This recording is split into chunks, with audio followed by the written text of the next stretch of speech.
We are, in fact, live. No, I did not accidentally go live. We are. A little bit early, too. Decided to go to bed early, wake up early. Still feel like shit on my back and my neck feels fucked. But I guess that's what it is being old as fuck, right? I guess that's what it is being old as fuck. All right. Well, got a good little day ahead of us. We're gonna chill and hang out. Play some World of Warcraft. Your neck, your back. Yeah, that's it though. Stops there. It stops there. Good morning, everybody. Let me reset the daily goals. Good morning, my friends. Hope you guys are doing well. I'm happy to see you all. Decided to wake up early a little bit. You know, take a shower, stretch, you know.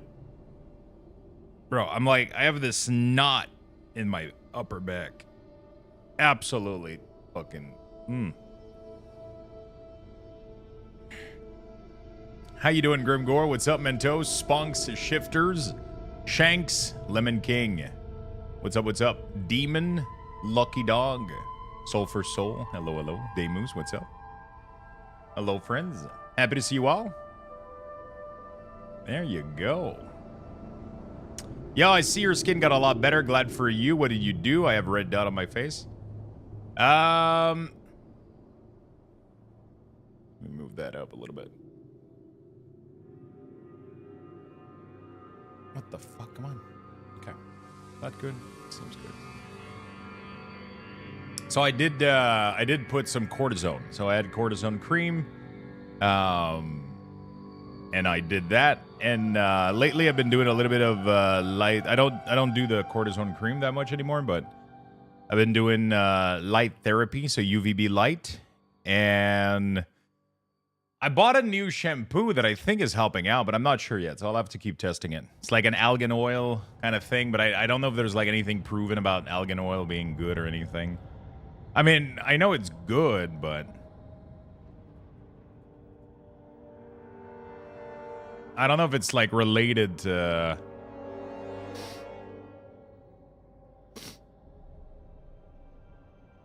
I don't know if it has like any connection or anything.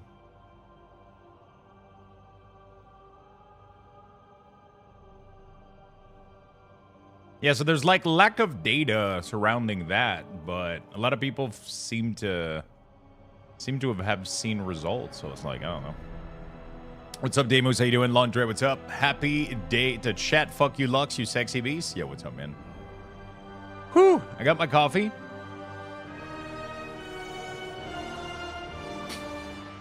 I got my breakfast, and we're just good to go, man.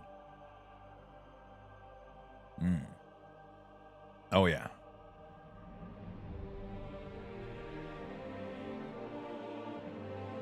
Oh, yeah. Oh, yeah, baby. Let's go. Let's start this day.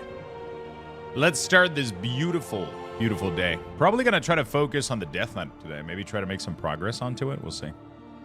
Do you play any Unending Shaman? I did, but I did recently swap to Elemental, though. And that's been fun as well. Probably want to do some key this week, actually.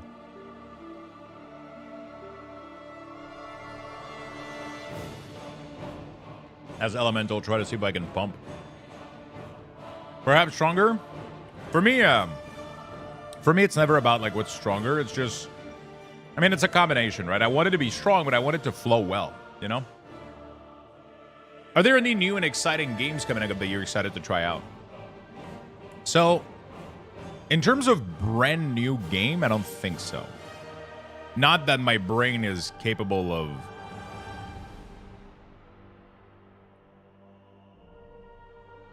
LA is easier to play in M+ than Totemic and Ents? I don't think so. I think Totemic and Ents is way easier. I think LA is way more complicated. You have to weave in like lava bursts. You have to do like so much more things.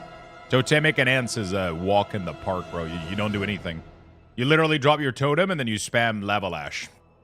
And then, yeah, there's nothing to do. Super easy to play. In my opinion. I think LA, to do good damage with LA, you have to do like better positioning of your Earthquake. You have to like, there's a lot of like, I don't know, for my brain at least, it's kind of fucked a little bit. I don't think there's any big game that has been announced that I'm like, or like games in general that I can think of right now that I'm excited about. It's mostly, I would say it's mostly, yeah.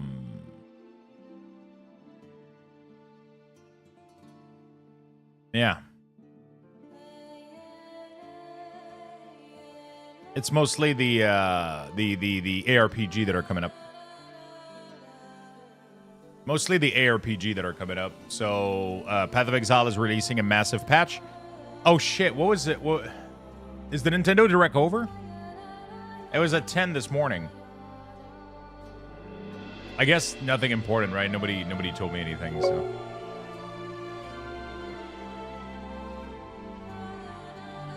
Yeah, it ended. Cage, thank you for the 47, my dude. Thank you so much, man. Yeah, Totemic is really strong for an int.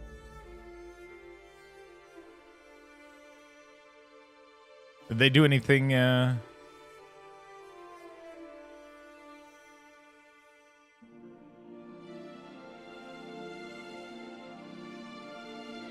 Okay, what is that? Shadow Labyrinth, Nintendo Direct. Okay, that looks like Metroid Prime or some shit. Oh, it is. Okay.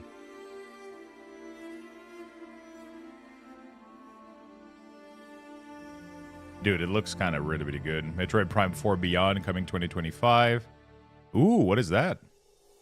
Like a witch game? Witchy witch? Witchbrook. Ah, shit. Nice. That already exists, though, right? Oh, Pokemon game? Oh, is that the game that's coming out?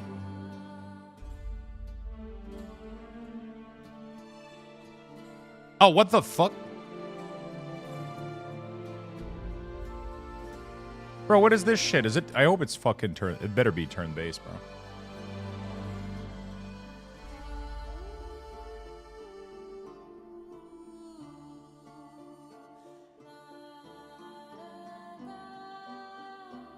That's the next Pokemon game that's coming out, right? Who else in a scissor lift right now not doing any work? Dragon Quest 1 and 2 at the beginning, but it wasn't too impressed with the rest. Late 2025. Oh, shit. This is still considered Scarlet and Violet, right?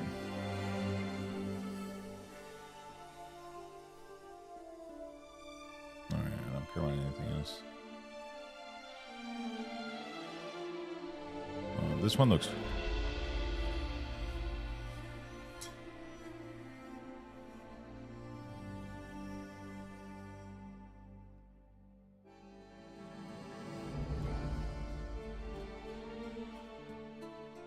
Looks pretty cool. They're doing pretty much what they did to Octopath Traveler, pretty much, like in terms of graphic a little bit.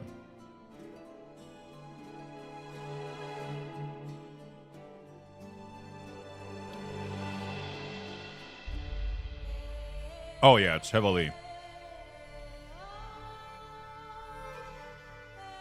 Very nice. Dragon Quest 3. Oh, no, 1 and 2. Is there a 3? All right. Cool. Nothing crazy. There's the PoE thing that I want to watch today. And then we'll see what's up.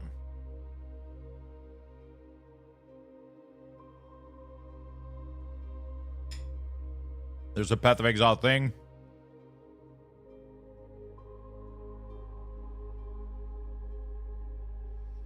Virtual game card. Okay, that was pretty good. Look at the Steam banner. Look at the top banner of Steam, and you all laughed at me. What do you mean? Is this what I'm supposed to look at? Because I've seen this like days ago. Been there for a while.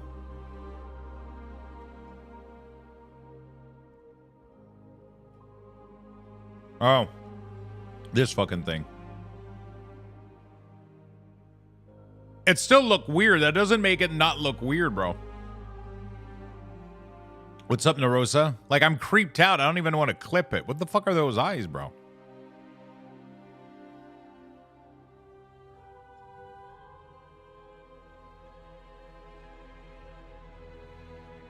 I don't get it. It looks like absolute shit.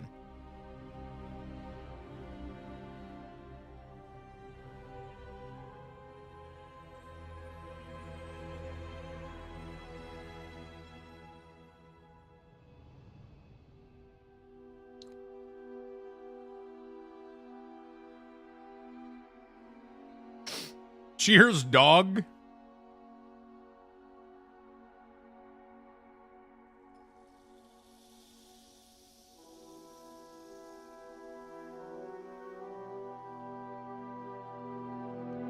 Oh, shit. Okay, you can automate. Oh, what the fuck? What the hell?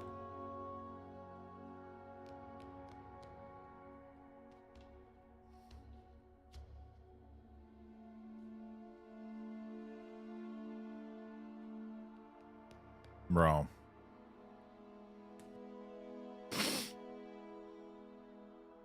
Schedule 1. Demo no available. Bro. Like, the loop seems fun, though, I'll be honest.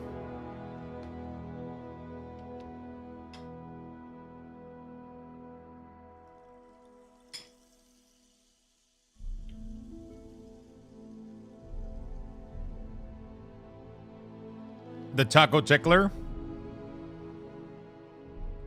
Hey, listen. Nothing wrong with a good taco tickle.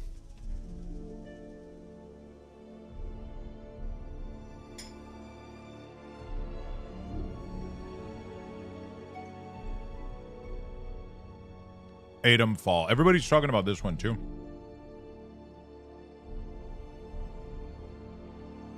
Kingdom Reborn. What is this? City builder with simulated citizens, set in procedural generated world map. Grow your kingdom through the eras of a tiny medieval hamlet into a prosperous global empire. Cooperate and compete in real time with your friends in multiplayer mode. Minus 20% off. Which tells me it's probably... I don't know. I don't know. I like when it has...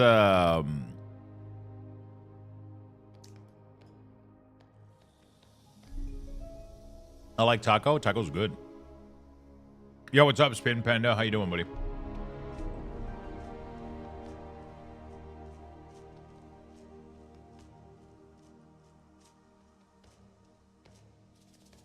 I'm craving like a new building game, so.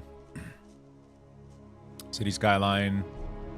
Sengoku Dynasty. Going medieval. I've looked at this one a while. Soul Mask.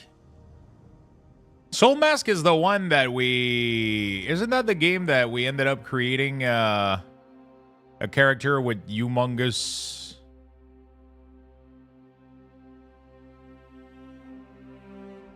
Ronan Hendrick, what's up, man? Nordhole. Oh, shit. Is it a tower defense? Finish your sentence, Lux? No, I'll let it finish. I'll let you finish it in your head.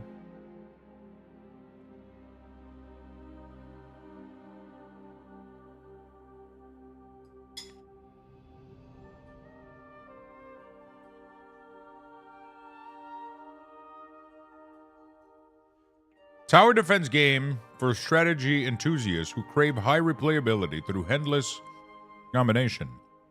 Build and manage a cozy medieval Nordic village while enjoying deep tactical gameplay that doesn't require extensive learning.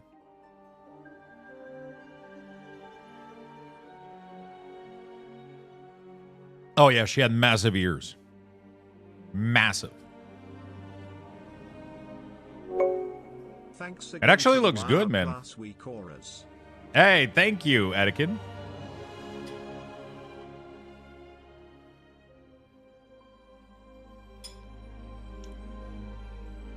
Thank you for the 6 months and the kind words, my friend. Excited to have a truck again? Fuck yeah.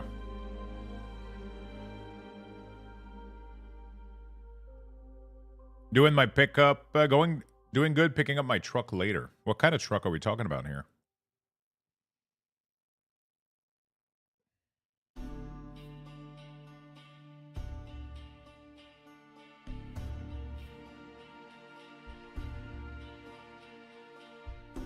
It actually looks nice. How much is it? 20 bucks? Might have to check it out, honestly. I wish there was a demo, though. What are the reviews like? Very on the fence whether to give this a thumbs up or down. It might just be my personal affinity to the game like this, or rather the lack thereof. The game demands efficient and intelligent play, with little to no room for experimentation, and punishes insufficient planning and oversights, while at the same time relies heavily on luck with banner relic drops or map exploration.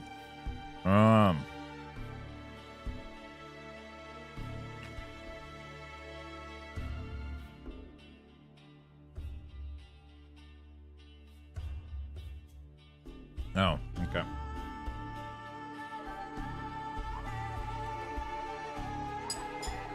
So there's no city building. You just put tower down or some shit.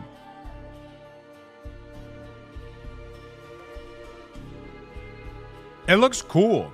I don't know if I want to spend 20 bucks on it, though, without, like, a demo or some shit.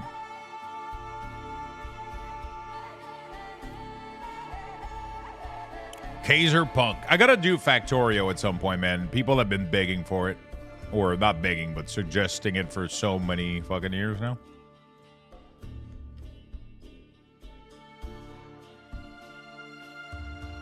New anniversary content, bro. City Skyline 2 is getting absolutely obliterated. Look at this mix review, man. Apparently, I mean, we played it and it was bad, bro. Like the game was lagging as hell. It's crazy. Enjoy in 8 hours. Oh wait, that game is. I thought it was already released. Why is everybody excited about Enjoy? It looks, and it does look good. Every life becomes a story. Create your own unique story by controlling and observing the lives of Zoys. Customizing character, build houses. What the fuck? So it's The Sims, literally, right? Is it multiplayer or is it like solo player experience?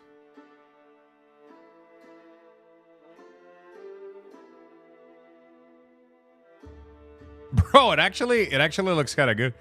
Look at the fucking toddler, man. Like, the fun thing about these games, though, is if you can do the dumbest shit. Like, if you can do the stuff that is completely, like...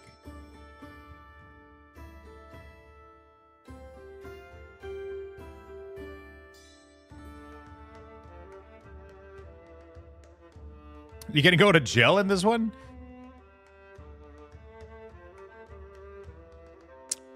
I wonder, like, how much you can... Like, can you actually, like, own a store? Can you go to work? Or is it just, like... Because The Sims get boring without, like, all the expansion. Because, like, the only thing you can do is own a fucking house, you know? Like, and then you're just in your house, not doing shit. Wow, was that somebody streaming? Yeah, there's a camera behind me. The fuck is this shit?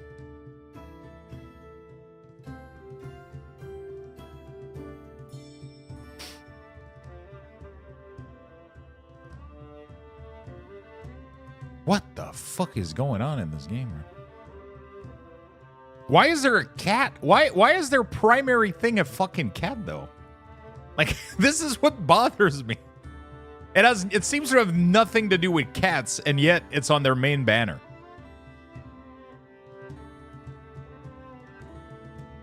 The Streamer Life Simulator. Wait, okay, so first things first. How much is this game? So this is releasing today. Oh, wow. Okay, like late tonight?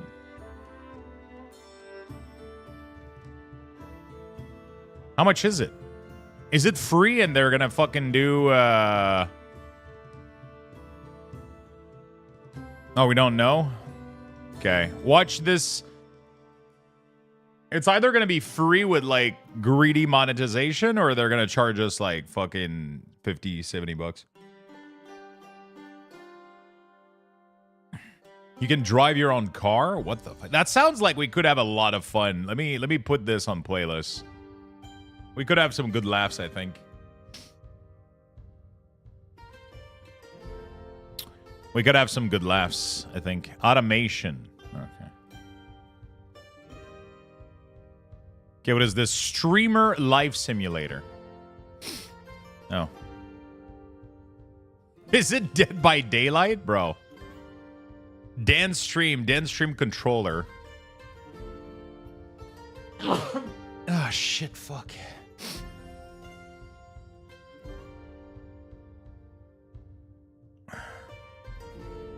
This looks accurate. This is exactly what my setup looks like. And this is also exactly what I look like. Why? This is what chat thinks is going to happen if we do a hot tub stream. This is exactly what chat thinks is going to happen. Wait, do you have a fake chat? What the fuck? They're just spamming Kek and Pepe Jam and Cat Jam and shit. Your bitrate category just chatting. 15 FPS? Why is stress not at 100%? This is fake. Energy should be at 0 and stress at 100%.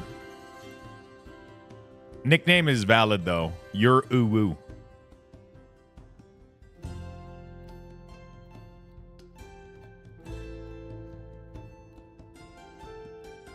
Bob Ashley. What the fuck is it? What is this game? What is Cheesecake Dev Factory? Lemon Cake with the gifted sub to Your Uwu. Is that a real channel? No. Okay. Thank you, my friend. Stress should be at 69. Probably. Probably. Brain rot update. Hello, streamer. First of all, big thing. Wait, what is the brain rot update?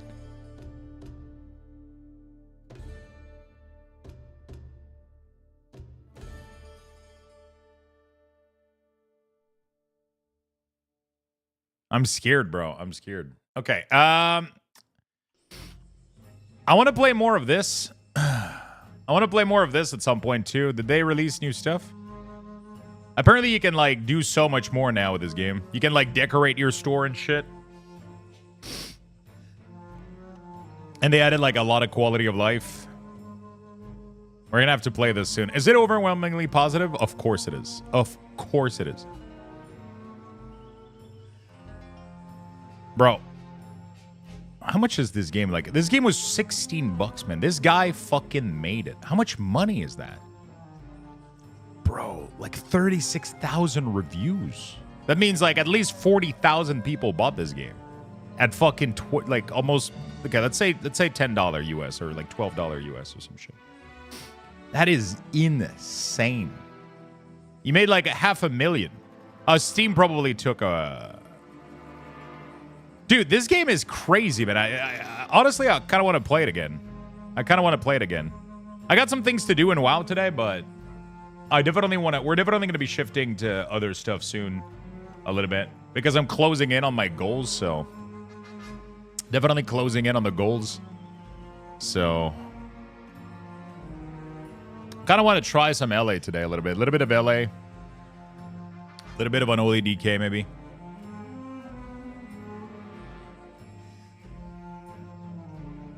I gifted a copy to my nephew, and he plays the hell out of it. It's a good game, man. It's a really, really good game. Honestly, like, as much as normally I hate these simulator games, bro, like, TCG Card Simulator is one of the greatest thing of all time.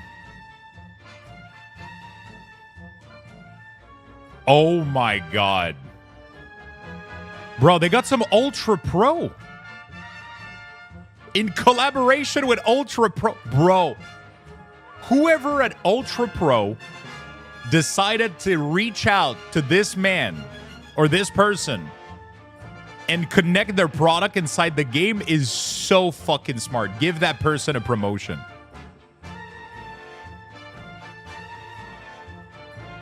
Bro, look at this fucking ad. It's like a built-in ad, and it makes this game look even more realistic.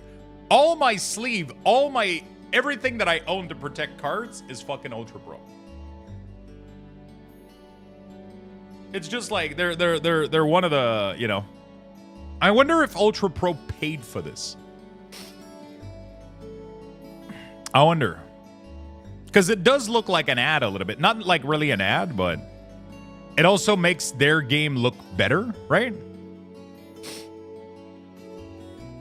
Bro, imagine if I was Hasbro, bro, if I was Hasbro, I would 100% like be like, hey, you can use magic. You can add magic in there.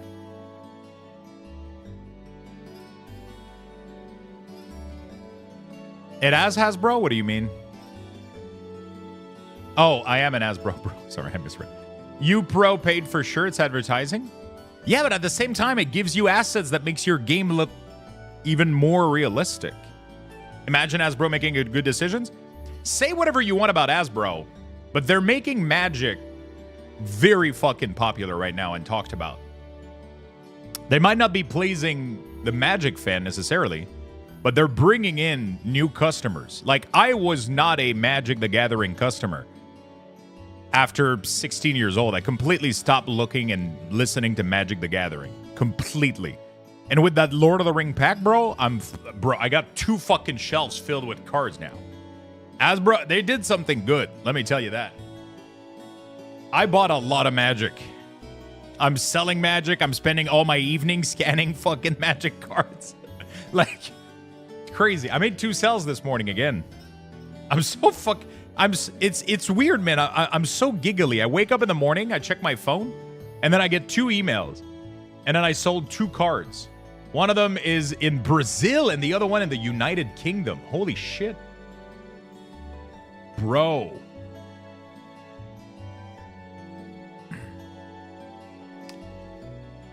Nice. I'm telling you, people buy my shit from like all over the world, man. Crazy. Order, all order. There you go. So I got 2 order. I got somebody bought my ancient brass dragon showcase.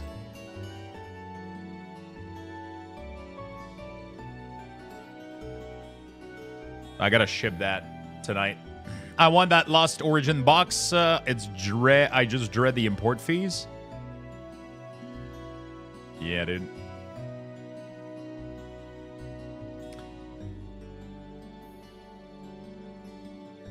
I think if I ship it with Canada Post, though, you don't get... The problem is I'm not able to request the signature, which really, really sucks with Canada Post, and I don't know why. Although I kind of want to try out ordering the label with Shippo. Shippo might have the option. For some reason, they sometimes don't have the checkbox, so I have to go with UPS or FedEx, but like they fuck you up, bro. Yeah. I don't know. But because I think Canada Post and UPS have like very little entry shipping costs. I never have to pay fees when something is imported with Canada Post. Are you planning on farming the Delves campsite? So what are Earthen are happy. What is this one? The Earthen achievement, all that Kaz, and this one is Reno Jackson. Progress season 2 Delver journey. Oh, I stopped doing Delve. I'm gonna have to do more Delves. Fuck. I'm gonna have to do more Delves.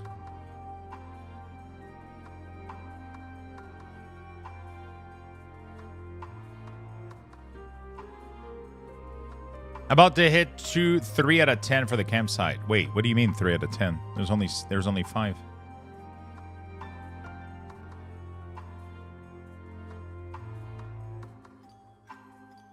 Unless there's like some secret one that we don't know. Yeah, right now I'm a little bit iffy with my my boxes. All my sealed products are a little bit higher price because I kind of don't want to sell them right now. because it's gonna make me hit my, because I can't sell for more than 30K in a year. And if I start selling sealed products a lot, like I'm already with the magic, I'm already at like 8,000-9,000 now because of the Lord of the Rings stuff. So, and the problem is I can't go over 30K in a year, and we're only in March. So I'm fucked a little bit.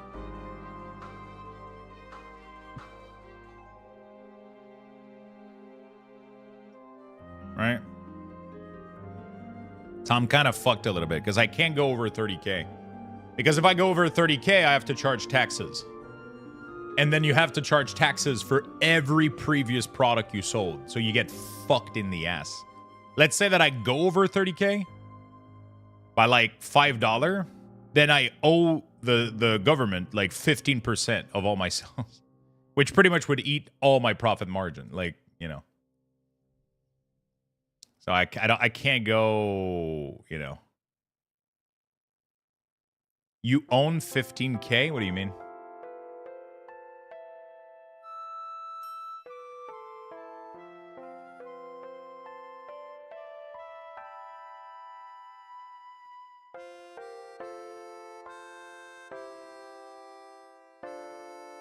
If you pass 30K and sell, you have to give them 15%.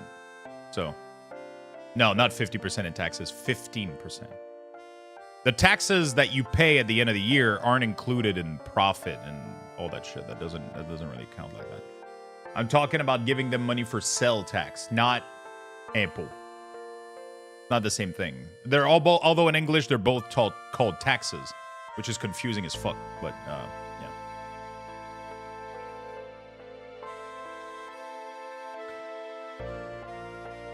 Because, yeah, you don't calculate the money that you owe to the government, you know. You don't calculate the money that you owe to the government, so you know. So if I all the money that I make up to 30K, I still have to pay taxes on it. I still have to give, like, it's still an income, right? I still have to declare it as an income, and then they're gonna ask me to pay 20-30% off of it, right? But then if I go over 30K, I also have to pay sales taxes, totalizing 15%. So that's where the problem arrives, you know? That's why when you go to a store, they charge you 15% on everything that you purchase, because they're going to have to give it to the government. So they charge it to you, and then the government, you know, requests it. But I'm not charging taxes. So if I go over 30K, then I'm fucked because I didn't charge taxes, you know? Do they have different words in French? Yes. In French, you have tax, which means just the sales tax. So when you buy something, there's a sales tax associated to it. That's taxes in French. And then the taxes at the end of the year, they're called impôts.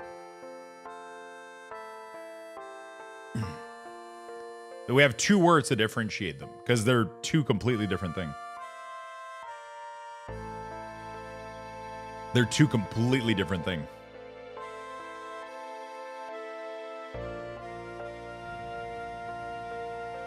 Sales taxes and income taxes. Yeah, pretty much.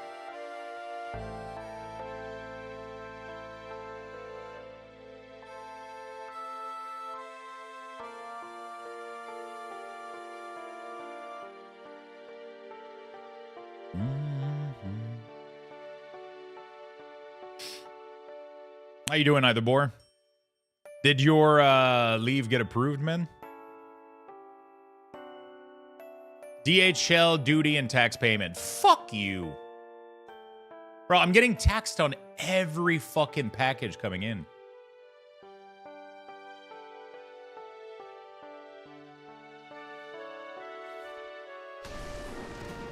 Oh, okay, it's not too bad. It's only 16 bucks.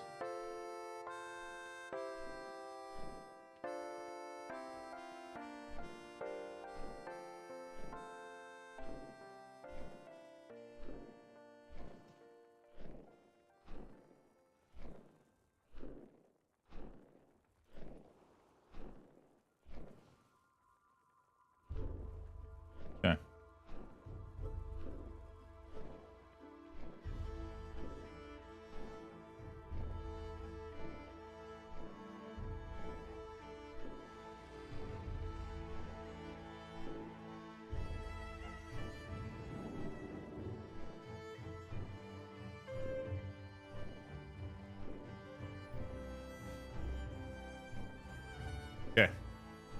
Amount to prepay. All right. So I have to prepay $15. It's for bro, they're milking me money everywhere.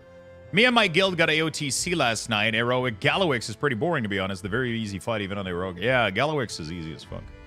Plan is to submit that shit today? Fuck yeah. Thanks to Trump. I think these are just duty fees, though. I don't think, you know.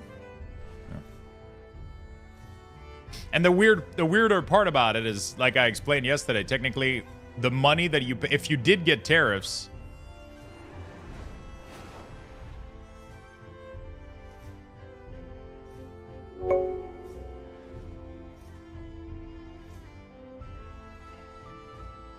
let me get something.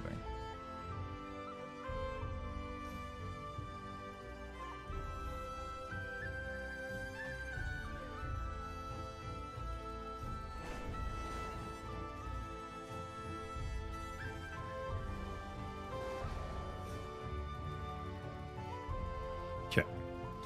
Thank you so much, Lumiday, for the 56, my friend.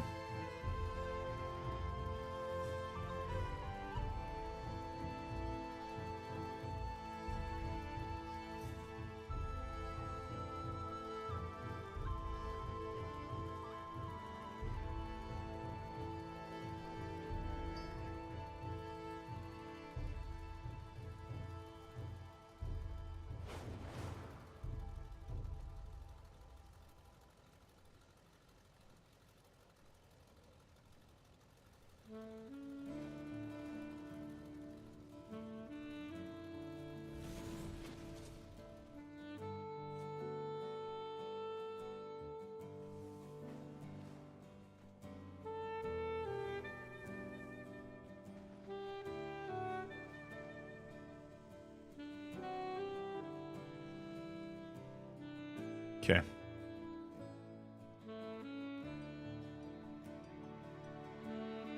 All right, let me pay this. Lumiday, thank you so much. Hello, Mitchie. What's up, man? Yeah, AOTC seems pretty straightforward. Yeah, what I was saying, sorry about that. What I was saying is, like,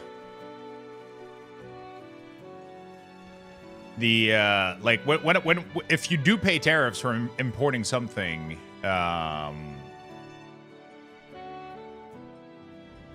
why do I have to pay? Why do I have to put billing information when I'm paying with PayPal? What the fuck?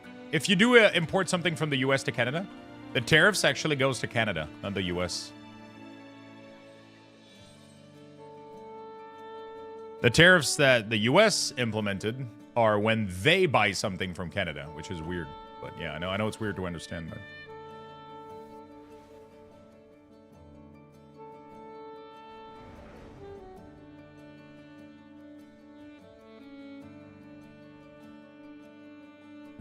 Okay.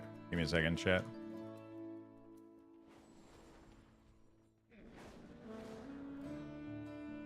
Tracking number, DHL. I'm just making sure, like, I get so... Am I the only one that every time I receive an email for, like... How many times am I gonna have to tell you? Like, holy shit.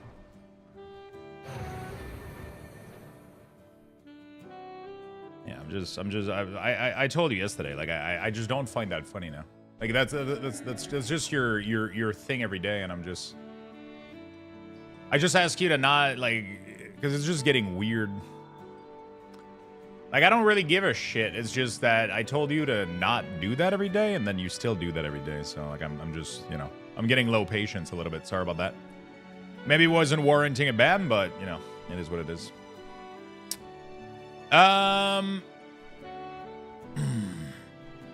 Cool. No, but, like, Jesus, like, every single day, it's the same. It's the same disc, bro. Like, Jesus. Can we move on?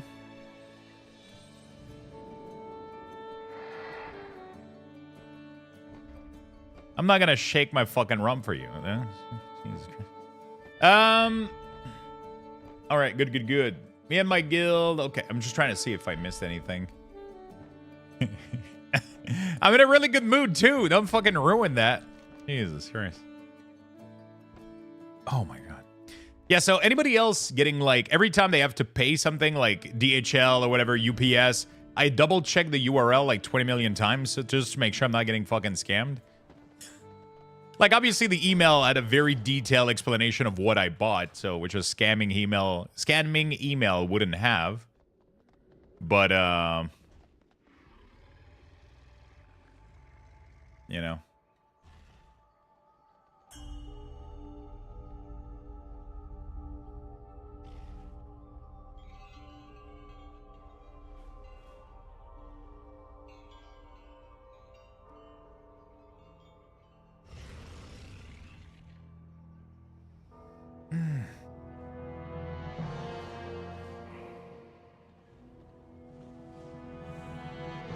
Okay. Not too bad, honestly. Honestly, I'm jealous. At least someone is telling you to shake your ass for me every day. Yeah, I just don't do it though.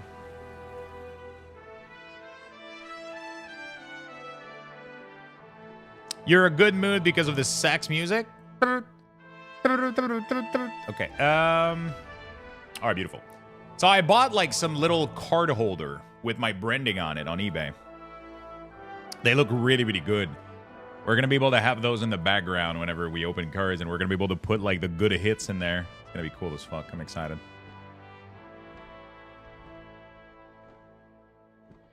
Oh, my fucking God. There's a recolor of the dog coming to the trading post.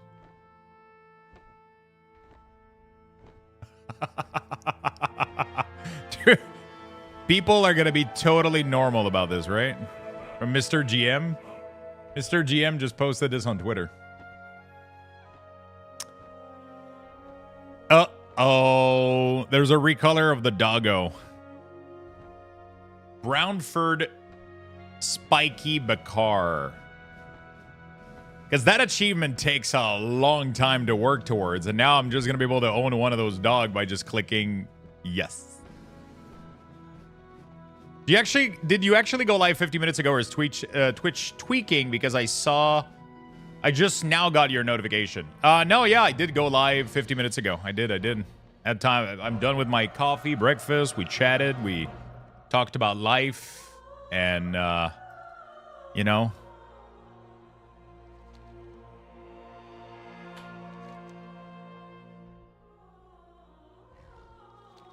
Okay, I gotta take a screenshot.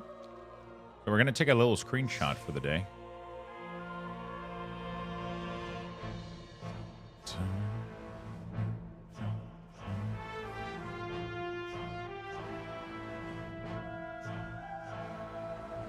Kind of want to make a new Mog. Oh, fuck. Life? Yeah, we talked about life, about death. About what it feels like.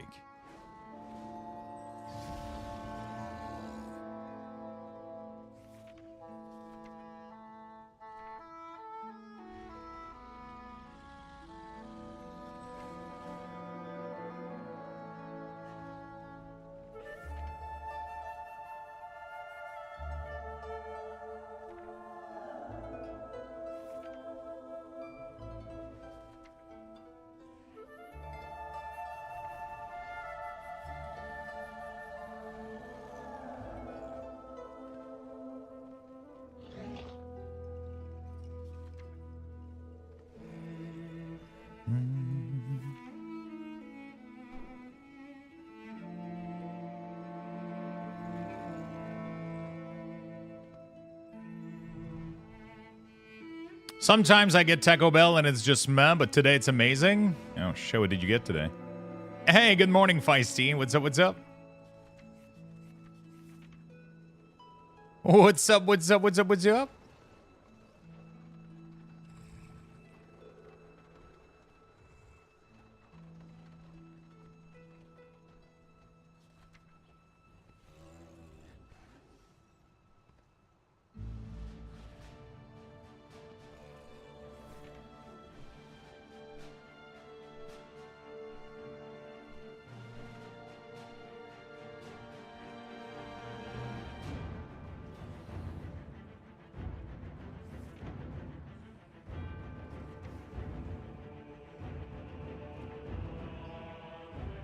You slept till 10:30. I went to bed early today.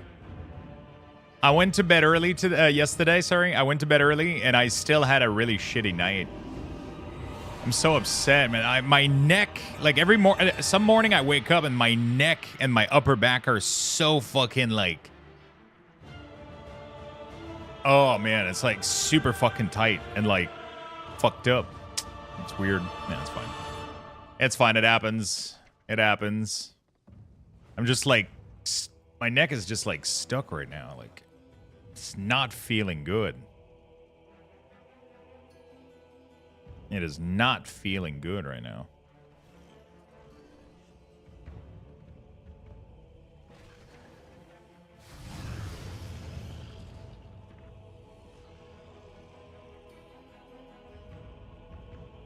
Holy shit, I just met the most dog shit warlock. Don't talk about Lux like that, he tries. Yo, what's up, Seeb? 10 Cinder Brew claiming I haven't done a single explosive trap when it's been on CD. Healer died on second boss. Warlock didn't bother to B-res. I died. Hunter, he throws a B-res at me. Fight had just started. Oh shit, that's a tough one. I was gonna give a neck joke, but nah.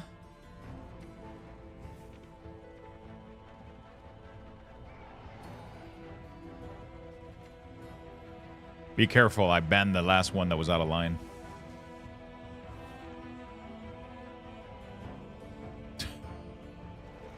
He got kicked out. Eliminated. Purified. Cleansed.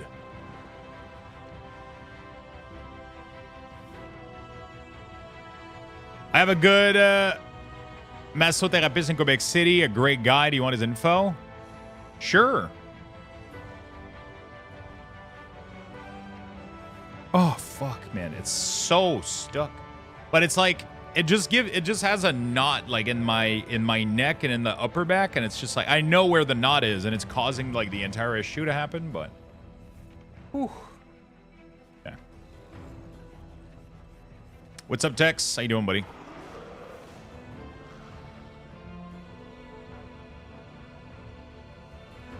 That's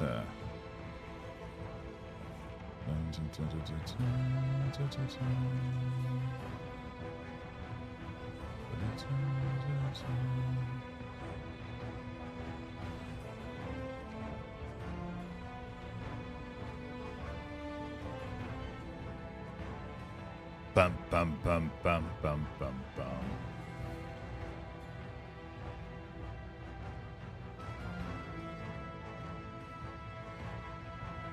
Yo, guys, how much bread lotion do you use when you make a sandwich? I just made one with so much mayo, and it spilled on my desk and pants. Yeah, you gotta be careful because mayo doesn't get absorbed by bread much. Unless you toast it, and then it melts the mayo a little bit and into oil, and then it goes into the bread. But if you're not toasting the sandwich, there's an exact science to this, but if you don't toast the sandwich, it doesn't melt the mayo, and then the mayo stays whole, and then it just... You end up with a whole fucking mech cum or some shit. Bread lotion sounds vile. I mean, is he wrong, though? Is he wrong? Thank you, my friend. I appreciate it.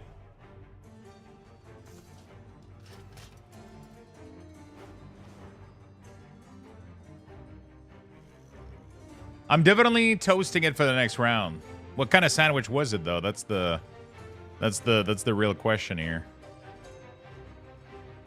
What kind of sandwich was it?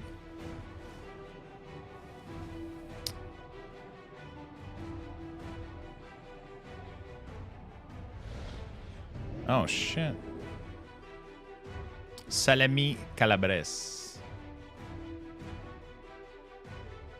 Nothing much. Just got done eating breakfast. 3 over easy eggs, some own fries hash brown, 3 sausage patty, and 2 pieces of raisin toast. Bro, raisin toast is my #1. I cannot buy raisin toast. If I buy raisin cinnamon toast,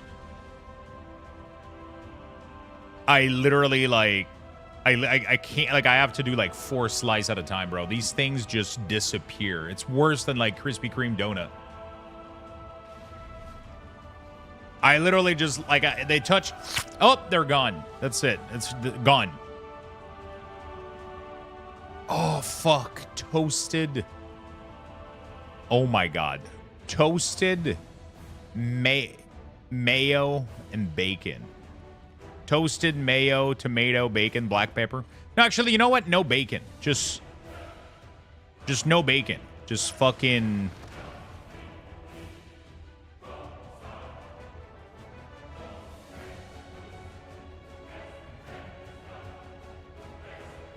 No bacon. BLT could be good, yeah, but...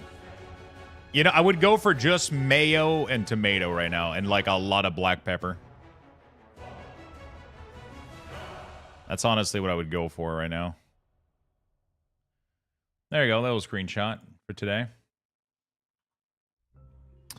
Cozy day. Enjoying...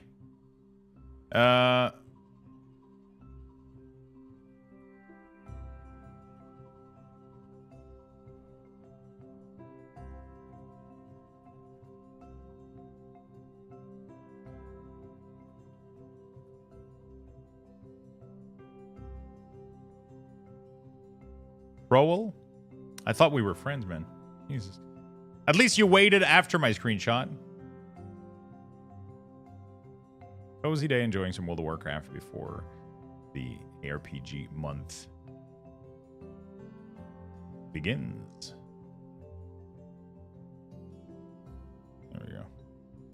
No, it does. It doesn't. Even if you do it before the screenshot, I still refuse. I still refuse to do it. There's no way you guys are gonna take that fun away from me.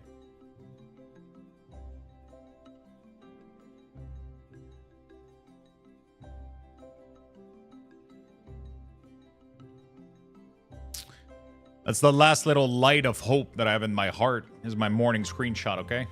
Don't take that away from me. He's booked until May. I'll see. I have one that's like really, really close to me that I have access to pretty easily. That's but I don't know if I'll have to go. It's just I spent so much fucking money. I spent over $1,000 last year in fucking back, like not adjustment, but like therapy and shit. And like I'm just, there we go. Blue Sky post is done.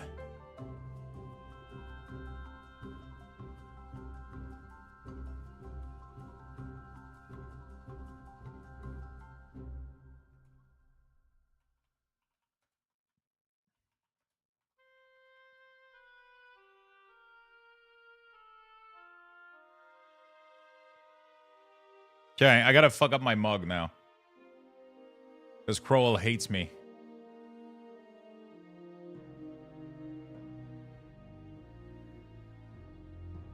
Okay.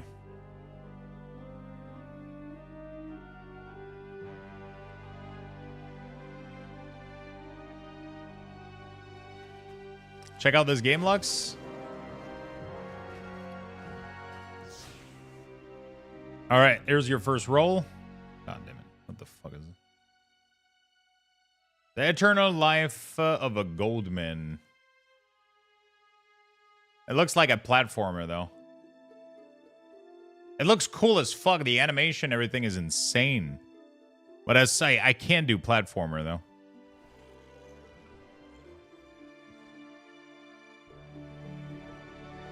I don't know why. It looks insane, though. Reroll? Okay.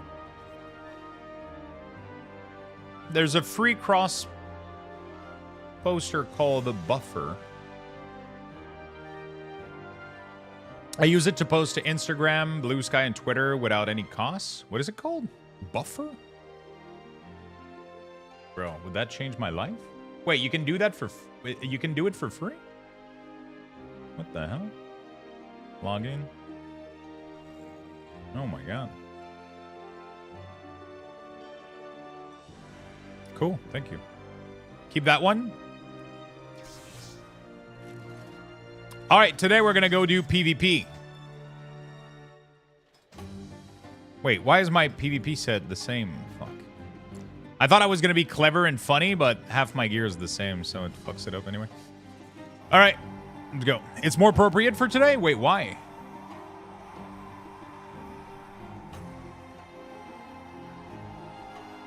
Dude, thank you for showing me Buffer, man. Connect channels. Facebook, Instagram, Twitter, Blue Sky. Oh my god, it has all the things. Connect to Instagram.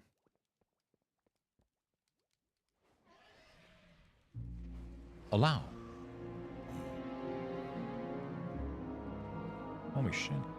Finish connection. All right, cool. Thank you for that. Cat Quest is free on Epic. What the fuck is Cat Quest?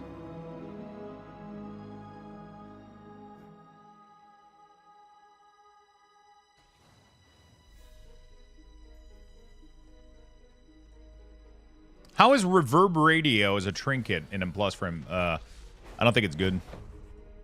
I think all the trinket from the first bosses are always dog shit.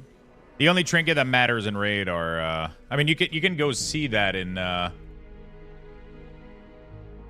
you can go see that on Wowhead. You can see the tier list. That's usually what I use, honestly, because it gets confusing trying to remember every single... You go to gearing... And then you go to Trinket. And then you look it up. Reverb Radio is B tier. So that's not really that great.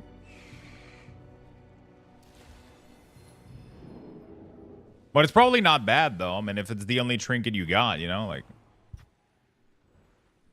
House of Card is obviously Bis.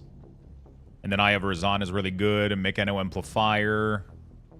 Improvised Sephorium Pacemaker, you know, like all that good shit.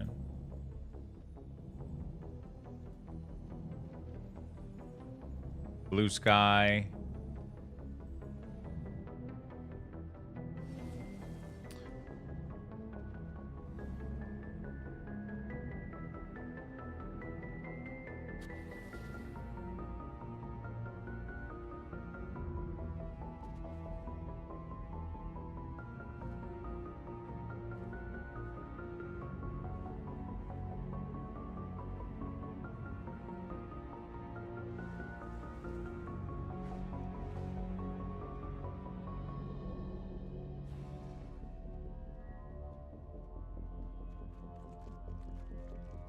Yeah, there we go.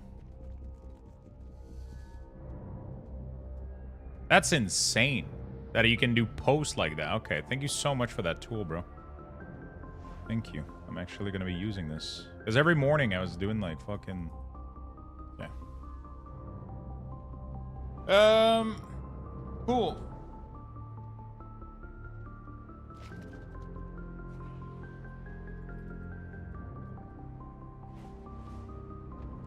It's also just a rumor right now, but with Holly's post at the beginning of the year and the rumbling I've been hearing, the social media function may be coming back, allowing you to post to Blue Sky. What do you mean? Wait, it doesn't allow it right now?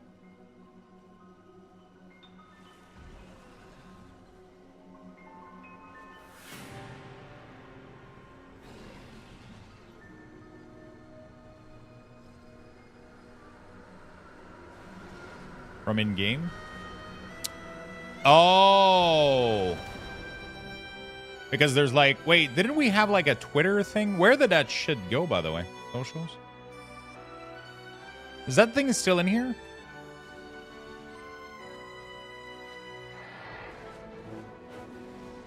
Yeah.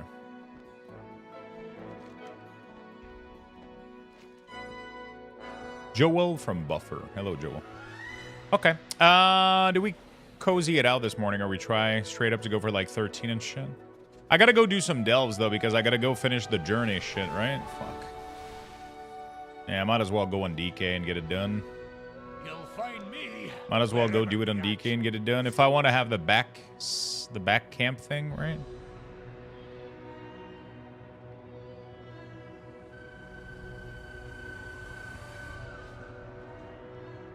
You kill the API? Yeah. They ripped it out when Elon wanted to charge them 1 mil for API access? Yeah.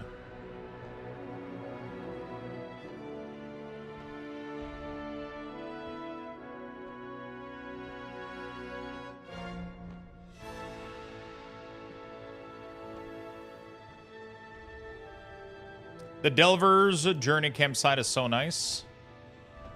What do you got to do for it exactly? You just got to finish the journey, right? This thing?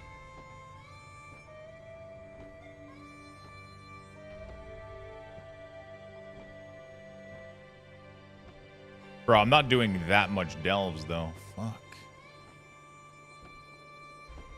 You just got to fill the bar.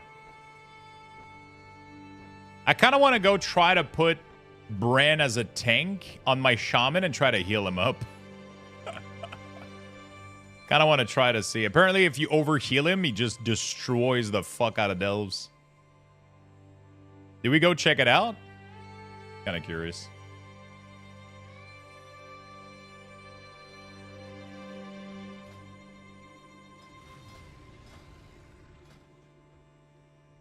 Or I just try to go for some 13.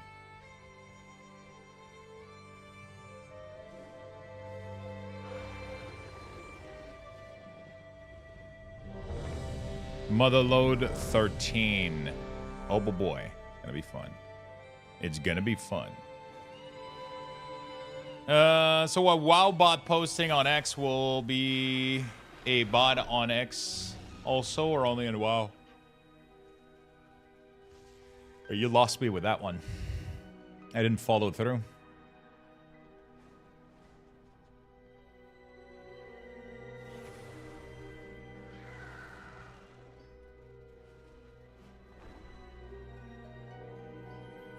The cool thing about Buffer is also being able to actually schedule posts to all of them without having to jump through 14 hoops to do it. Yeah. Pretty cool. Pretty cool. How do I explain them? Okay. Now I'm going to have to explain my team why my Mog looks like an idiot. They're going to be like, bro, we invited you because you had a cool Mog. Now your Mog looks like shit.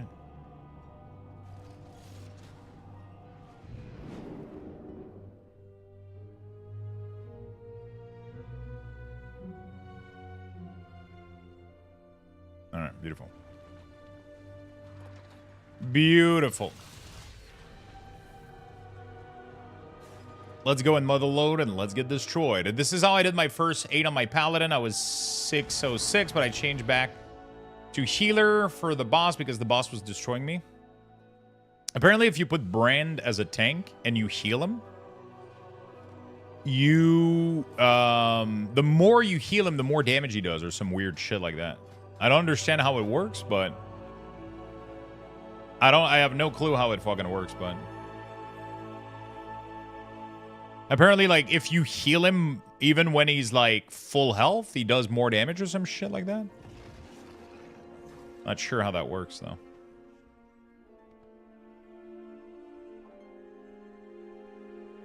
TYFF, thank you for feast. Is that a thing?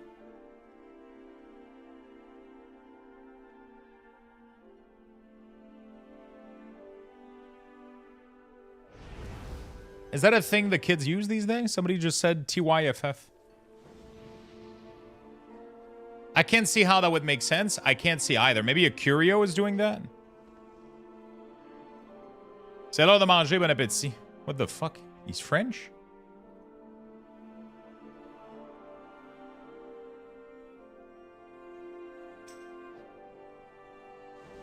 Damn out here giving me performance anxiety? Yeah, we're fine, dude. We're fine. It's Motherload. Whether we time it or not, nobody cares. We're just chilling. We just chilling.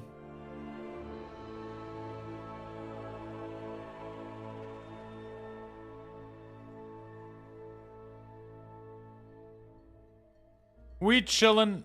The difference between season 1 and season 2 Keystone is so refreshing. I went from being it went from being fun to play in DF to a slog back in T1, back to actually being fun.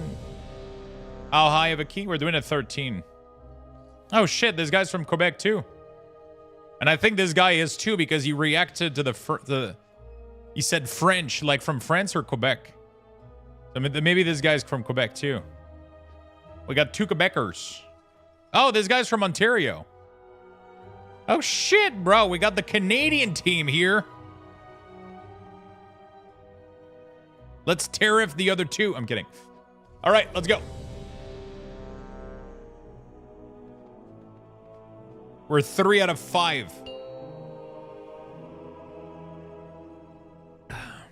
5, 4, 3, 2, 1.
Yeah, we're chilling. Yo.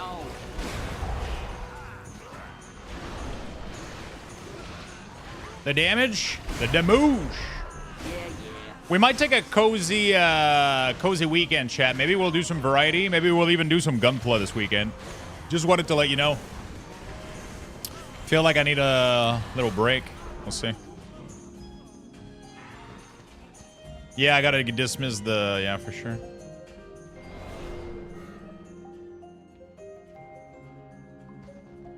Oh, shit. Yeah, it's like a weird fucking skip.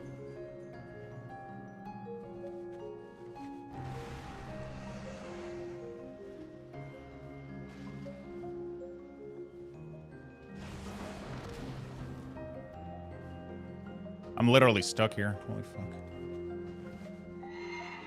Yeah.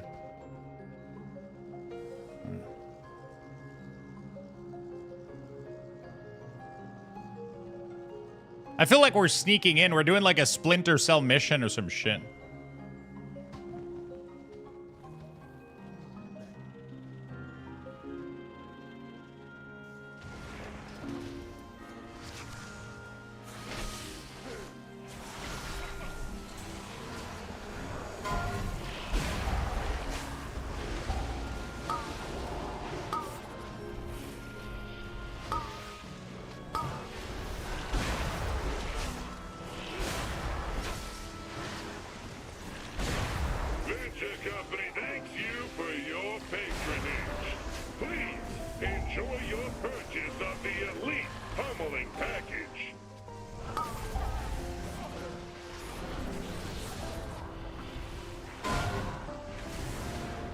Yeah.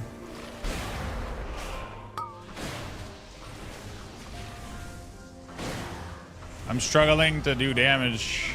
My defile has been defiled. Okay, we're good.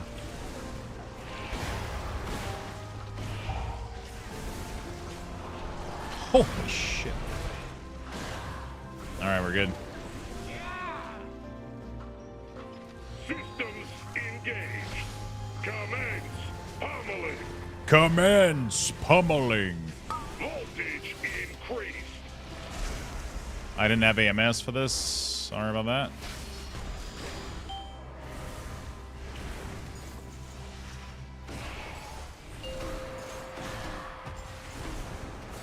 Damaging this unit violates the terms of use.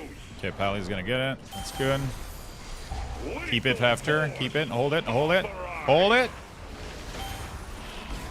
Big damage coming up.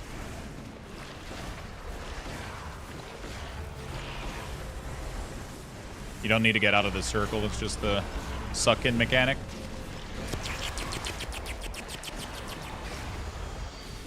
Hey, Giggity, what's up, dude? Happy to see you, buddy.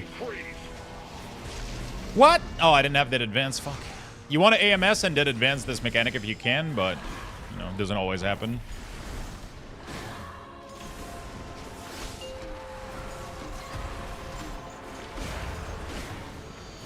What the fuck are these bombs, dude? Yeah. Oh, somebody. This unit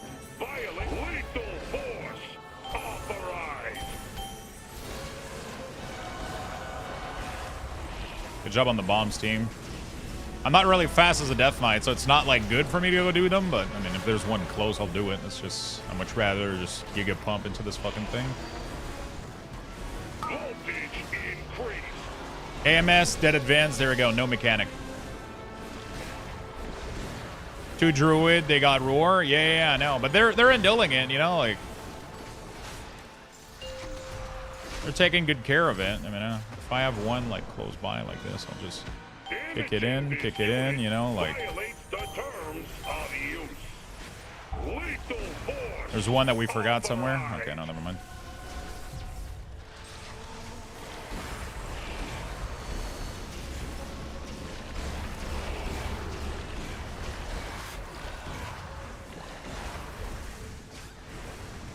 $5 million fucking, holy shit.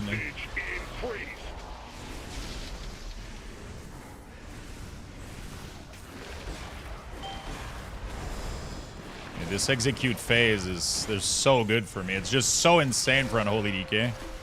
If you stack up your CD during this phase, bro, holy fuck. I'm here for it. What are you here for?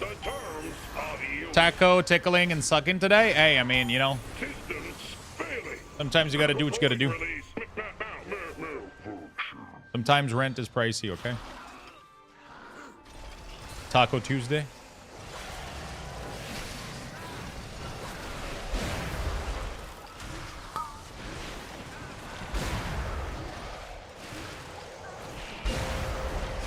Out for delivery? Fuck yeah.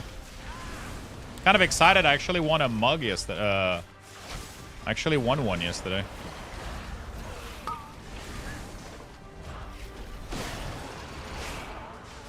I don't even have one of my own mugs yet.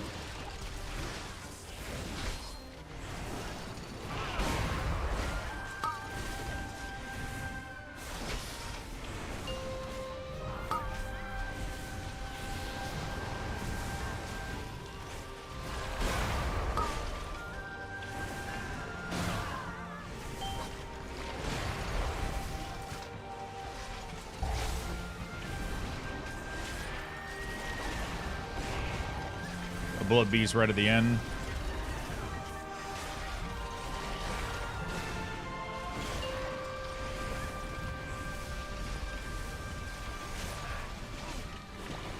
Jump. Fanatical Driller. Lux won a mug so everyone wins. Is that how that works? No. No, it's not like the Lux boxes. It's not like the... It's not like that.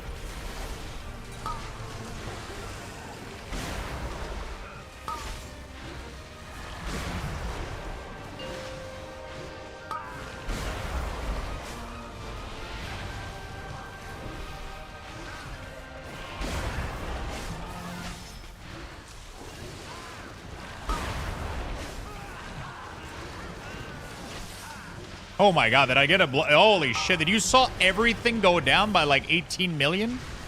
Dude, my blood beast blew up. Oh, I love my class sometimes. Oh.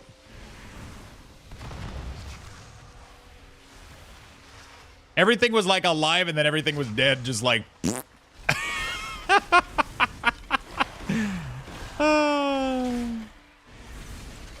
World of Blood Beast. Try out for free at worldofbloodbeast.com. Rated B for Blood Beast. No! Fuck! Fuck me. I literally pressed my keybind as it died and it targeted something close to us. What the fuck was that? It auto-targeted something. Wait, okay, I gotta go see the replay of this. As the target was like dying or whatever...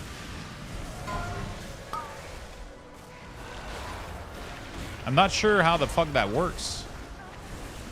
Did I miss... Did my mouse hover the monster and then that's why the death coil went there? I think it did.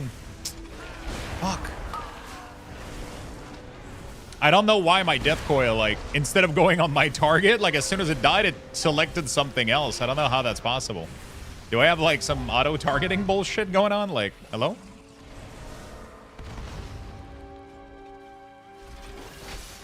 That was so weird. Sorry about that, team. I mean, I guess we can, I don't know. Not pull something else? I don't know what, though.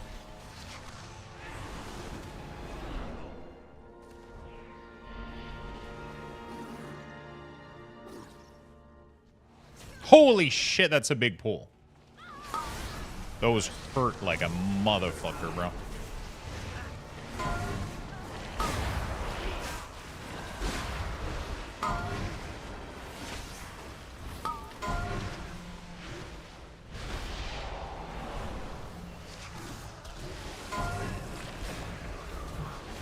Tank is gonna die, I think. It's just the bleed that the big dude applies is like untankable, pretty much. If he can kite it, though, maybe. Yeah, the Furious Quake is tough, dude. I have to kill. Okay, fuck. Okay, he's able to kite a lot, apparently. To minimize it, I guess. Holy shit, that final blast was like... survive. Wait, how was I supposed to get out of there? Holy fuck. I guess I'll just run back, man. I guess it's not that far. Is it me or that went like that casted insanely faster than normal? Do they get a buff that makes them have more haste? That was weird. Anyway. Another one bites the dust. And another one go. Does he make them cast faster or some shit? I don't know, dude. Holy fuck.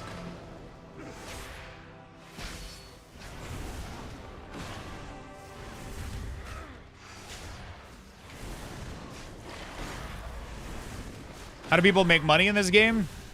There's like a dark alley you can go and pretty much there's a hole there. Just, You trespass close your eyes and... the blood of Azeroth flows through you.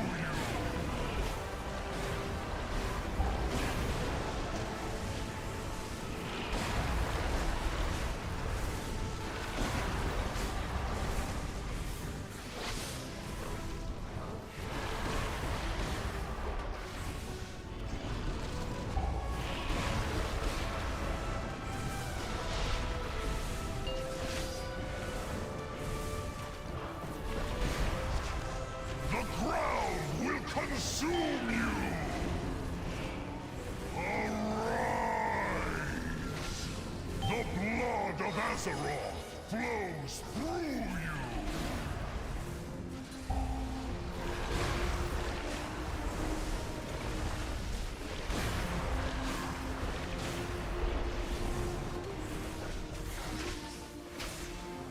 Yeah.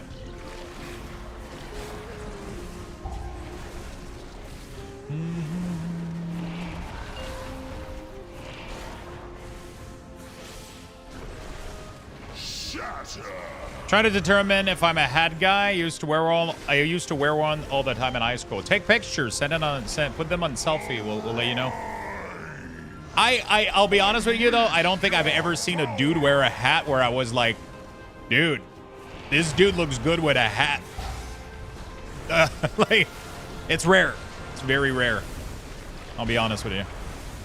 Except like movie stars, and even then, you know, like.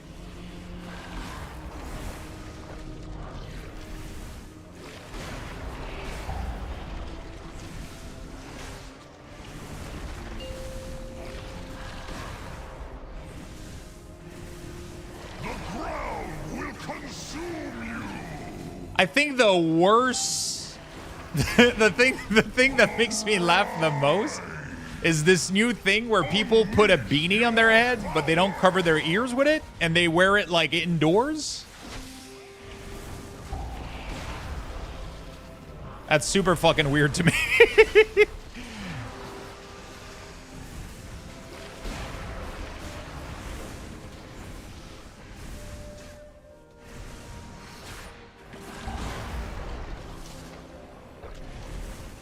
Dude, I will never understand. I understand it's for the look, but it's like wearing sunglasses and just putting them on your head, you know, and not putting them on your face.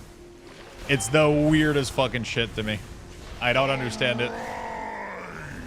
Putting a beanie and rolling it over, like, on top of your ears and just wearing it at all time indoor, like it's a cap. That, like, you look like one of the thieves in Home Alone.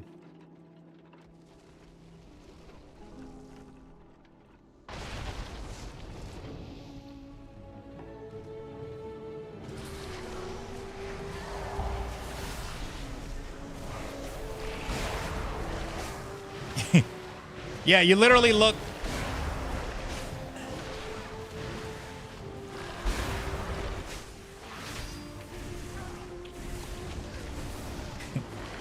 Listen, I don't shame anybody doing it. I just don't get it. I just don't get it. Some people look good with it though. Some people you go like, ah, okay, it kind of suits you, but it still bothers me that you're wearing something that's supposed to be used to keep you warm, you know, like as a, but like it applies to anything. You can use anything as an accessory, you know, like, so it's fine. I'm okay with it. I'm just stating that I find it a little bit weird. That's all there is to it. That's all there is to it. I just find it a little bit like,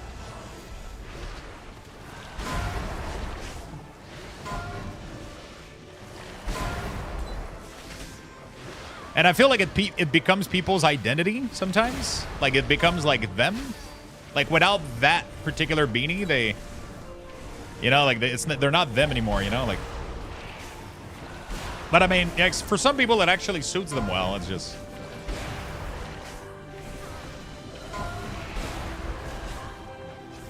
But it's like such a trend right now. Like everybody's doing this, bro. Everybody's fucking wearing one of these right now nowadays.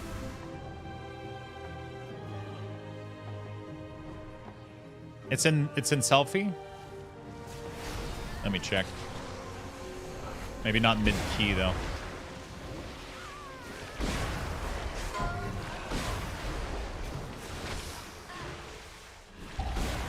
Sounds like a trap. No, Mentos doesn't. I think he's serious.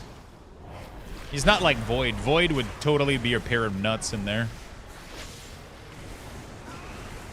Mentos trolls in other ways. He doesn't bait you into Discord post.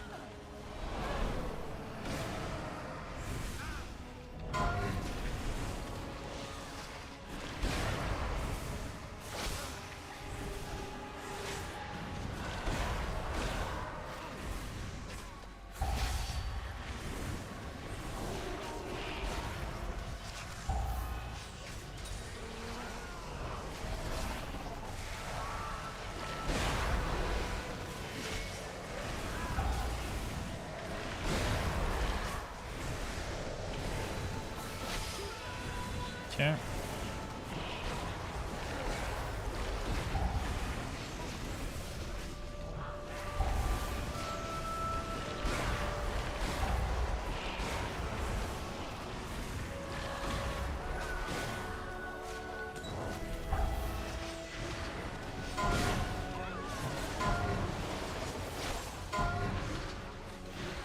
Yeah, we're chilling.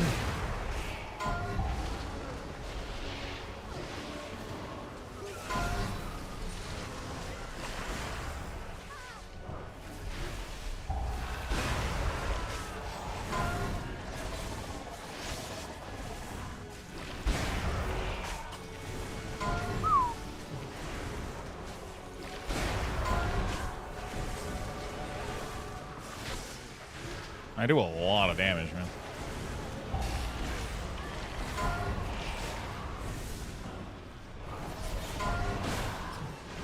Okay, we're chilling.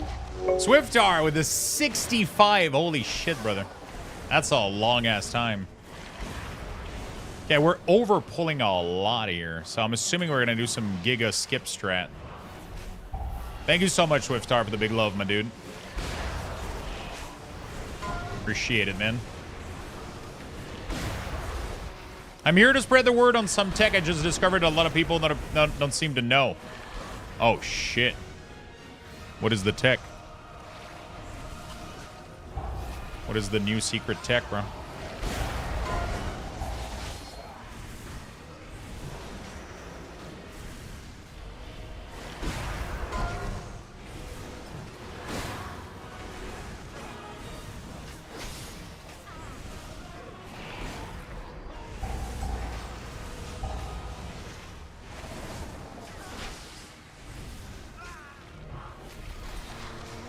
It immunes the damage and knockback with freedom? Holy shit. Yeah, the big problem with the knockback is not what it does to player, is what it does to monster. Because it pushes the monster away. Right? And then you have to chase them and shit. That's like the biggest pain about that ability, in my opinion, right?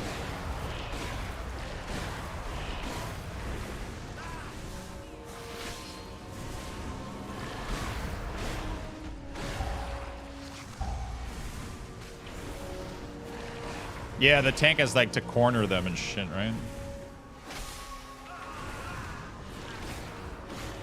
I think our damage is a little low. If you want a job done right, use bigger explosives! Si tu veux un job bien fait, utilise le plus gros explosif. I think that's gonna be my thing from now on. I'm just gonna translate everything that the bosses say, but in French. I love the smell of propellant in the morning. J'aime bien l'odeur de l'essence le matin. I love the smell of propellant in the morning.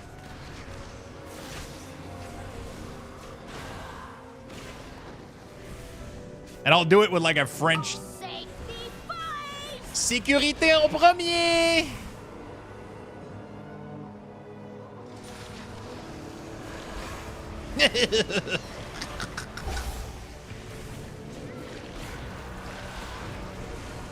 Ah, c'est sécurité sécurité avant tout. We'll just do that. I'll just yell the French variant.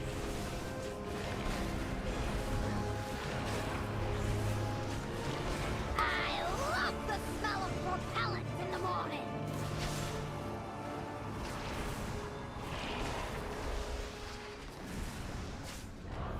I love the smell of propellant in the morning.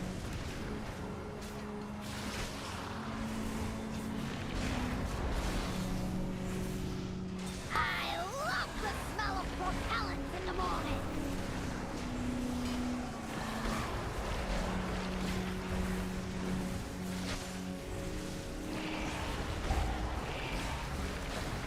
Okay.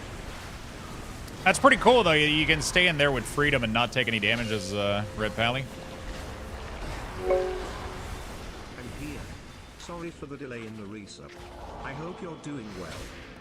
Yo, Fishbowl Bull, thank you so much for the 42. I'm doing fantastic. How about yourself?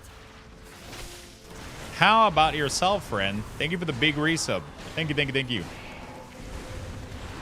You and another person? Yeah. Safety first! It's going to be, I think people are going to be scared to stay in there, though, you know? I love the. I should've got hazard pay.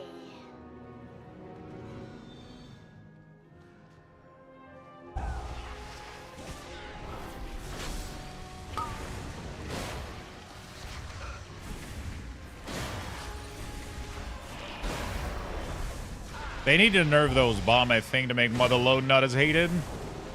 I think right now Motherload is deeply hated because of those landmines.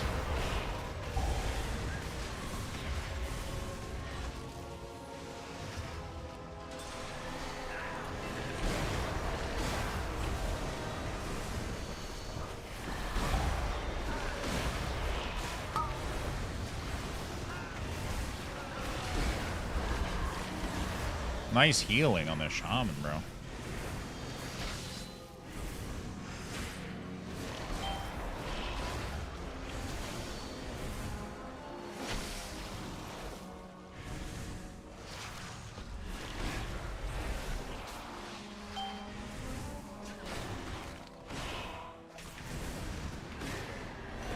Okay, this one says that it's on me, but it's walking in another direction. I'm scared.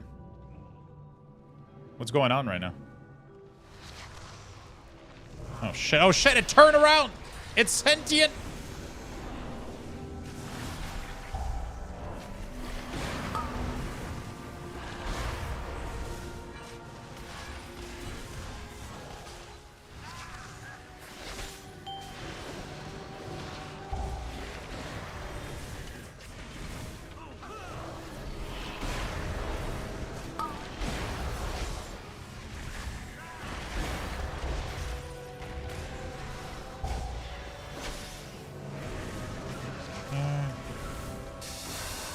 Killing the mine is so important, otherwise people can't play the game.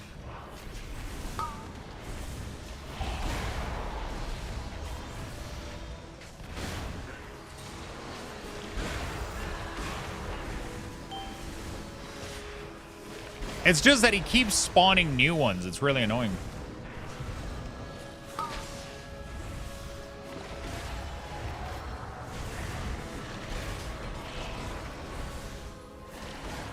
Okay. We have 5 minutes for this trash. Plus boss. Gonna be it's gonna be tough, dude. I think we were missing a little bit of damage. Just a tiny bit. Not a lot.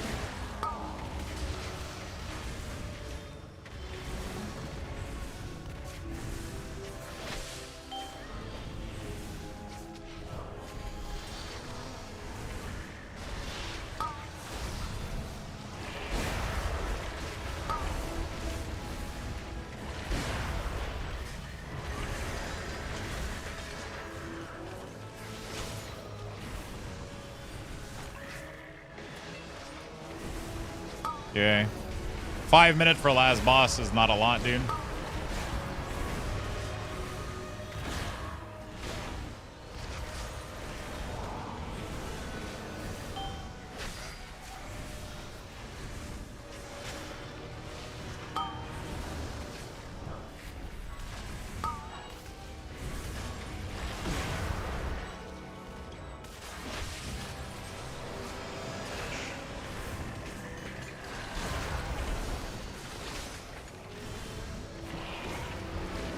Four minutes now. Man, we're lacking so much damage. These things are not dying. Holy fuck. I feel like people aren't using CDs right now or something. Fuck. With Lust, you can do it at 4:30. Yeah, this is a deplete Reno key, sadly. Right where you belong. We tried though. I don't think we can do this in 4 minutes just because of the intermission and our damage is too low.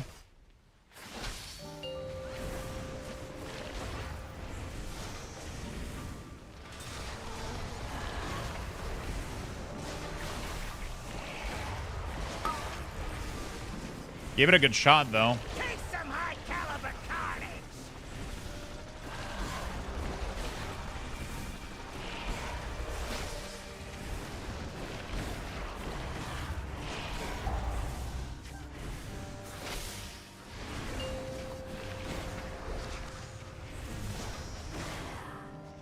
Very good positioning.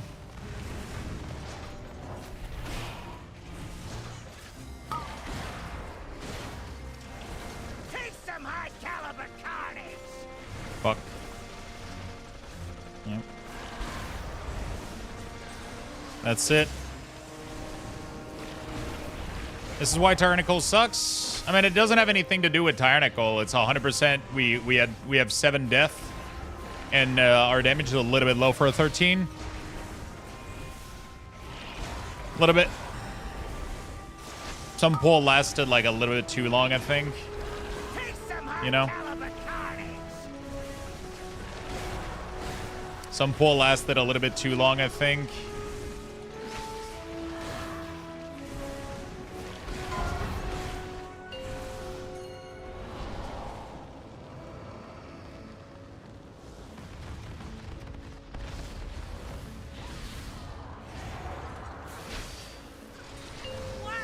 Ah, fuck.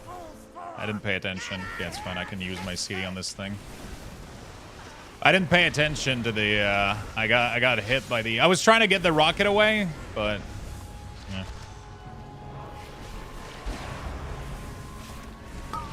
Our damage is just too, inconsistent. I think a little bit. Couple death, couple mistake is fine, you know, like, not the end of the world.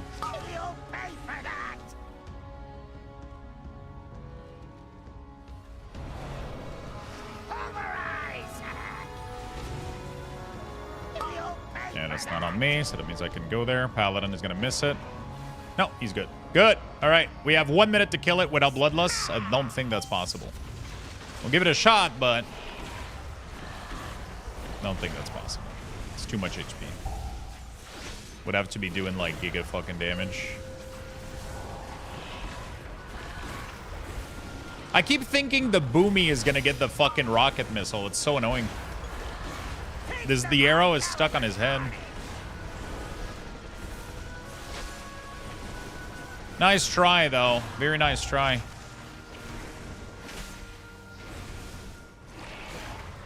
Very nice movement from the tank, too, keeping us safe.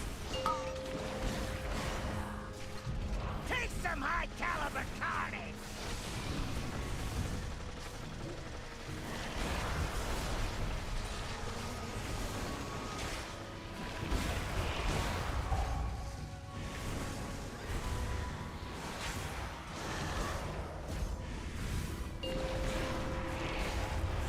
Your failure sustains me. Get a load of 300 pounds per minute.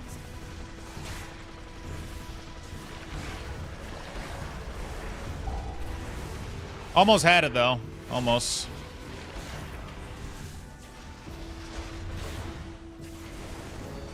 What is trick shot called in your Hunter weak ores? It's the giant, enormous trick shot icon right in the core. It's literally in the middle of the core.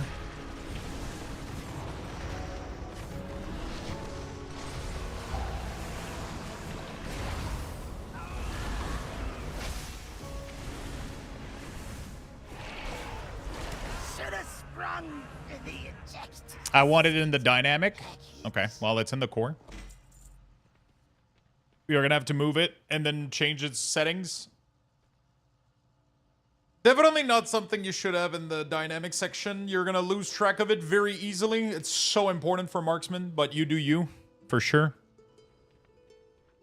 Because you'll see that there's going to be way too much dynamic and you're not going to know what the fuck, if trick shot is active or not.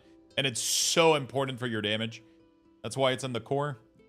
Also, you can map it directly to your multi-shot keybind by having it in the core, so you'll be able to kind of connect the two, right? So it's so, you know. GG's. That was a good try, friend. But yeah, you do whatever feels good to you. I only track Hog, Strider, and Trick Shot. Nice. I'm going to be right back, chat. I'm going to give you guys level 3 Luxbox raffle, and we'll try more keys, more good time, more fun time. 3,000 bucks. Go. Let's go, let's go.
All right.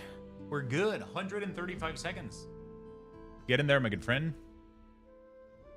That was a really good attempt right there. We just, I think, like, we had a couple of death and, you know.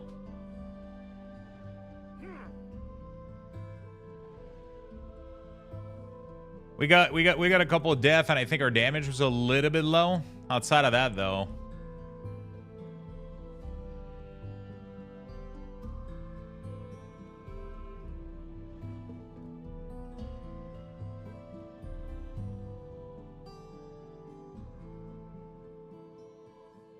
Okay. Out of that, we did really, really good, though. We could have had it. 90 seconds left, my friend. Let's get in there. Let's get in there. Yeah, we did okay. We did okay. Everything was clean. Couple things here and there. Couple things here and there.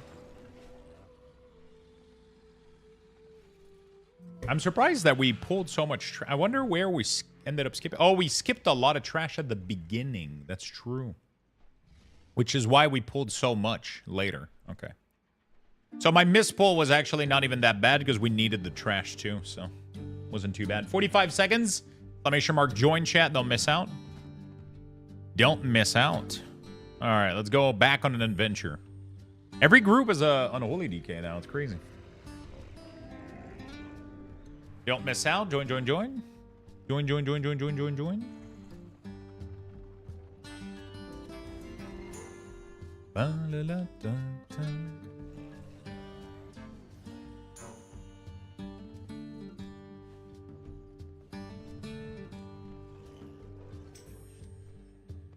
Thanks for the key. Fun playing with you. Week cores are an integral part of my experience. Yo. Awesome.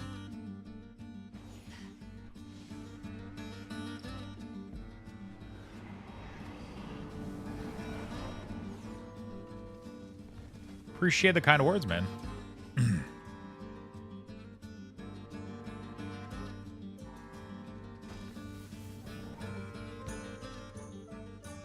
There you go. Congratulations on the Bucks. Congrats on the Bucks Reno.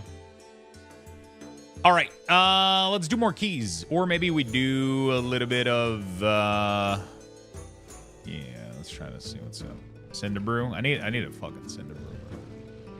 I need Cinder Brew. I need Mother Load. I need. Oh, I gotta. Okay. Jesus. All right, let's go in. Only 3 people got into that. Fun. We don't have enough people for the raffle, man. We don't have enough people entering the raffle. Barely nobody entered that one. Like 10 of you entered.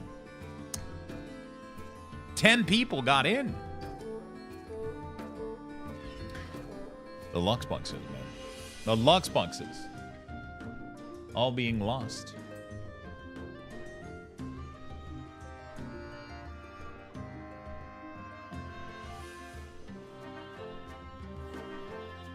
And I still lost? Yeah, there was barely nobody entering. But it does a ratio, so it doesn't always pick the same amount of winner.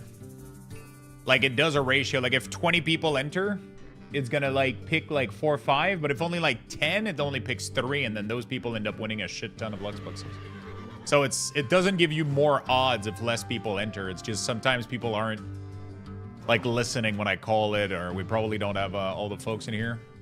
The Triple I Initiative, April 10th. Okay. All right, we got that. We got PoE later. We got to do that, so that's gonna be fun. We got to do. I mean, I don't have to do anything, but I kind of want to watch the PoE stuff.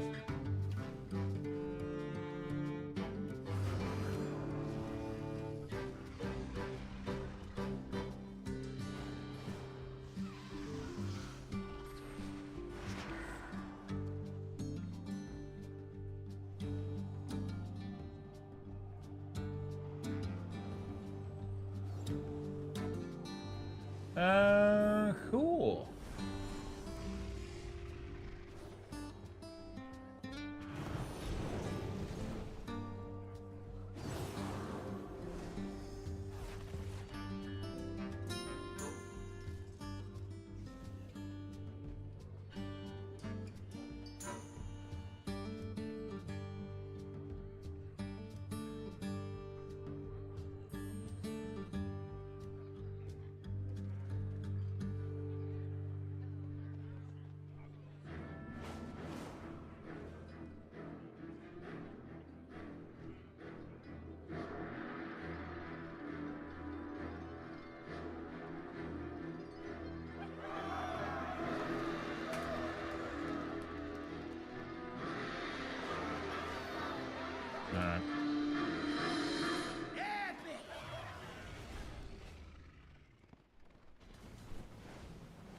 Cool. All right, let's go. I'm here, but I'm not here. Today's a down day.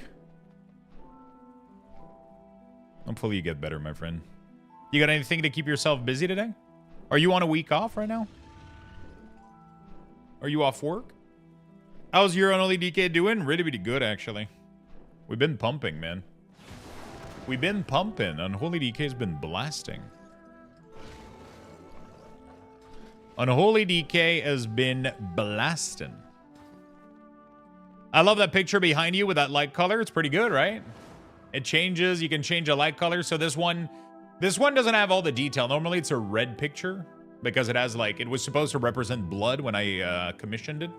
And he has like an orb, but like on the TV, we can't see all the details of it. It would be cool maybe if I did like a little video with them and made them move a little bit or some shit. That would be dope. Could be some cool stuff with that. On short-term leave from work for a couple weeks. Sometimes you need it, man. But sometimes when you don't do anything also is when like it kind of like it allows you to recuperate and shit. But sometimes like you gotta keep your mind busy, man. You gotta figure out something. You gotta go for a walk. You gotta go, you know what I'm saying? You gotta go for a walk. You gotta keep your mind busy somehow. Otherwise it starts to spins a little bit, you know?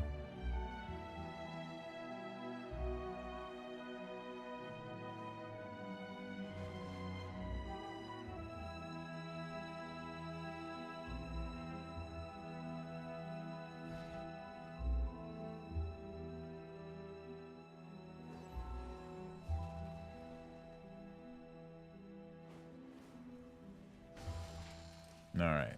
Beautiful. Got the penguin in there. There you go. It's a fine line. Staying home helps, but it also doesn't if you don't do anything. Yeah, I picked up reading for a bit and stuff when I don't feel like doing much. It's such like a double-edged sword, right? Because like you're burnt out from work, you're not feeling too well, so you take a little bit of a leave, you take some time off, and then you want to recharge. But also like if you just stay home, don't go out too much or whatever, then you can start, it can start to deteriorate a little bit in your how you feel, right? So bro, I'm not gonna lie, I kind of want to try to go get that mug on my monk, man, even though I don't play monk. Bro, look at this fucking helm, man. I just did my fit exercise from the app that I told you about. Today was leg, ab, chest. Those mountain climbers were brutal. Had freaking 35 reps of them. Yesterday, I actually did, I went to the gym. I was feeling like, I was like, you know when you finish your day, like I'm a morning shower person, right? So I have to shower in the morning. And then if I don't feel good at night, I'll shower again later. But like usually like I stay at home and fucking, you know, like, so I don't need to shower like fucking 3 times a day, right? But yesterday I was like, yeah, I kind of feel like I need a shower again. And then I was like, oh, you know what? Let's, if I'm going to shower, might as well fucking go like to the gym a little bit. So I went to the gym, worked out a little bit, and then I climbed back the stairs. It's so weird how like, sometimes what I'll do is I don't take the elevator and I just like climb back the stairs. And yeah, I have a few floor to do. I have a few floor to do, so like I have to, bro. I get to my floor and it's like, holy fuck. Yeah, I mean I do it for a workout, right? I don't do it for fun because it's fucking excruciating when I get to my floor. But it felt really, really good. It just sucks because I decided to work out a little bit, and I think I pretty much made it worse for my nerve. Like I have a pinched nerve on my where my shoulder blade is. Not my shoulder blade, my I don't fucking know. I got a pinched nerve in there, and I'm feeling like really fucking ugh. You have been removed, bro. Really, dude?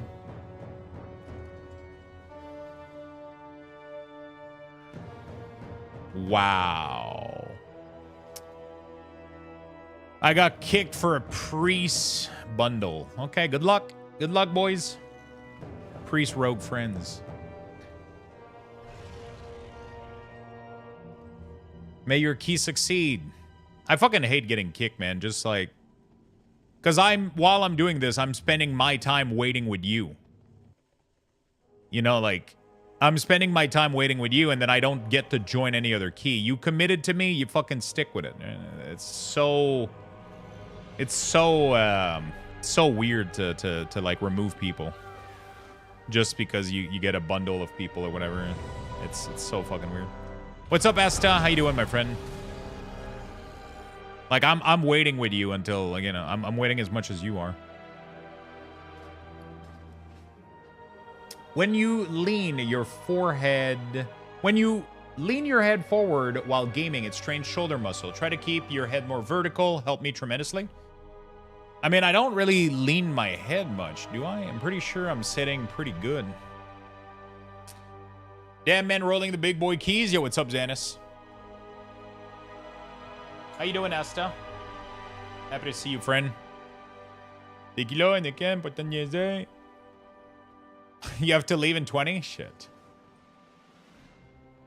I got up this morning, loaded the dishwasher, emptied the fridge and pantry from expired stuff, started laundry, and now I'm eating lunch because I forgot to eat breakfast. Okay, that's really, really good, actually. Wow, you did more than I do in a day. That's pretty good. You did a lot of good stuff, man.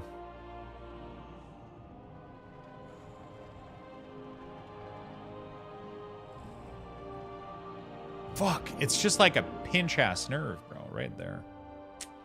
Except in Faux Chalet, yeah.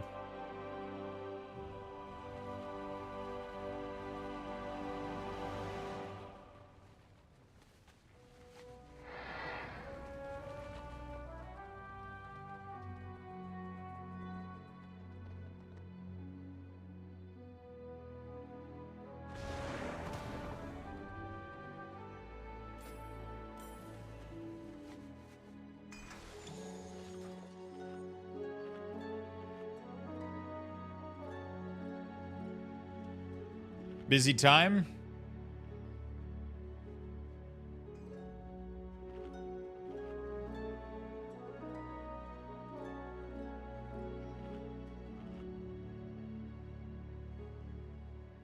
All right.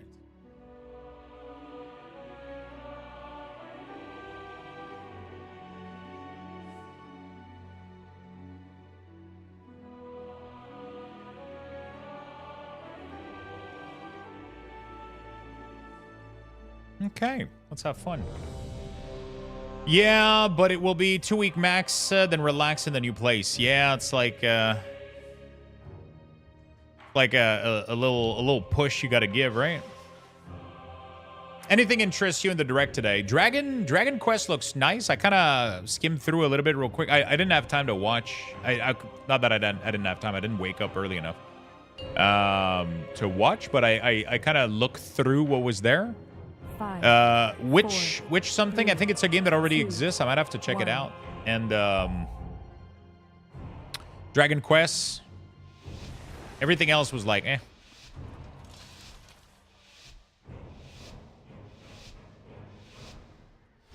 Everything else was like, meh. There was anything Pokemon? Yeah, they talk about the new Legend ZA or whatever the fuck it's called.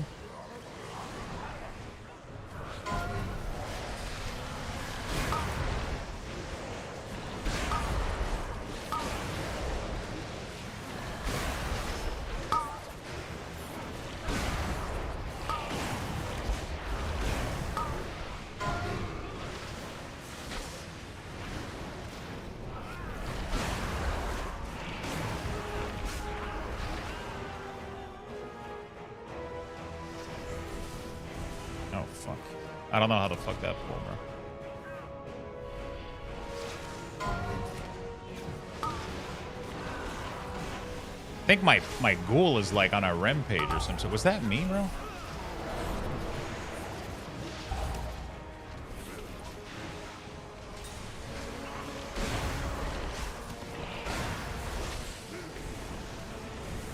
Did anything interest you in there? You got the best in slot 200 mace? Yo, nice. That's pretty good.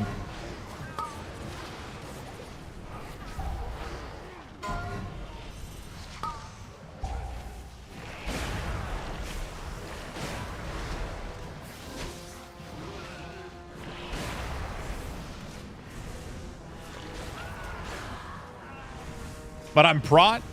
Well, time to go red. Wait, what? Did you forget to change your,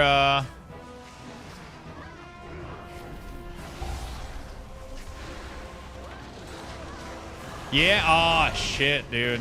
It's fucked. Well, good news is you can use it for Holy and Ret, so if you want to give it a good a shot, you know, and have fun. It's a dual purpose weapon. It's a dual purpose weapon.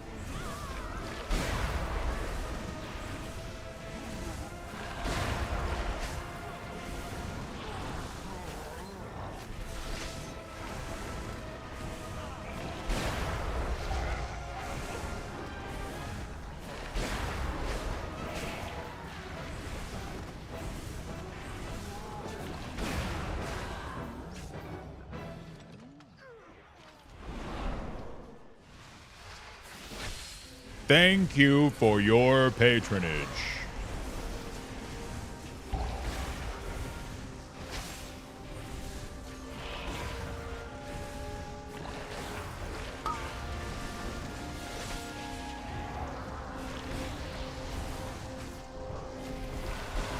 The mug has arrived. It's going to the dishwasher.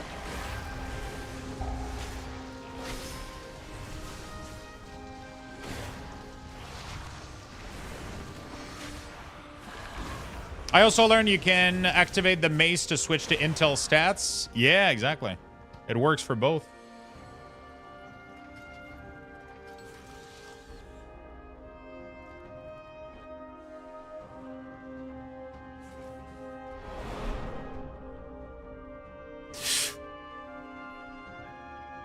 There's me. I simply wish you had lasted a little Fucked up. longer. Get a quick res going. There we go. Good shot.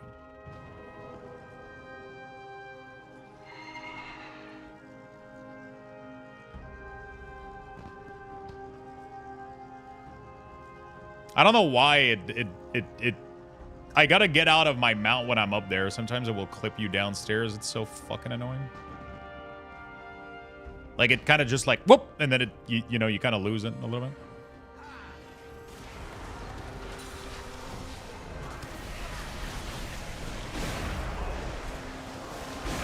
Gotta use a B-res already. It's not good.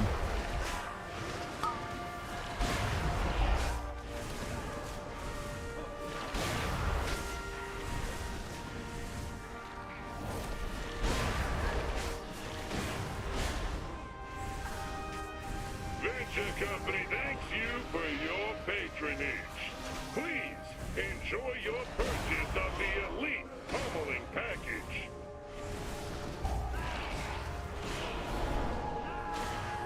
Okay, we're good. Ricka reverb. Best boss ever, by the way.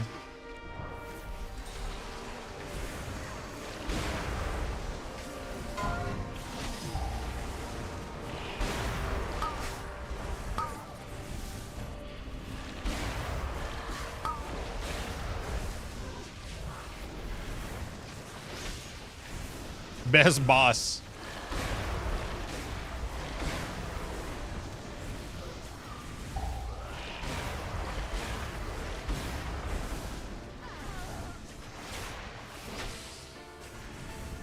Okay. I'm trying to sneak around, but I'm dummy thick and the clap-ass cheek are alerting the guards. Pretty much, that's what's going on. Yeah, it's just, sometimes you clip down. That's weird, man. I don't know, dude. I don't know, dude. All right, AMS, dead advance. There we go. All that good stuff. We're getting ready to do the most fucking damage ever in a second here.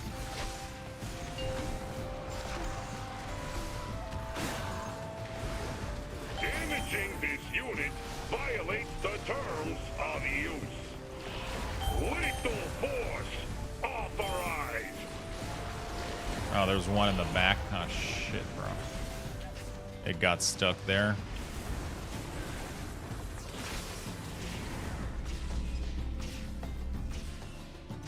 I think somebody like kicked it out or whatever. Yeah, this is over.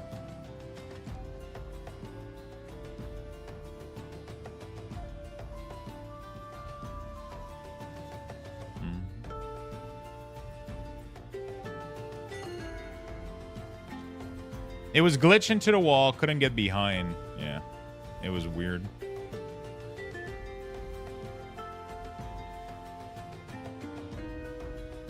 Richard Reverb found to near his place after a riot through the slums of Undermine.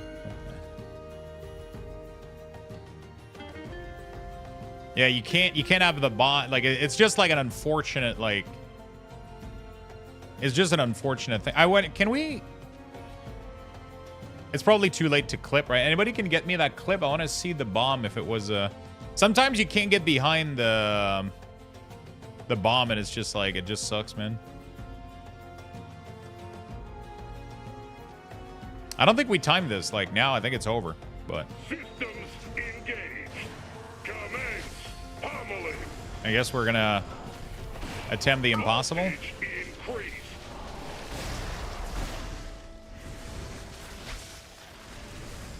Yeah, I mean, it happens, man. I don't know. And it just sucks because people were blaming the Pally, but I don't think there's anything the Pally could have done here. Damaging this unit violates the terms of use. I don't think there's anything the Pally could do here. Lethal force. Also, you want to hold the bomb until the last minute if you're like, for sure. So we can get more damage out of this, but yeah.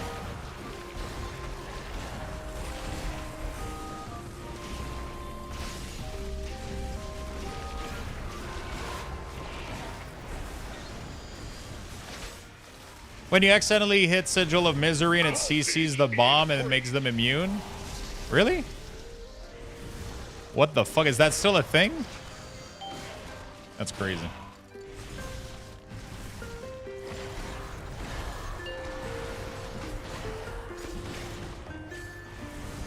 Damaging this unit violates the terms of use. Lethal force. You just have to move the boss into it. So.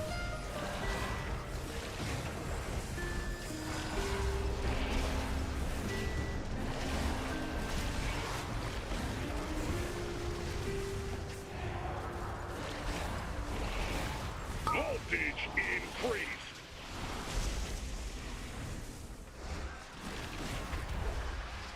Okay.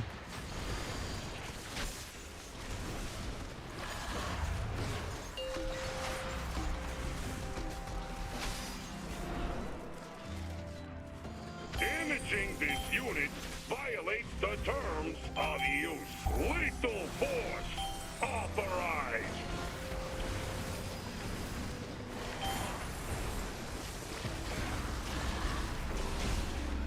Yeah, we're chilling. One of the best thing that I've seen is you pull him in the corner, like right here. You put him like right here, and all the bombs like end up spawning like up here, and then you all kick them in the corner. Then you move him out, and then you bring him back in. It's crazy. I saw a tank do that one day. It was the easiest boss I've ever seen.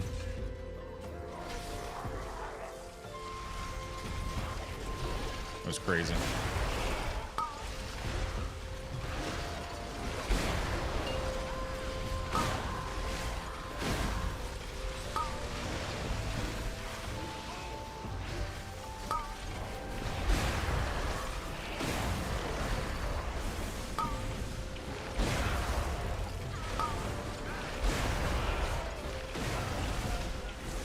It was crazy.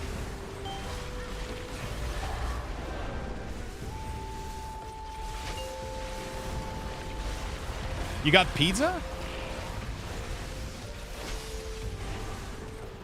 Fuck.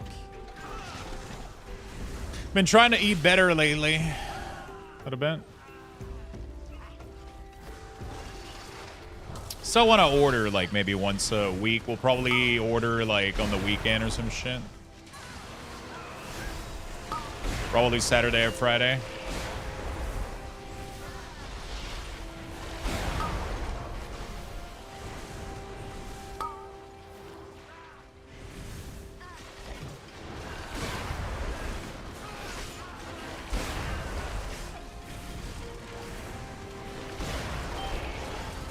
Wendy's and Terraria? I don't know if I'm doing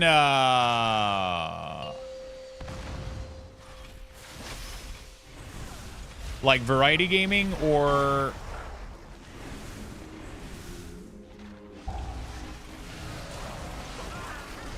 Gunpla.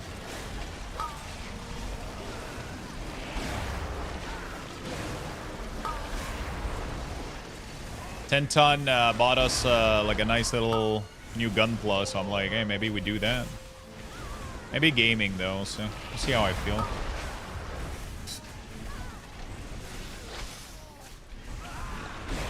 Terraria is a big project though. Like if I start Terraria, I might as well finish, you know. And I don't think we have time before the new PoE patch.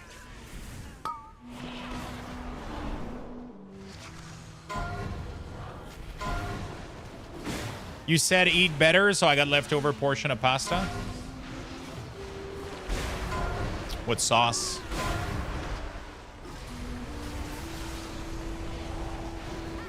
I had blinding sleet. I could have stopped that. My bad.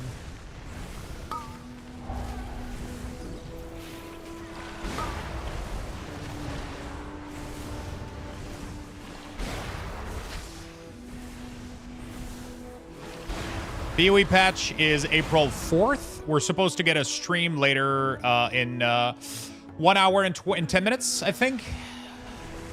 2 hour and 10 minutes at 3 p.m., I think.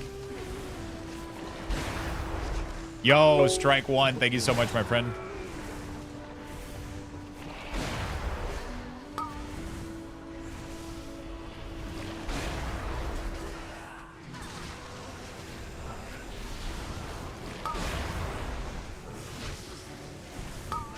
So they're deploying a new patch, and most likely they have a new class too. So, and there's a stream literally this afternoon at 3 p.m. We're gonna watch it together.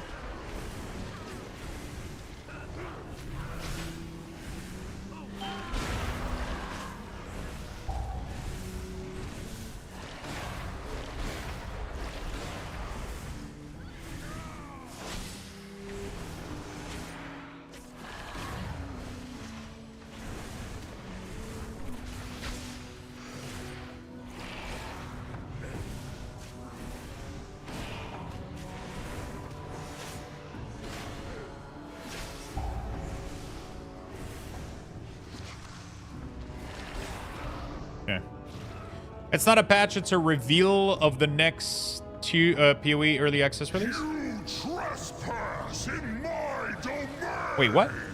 No. The stream today is them talking about the patch that's coming up on April 4th. The new class, the new thing, the new item, the new content, all the new stuff, if there is any new class and shit. So that's what the stream is about. It's a brand new patch for early access. There's probably going to be, there's rumor of a ecom reset and shit, so. There's rumor of an ecom reset. So they're pretty much going to be like talking about all of that stuff, letting us know what's up.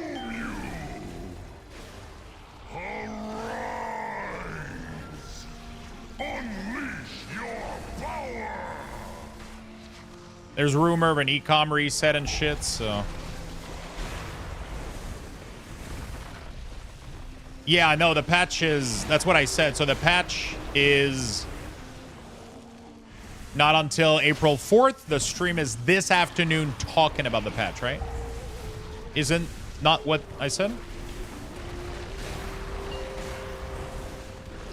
They're revealing the info about the patch today, but the patch is on April 4th.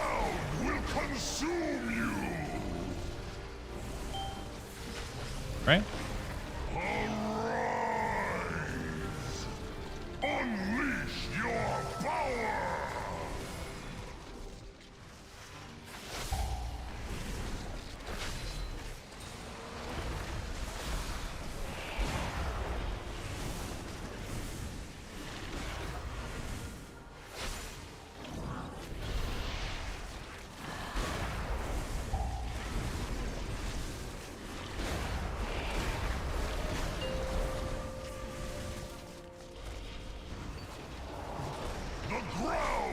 Consume you! Arise! Unleash your power!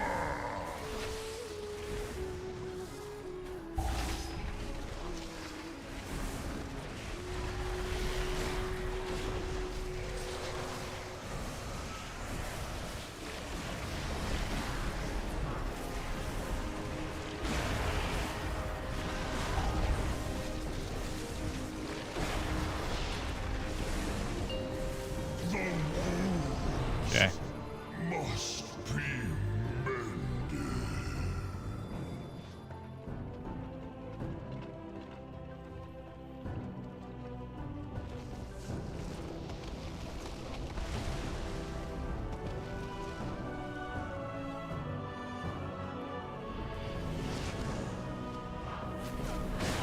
There we go. Red lights. Good choice. Good choice.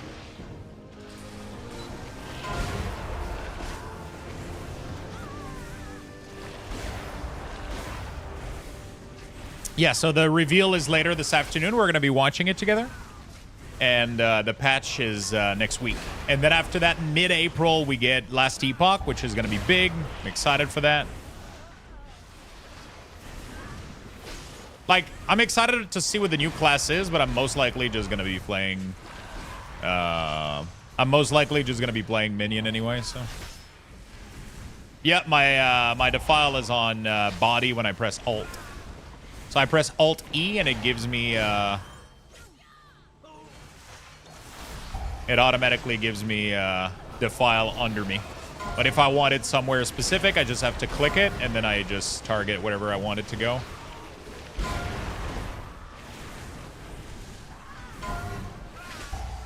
Should do some Ellie with chat. Last Epoch? Yeah, that's what we do. I play Last Epoch every time there's a new season. I'm gonna play it every new season for sure.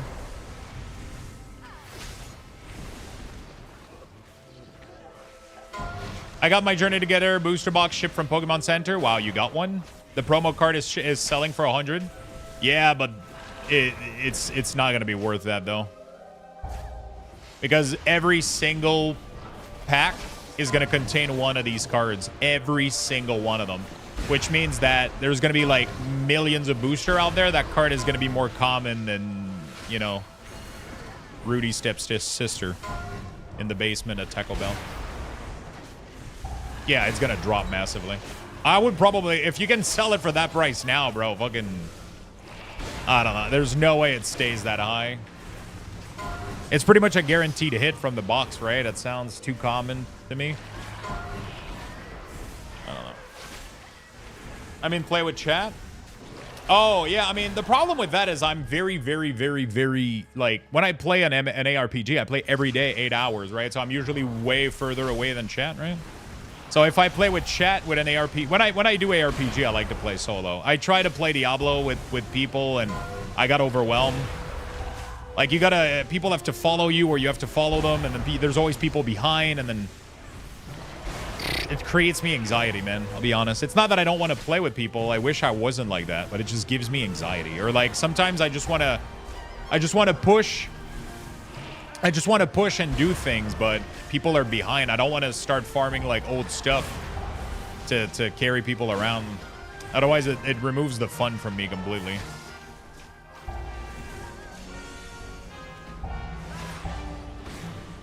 You know, I like the idea though. We did a little bit of stuff though. I did play a little bit with Void, but most ARPG are very solo-ish game. They're more fun enjoyed solo, in my opinion. Might try to get my wife to play. I mean, Last Epoch is such like a good entry-level ARPG. It's so cozy. So nice. I'm excited for the patch. I'm excited to see what Path of Exile is doing now, though.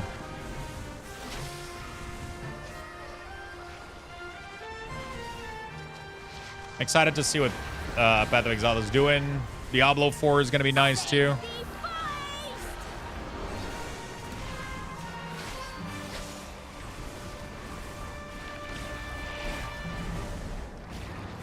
So, Hobbiesville shipped my 2 little booster bundle that I got, but they didn't ship any of my order.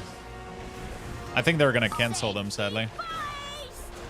Honestly, it's probably for the best, man. At $300 a fucking booster, man, I don't even know if I want them anymore.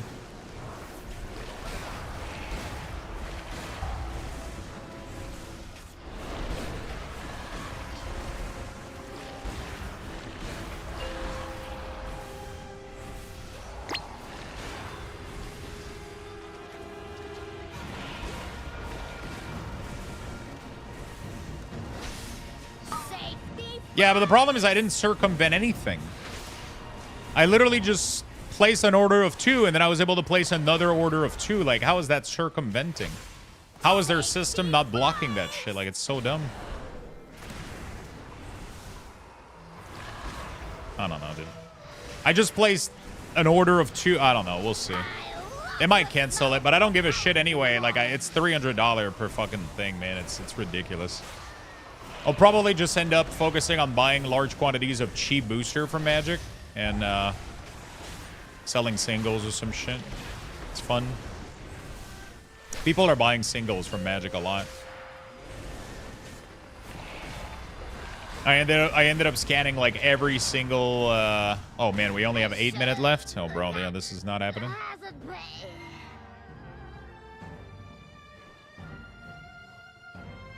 I read a disclaimer that said if you place more than one, all order will be.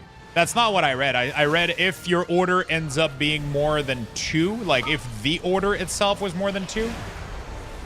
Yeah.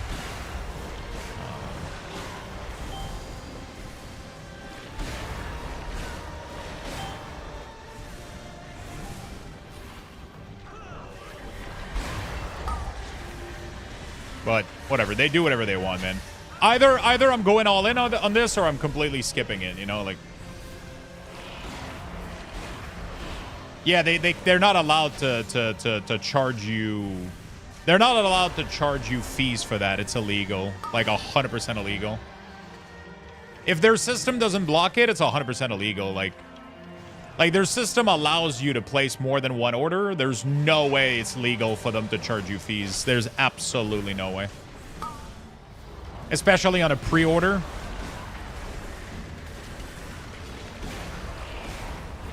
There's absolutely no way it's legal, so I don't give a shit. Honestly, they're either gonna cancel it, and I'm fine with that because paying $300, paying $300 like a fucking booster is absolutely insane. I don't even think. I think the market is gonna crash soon anyway, so there's no way it keeps going like this. Like, if I'm telling myself, fuck this shit, a lot of people are going to start telling themselves, fuck this shit. Like, people are getting fucking tired of this, and I think people are going to stop, like, just not caring, honestly. I'm just going to focus on Lorcana, Magic, and then if I can get Pokemon from Pokemon Center, cool. But if I can't, fuck it, bro. Like, I'm not going to not sleep at night because fucking, yeah, fuck this shit, you know?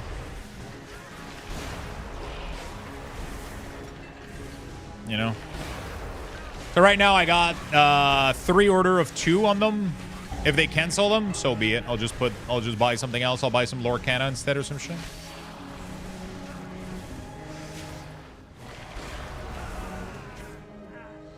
Do you bums realize how much property damage you've done?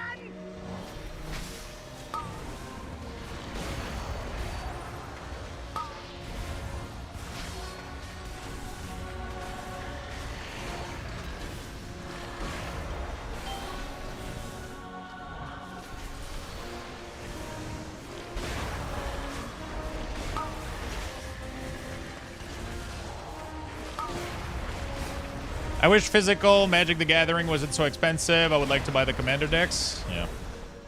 Like, my LGS Imaginaire is liquidating their Karlov Manor, so I put an order for 2 cases of 6. They're selling them super cheap, and I'm going to try to see if I can get a discount on top of it. The EV of those booster boxes is actually really, really good. Like, the actual EV on those boxes, like, really, really good. There's some really, really pricey cards in there. So I'm literally just going to use those to rip open a shit ton of boxes every Sunday. Like, I can open 2 of these every Sunday. 2 of these Play Booster box of 36 booster pack is cheaper than a fucking collector edition. Right? So it's either I pay $500 to open a collector edition, which is fun and all, but then I pay, like, ridiculous fucking prices just to be able to open 12 booster, or I get to open 36 times 2, you know, or I get to open 36 times 2 for less money, right? It's crazy. And then I can resell the singles, like, for good value, right? So I wanted to get into One Piece, but man, it's I don't have enough. I don't have, if what I'm doing now ends up like, if what I'm doing now ends up paying, and I end up like being able to generate income with selling the cards and everything, I might want to get into One Piece, but right now I don't have the money to get into a third fucking, especially when Pokemon is so pricey. I might just give up on Pokemon for a while until it stabilizes again. You know?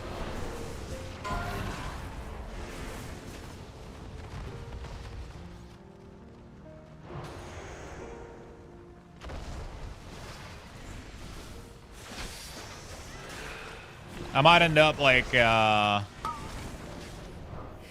giving up on Pokemon until it's stabilized. Magic right now is pretty fun. I got a lot of yeah, dude. Everybody's stayed in. I don't understand how people like don't see this. Don't see those mechanics.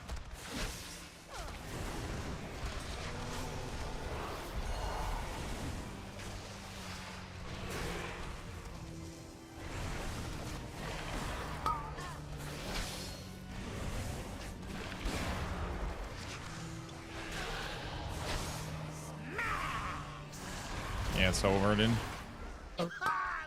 Not sure why nobody moved, though.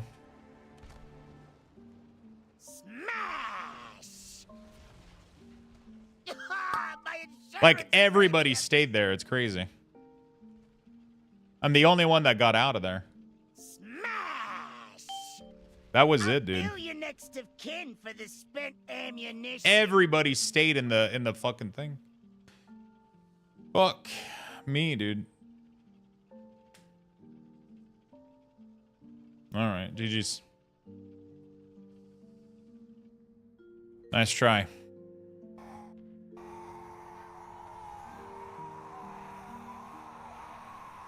Listening to the wife's boss on why they aren't getting a raise, but construction on their new 5 million building, it makes me want to slap him.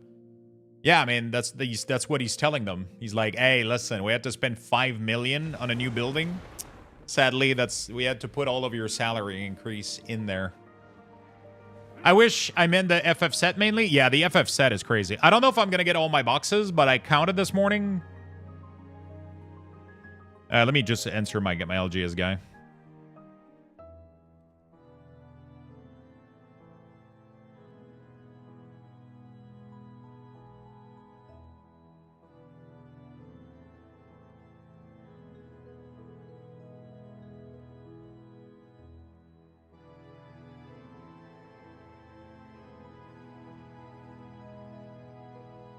Yeah, there we go. So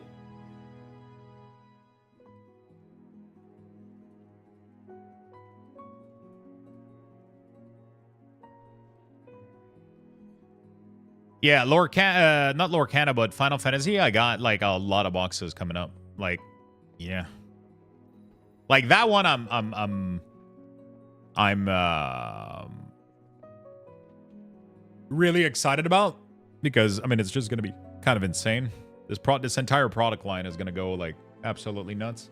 We don't even know what the cards are, but there's no way it doesn't fucking work unless there's like a massive printing error or whatever. But yeah, it's gonna be kind of insane.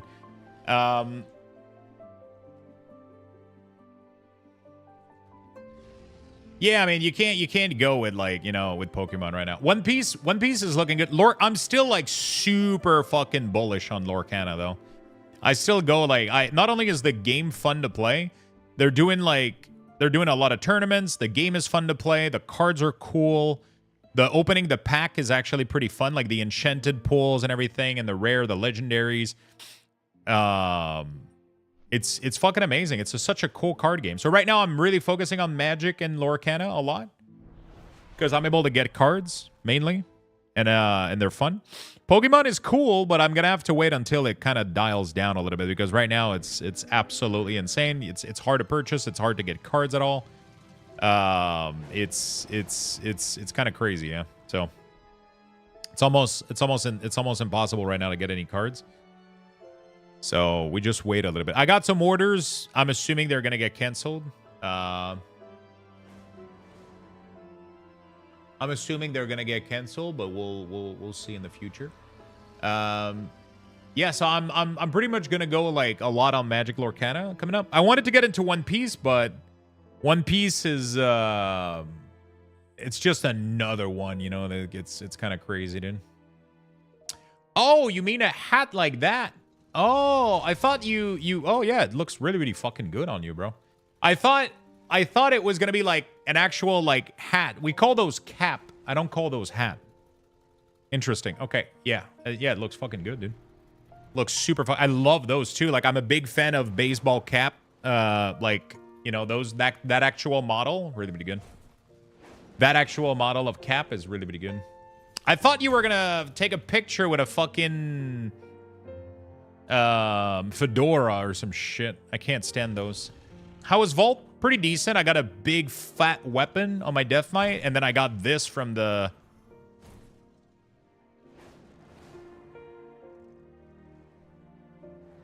I got this from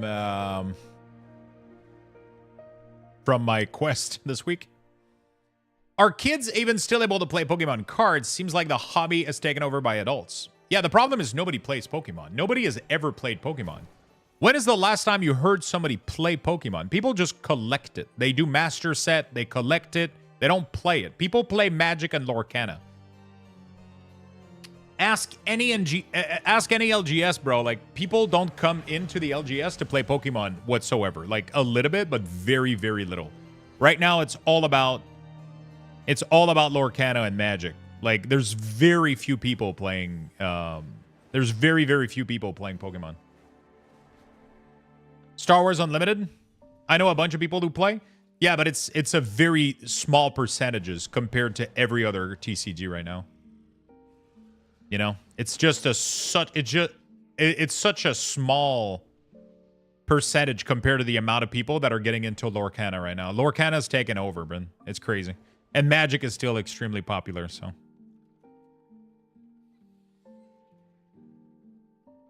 The problem with Star Wars Unlimited, bro, I've been buying cards, but they're not fun to open. And then they finally came out with, like, the big bundles. But I think it's too late for Star Wars Unlimited, man. The thing is, I'm not interested in playing the game too much. Yeah.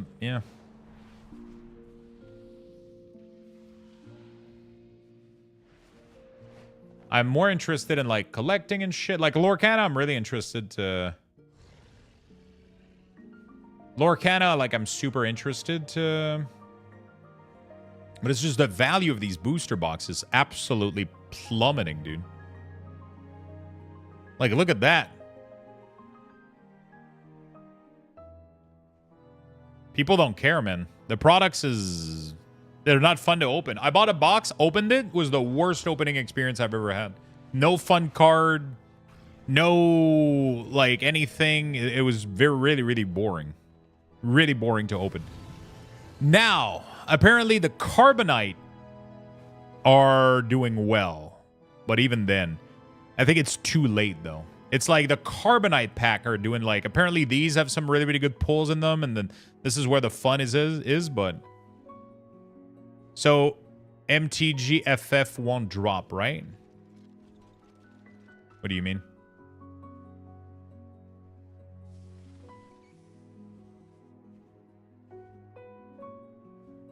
Collector boxes? 100% not. That thing is going to go to fucking 2,000, calling it right now.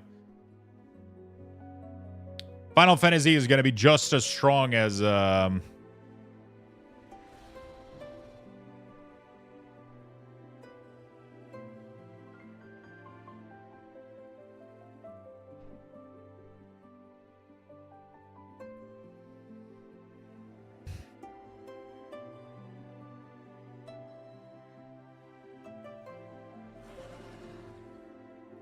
I think it's going to be just as strong as... oh, fuck, I'm in Star Wars Unlimited. Okay. I think it's going to be just as strong as this. This thing keeps going up, dude. It crashed for a bit, and now, like, it's going back up. Yeah. I mean, I sold mine already, so they're already out, but...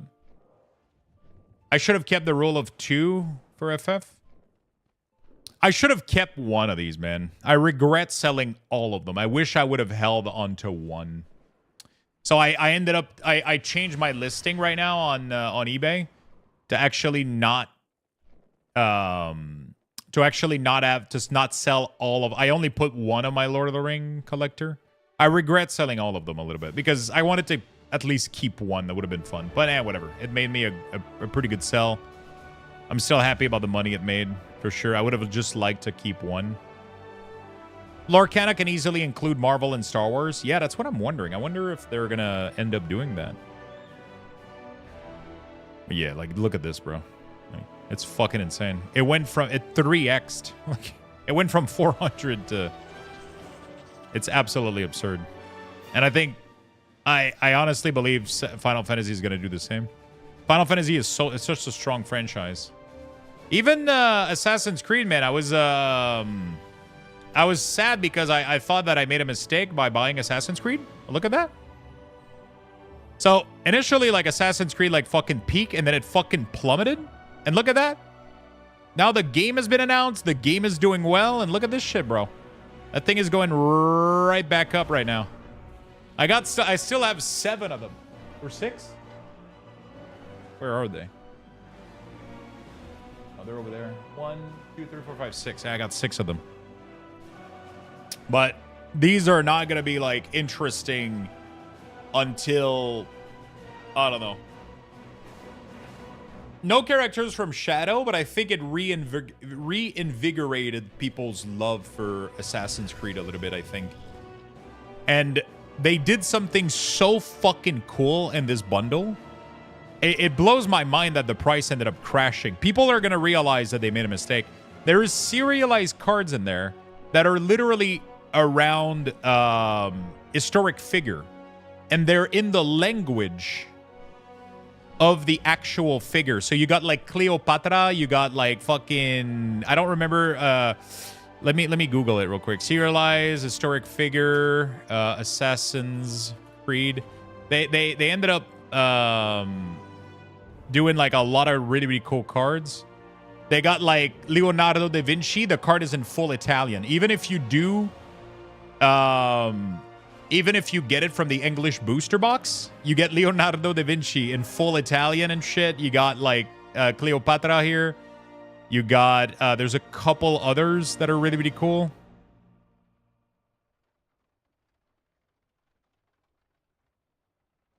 You got Socrates, I think this is. I don't remember. So it's all in Greek. It's so cool. So like these booster box, man, I had a feeling they were going to go up and then they ended up plummeting, but I think they're going to go back. I think they're going to go back up though. Like there's no way that they stay down. These serialized cards are so cool. So we'll see. We'll see what ends up happening. If you pull one of these, bro, I could have one of these right now in my packs, man. Spider-Man, I don't know, dude. I don't know how I feel. I bought very little. I don't know what's gonna happen with Spider-Man. I'm afraid. I'm not connected to the product, so I bought some just to say I have some.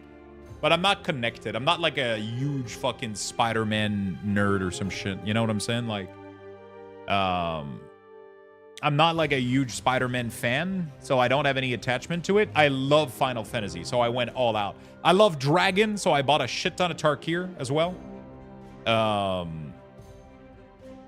You know, like I just go with what my gut is telling me. I don't try to, like, if I'm not interested in the product, I'm not gonna go all in on it. Like, there's some stuff that I do, like, for example, like the SpongeBob Secret Lair. I don't care about SpongeBob that much.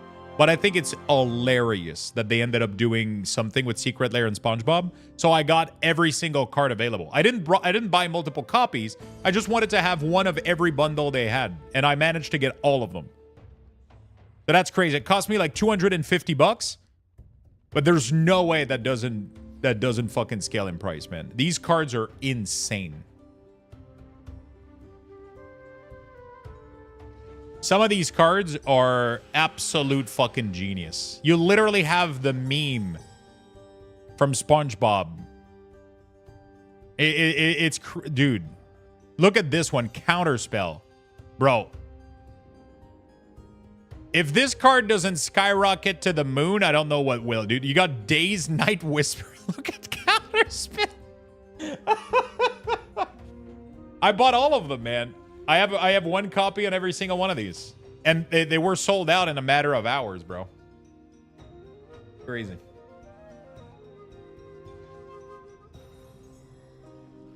They were sold out in a matter of hours, man. It's crazy. Like it's gonna be insane. So I don't know, man. I just bought them. We'll see what happens. I got the full land set up. I got the full land set up. I just got them. I just jumped on the I just jumped on the occasion, I guess. I don't know. Spider-Man, I don't know, though. I truly don't know. I went 2-2 like I do for small sets that I don't care about. I just went 2-2 and, yeah.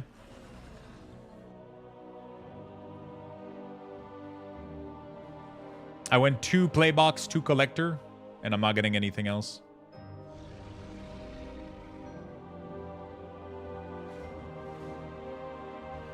Are you running out of room? No. I still have... This shelf right here is not optimized right now. I just kind of dump shit in there. I'm going to get another shelf that I'm going to put in my bedroom. There's like a giant place in my bedroom right in front of the window, but there's like a big blinds that's in front of it.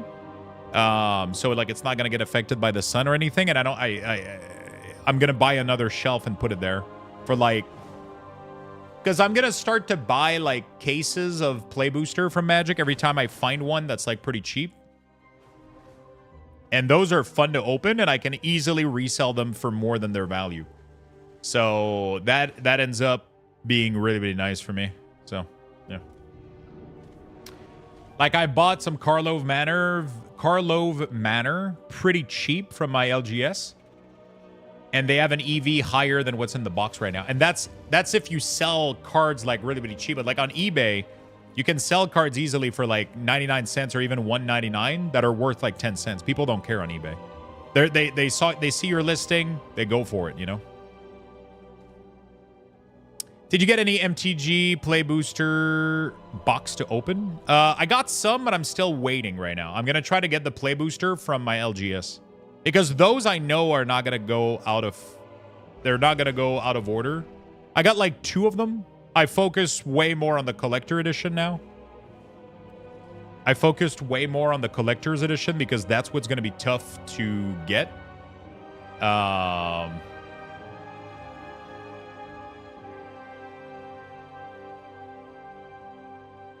what's going to be tough to get is going to be the collector. So I focus on that.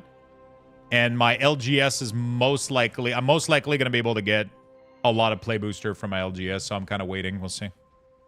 I don't think I'm going to get that many, though. They're pretty cheap, so they're normal price. I might do it. We'll see. I might do it. Who knows? I'm just waiting. Right now, they seem to be really... like, the person that I contact at my LGS is completely...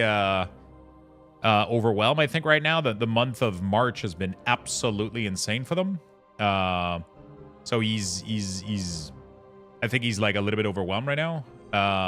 So I'm kind of going, I'm not asking for too much from them.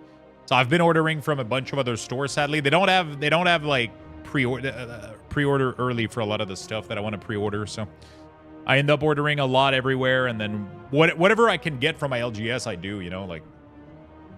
I bought 2 of the FF14 gift box, and their price is still around the price I originally purchased them for. It makes me wonder if those gifts box will become rare. They should go up in value. Wait, there is a store. Do you have a store right now that has any of those gift box available for purchase? Most store that I've seen are completely out of...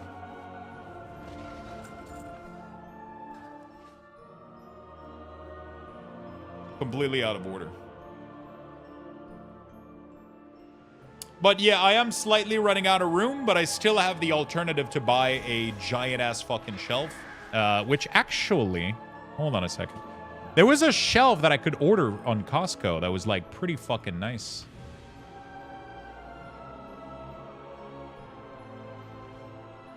I just have to find it again. Oh, yeah, dude. There's like the plastic shelf from Costco that I can get. But I don't think I'm going to go for that one. I think I'll get something better. I got to go to Costco directly. I have to go there and like... Or I could order it online. I think they have Costco.ca. They have like a really, really good shelf. Like a big metal shelf or whatever.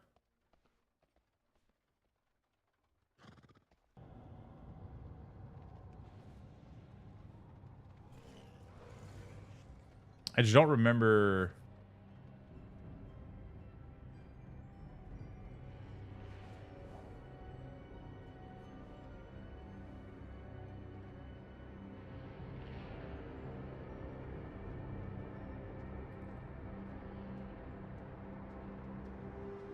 Yeah, like this thing right here, I think.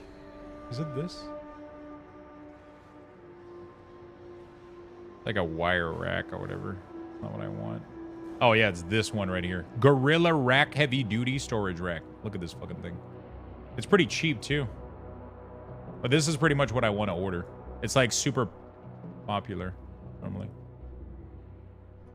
Why does it not let me show you guys? Yeah, Gorilla Rack Heavy Duty Storage Rack. Anyway, that's what that is. It's pretty nice. Super sturdy. These fucking things are... You can load these up. I purchased off the TCG player on the first wave. Yeah, but they're not at the same price. You didn't pay this price, right? You didn't pay that price. What price did you pay for them?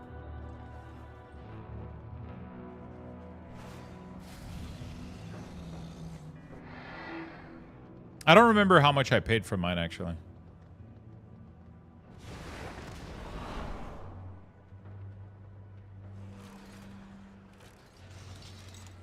Because right now they're pricey as fuck.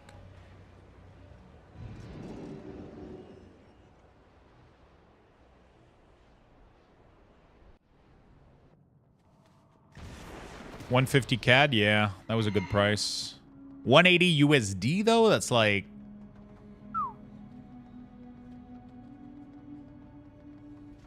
It's definitely gonna go up, I think, but...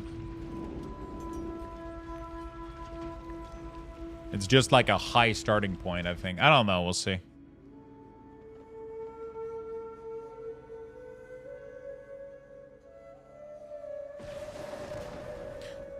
Sorry, portal was down.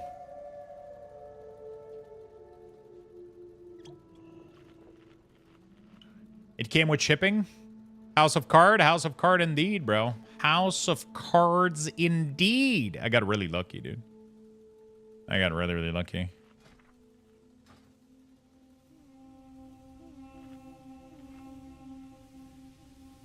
Yes, I'm thinking about getting like one of these. Bad boy.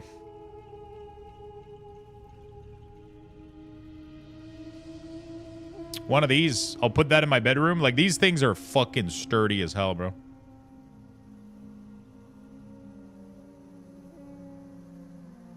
I'll fucking load this with booster box, pretty much. I got, like, a cute one for the living room. I'll just put, like, some cute stuff in there, but all the bulk of, all my big fucking bulk. Hey, by the way, Giggity, are you in chat? Don't forget to...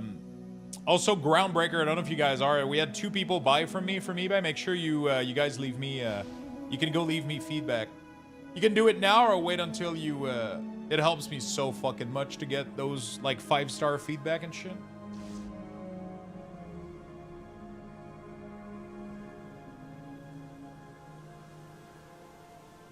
Last thing, first pull, second boss, final boss. Okay.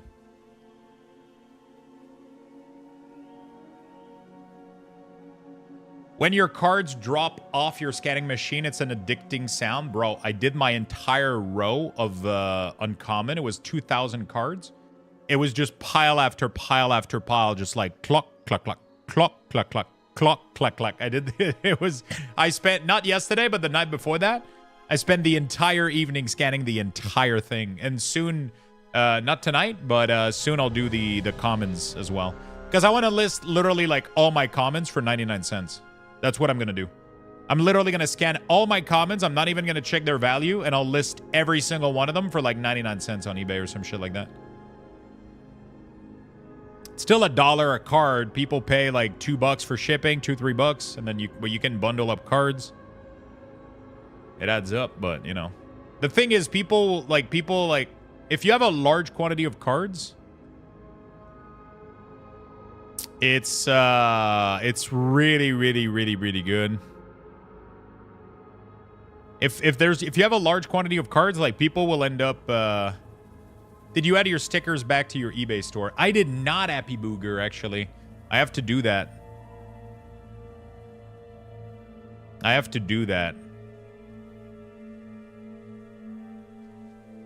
I've been giving away the stickers in some of my orders.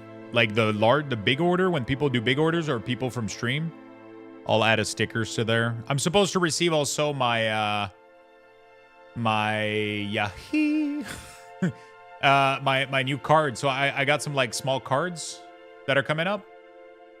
That I'm gonna put in the like a little ad or whatever. For my store and my stream, so should be fun. I don't know. They're supposed to be here. Oh, that was delivered yesterday. Oh, fuck. Wait, what the fuck is going on?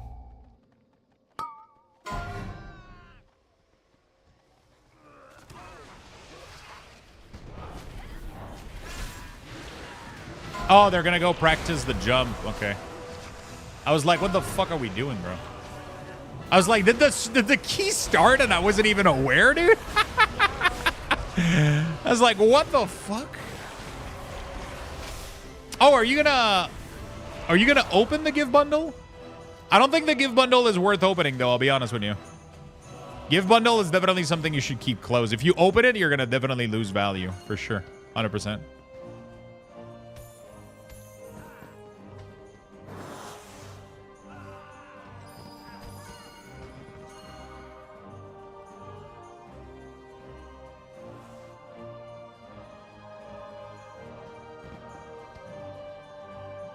From the barrel.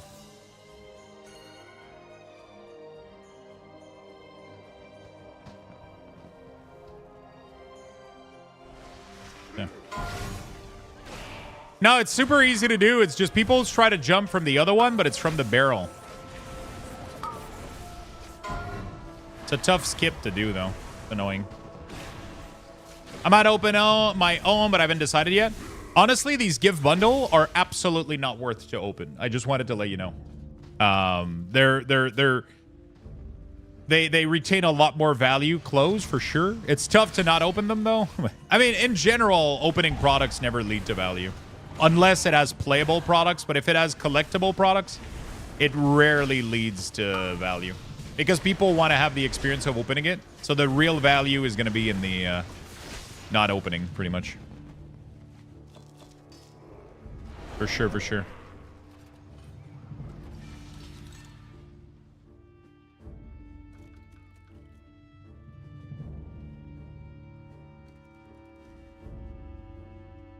Trial of Style is gone? Is it already gone? I don't think it is it? No, it's not. It literally came on this week. It's not gone. 5, 4, right? 3, 2, 1. It ends at 12. Oh, shit. Oh, it ends really soon? Sorry, I didn't...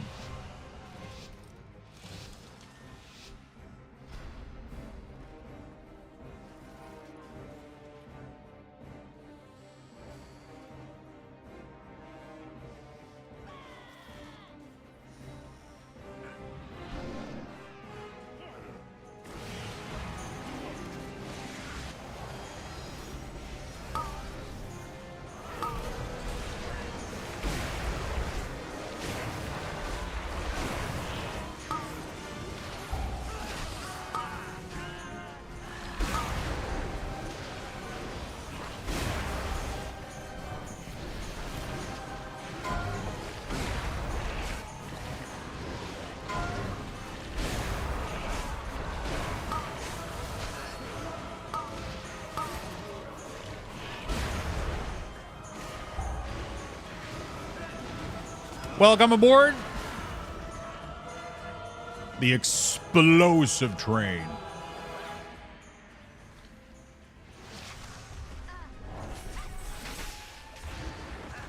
Okay.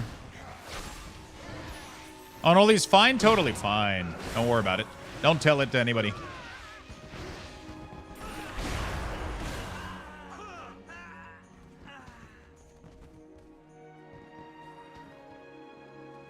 Don't worry about it.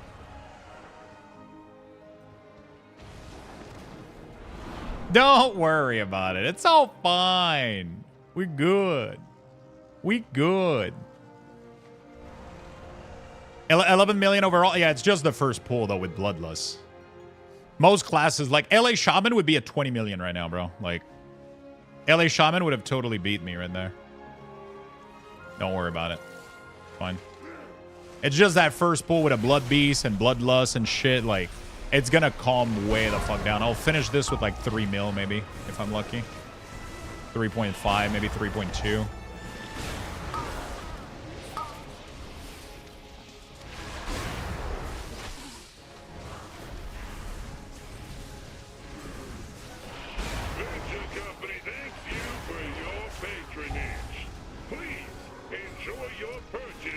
Bro, I've seen... I played with an LA the other day in Cinderbrew, and he absolutely decimated me. To be fair, though, I didn't get any Blood Beasts on the first pull with Bloodlust.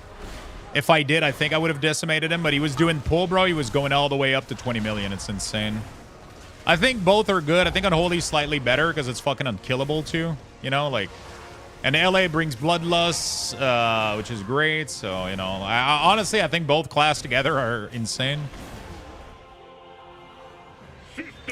Here, what you want to do is you don't want to use your CD, right? So you don't want to use your cooldown. You got to wait for the bombs.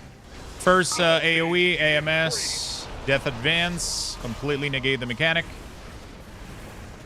There we go. Load this puppy up with wounds. Not too much anyway, because... Damaging this unit violates the terms of use. Ah, fuck. Force authorized. Bro, holy fuck. God damn it.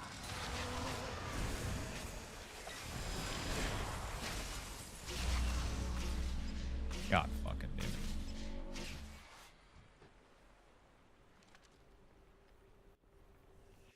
God fucking damn it.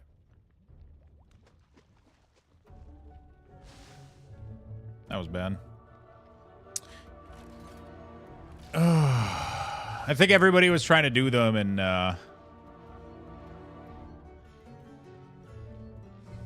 they have to reskip. Fuck. I think it's over.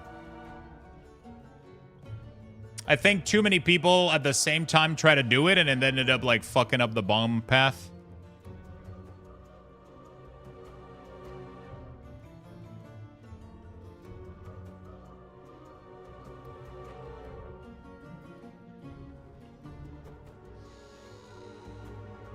We all like kind of just panic ran to those bomb and fucking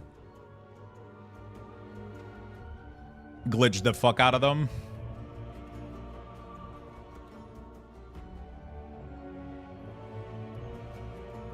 Yeah.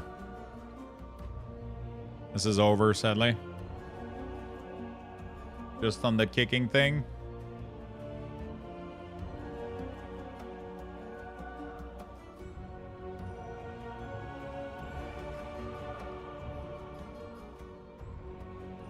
You mispath that last bomb? Yeah, that last one was definitely mispath for sure.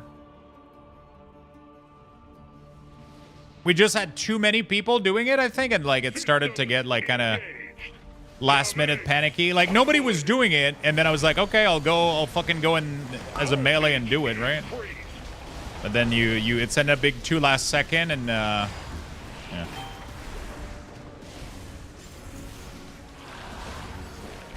9 commercial, tough life, tough life. 3 minutes for everybody. The number of commercial doesn't really matter. The number of commercial doesn't really matter. It could be 20 million commercial. It's still going to be 3 minutes. You know? I bought my CD here because... Yeah, our time is absolutely cooked, by the way. We're not timing this key anymore.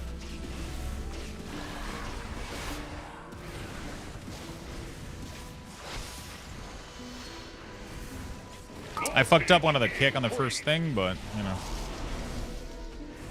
Yeah. We had like 3 bombs there. Nobody was moving. Kind of ran in, and I had to like hurry up to try to kick. But like everybody started going in. We got blinks at the last second and shit. And I was like, okay.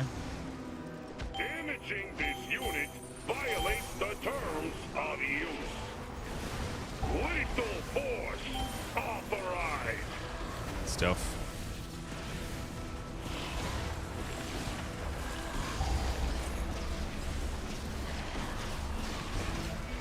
Hey, what's up, Fafnir? How you doing, buddy?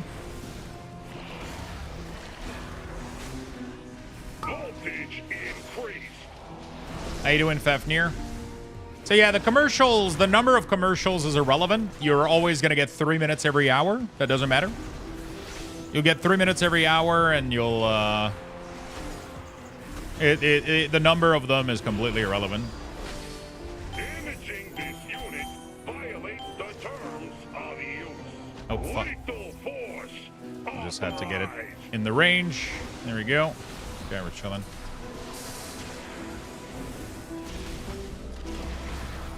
Alright, finish him off. I didn't want it to actually hit the boss so that we could delay it for damage, but I don't think it mattered. Voltage increased. Systems.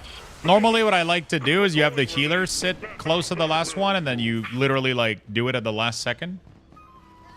And by doing it at the last second, you end up getting more damage. And then you can like, you know. I was like, I'll get it close to boss. I have threat right now. We're chilling. Yeah, we're good.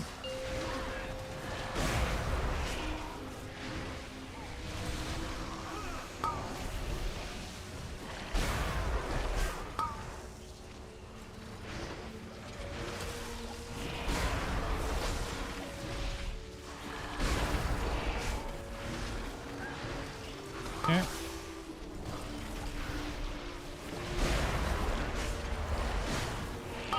Yeah, that's just the way that I build the weak ores. Divine Storm only shows up if you have the proc for Divine Storm, and Templar's Verdict only show up if you have the it for Templar's Verdict. If you don't have survive.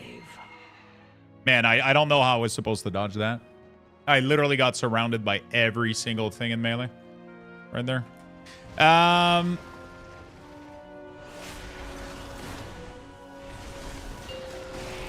Yeah, it's just you don't have the right build, Coach Vickers. You just don't have the right build.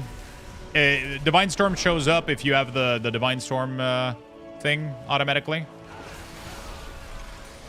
You don't need to do anything. It won't show up if you don't have the Divine Storm. But also, Rob might have like a really old version. Just delete your weak ores, import and fresh, and make sure you're using the correct build. And you should be fine.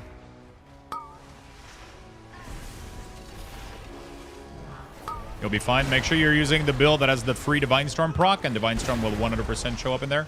You're not going to get Templar's Verdict, though, but it's not needed. It shows the same info for both, right? It's the same cost. They don't have a cooldown. So. But yeah, as long as you have the talent to show Divine Storm, the proc, you'll be good to go. There's a talent on the right side completely that, like, whenever you do a spender or whatever, you have a chance to have a free Divine Storm. That's what triggers that weak aura to show up, right?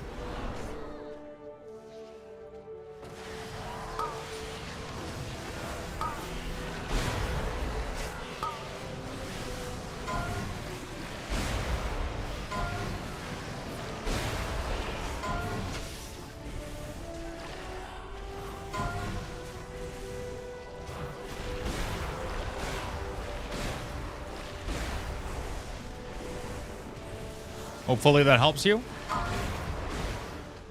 Otherwise, you can just create an... you're right. I guess I just want to have it for raid then? Yeah, exactly. For raid, you should have the Templar's Verdict one, though, for raid. Pretty sure you should have the Templar's Verdict one for raid. Don't you? So it should do the same thing, pretty much. Nope. Okay, well... You know, that's the build. That's kind of how that goes. You're not going to have it. But the Holy Power changed color when you can use a spender, so it should be pretty easy. It should be pretty easy to add because there's literally no info to do with them. So, or you can, one thing you can do if you want is just remove the condition on both of them. Just go find Divine Storm and Templar's Verdict for Ret and go remove the load condition that only makes them load if you know those talent, and then they'll show up for you at all time if you want. You're just going to have to do that every time you update, sadly, but that's the best I can do, right? That's kind of the best. The blood of Azeroth flows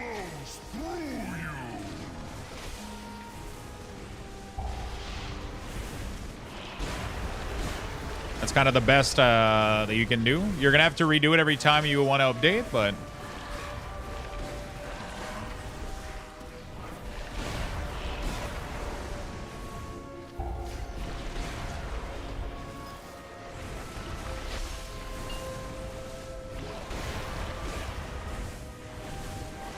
Shatter! Arise! The blood of Azeroth flows through you! yeah.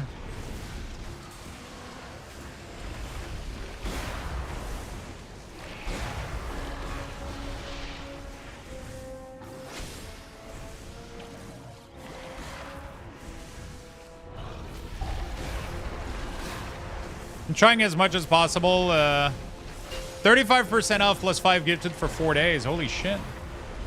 Pretty dope. The ground will consume you! Maybe we finish March goal for an extra merge giveaway. Maybe. Could do that. Unleash your power!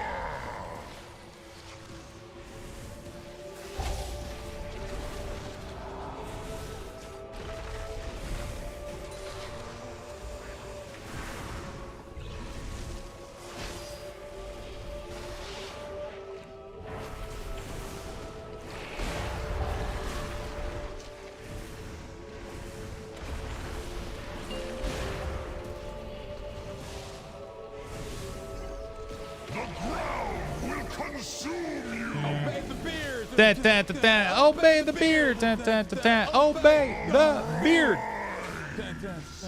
Sorokas.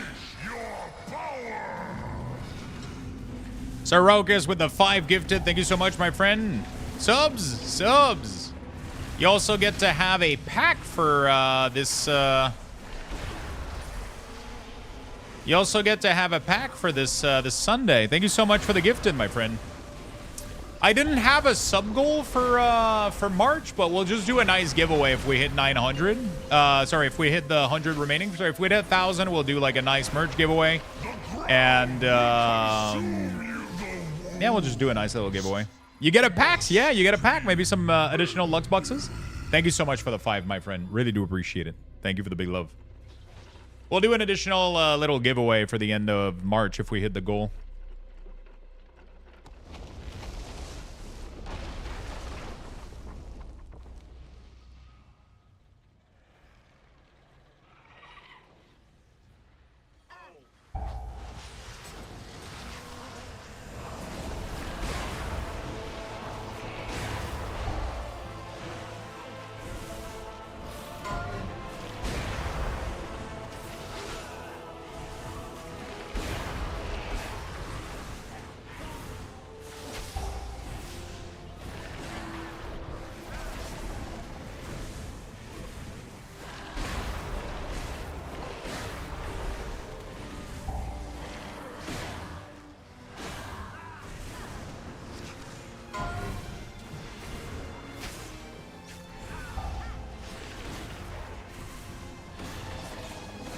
Yeah. I think we're doing great right now on time, actually, because we're doing so much fucking damage, even if we fucked up that first boss. You know?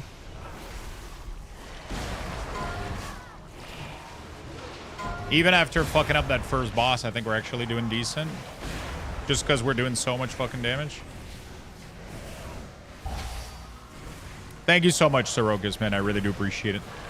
Yeah, if we do complete the goal for March, which we have 3-4 days left, we'll do a nice giveaway. We'll see whatever we do. Maybe more merch. I like doing the merch increment stuff. I think it's kind of fun. You guys tell me if you think it's a fun like sub goal. Instead of having none, I like doing like the sub goal merch increment that we're doing. Like every 250 or whatever, we get some more merch. Oh my god, my pet took aggro.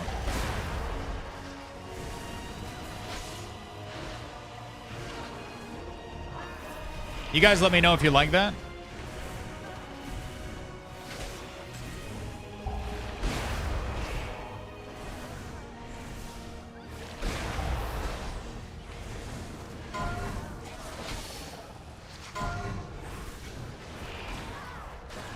If you guys want us to keep going with that for future months.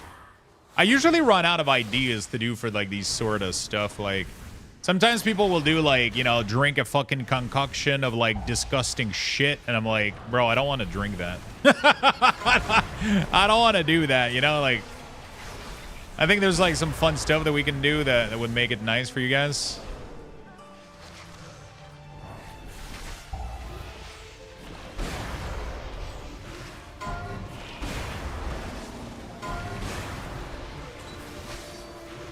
Just let me know if you guys like it, and we'll keep doing them. Chili oil?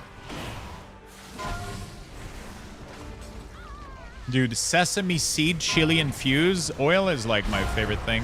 Yesterday, I made a egg fry rice with gochujang, man. It was the greatest egg fry rice I've ever done.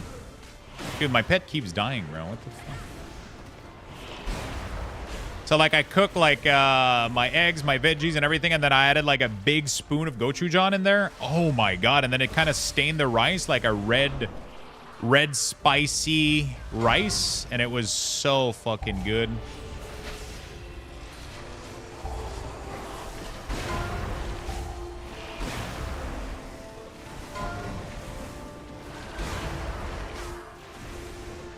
I'm doing that every time now.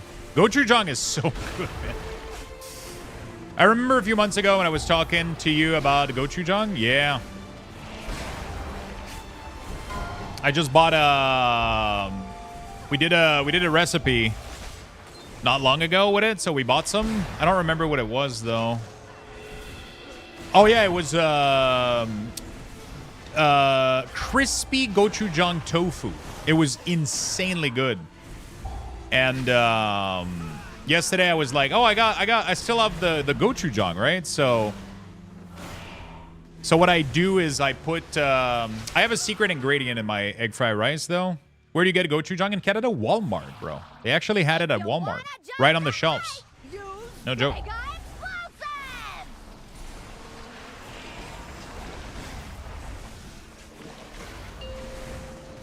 And so what I do is I put sesame seed in my toasted sesame seed oil in my wok. Then I put pancetta cube in there. So it's just like any fatty pork, right? It doesn't really matter which one it is. But I usually always have pancetta at home. So I'll put some cubes of pancetta in the wok and I'll like grill it. I'll literally fry it in the I'll literally fry it in the toasted sesame seed oil, right? And then I add onions, garlic, and a big fucking spoon of gochujang.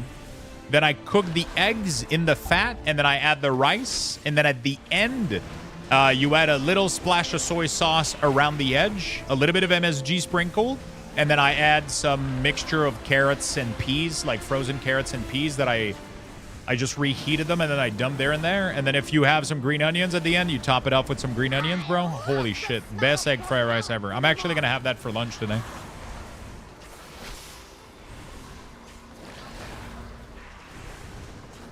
I don't put my wok at, like, high temperature, which is weird because that's normally what you do with a wok, but I just use it as a large fucking pan so it doesn't smoke.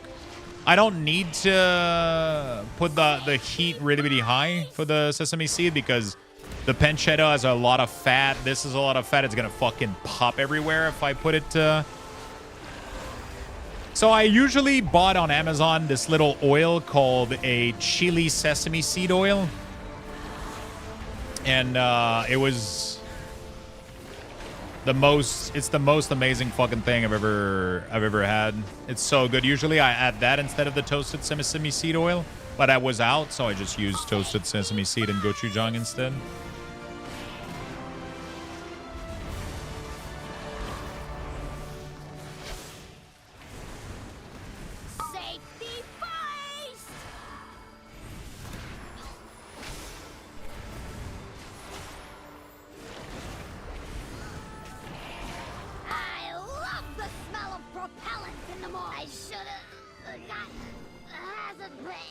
Yeah, I don't put it too high.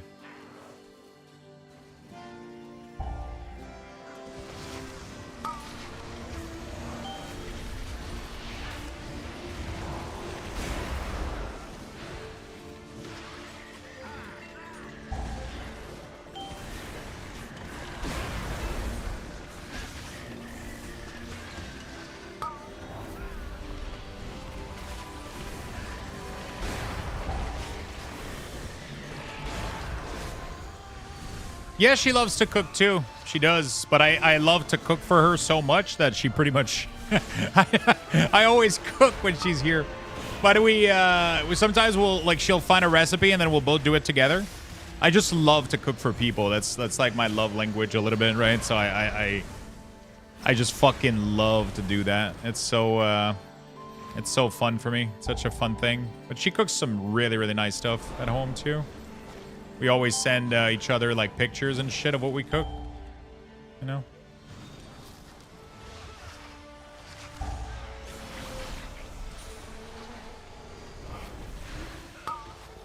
We always send each other pictures and shit of what we cook.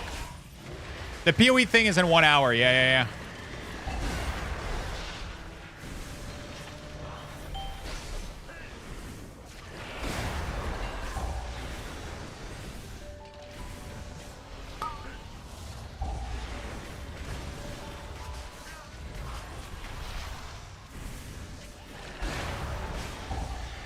PoE thing is in 1 hour. After this, we'll probably take... I might do one more, or I'll take a lunch break after this, and then we'll set up for the PoE shit.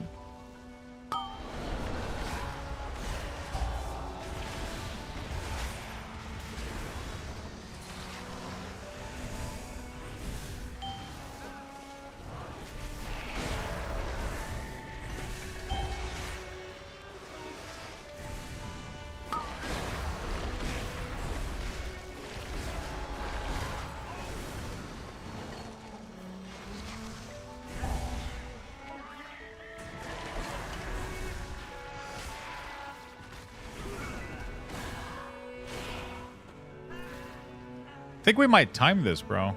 We have a lot of these to kill, but...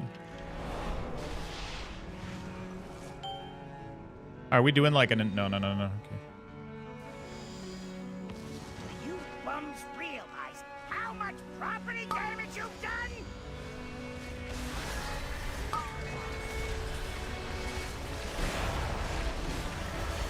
Yeah, we're chilling. We have Bloodlust, so...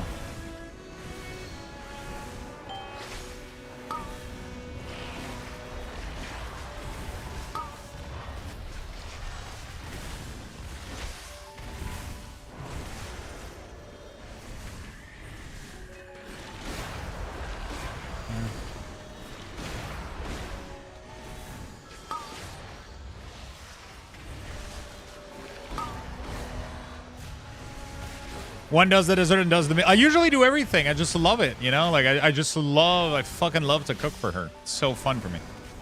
But, yeah, sometimes she'll be cooking if we're doing something at her house or whatever. She loves to cook as well. She loves to try new recipe and stuff, so she'll give me, like, recipe ideas, and I'm like, okay, we're doing this, and then I get everything, and then I do it. I just love to cook, so. But she cooks really, really well as well.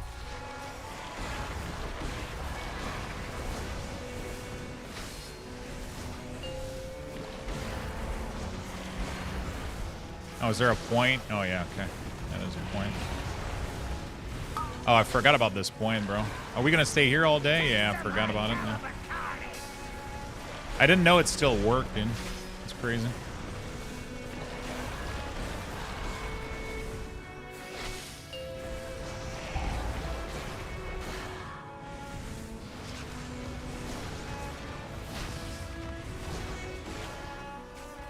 I didn't know this point still fucking worked, dude. I thought they would have fixed it by now.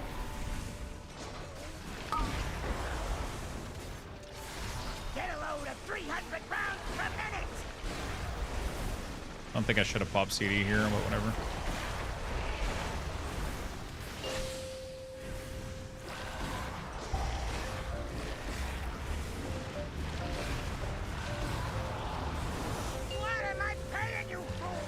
What am I paying you fools for?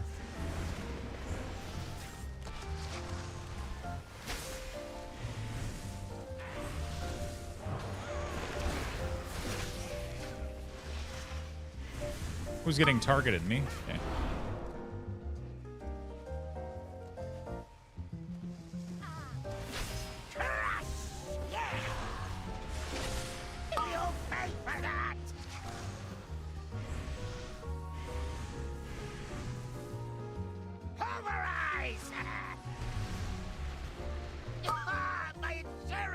premiums.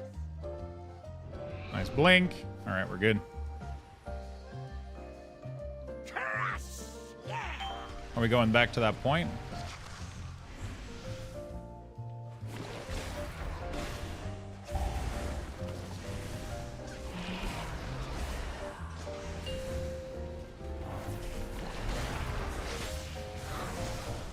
There's always a point that's safe here. It's crazy. Get a load of 300 rounds per minute!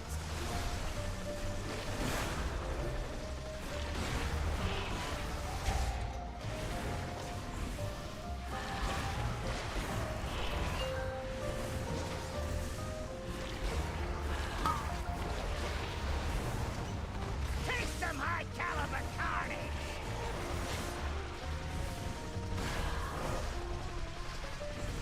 Yeah. Yo, easiest fucking mother load ever.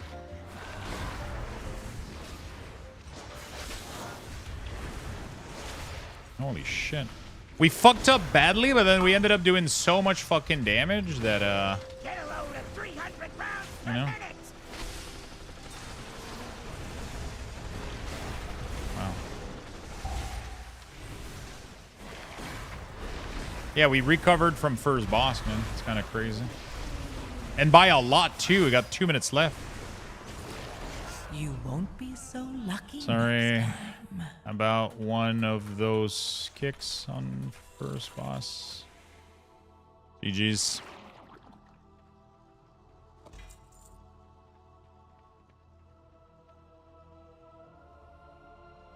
New t-shirt arrive in time. Things are starting to warm up. Nice. I remember that boss had something where you just stand on those grate and you don't take damage from something. Yet it's literally that, pretty much. That mechanic never hits that spot. Like, pretty much Blizzard programmed like a bunch of spot. And this one here, you never get a hit. No matter, it's not that you don't take damage. It's that the circles will never hit that spot. The pattern never hits that spot no matter what. You know? Crazy. Kind of insane. Chat, I'm going to take a really quick bathroom break. And I'm going to put something, some food in the microwave real quick. We'll give you guys level 5 Luxthos raffle, 5,000. Make sure you guys get in there. Let's go.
congrats on the Bucks, friends. Congrats on the Bucks.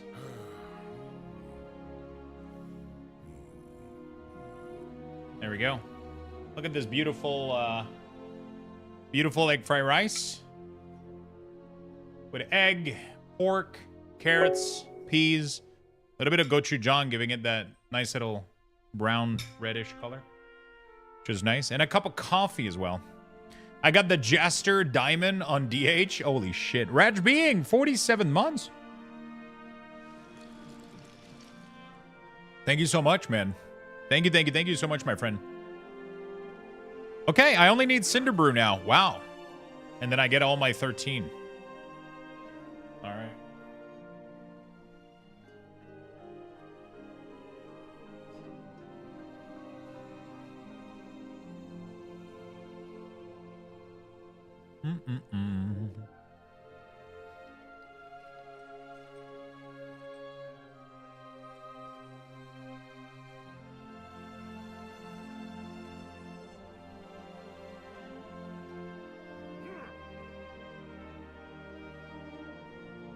All right.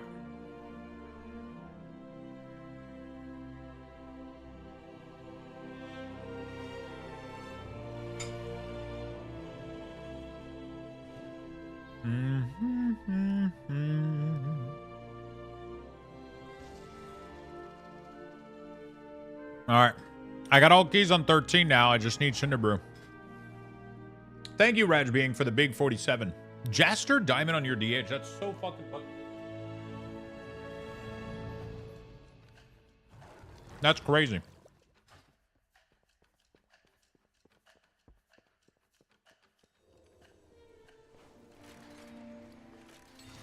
That is crazy, my friend. GG. Big win. Big win. I'm just trying to slot 10%. God damn it. This thing is so rigged, dude.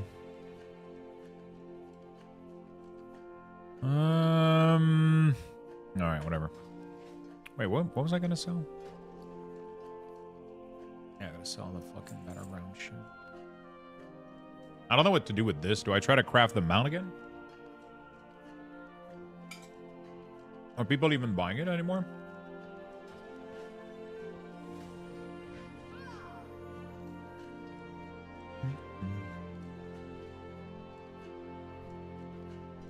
It's gonna be a tough key, I think, to find.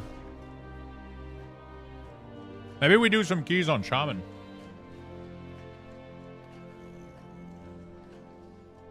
Kind of want to try LA.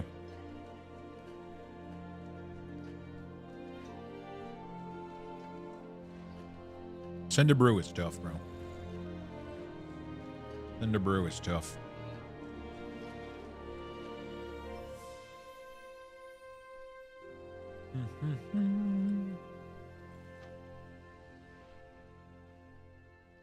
Probably the key, yeah.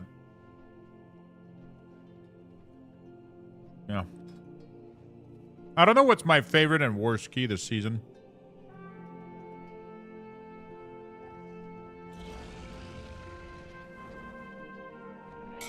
Probably Motherload.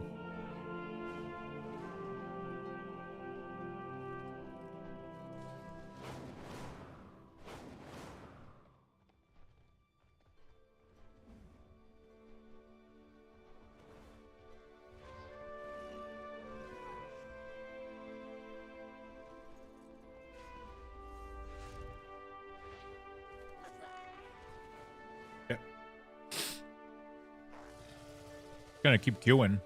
Trying to see if we can find one of these. So everybody's just dancing around like, whoa, oh my god, Xenogenic, thank you for the 10 gifted. Holy shit. Where's that coming from? Holy fuck. Thank you so much, buddy.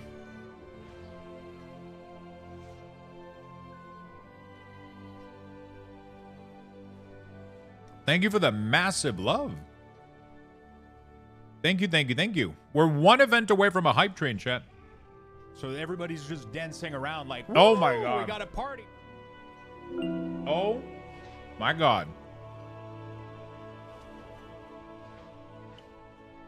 Thank you for making the best fucking week aura pack in the world. I'm a 20k hour player, and your week auras are incredible. Yo, thank you so much, my friend. Thank you for the massive, massive love. Fury Gaming adding on to it. With the... Wait, what the fuck? That was 50? Holy... I thought that was like 5. What the fuck? Feisty, thank you for the 200. Gnome, thank you for the 5 gifted. Oh my god. That's going to be a lot of Lux boxes for you guys. Holy shit.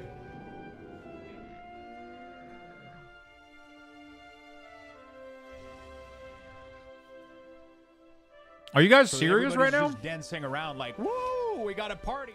Holy So shit. everybody's just dancing around like, woo, we got a party.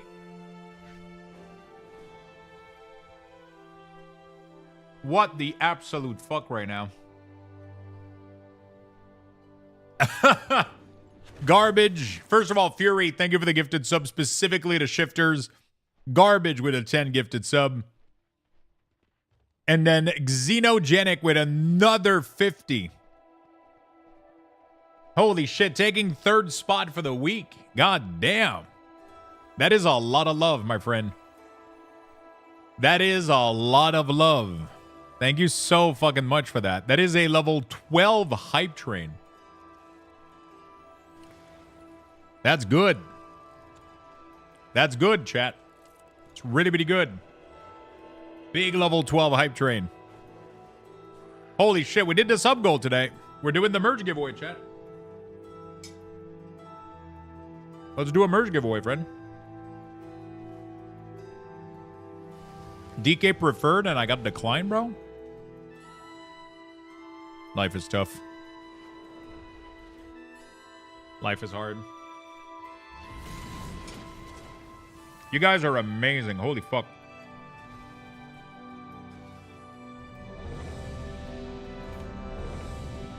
You guys are fucking amazing. Thank you, thank you, thank you. Let me see if I can... Let's see if I can hook you up. So right now, the rule is 100 Lux bucks per level. Do we put it up to 1,000? That seems a little bit much.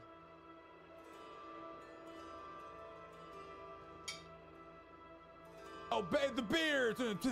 Oh my god. Obey the beers. Obey the beer. Thank you so much, Xeno. What's your favorite class, my friend?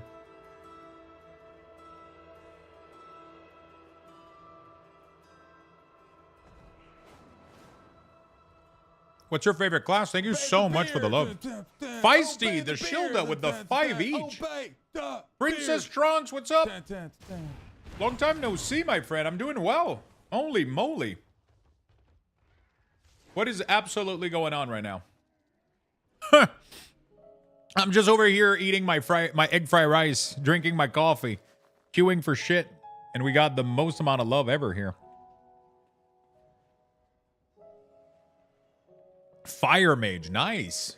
Thank you so much for the love. That was what, 60 gifted sub total? 60 gifted sub. Fury with the massive 51. Feisty with the biddies and the gifted. Deshildo as well. Garbage. Everybody, you guys are awesome. You guys are insane. We're level 17 right now. That hype train is level 13.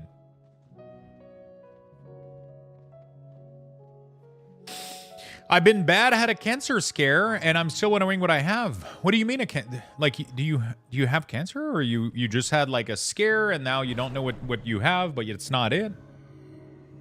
Hope you're doing well, my friend. Hopefully things go well.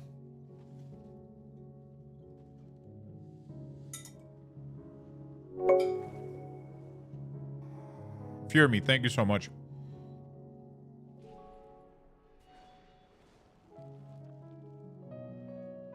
It's a generous Thursday? Jesus Christ. It's an insane day. They found 2 tumor, but they're not sure what they are. Oh, fuck. When are you going to know?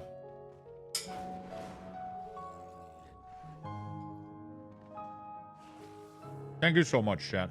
You guys are amazing. Holy moly.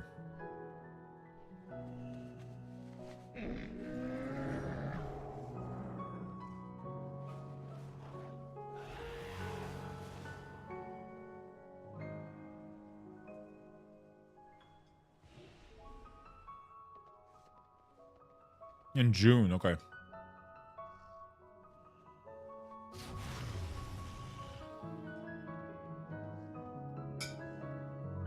Keep us up to date, my friend.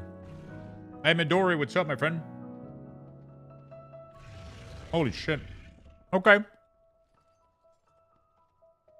We'll do a nice little merge giveaway, chat. We'll do a nice little merge giveaway after this key. Oh, wait, do I have time? Oh, yeah, but we have to start soon because we got to do the PoE stream.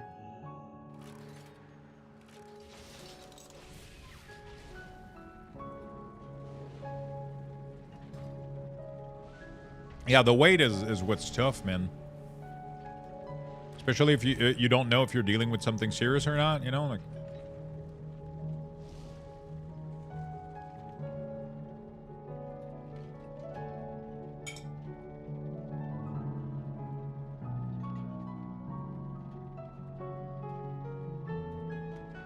Thank you for all the love, chat. Not to myself, but to each other in the community. You guys are awesome. You guys are really, really awesome.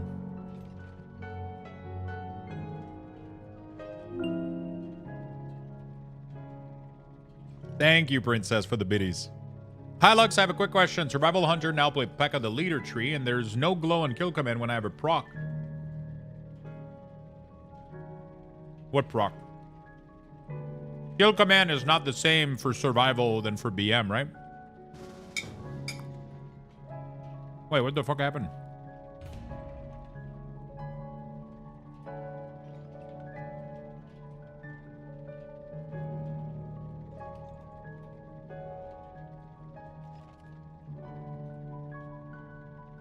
Wait, what?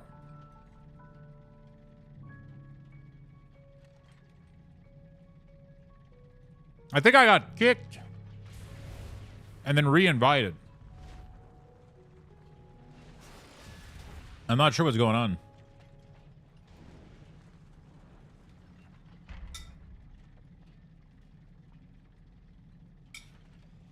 But then he invited a rogue.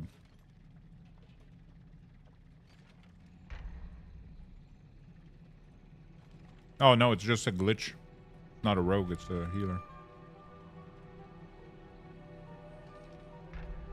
Chat, 13,000 Lux Bucks for you guys in the chat.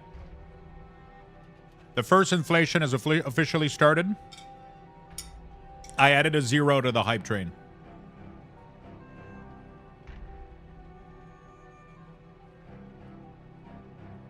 Thank you, Xeno. I really do not only appreciate your support, but your kind words. I'm glad you enjoy the product. I'm glad you enjoy the auras.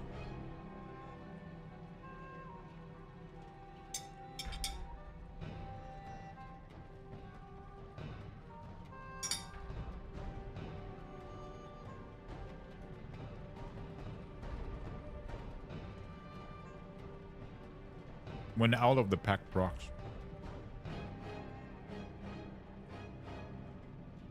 What does it do for survival?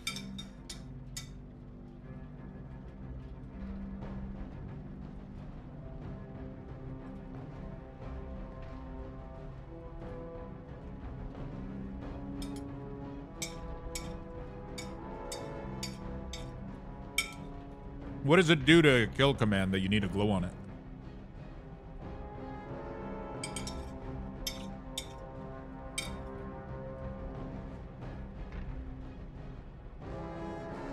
Time to work?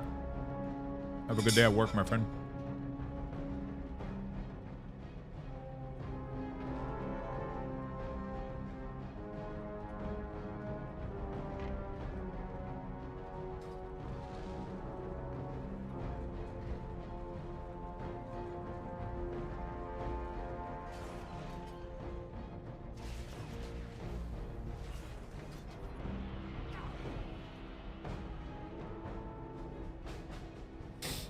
I'm pretty sure the glowing effect on kill command is just because you get 2 stacks. I'm pretty sure I didn't program a glow on kill command for BM for the all of the pack. Maybe I did though. Let me check.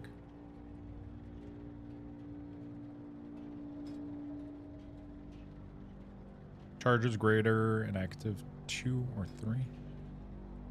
Cobra Sting. Oh, one of these. Hello.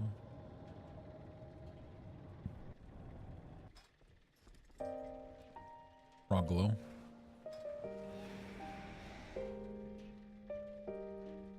I'll have to go check what it does for survival.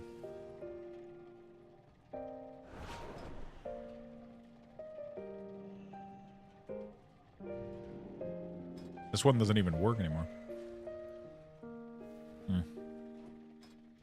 Maybe that's what it was supposed to be on cooldown falls. Let me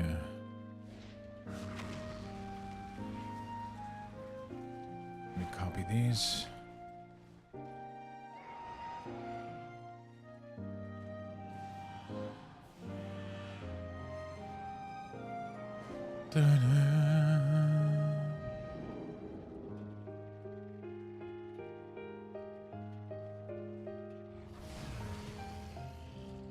Anybody want to push dirt and rock with me?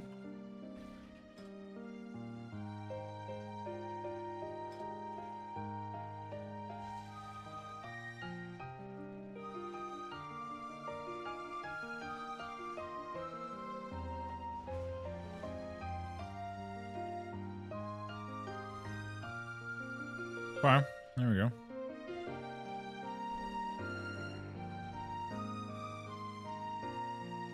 Jeff Demon left. Was that Jeff Bezos? Jeff Bezos' stepsister? Shit, I'm talking like Rudy now. Fuck. I gotta chill down. What's up, Tenton? How you doing, brother? What do you guys want on the merch store, by the way? We got we busted the goals, so let's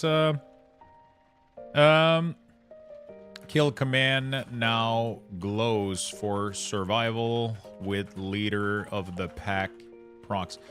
Condoms? Yeah, I don't know about that.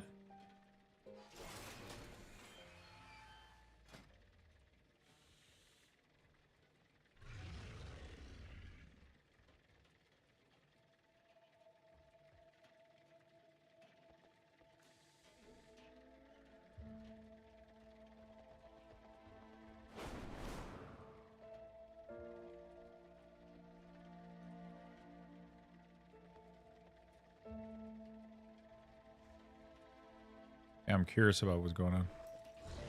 Thank you very much, Lux. Love the weak ores. Thank you, my friend. What is all 3 procs of Owl doing something for I gotta validate this before I push this change. Classes, survival.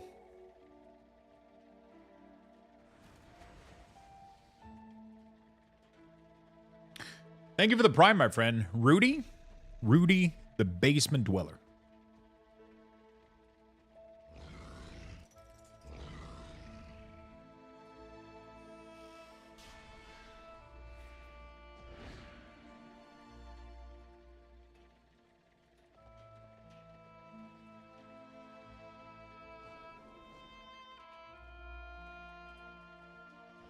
Alpha investment? Yeah.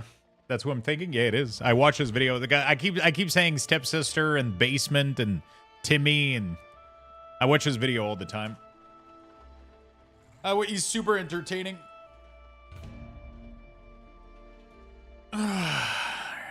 Rudy. Been watching him since 2016. It infects your brain. Yeah, he's very I don't take everything he's you know, I don't like just, you know, take everything he says. Like I you know, everything with a grain of salt. But you know, yeah. He's funny to watch. He's fun to watch. Like his whole flesh and blood like hype. I don't trust. I don't believe in flesh and blood, or like when he was full into MetaZoo or some shit. MetaZoo fucking crash. I don't think flesh and blood is gonna do that well. It's doing well now, but I don't know, man. I don't think it has the backbone to do anything. Maybe it will. Who knows? I'm just not into it, you know? Avir, again, thank you for the prime, my friend. Let me know if the update works. I haven't been able to test it. So if you could update the Hunter Week ores and let me know if it works. Dude, my eBay store is getting massive, man. I got a lot of fucking cards in there. I'm going to put even more pretty soon. I'm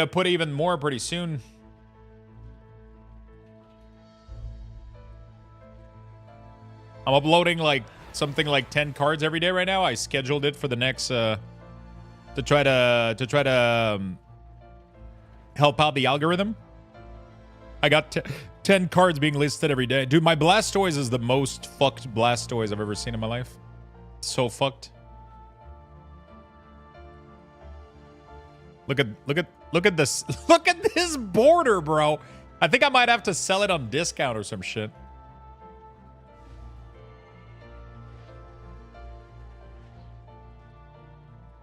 I don't know what the fuck happened with this card. Anyway, might have to give it a discount.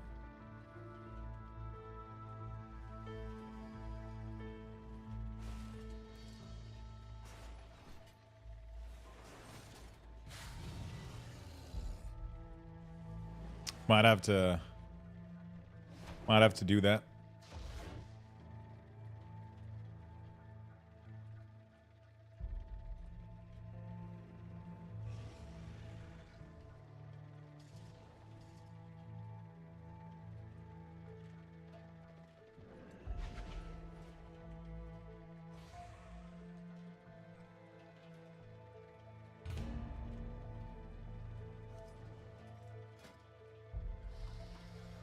Okay. This is for Cinderbrew, so let's fly there.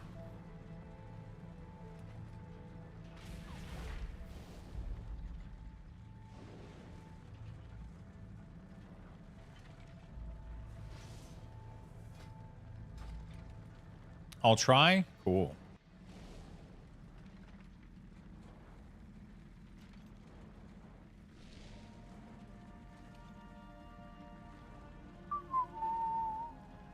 What's your profession before streaming, and what have you studied? I was a graphic designer, front-end developer, mostly UI and UX design stuff, so HTML, CSS, a little bit of JavaScript. I was just building web app, website, logos, design, accessibility, all that kind of stuff. I didn't study much. I went for like a 1-year crash course in web development, and I just entered the field pretty much and learned everything on the go. But I've been building websites since I was like fucking like 7 years old or some shit. Ever since like when I was 7, I was like building website and learning like PHP and shit and like trying to mostly HTML, CSS stuff, and I was really, really into that. And then I ended up making a little bit of a career out of it, and then no PoE stream. Sadly, this group is taking way more time than I thought it would take. I might have to drop. I really want to watch the PoE thing, but yeah, this is taking too long. 30 minutes, I know. Shit. I might have to bounce and do something else in the meantime. Yeah, so I love UX and UI design. That's like one of my favorite things. Especially love like accessibility. So like that used to be one of my main thing that I used to do, and the first job that I got was to make was to build a website, but to make them accessible on top of it. So yeah. Have a prime. Yo, thank you for the prime. Thank you for the 34, my friend.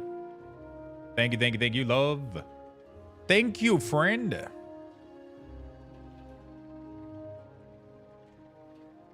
Thank you, friend.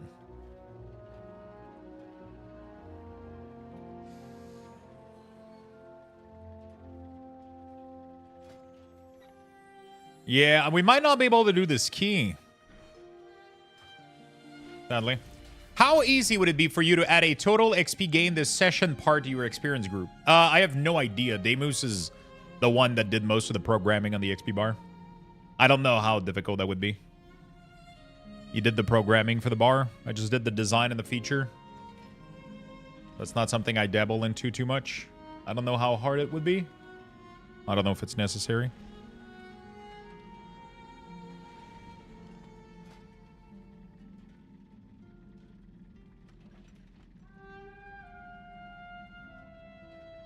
Yeah, we might miss the PoE stream if I go into this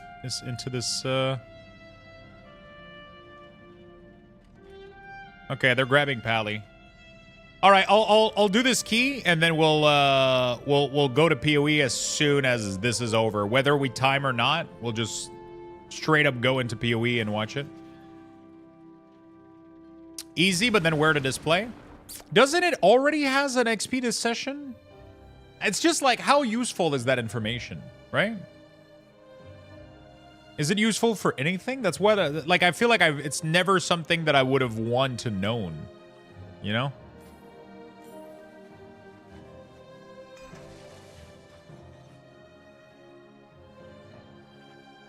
What is the URL? Is it Path of Exile or is it on another streamer's? Okay, it's on the Path of Exile.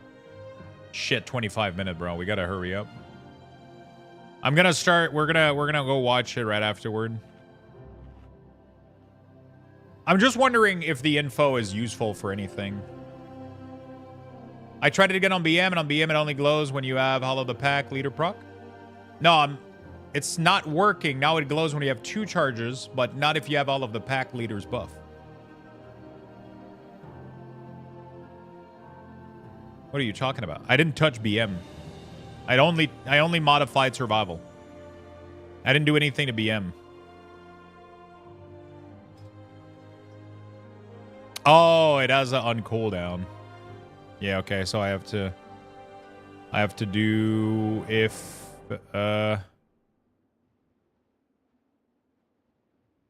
spell usable. True. And prog glow, I guess.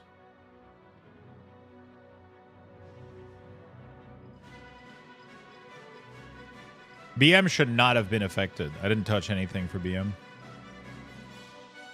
Charges greater than 1. Yes. Too bad. BM should have not changed at all. BM is working? Okay.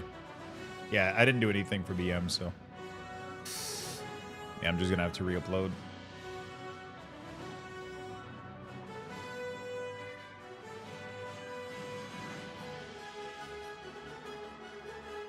Fixed the glow from the previous update. There we go. Survival should be fine now.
My Paladin and Druid weak cores are part of the like top 10 most installed weak cores of all time. Jesus Christ.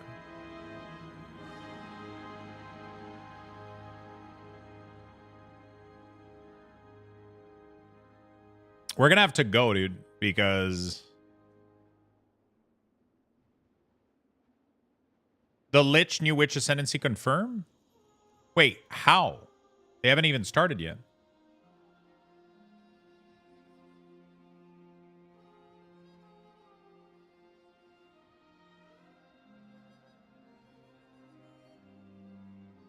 I don't know what the fuck we're doing.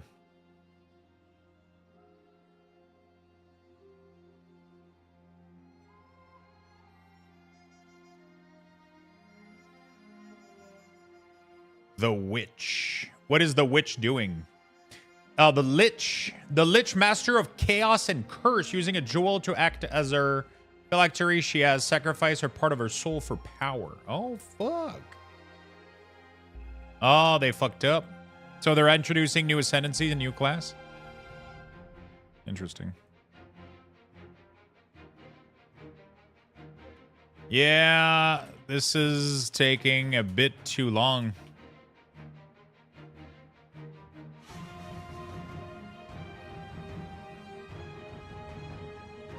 Sorry, folks. Thought I had enough time before the PoE stream.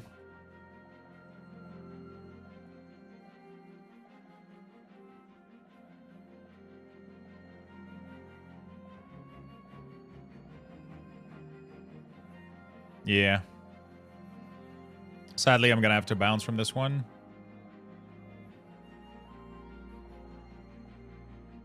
Sorry about that. It took way too long, man. It just sucks, but I want to watch this really badly. I want to watch this really, really badly, and I don't want to miss it. And I queued for this at like 2. It's been 40 minutes, bro. Like, I don't know, dude. Yeah, I don't know. Like the dude was like really, really picky on his people, and then nobody was queuing, and then it ended up taking too long. It's all good though. We'll just new path of exile info. All right. Too much gapping, not enough blasting. He had to go for a smoke. He had to go do stuff. He had to, and then like he was like, I don't know. It just took too long to make the group up. It took over 30 minutes to make the whole group. And then now that we're ready, he has to smoke. I'm like, all right, I got to bounce, man. I don't have time. If we would have pulled as soon as we... No, he had to go take a smoke. He told us. It's just, I was expecting us to just like go, and I would have had time to do one last key, but now I don't have time. We only have 20 minutes left, so that's unfortunate. It's all good. It's not the end of the world. Not the end of the world. We'll just, there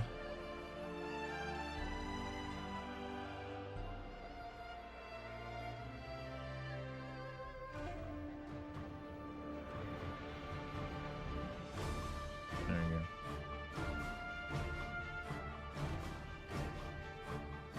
Yeah, it's just, I didn't have time. Watching new Path of Exile. What is this called?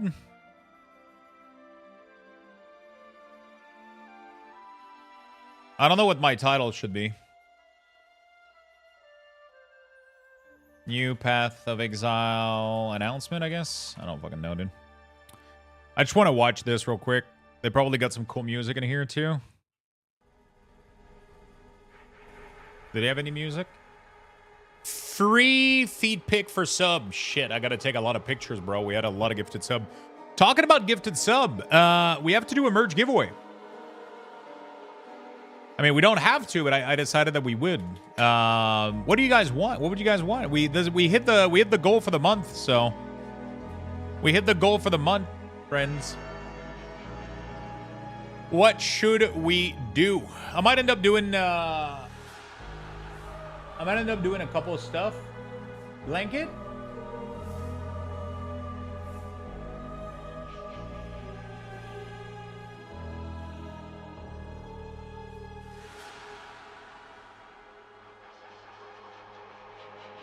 Do we do a blanket, chat? It's actually really fucking nice. I love that blanket. I fucking love it. All right, let's do a blanket. I'll do a blankie. Thank you so much for all the gifted sub. Thank you for completing all the goals. You guys are fucking amazing. There we go. We're going to get you guys a blanket coming right up. So make sure you guys are ready. You guys are going to have to type the word join in the chat as soon as it starts. Make sure that you guys do.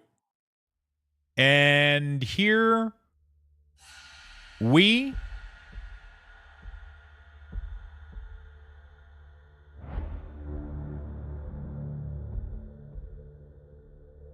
go. The blank key giveaway has started. Make sure you type join. What's happening with Path? New patch coming up on April 4th, and we're getting an update on this new patch, pretty much. So all you have to do is type the word join. It doesn't matter what format, how you want to do it. Just type, as long as you type the word join, you're automatically included in this giveaway. We're doing a giveaway for a blanket. So this is part of my merch store. If you want to go check my merch store, we have a lot of cool stuff. This is a massive, massive blanket. Massive blanket. You can, it looks fucking amazing. It's with one of our emotes. Aggie did the pattern, did the emote. She's super fucking talented. Super soft blanket, super nice. Pretty big too. You can cover like an entire bed with this. Or your child. You can also do that. It's really nice. It's super good quality. The blanket is paid for. The shipping is paid for. Everything is good to go. So, yeah. Just get in there, my friend. And,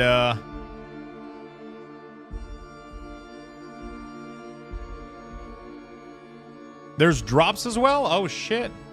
There we go.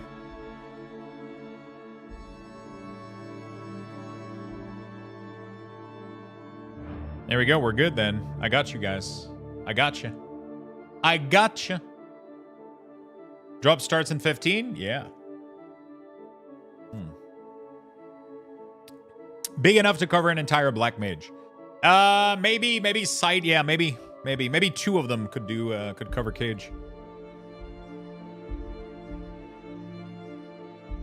Maybe. Not with a hat? Yeah, I don't think so. Hey, Doctor Who, what's up, my friend? Congrats on the gifted sub, man. Congrats on the gifty, boy.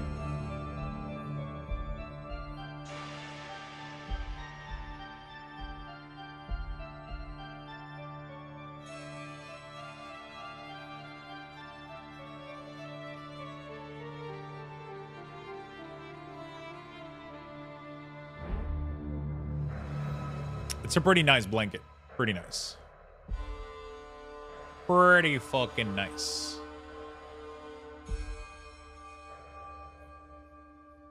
It will cover cage, just won't wrap around? Yeah, pretty much. Pretty much. What's up, Frank? Wait, who won the blanket? Join, chat? Wait, is it over? Did we forget about it? Is it over? No, it's not over. You guys can still type join. It should close soon, though. Type join in the chat if you would like to win a blanket. And Sick Lid. Congratulations, Sick Lid. Congrats.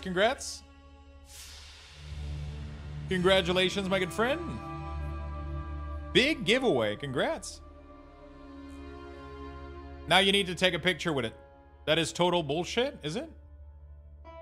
Or you're just upset that you didn't win. Hey, Mr. Luxthos, what's up, Frank? How you doing? Oh. I heard somebody fall a ladder close by. Or, like, I heard a ladder, like, make a lot of noise, and then the stream started lagging. I was like, oh, shit.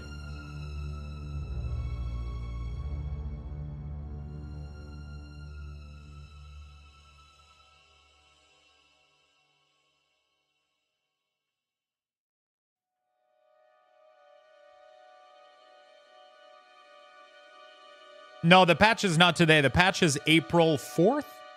This is just the announcement. They're going to be announcing new ascendancies, new class most likely.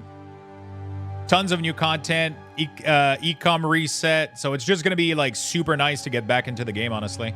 Yep, the patch is April 4th. Literally in 1 week.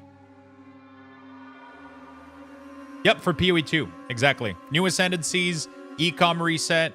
Probably a new class. There's rumors of it. We don't know yet. That's why we're watching this. That's why we're watching this. They're going to give us all the good stuff. The new ascendancies have been leaked, by the way. Like, they weren't even, you know.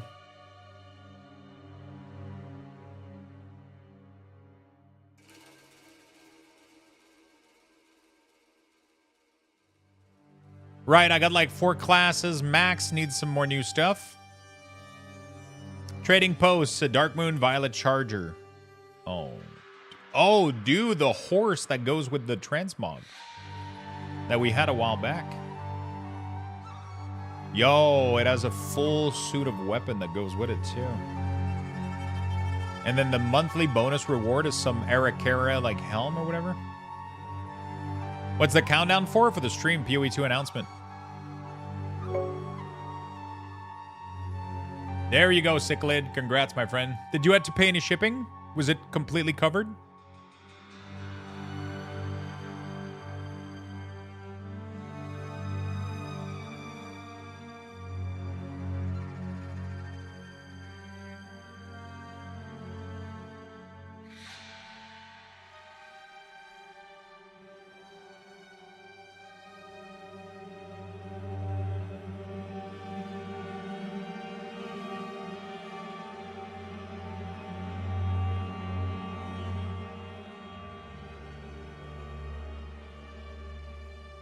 Oh, thank you. No problem, friend. Take a picture when you get it. I kind of want to go grab a snack real quick. Like a chocolate-covered mango slice or some shit. Probably not a good idea. Now I have to roll a small tune for the garden gnome. I'm kind of excited for this, man. I'm craving an ARPG right now. I'm craving, I'm really, really, really craving some stuff right now. We won't judge. Now I'm trying to cut down triggers a little bit. That sounds good. Yeah, it's really, really good. So this apparently showed up on the website. And then the Huntress apparently too. So they kind of fucked up a little bit. Not working like in BM. Now you have a glow when the buff comes that trigger 20 seconds down before you get... In the weak aura, there's 2 aura. One is Wyvern, and Wyvern will expect the kill come in, gets a glow. This is the buff when you summon a pet. Pretty sure I copied exactly what BM had. I'm so confused. God damn it. I'm gonna have to go connect.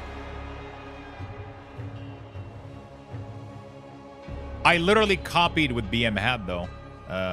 Evir. So I'm gonna have to go check it out.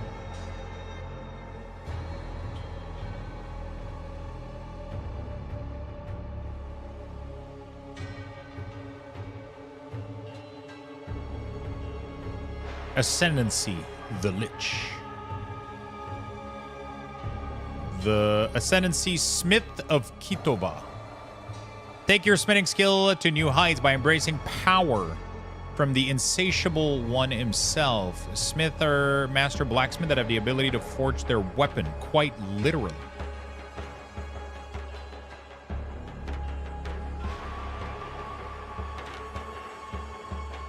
Is there a way to change the roll the bone on Outlaw to glow unless you have 5 rolls? Why would you want that, though? Right now, it does operate upon the reroll rule, although I'm not sure if it follows it correctly. There's definitely rolls that you want to reroll, don't you? Mercenary, the tactician. I guess we're not going to spoil ourselves too much. We're going to let them explain it and showcase it.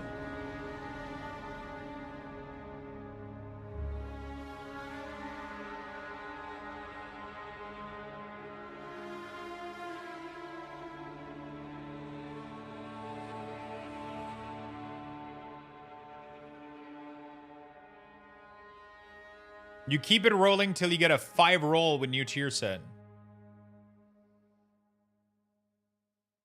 I'm pretty sure in the custom option you can customize it. Can you not? Pretty sure we added a bunch of rule for that.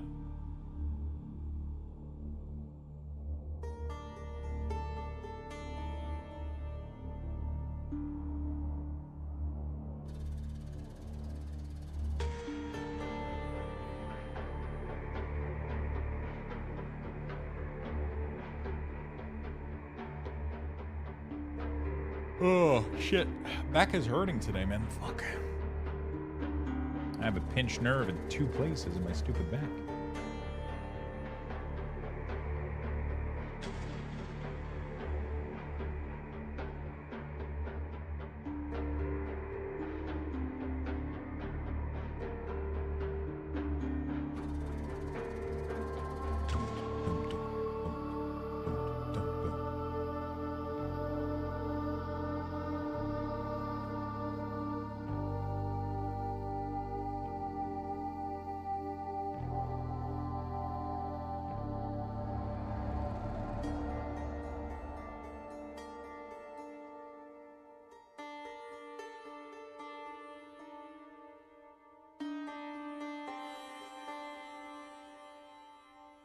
All right. PoE update. Pretty nice. Get Mrs. Lux to massage you? Yeah, it's just tough. Sometimes it's like a pinched nerve. It's not like an actual muscle, like, you know? Sometimes I feel like I just have like a nerve that's like pinched between...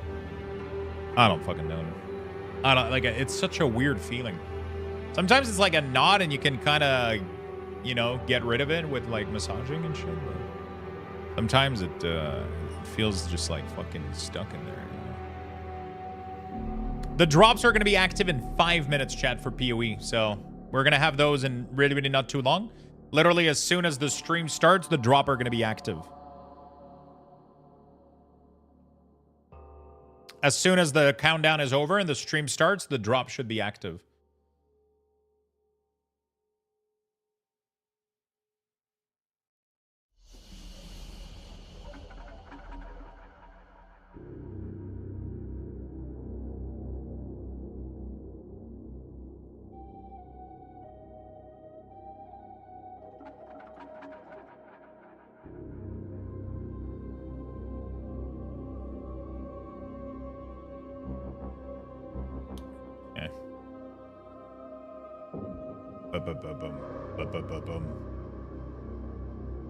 Oh, you made a cell for Clarabelle. Oh, shit.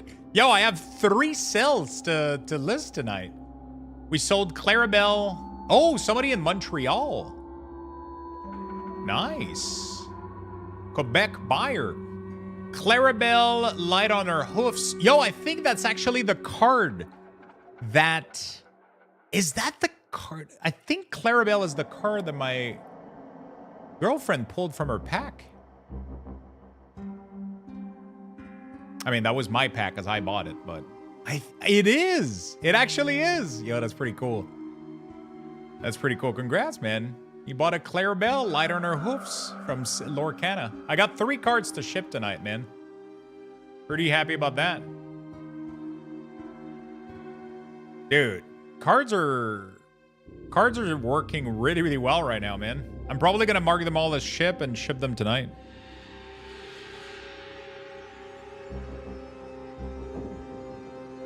I had 2 cards sold this morning, and I sold, I had 2 cards sold this morning, and I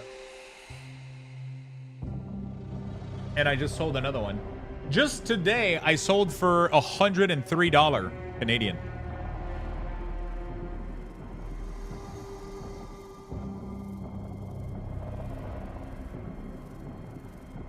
That's fucking insane, dude. Sometimes there were some good cards in there.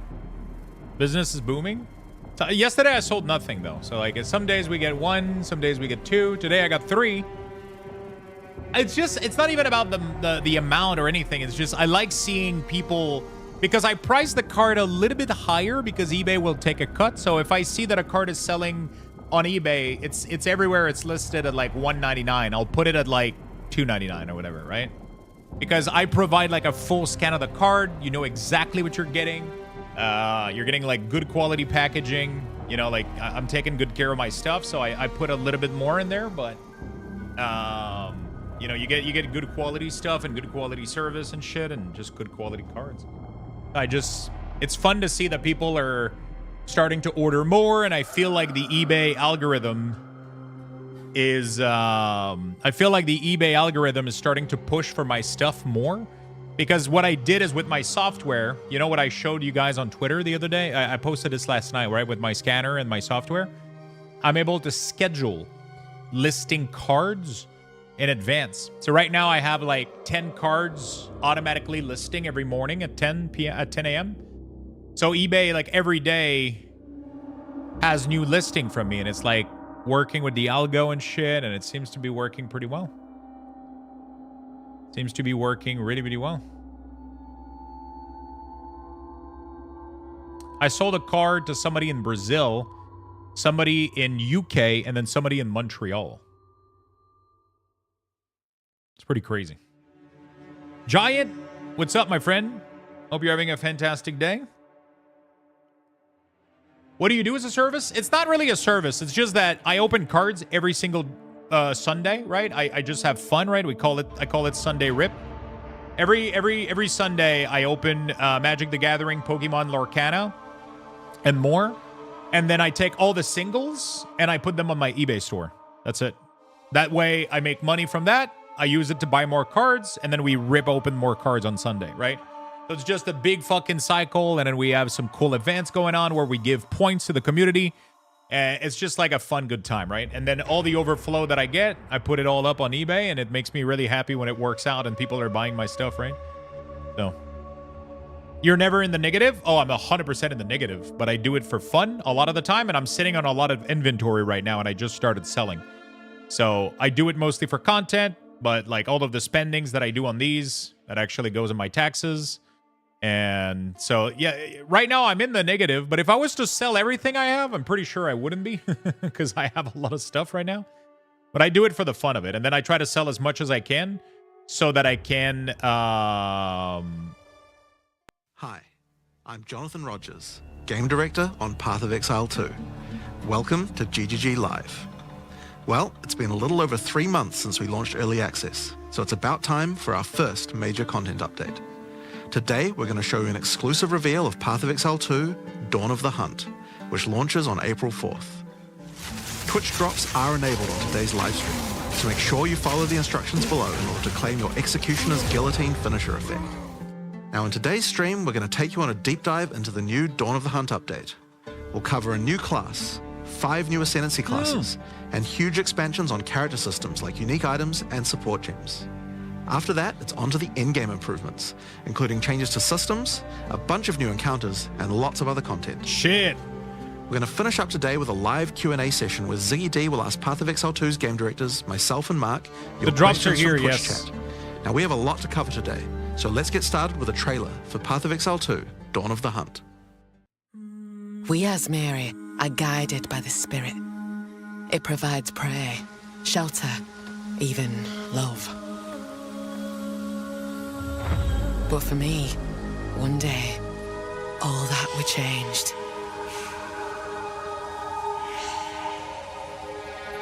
The Spirit, it showed me something. Something forbidden. And to defend all I loved, I used it. I lost everything that day. But fate weren't finished with me yet.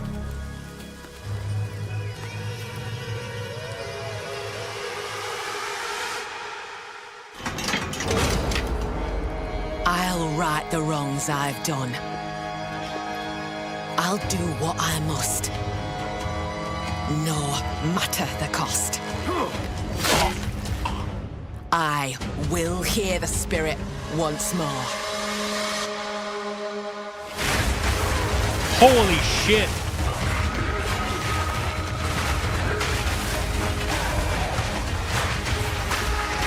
Bro.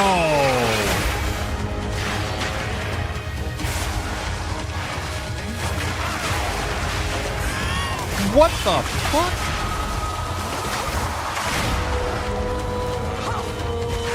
Wait, what?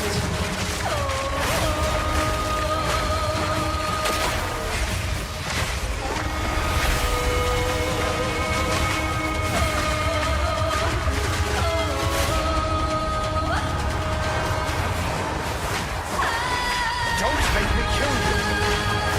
I shall bathe in your blood. 100 new supports, Gem? 100 new uniques? Jesus Christ.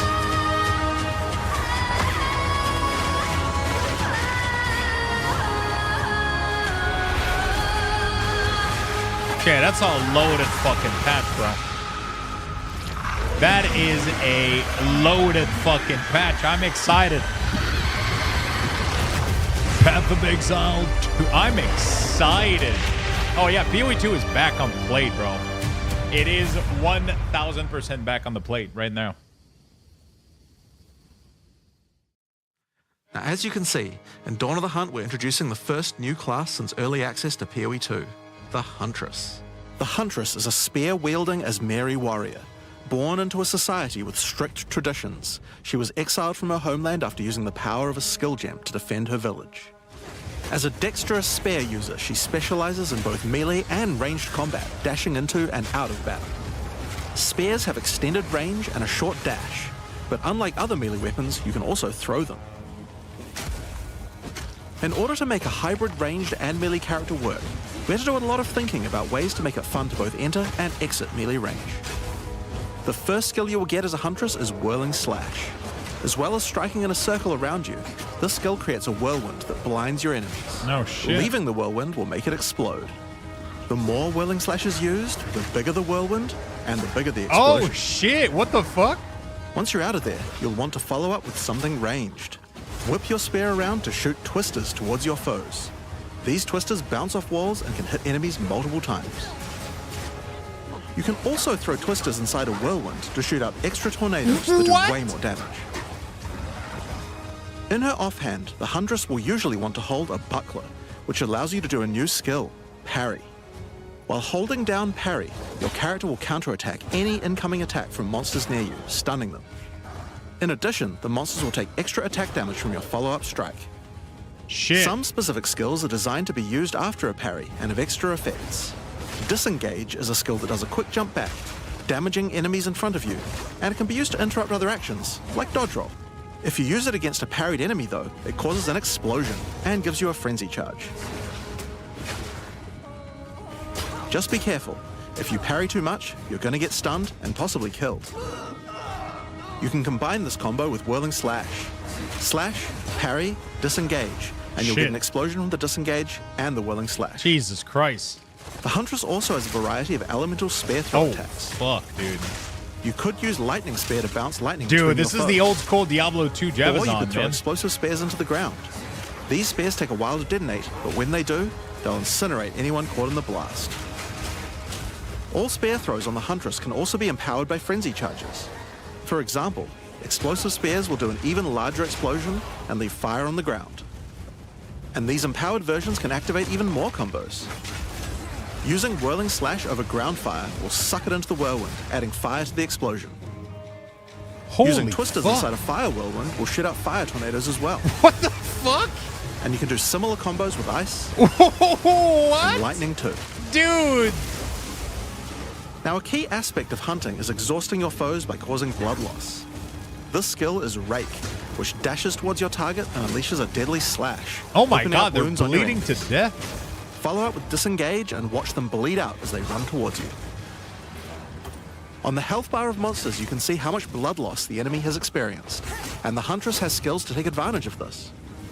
For example, using Blood Hunt will thrust forward and cause a bloody explosion. The more blood loss, the bigger the explosion. If you want to cause bigger bleeds, try out Rapid Assault. The final hit of this multi-hit combo will stick a spear into your enemy for a big bleed. Now, Explosive Spear and Rapid Assault both result in leaving spears behind, either in the ground or in enemies. But there are other skills that leave spears around too, like Storm Lance, that leaves an electrical spear that arcs towards enemies. But what can you do with all these spears? Detonate them, of course. Thunderous Leap will allow you to jump onto and explode any spears either in the ground or in your enemies. Dude. Now, as well as hunting animals, the Huntress also has the ability to work with them. While fighting any beast, you have the ability to tame it and use it as a companion. What? You can only have one companion at a time, but it will keep the mods that were on it. Try to find a rare beast with good mods to take full advantage of your ability to tame them. Holy shit! Now, this is just the beginning of the Huntress. We've really tried to What make do you the mean hybrid it's just ranged the and melee beginning? gameplay work for this class by having a huge amount of synergy between ranged and melee options. There are 22 new skills available for the Huntress. By endgame, you'll be slinging hundreds of insanely powerful spears, sending forth spirit animals and summoning the might of Solaris from the sky. Bro, Spiritborn can But suck we still my haven't dick. talked about ascendancy Sorry. classes yet. What can the Huntress ascend into? Well, the first ascension class you could choose is the Ritualist. The Ritualist has embraced the darker side of his merry traditions by harnessing the power of animal sacrifice and plague. The Corrupted Life Force skill causes all enemies around you to grow volatile blood boils on their skin. When those enemies are slain, the boils will burst, spreading corrupted blood to all enemies around you. I can make an edgy huntress? The Ritualist also excels in taking advantage of magical trinkets. The unfurled finger skill allows you to equip an additional ring on a finger around your neck. Taking Mystic Attunement increases the bonuses of all the rings and amulets you have equipped. Now this is one of my favorites. As the Whisper's Ask grants you a new skill, Ritual Sacrifice. Use the skill on the corpses of slain rare monsters to absorb the power in their blood to give you one of their modifiers for a short time. What? Specialize further into Ritualistic Sacrifice with As the Whisper's Demand, which allows you to perform that skill on yourself instead of a corpse. Cut your own hand, sacrificing some of your own blood to empower yourself.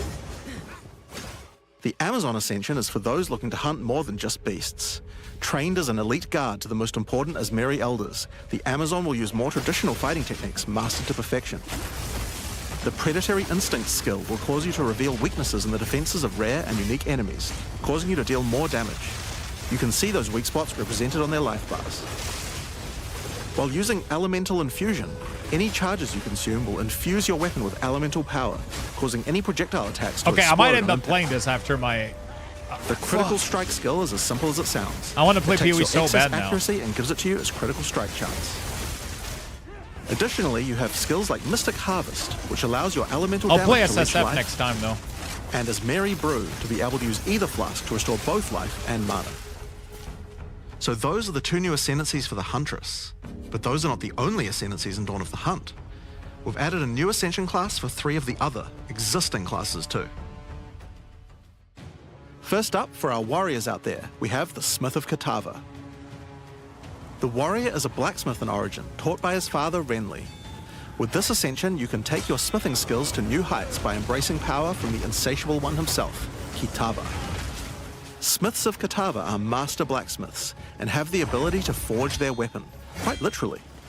Using the Against the Anvil notable skill, you can enhance your weapon with fiery destruction before any battle. After doing so, your attacks will release explosions on hit for maximum devastation. You can also use the power of Kitava to summon an animated copy of your weapon to fight alongside you. A great blacksmith can do more than just forging their weapon though. Their armor can be enhanced too. Now you might think this ascendancy class tree looks a little abnormal, and you're right. There's a lot of notable skills all disconnected at the bottom there. By taking this point here, which is free to assign, your character is unable to equip body armors with mods of any kind. So your body armor must be normal. Sounds like a downside, right? Except now in true blacksmith fashion, you get to craft your own body armor by taking those disconnected notables with your points. If you want your body armor to grant life, take this notable. If you want resistances, take this one. There's so many choices. Think of it like you're crafting your own body armor, just in a more literal sense. Now, let's move on to those who prefer the reassuring feel of a crossbow in their hands, the Mercenary. Alongside the existing Ascension classes, the Gemling Legionnaire and the Witch Hunter, you can now play as the Tactician. The Tactician is a former Blackguard elite. Free from the duties of a Blackguard, he is able to use his training to decimate the monsters of Rayclast and earn a healthy income doing so. This training comes in the form of various skills like Suppressing Fire, which causes all projectiles to pin enemies. When combined with the Right Where We Want Them notable, your pin not only stops your enemies from moving, but stops them from performing actions too. Oh, Similar shit. to freeze. With a soldier's training, the Tactician also works well cooperatively. Using the Whoever Pays Best notable, you can place multiple banners at once. The Watch How We Do It skill gives a portion of your weapon's damage to your allies as well. Oh shit, so it's like a support class. But if that isn't enough, you can also command your army of off-screen archers to unleash hell and carpet an entire area with arrows. Finally, Witch players will be able to join their legions by becoming undead themselves. In Dawn of the Hunt, we're introducing the Lich Ascension class. I The just Lich is a nutted, master chat. of chaos and curses and could sacrifice her life to enhance her energy shield. Finally! The Crystalline Phylactery skill allows you to nominate a jewel in which to contain part of your soul, massively increasing its power. There's just one downside to splitting your soul this way though. If you have no energy shield, your mana costs will shoot up. The Necromantic Conduit skill causes you and allies in your presence to have unholy might, granting extra damage as chaos damage. Rupture the Soul makes enemies you curse explode with chaos damage when slain. Dominion over Flesh allows you to apply an additional curse. It's safe to say you'll be the true master of the occult by choosing the Lich class. So Dawn of the Hunt has the Huntress and 5 new Ascension Wait, classes. they barely talked about it. We needed more info. Let's take a look at some of the new skills we've added. Okay. Now, you may remember we've previously talked about the Raised Spectre skill. It's finally complete and will be made available in the upcoming expansion. Finally! It can be found in the occult skills on the skill gem crafting panel. Raised Spectre is a skill that allows you to trap the soul of almost any monster in the game, which you can then summon in the skill panel. Spectres cost spirit and will revive automatically if they die, but the spirit cost varies based on the power of the monster. You could summon an army of weaker monsters, or a few of the more powerful monsters. What? You can combine them with your existing skeleton minions, or summon exclusively spectres. It's all up to you and how you want to customize your army of the undead. Given that there are hundreds upon hundreds of monster variants in Path of Exile 2, it's safe to say you'll be experimenting with this one for a while. We look forward to seeing which monsters serve you best. Shit, fuck. Now let's move on to our next skill. Since we've been talking about summoning undead so much, let's have a change of pace and summon something a little more alive. In Dawn of the Hunt, we're adding the Summon Rower skill. Summon your friendly rower to aid you in combat as a minion.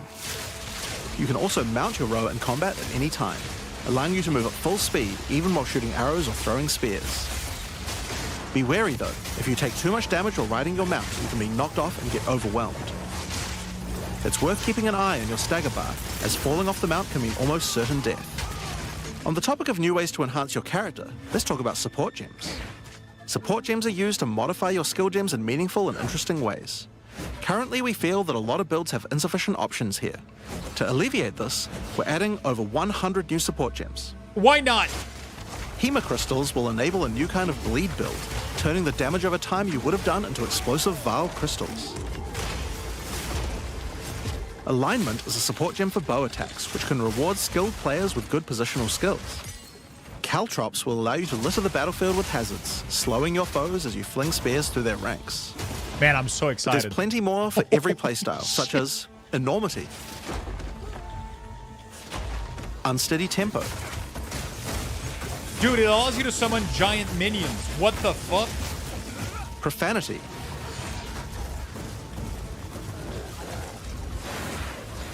Retaliate, I don't have time to watch them. It's going too fast. Syzygy. Yep, that's a real word. Sizzy what?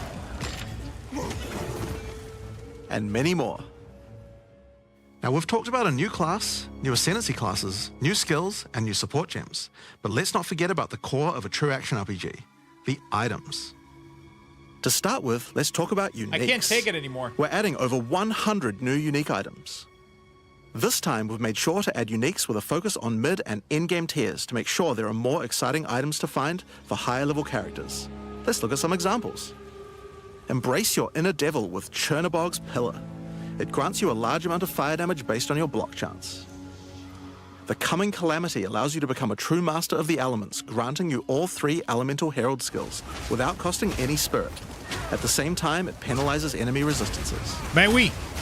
Wastegate is a belt useful for builds using a single resource like Blood Magic or Archmage builds.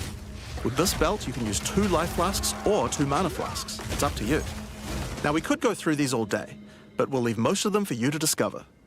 Suffice to say, though, we want there to be way more cool things to find. Over time, our goal is to add a unique to every single base item type at a minimum, so that you can chance any base in the game. Now, given that we have the Huntress, we have a set of unique spears from early game all the way through to end game as well. One example is Scyther's Spear, which combines bleed and fire in a powerful way. It allows your ignites to be aggravated, dealing substantially more damage. We're also introducing a suite of unique bucklers with some interesting parry mechanics.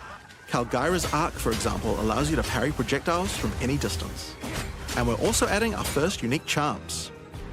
Bayra's Anguish will not only protect you from ignite, but will also emit a devastating fire nova whenever you do get ignited. Oh shit. In sum, there's just a ton of new uniques to find. We can't wait to see the weird and broken builds that come out of it. Now, we also want to talk about crafting options. Yeah. In each major update during early access, we'll be continuing to add and improve the options here. We have various new crafting tools that have been added as rewards to many of the different types of new content that we're adding. But for now, I just want to mention the changes to runes. Runes add commonly available mods, but since they only have one tier, flat damage mods tend to get outclassed by in-game. So we've changed runes to have multiple tiers, allowing you to get higher tier mods than before. Our plan is to significantly expand the number of more specialized mods for crafting using socketables as we add new content over time. And the first new set of those comes from what we're talking about next. In Dawn of the Hunt, we're adding Asmarian Wisps, which can be found throughout both the campaign and the endgame. There's so much good the stuff. The Asmari spirit has made itself present in Rayclast, and it appears to be trying to warn, or maybe prepare us for the coming darkness. You will first encounter a manifestation of it in the Grellwood in Act 1, where you'll meet Delwyn, an Asmari hunter who is trying to find out what exactly is causing the spirit to behave this way. As you approach the wisp, it will flee, leading you past monsters. Any monsters it comes into contact with are infused by it, making them more powerful. Each spirit is associated with a specific revered animal within Asmari culture. This one is a wisp of the Great Bear, and grants enemies extra life and stun. The wisp moves faster the closer you are, and as you move away, they slow down to wait for you. But if you get too far away for too long, they'll dissipate and return to the woods. What a As you continue clever to chase mechanic. The wisp, Holy it will find shit. and possess a rare or unique monster, granting it a new powerful ability. Because this was a wisp of the Great Bear, this monster now also has increased life and stun. But on top of that, it will periodically summon a large spectral bear that slams with wild fury. If you're able to defeat this foe, you will be rewarded. For each monster that was infused and killed along the way, the rewards will be increased. Each wisp has its own mechanics. The Wisp of the Winter Owl is a primal wisp that causes enemies to deal extra cold damage, gain energy shield, and release wind vortices on death. When infusing a monster, they will call down large tornadoes to protect their host. The Wisp of the Wild Cat is a vivid wisp that causes affected monsters to deal more critical strikes and become more evasive. When it infuses a monster, it will summon a barrage of feline spirits that will attempt to tear you limb from limb. If you're lucky, you may even find sacred wisps that can do some pretty crazy things to the monsters they influence. Like the Wisp of the Cunning Fox, which turns normal monsters into magics, magic monsters into rares, and rare monsters into actual bosses. What the fuck? Asmarian Wisps can drop a new set of socketable items that allow you to craft a wide range of interesting new mods onto your items. Each one may only be used on a specific item slot. As mentioned, the Asmarian Wisps can be encountered throughout the game, but there's also a new endgame map called the Asmari Ranges, a mountain village where the Asmari once lived, now overrun with corrupt monsters. This map always has multiple Asmarian Wisps in it, and familiar, yet not quite the same boss fight. Asmarian Wisps can also be further modified by the endgame Atlas tree as well, and by tablets. But I'm not going to be the one talking about those things. In order to cover all the new content in in-game, I'm going to hand things over to Mark. Hi, I'm Mark Roberts, Game Director on Path of Exile 2. There's a ton to talk about with the endgame today, so let's dig right in. Hello, Mark. Path of Exile 2's early access began with a brand new endgame, and it was clear that it needed a lot of work. Yep. After absorbing your feedback, we're ready to make some epic changes. Oh! The first thing is, we just need a lot more content. In Dawn of the Hunt, we have made sure to focus on increasing the sheer number of interesting and different encounters you will randomly stumble into as you explore the endgame. And the second goal is to smoothen the progression through maps and reduce the amount of annoying busy work. To start with, let's talk about the new interesting stuff to find. Well, the most obvious thing to add are new maps. As well as the Asmari Ranges that Jonathan mentioned earlier, Dawn of the Hunt also contains 7 other new maps, all with their own custom encounters. Let's start with this one. The Feral Megaliths map starts off in the wild Ezomite forests. As you progress through the forest, you will find mysterious rune-carved stones that, when touched, surge with energy. After activating all the stones, you can find a grand henge, where all the energy is coalescing. You can then start an encounter. The area darkens, a storm moves in, and a concentration of energy summons a dangerous boss. You must fight and defeat the boss to get its rewards. Once you have defeated it, summon another. And another. And another. And another. You have 10 total waves of boss fights which get incrementally more difficult. If you manage to defeat them, you get full boss rewards, but also opportunities to get new runes. These can only be obtained from this map. Shit. The Fractured Lake contains a surreal waterscape with fractured mirror-like objects. As you move around the map, the terrain itself elevates from below, creating the ground you walk on. In this unique map, all the rare monsters are mirrored, so you're always fighting two of the same rare at the same time, which can prove quite difficult. If you manage to overcome that challenge and make it to the end of the map, you'll be presented with a broken mirror, a powerful altar-like object that contains an item within it. The item contained within is a new base type, either an amulet or a ring, that can be crafted to have additional prefixes or suffixes at the cost of the other. The last unique map we'll show today is one based around the essence mechanic. You enter a crystalline cavern, and you will find a powerful map boss imprisoned in the center. It is surrounded by many rare monsters, also imprisoned in essences. By freeing and defeating the rare monsters, the essence they held will be upgraded to a greater essence, and be added to the imprisoned map boss. How brave are you? How many essences will you add to the boss? Overdo it, and you might lose everything. Underdo it, and you might regret it. It's your choice. Speaking of essences, alongside visual improvements, you're now able to apply Varlorbs to corrupt the essences, with a range of unpredictable outcomes. It could increase the number of essences, re-roll all the essences to the same type, or even upgrade the essences to greater essences. What if they're already greater essences? Well, it can upgrade those too. We have 4 new corrupted essences: Essence of Hysteria, Delirium, Horror, and Insanity. Each corrupted essence has its own interesting combat mechanics. For example, the Essence of Insanity causes you to question even your own mind, as monsters split into shadowy clones, and you must locate the real one before a devastating icy explosion freezes everything around it. Each of these has their own crafting outcomes. Essence of Essence. The Essence of Insanity can be applied to a belt. It adds a mod that will ensure the next Varlorb used on the belt will guarantee adding 2 enchantments. Jesus fuck. That's a belt? Ah, you fucked it up. It's worth noting all the essences in the unique map can also be corrupted too, if you're willing to risk it. It's worth noting we have also added 10 extra Atlas passive points you can earn by completing 5 different unique maps. Now, new maps are just the beginning. We had a goal where we wanted to make sure you were constantly finding exciting new content, and that it could be lurking around any corner. So, we have added a bunch of new things that you could stumble into in any map you run. On your travels, you will sometimes encounter rogue exiles. Others like you who have been exiled and are openly hostile. Some are malicious, some are mad, while others are simply fiends for loot. They will challenge you, a fight to the death. They use the same skills available to players, and even the same items.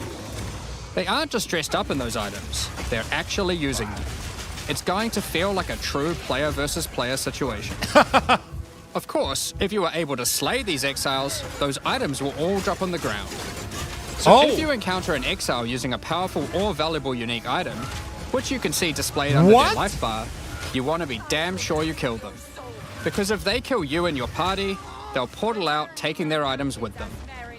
Every fight will feel completely different depending on the items they come equipped with. Dude, that These is exiles so are cool. much What smarter the than your fuck? regular monster.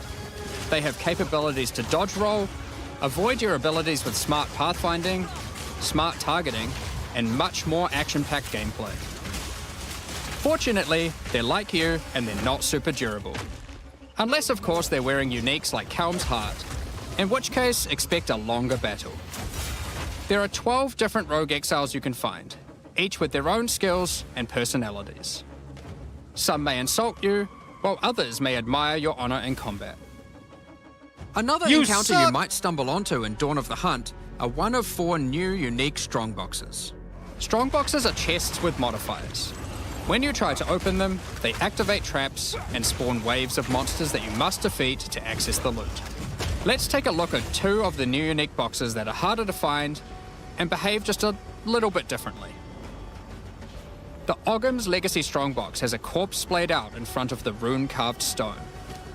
Upon interacting with the stone, you activate Forbidden Ezomite magic, which revives the monster as a powerful rare. The strongbox comes with a modifier which determines how many times it will revive that red. Okay. Each time you defeat the monstrosity, the strongbox revives it again, Oh, adding shit. an extra modifier to the monster. With each resurrection, it becomes more difficult, but also more rewarding. This strongbox is infused with thaumaturgy from ancient Vaal technology. Eshell's Torment has a powerful artifact inside, and is guarded by chaos itself. Defeating the monsters will grant you a unique item, with a specific corrupted outcome. You'll have to find the other two for yourself to see what they do. What the fuck? Now, let's talk about the introduction to the endgame. Upon starting the endgame, Doriani tasks you with cleansing corruption to help restore the land. However, in practice, the quest objective just sent you on a grind to clear 15 maps. We wanted to make the quest to unlock your Atlas passives much more interesting. Now, Doriani is tasking you with a more specific objective. On the Atlas, you will find areas of corruption caused by the beast. In the Okay. center of each one, you will find a corrupted nexus, the source of the affliction. In the areas leading up to the nexus, you will notice that corruption spills out from slain enemies and amalgamates into powerful monsters. Corrupted maps existed on the Atlas before, but we've done significant work on improving these monsters. We've also done a full pass on the modifiers on these maps to make them more interesting and more rewarding. Once you reach the Nexus, you will have a new task: cleanse the source of corruption. When you defeat the last rare in those maps, they will spawn one of 3 terrifying bosses, amalgamations of corruption itself. After defeating that boss, Doriani will come and cleanse the corruption for good. Thank you, Urtra. As the remains of the boss are purged of corruption, it coalesces into raw crystallized power, which you can use to gain points for your Atlas passive skill tree. Oh! The upgrade system that allows you to add and enhance content in your maps. We didn't stop there though. When you complete a corrupted nexus, all of the remaining surrounding corrupted maps will become cleansed maps. Cleansed maps also have new monsters, a new boss, oh shit, and their own set of modifiers and rewards, including finding Yo, this fracturing looks orbs sick. by slaying I want to cleansed play enemies. so bad. I'm excited. These orbs can be used in crafting on a rare item to cause one of its modifiers to become fractured. A fractured modifier is one that cannot be modified by any means. You are able to freely modify the item, ensuring the fractured modifier will never change. If you get the right item with the right mod, it can prove to be a very powerful crafting base indeed. You must now choose. Do you complete all the corrupted Oh maps my god, and this then the is so Nexus? good. Or maybe you beeline to the Nexus, complete it, and do all the remaining maps cleansed.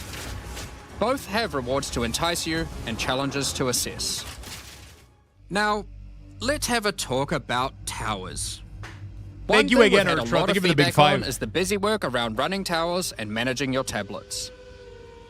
The first change we've made here is that we have reduced the number of towers drastically. Okay, So nice. there are now 1/3 as many as before. Good. But we've made them much more powerful. Okay. To start with, tablets now inherently add twice as many mechanics. But that's not all. Running higher tier maps and towers now increases the number of mechanics applied by tablets. By tier 15, the bonus is double, allowing a single tablet to now add 4 times as many mechanics as before. So, we're running far fewer towers, dealing with fewer tablets, and affecting even more maps than before. But because there are fewer towers overlapping with each other, you won't get as many opportunities to stack different tablets.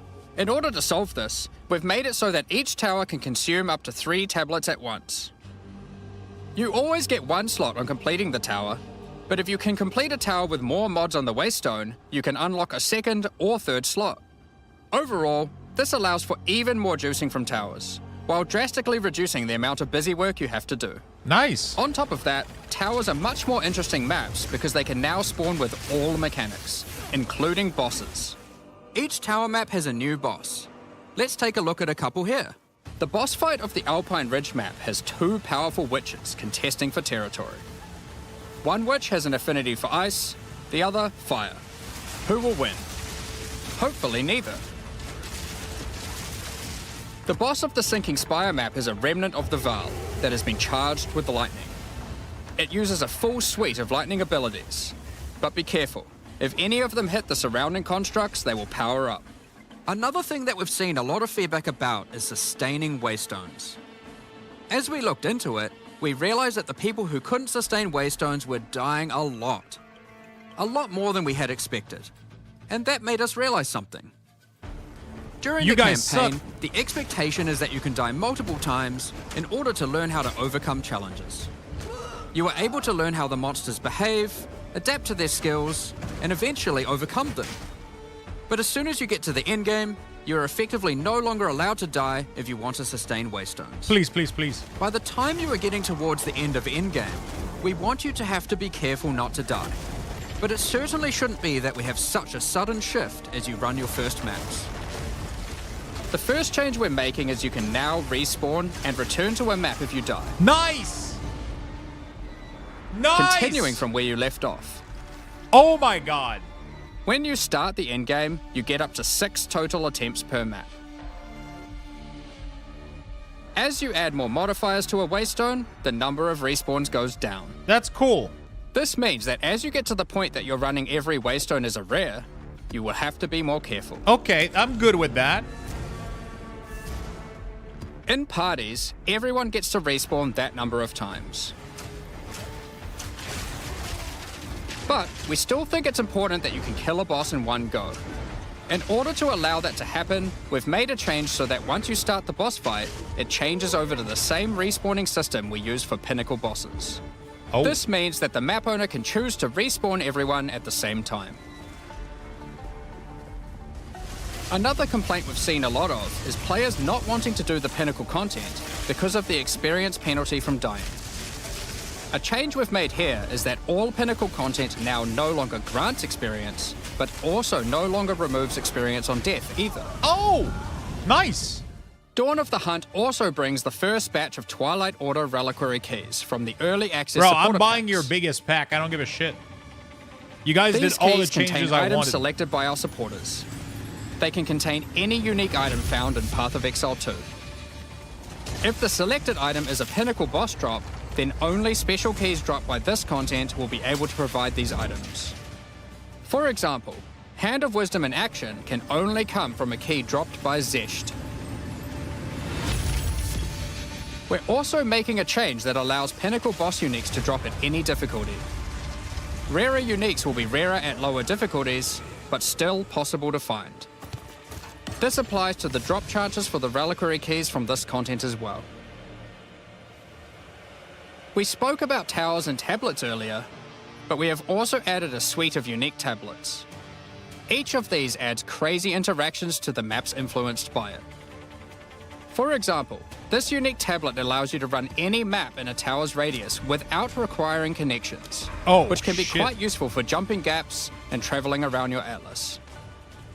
And this tablet causes all runic monsters spawned during expedition encounters to be duplicated, and weakens all expedition monsters that emerge from the ground. Oh, shit. The Atlas tree has also been expanded, and you can find many of the new mechanics there, and improvements to existing ones too.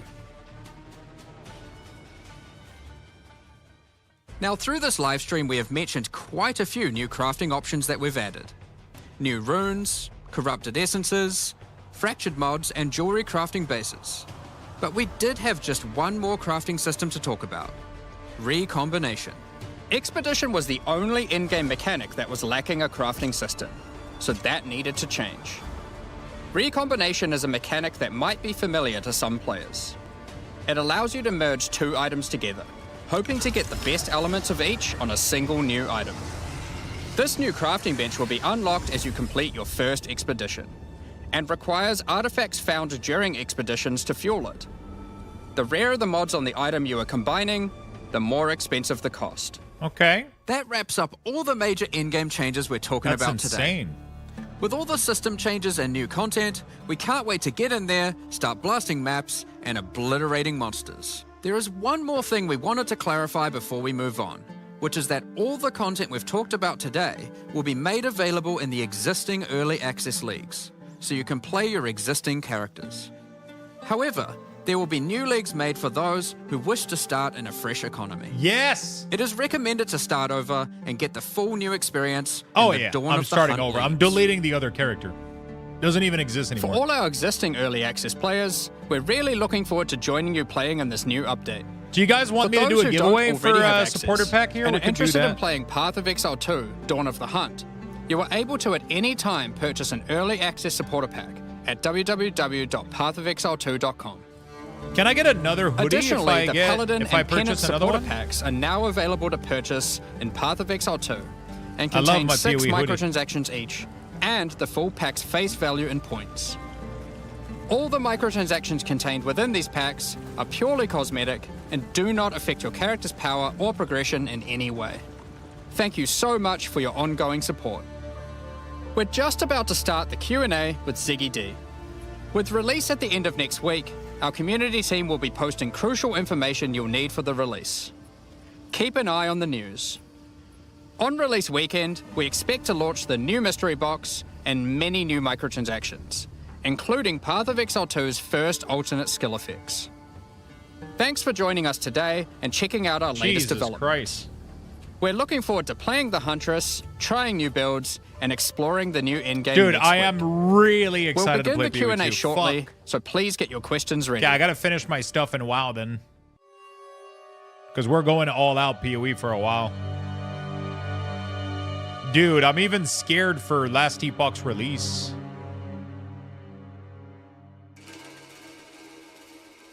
Do we have a question?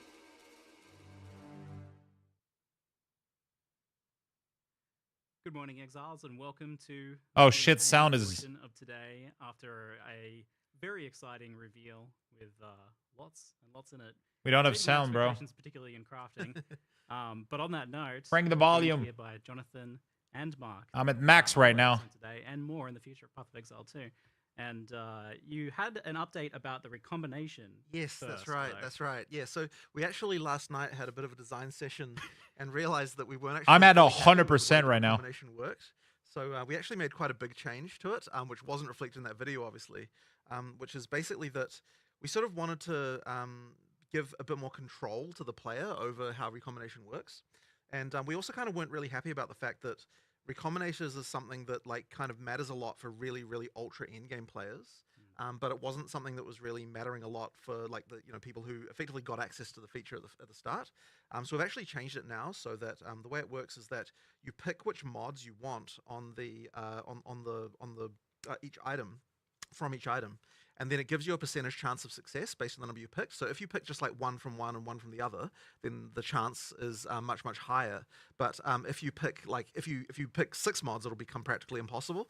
So effectively, like the more you're wanting to design the item, the less of a chance of actually having success. So that means that if you just want to get like a mod, if you want to get an item with like, okay, these 2 mods that I found off the ground, that's relatively easy. If you want to get an item which has all of them, then very hard. So we think that's a much better design because it means you can kind of use the recombinators actually become something that you can use even from from the first point you get them. But there's still this kind of end game, like for perfect stuff, you might still be able to do it with more. It is kind of balanced though, so that if you pick literally all 6, then it's going to be like incredibly low to the point of like don't even try that. But like 4 mods might be a good thing to sort of be striving for, that kind of thing, and then exalt the other 2, that kind of stuff. So yeah, that's kind of the new design of that. So hopefully that'll be in by the time 02 comes out. We've kind of got a plan for doing that. Yeah, I think it's a much better design than what we had before for recombinators.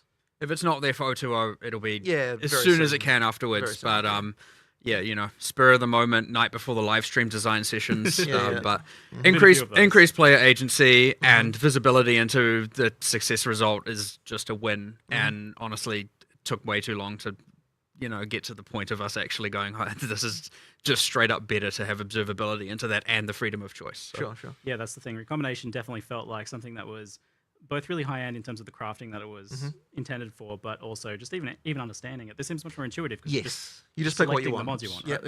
exactly. So it does sound like it's a little bit of a nerf for the very high end of crafting, though. Like, It might end up being, but I'm not it sort of depends on how the numbers come out. Because we only just designed this, we need to still work out exactly how the numbers end up looking.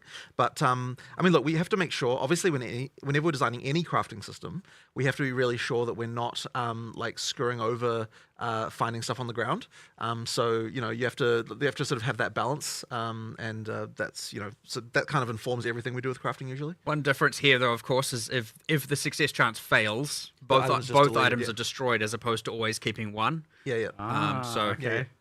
So it's basically percent chance for success, and if it fails, item's gone. So roughly, what do you think you try to pitch just choosing 2 mods at? Like, it depends on what mods you're selecting, but I'm kind of thinking kind of like 35%-ish kind of thing for like 2 normal mods, that kind of thing. Like for them both, for them both. For if you pick 2, and then but we'll it kind of depends. Again, it kind of depends. We'll see how we have have to to do higher some tier mathing. mods are rare. And exactly. So it's it also the other thing is it's going to now have a fixed cost, so it's not going to And the idea is like and the idea is like doing a single expedition should be enough to do a recombination. So you're going to be doing them like relatively often as you're doing expeditions. So is the part of expedition where you get to craft with the NPCs still a thing then? Now that you're adding this? Yeah, I mean you've still got that whole mechanic, and like so it's competing for the artifacts. Between recombination versus buying things from that other way. So is there some buffs intended for that then to make it more competitive? Not yet. It definitely needs some love in the future, but not at this time. Yeah. It seems like the systems can kind of go hand in hand, where one is giving you items that you can then potentially recombinate. That is also true. You can use the ingredients of one in the other, or the outcome of one as an ingredient in another, Cool. We'll talk more about crafting a little bit later on for sure, because there was a lot announced there, which I'm quite excited about. Definitely exceeded my predictions for what you'd be adding in terms of crafting. But firstly, though, just a quick clarification on the league. So there's not going to be a wipe for the new players joining us. Right. If you were playing on a character, you can still keep playing on a character. But a lot of long-term Path of Exile players know the importance of playing on a fresh start. And that's also really important for you guys as well, For sure, yeah. I mean, basically, if we don't have, like, any character that's, like... I'm doing a come fresh from before, start you're just not going to... Like, because the balance is so different and because so many things have changed, there's like no point in even listening to feedback for someone who's playing in the old league. Like, it really has to be that you're doing the fresh start and we're sort of seeing how things go in the new economy. So like we were really sort of, it was kind of an interesting decision about whether or not we should make it so that all the content is exclusive, or rather like what amount of content would be exclusive to the league versus not. And the issue that we had is that, so I mean, like, a league means something in Path of Exile. Like, let me know in this tweet if you guys are excited about the fresh start and the league. Amount of features, and the original thing we were thinking about doing that way would be the Asmeri and Wisps, but there wasn't quite like the kind of like meta mechanics and stuff with that, so like we didn't quite rise to the level of feeling like it deserved to be a challenge league. And at the same time, we've also got a lot of new players playing Path of Exile 2, never played Path of Exile before.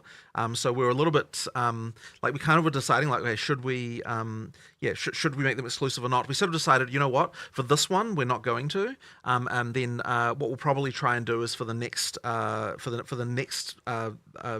league that we do, we'll actually make it a proper challenge league with like its own exclusive mechanic and so on. But yeah, it's a little bit funny because like in early access is a bit of a different situation with different, and so yeah, for sure. Yeah, we'll sort of see how this goes anyway. But certainly I would encourage everyone just like start again on a new character. Of course. And I think you'll have a much better time because I'm going SSF structural changes 100% to the this passive time. tree. I don't It's want like to if you log trade in with anymore. your character, you're going to have. I don't like, want to have you're to sell gonna get shit and do set, you have to anything. stuff. I just want to do my own gear, like, man. There's things like that are going to happen that mean that and also just balance changes, right? Like huge numbers of them. So you're going to have a better time playing from the start.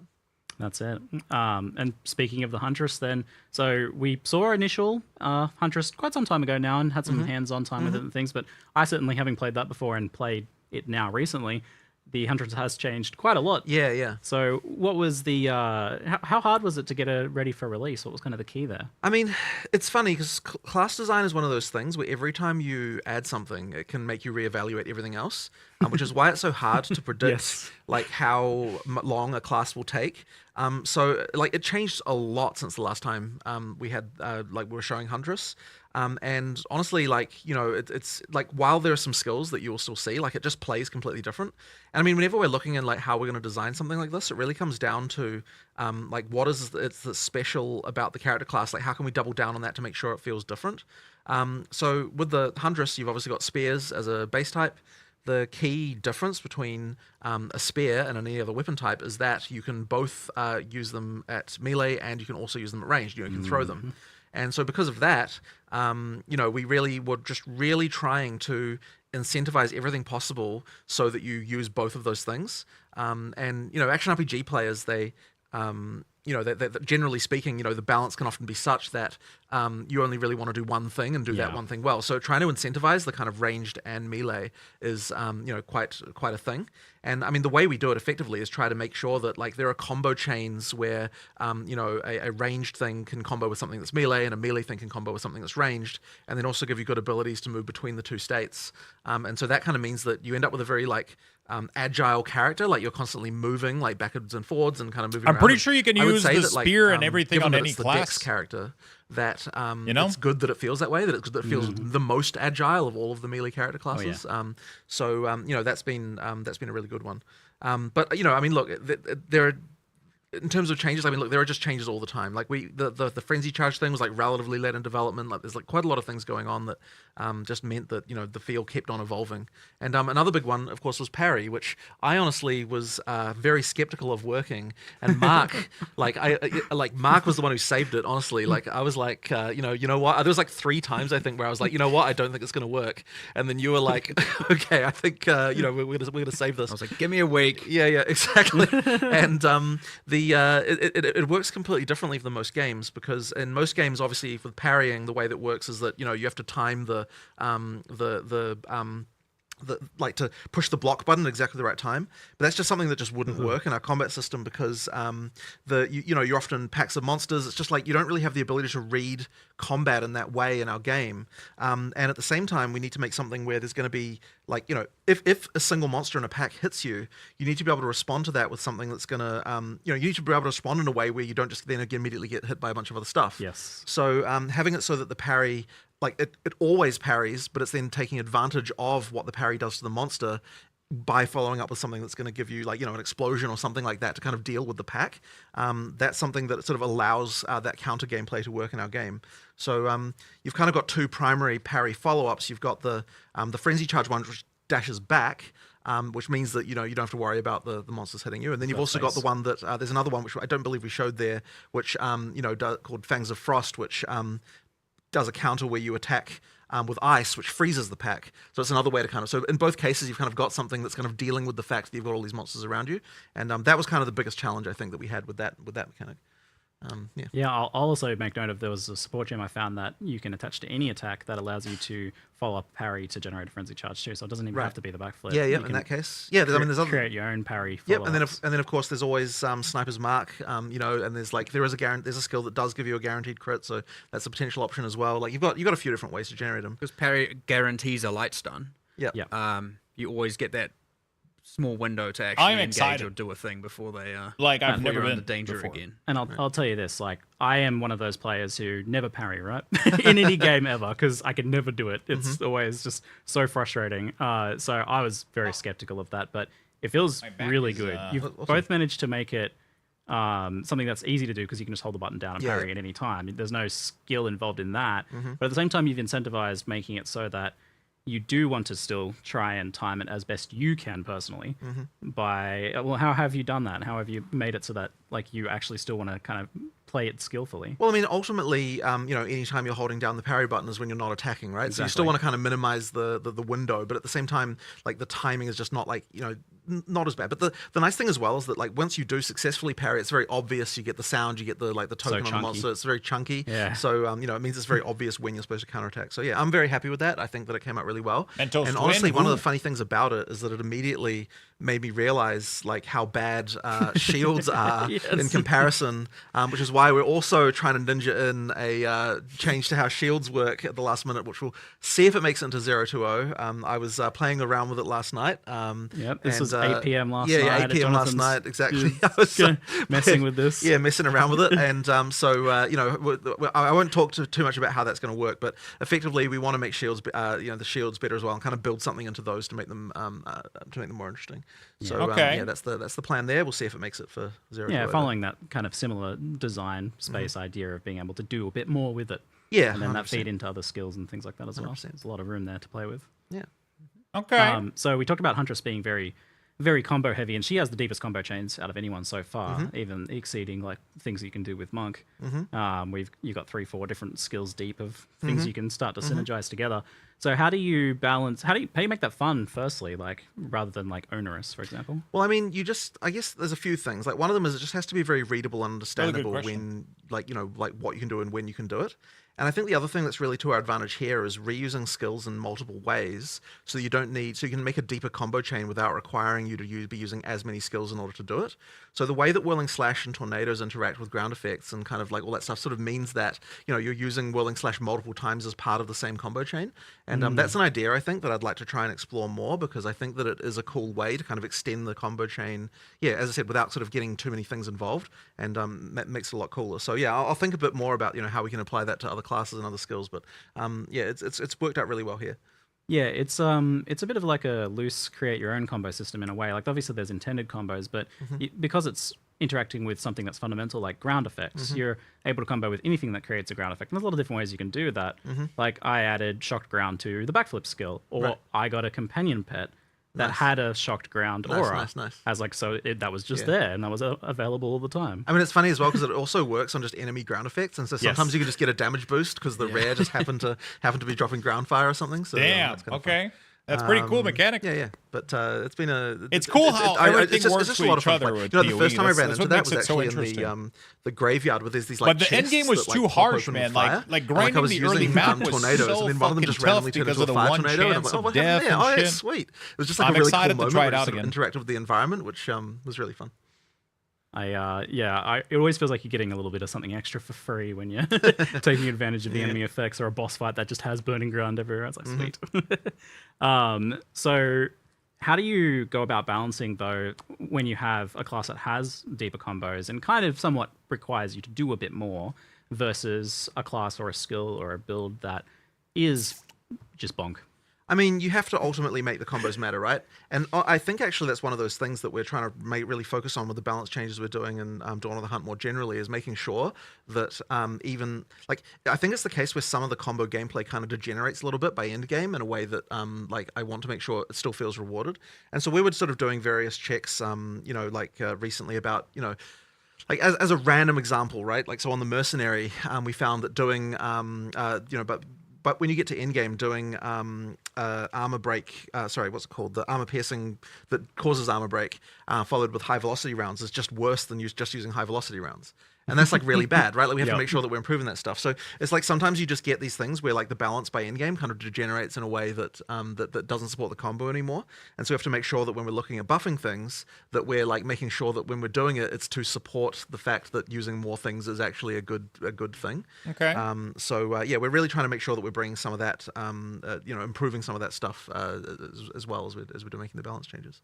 So do you have like a baseline there of where like the really simplest build should be, the build that just bonks? Like, I mean, you mean in terms of damage or in terms of like what it does? I mean, we always want I guess be able to build that way. The players have to do a combo. I mean, for people who don't want ultimately, to. you never have to, right? But it sort of what it means is that you are sacrificing something. And look, the ideal situation is that like you don't feel like you have to do combos. You feel like you want to do combos, right? Like, because you feel rewarded for them. It's like should feel like a fun, like, oh, I can add this. Like it's the feeling you should. Whoa, chat! No pad touching. I think the Huntress is doing unless that you wash your hands been first. Extremely hard because I don't think I've ever seen this like ranged melee combo done well before. Right. Well, I mean, it does require a lot of discipline, and it means that a lot of skills like end up on the cutting room floor because you try them out and then you realize, well, if this is in the game, then that's the only thing I'm ever going to do. So you got to be really careful about that stuff. Certainly, playing the Huntress now makes me go back and look at the other classes and be like, we need to up that the level there, and we missed the mark a little bit now because this is better. And who's to say the next class won't even be better and make us question even this? But but that's the way it is with class design. That's what he says when we like literally when you make a new class, you question everything. He's not understating the level of questioning everything. Yeah, do you see like going back to the monk at some point and looking for more like opportunities to link skills together with? I mean, we haven't got to the full skill set for any class yet already, and we need to add more pieces. Has it been fixed? The minion walking through the door that were designed and then hunted in the monk currently. Range are the same. There was extra poison skills. It was intended to be more chaos dots. There's all kinds of stuff. We have to obviously at some point fill all of that in. Hard to say when, but. We're going to try and incrementally get it, like much like how Ray Spectre and I mean the mount works with the Huntress, but we were like, let's give something for the Ranger this time. Let's give something for the summoners out there this time, and so we're just going to keep filling in those gaps over time.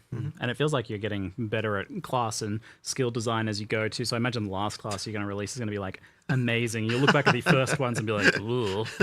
Possibly. Well, that is the worry, but whatever. But look, that just means we've got another round of going through everything and improving stuff again, right? So and that will never end. That's it. So with the parry came the kind of looking at the player getting stunned, in particular player heavy stun. So it's always hard to tell players like, hey, we're going to do something to you and it's going to be going to be a bad thing. You're not going to like this. Well, the funny thing, let's talk about why. there's a few things like that actually, because so I mean, for a start, like we needed the downside of parry to be like that, you get stunned out of it. But then when we're looking at how long, like we're like, okay, right now, and it's true with shield block as well, by the way. It's like if you get stunned out of that, the amount of time that you get stunned out for is actually not even enough time for most bosses to do a follow-up attack on you. And it's like, well, where's the downside if it doesn't even have enough time? So we did have to extend that out a little bit, and it makes you a little bit more careful. But in just to warn people, right, there's a few other things, like we lowered, what's it called? I can't remember the name of that thing now. The thing that makes you more easy to be elemental statuses apply to you.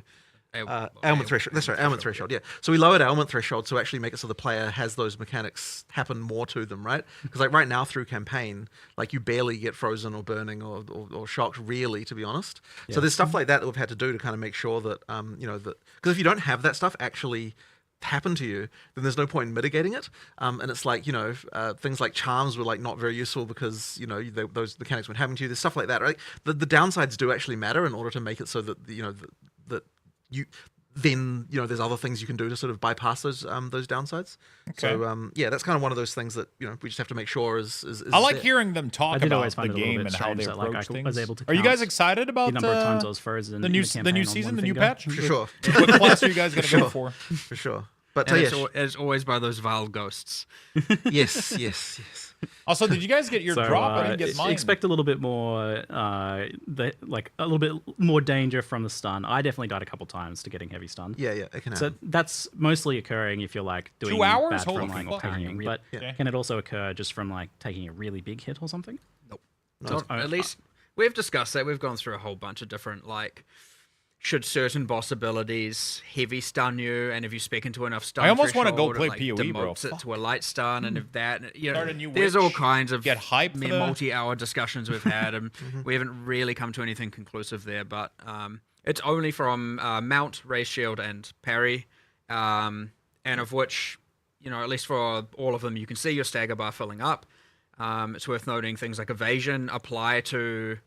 So when you're parrying, we turn off your evasion from taking damage because the block does, right? And otherwise you'd be like, I'm going to parry it. Oh, I evaded it. It didn't parry. Yeah. But you can evade the stagger build up. So you don't take the damage anyway, just before anyone misunderstands that. The evasion still works. Yeah. Oh, that's so high evasion will mean you can parry for longer. There's a bunch of parry stuff on the tree, including damage affecting the debuff, the duration of the debuff, so you get to benefit for it longer. Reducing stagger is all over the place for both mount and so in the dex section of the tree. So yeah, you can mitigate. I mean, my expectation is probably you'll get some in-game builds that are just like I can parry forever and there's no real consequence. So not every skill can be parried, of course. It otherwise follows the slam rules. If it's a slam from above or below, you can't parry it. Much to your frustration for some things. I mean, there are a few things where I've got disagreements about what looks like it's parryable, but... my hopeful there was when it's contentious, people would bring it up and would change it, right? Sure. So, if it's on the line, it's meant to be blockable.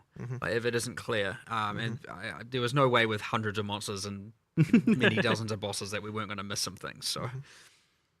So you mentioned this a little bit earlier, but action RPGs kind of naturally pull you. What class are you guys going to go for? One damage type, one skill, one specific. Are you trying out Huntress or as much as possible? Because otherwise you're just making a bad build a lot of the time. But I noticed Huntress has what's a bit up, of everything. She's got bleed, she's got all the elements, she's got physical. The only thing she doesn't have is like PoE too, poison on the tree right there. So how do you promote this?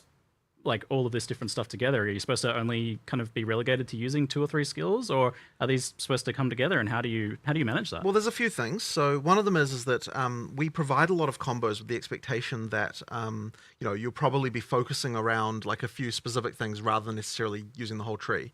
So like there's that. The other thing as well is just making sure that in the passive tree there's sort of options that go across both. So the Huntress's passive tree has quite a lot of things like, you know, extra melee damage if you've done a ranged attack recently, and then it's got things like bonuses against blinded enemies, because while you're in a whirling slash, there's Huntress here. I only play minion. Me too. Sort of stuff like that where only minion. we're trying to carefully think like, well, how can we come up with something that's interesting and buffs everything that you might want to be doing, you know, that kind of synergizes with the stuff that that Huntress can do. But it is honestly hard because yeah, like many categories of things only matter for, you know, one thing, part of a combo. So it's just like trying to come up with categories that can somehow span all of them in different ways. And you know, ideally, you know, we can achieve that. I feel like getting a third coffee, chat. Generally, do you guys want some more Lux Boxes? Niche or more. What are we at right now? 18. I'm gonna be right back. I'm just gonna go get some coffee. You guys are getting 18,000 Lux Boxes. Wouldn't do both. Let me go get coffee. I'll be right back. Probably choose one or the other, but that's why we kind of try to make sure that, like, so you've got sort of linkages between them though, right? Because it's like, for example, the Thunderous Leap detonates the spears that you do from the bleed thing. So it's like kind of like the idea there is to like it changes how that skill then has a use in the combo with the other one. So even if that skill itself isn't doing a lot of damage, it's triggering something that's taking advantage of all the damage bonuses you got for the for your bleed stuff. So that's kind of like the idea, is just to link all that stuff in a bit so that you can use the non like directly, you know, synergistic things in a kind of more synergistic way. Yeah, that's if you didn't see that from the earlier trailer, it's you spear them with a bunch of spears and then jump on them and explodes them for bleed. Amazing. So, but yeah, that's using an elemental skill like in another way as a detonator. But and even more, you've got weapon swaps as well. Yeah, of course. I mean, there's all those systems we already added about all that kind of stuff. Yeah. So you know, I mean, like, what will be interesting is whether or not we miss something cross-class, right? That's always a concern. Is someone will come up with some way to abuse something, you know, between something that's going on in the spear skills with some other class that we failed to consider. Yeah, I mean, so that's it. When we look at a new class, we typically like call it like, oh, Huntress is spears, but kind of not really. It's a signature weapon, but absolutely nothing in the ascendancies prescribes spears. Exactly. So effectively, we take great pains to make sure that the ascendancies never mention weapon types, that there's like that they're always generalized. So for example, the like infusion mechanic in the Amazon, it just says projectiles, it doesn't say spears, and the reason it does that is so that you could make an Amazon who is a, you know, a bow user, and that's all fine. So yeah, like it's effectively like open-ended. It's open-ended, and honestly, like I know that Mark like does like. It makes the constraint a lot harder for how to design an ascendancy class when you have to think about it that way, for sure. Oh, it'd be much easier to just put a bunch of cool spear stuff in there, but now only really... I mean, it was similar to the original PoE 1 Saboteur. It called out traps and mines, and so if you're a trap and mine character, what are you doing? Well, you could do something else, but no one else is playing that thing, you know? Right. It isn't... it is easier to design. It is certainly less flexible and open as to what people can play in the different combinations and all that. So yeah. How much do you have to consider the different weapons and the skills and how they interact together when you're originally designing them, or is there just literally so many possible combinations you're just like, the players will take care of that for us? I mean, I think it is relatively impossible to come up with everything, but certainly we have to consider, like, you know, is this going to be broken with anything else in particular? And there just has to be certain rules for things about, like, you know, how easy is it to apply this debuff, how easy it is to consume this debuff. And even then, it's like, you know, we often make mistakes and have issues. So, you know, I mean... When he says relatively impossible, it is actually impossible. Actually. But... You know, I mean, yeah, I mean, That's but even just looking at the balance pass we're doing at the moment, right? I mean, there's hundreds of things like that, you know, that we still. I mean, there's things that we could never honestly understand all of the different broken things that could possibly exist, and so it's like it really does depend a lot on you know, like on seeing reports on what people are doing on some level, right? But then I think that what will happen over time is obviously, like, you know, the game's still relatively new. We're still making relatively big changes. Over time, the balance, I think, will get to the point where we no longer have these like crazy outliers to the same extent. And it should mean that we get to some sort of relative class parity. By parity, what I mean is, like, you know, people playing all the different classes rather than focusing only on a few as we get towards full release. Because, you know, right now it's obviously very skewed. Because, you know, there's certain broken things. So, you know, yeah, the balance over time, we'll get there. It's one of the main goals and benefits of the early access is just like, let's get the balance of characters right. And yeah, this patch, release was always going to have 1,000, Beautiful. probably 10,000. Congrats on the bucks. The next one will Man, have half I that. The am next one half that. And insanely probably excited eventually for it's this. going to be down to like here's only a few Holy things shit. going. You know, I want PoE out right of now. whack. There's always going to be something because we add too much content for it to even be controlled. Again, there are too many uniques, too many supports, too many skills, and too many other changes for any amount of people. Like you're talking about a matter of you'd have to put in like thousands and thousands of hours internally to find it and then you give it to the players. There's so many people it's going to take literally 5 minutes. So it is. It's very beneficial. And we're lucky in that regard that we get that level of testing and feedback and on such a mass level, and especially with things like Ninja and all of that, and other people being able to see it and discuss it more openly. We're just going to be able to iterate on it even faster. But yeah, every single patch you're going to see Edgy Huntress, yeah, me too, man. They seem nice, honestly. What's going to happen here? Yeah. Thanks for making. I kind of want to go do that too. Well, 100%. I mean, you mentioned support gems. It's like over 100 support gems added just this patch. It's already like so many, and with you doing a different weapon for each of the 16 classes. Yeah, I mean, there's going to be a lot by the time we're done. But there kind of has to be, right? Because that's what you made it. You made this system that you need so many supports to support. You do. Otherwise, it's not going to work. Like, especially with this one support system, it's like, what have you guys done? Well, I mean, look, this is why we have recommendations, and hopefully we can improve those as well, and continue to get that better. There's certainly room for the complexity to get a little bit out of control here. So the recommendeds are going to become more and more important. Right. So we need to make sure those are very much right. For sure.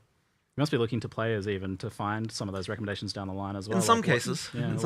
What stuff is popularly getting but used? The thing with the recommendations, though, is that they can't really take into account what you've already got on the gem. So the recommendations have to be just sort of generally good, but not really take into account combos. That kind of means they're a bit more simple. Like the recommendations are going to be more simple than what you'd otherwise be doing if you're not following them. Feels like at some point you're going to need some sort of nested recommendation system. It's like, well, I'm kind of doing bleed stuff, so you go to the sub-menu for bleed recommendations. I'm less certain about that because I kind of don't want to get into the thing of actually telling you what your build should be. That's a little bit different there. Maybe like more sorting methods for the show me all the gems. Oh. Because there's a lot that are only in there that are never recommended, right, at this point. There are, yes, there are. It's going to be an interesting challenge you guys have set yourselves to make enough supports there. So another thing that you managed to challenge that you set yourselves, and I always wonder, like, why did you do this to yourselves, was Spectres. So originally those were planned to be in for launch, but obviously Spectres are a whole can of worms. It's Spectre looks insane. Let's just give players access to every monster. Also, we've made so many new monsters. Yeah. We're talking about all the broken. There's going to be some broken in there, I promise you. And there's going to be some stuff we have to change. I mean, they've done, but I mean, effectively, what the time between early access and this was like, okay, let's actually attempt at least to do a balance pass of this and like see if there's anything that's going to be a problem and then adjust them. Yeah, now you've got to account all those support gems on Druid all those is probably going to be next one. Next is update. An interesting thing, isn't it? The support gems work. The support gems work on them, and like what the hell is that going to do? Like it's impossible to completely know. But yeah, like look, I mean, there's probably definitely some dark secrets lying in what kind of Spectre mixed with support gems are going to do. And monsters have skills now. It's not like PoE 1 where it's like just a bunch of zombies just doing default attack. It's like everything pretty much has a skill now at this point. So, but the great thing about it is we got to leverage all that work again for the beast taming as well. So and of course the difference there is that you also get the mods from the thing that you tamed. So that's going to be auras, ground effects. Yeah, exactly. On death explosions. No, you've got a whole nother ruckus of potential interactions. So this looks we'll insane, see what dude. there. Yeah, Druid is probably going to be next update, right? Player versions of those things, for which specifically when you tame the beast, so that they're not sitting there spamming skills in your hideout and all of that. Good. Yeah.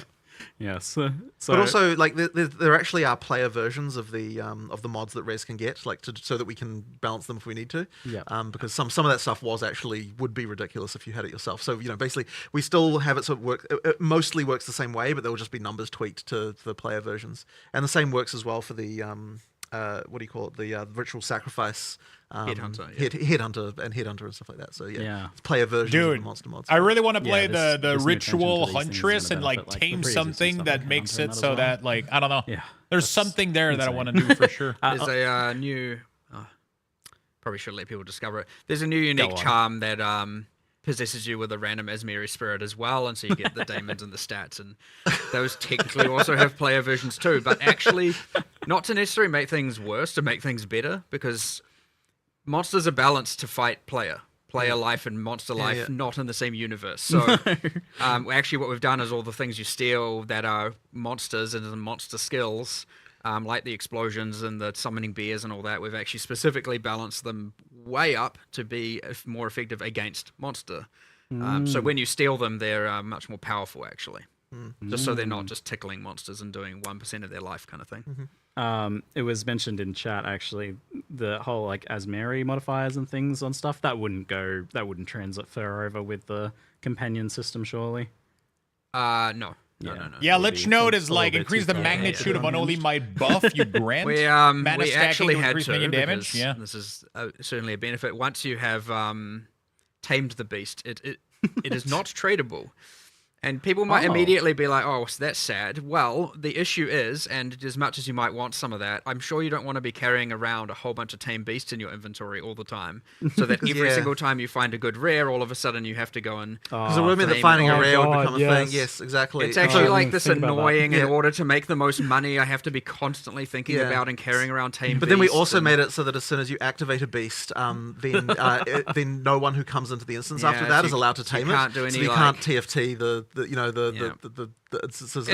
like a whole there's like a lot of thinking about that stuff in order to make it so that it's a sad thing to have lost, but it is like I'm not.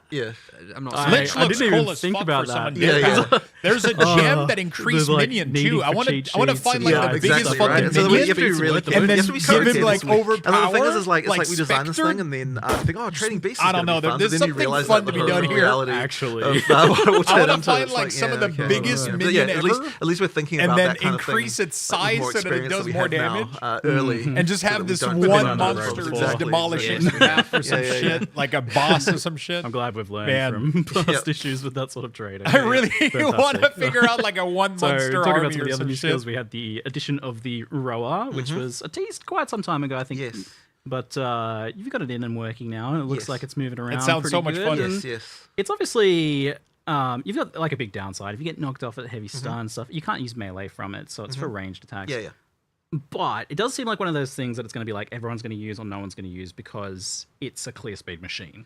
It is a concern. I mean, look, my ideal situation is that you're using it sometimes and not using it other times.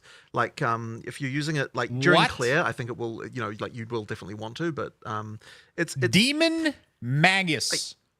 We want to just make sure that we've got sort of fun things like that. Like it's just a cool fantasy. Like there's stuff like that I just want to get in, and it's like look, if it doesn't work later, if we have to nerf it, I mean, sure, I suppose, but like I want something like that to exist. Holy shit. We believe that it is balanced as much as we can. As much as we can. You sound very convinced. Yes, it's balanced. Well, as I said earlier, you can probably get builds that get to the point of parrying indefinitely. So you can. That means you can probably get to the point of roll indefinitely. Sure. Again, enough evasion and enough stagger speccing into and all of that. Yeah. Well, fundamental question actually. Like, what's its move speed based on? Its own move speed? The move speed is just your move speed. Like but it's what you don't get is the penalty for when you attack. Yeah. That's the thing. But it's funny though, because like even though it doesn't have a move speed bonus, it feels like you're motoring when you're using it, just because of the fact you don't get that downside anymore. Like you feel like the fastest thing on the planet. It is when you're doing it. There are other like more mechanical benefits, like it's considered a companion, which is a kind of subclass of minion that we've added, where you can only have one of each one companion base is a keystone for another, but you can only have one of each type. So, like, you can have a tame beast and a rower with the keystone. Oh, right, yeah. But inherently, you can only have one companion. Right, so you can't use a tame beast if you're using the rower. And then there are heaps of passives for, like, if you have a companion, like companions while they're in your presence and all that kind of stuff. Heaps of that stuff around the bottom of the tree. Yeah, I saw you guys remade the minion damage, is player damage node on the tree. It's your companion damage nodes become player damage nodes. And I was like, that looks like I'm going to take that. Well, that's the, like, companion where it's, like, more the... mercenary over to ranger huntress is more like yeah, you want your one powerful minion, and benefiting that benefits you, and you benefit it, and there's that like, synergy between you and your companions. So since it is a companion, I like the idea of like balance wise. Maybe it ends up being that you're like map clearing on rollback, and then you get to the boss and you dismount like old school mounted knights who charge into battle and then dismount and fight. Yep. So if it ends up like that, that seems like that would be a pretty cool balance for it. That should be the best way to use it, I believe. Yeah, because then you gain access to your dodge roll for the boss fight where you need it. Yeah. And does the rower then kind of do a bit when you're not on it? It can attack, but I mean, it's not exactly a huge damage source or anything. It's certainly better to stay at ranged. It's not the most durable of birds, for sure. But I don't know if it's going to be that useful. I don't know. I don't feel like I would want to use the rower or anything. And you can support it with sounds like it has a lot of penalty to make it more durable and all of that. So yeah. Oh, I mean, there's the one that's like the minion takes 10% of the damage before you do. So sacrificial bird. Yeah, true. Poor little guy. So that sounds. I'm looking forward to playing around with that one then. Speaking of new content, 100 new uniques this time. So how many are you aiming for? Kind of in general, is this about really like filling that roster? Well, out? we want to have every base type have a unique for the purposes of outside of boss uniques. Outside of boss uniques. So we want every base type to have to have a unique that you can chance. And so that was with the eventual goal. One of the things, of course, that we had that was sort of a problem in early access is that because of the way trap explosive. Because when we were designing uniques, we kind of designed them like in order from base type up, just literally because that's the way that like spreadsheets are arranged. It's like we ended up with all the low level uniques first, kind of before the higher ones, and it was kind of it's like we didn't see that mistake coming. Like it was kind of stupid because we thought we'd get we thought we'd get through them all, right? We were like, okay, we'll get all the uniques, and so we designed them all. It's like, okay, we'll start working on the art, just go down the list. So then we're like, oh crap, now we don't have very many in-game uniques. Holy shit! So this time we're like, okay, we really need to make sure that in-game uniques are a thing. There's way more of them. So the focus really is on making sure started there's lots with of like cool the stuff bottom to find, tier lots of really chase items. things, So we got dog shit that uniques. You can get. It's not. That's kind of funny. So you discovered the sort order changing in the spreadsheet. Yeah, it does help. But so effectively, like you should. This should be a lot better, and like there's lots of cool stuff there. And we're just gonna keep going with that. By the way, like, of course. Yeah. 100 now, 100 later, 100 next. Just keep going until kind of honestly, we never really stop making uniques. Like especially anyway. Man, I'm excited. So one's history is every single expansion since the dawn of time has had new uniques added to it. So there's a lot there, and there's going to be a lot here eventually as well. So then let's talk about the idea of like players seeing a unique and be like, 1x, that's not very good. What do you guys want uniques to be in Path of Exile 2? Like, how powerful should they be? What should they be aiming to do? And I think I'm going to go SSF this time around. I don't want to have to deal with trading, man. We want rares to still matter. Like, we don't want I'm not sure, though. To be just only full of uniques. So it really is, like, the role can... I kind of like focusing on just so at the start of the game, not they're really supposed anybody to be more else. about that. You know what I'm saying?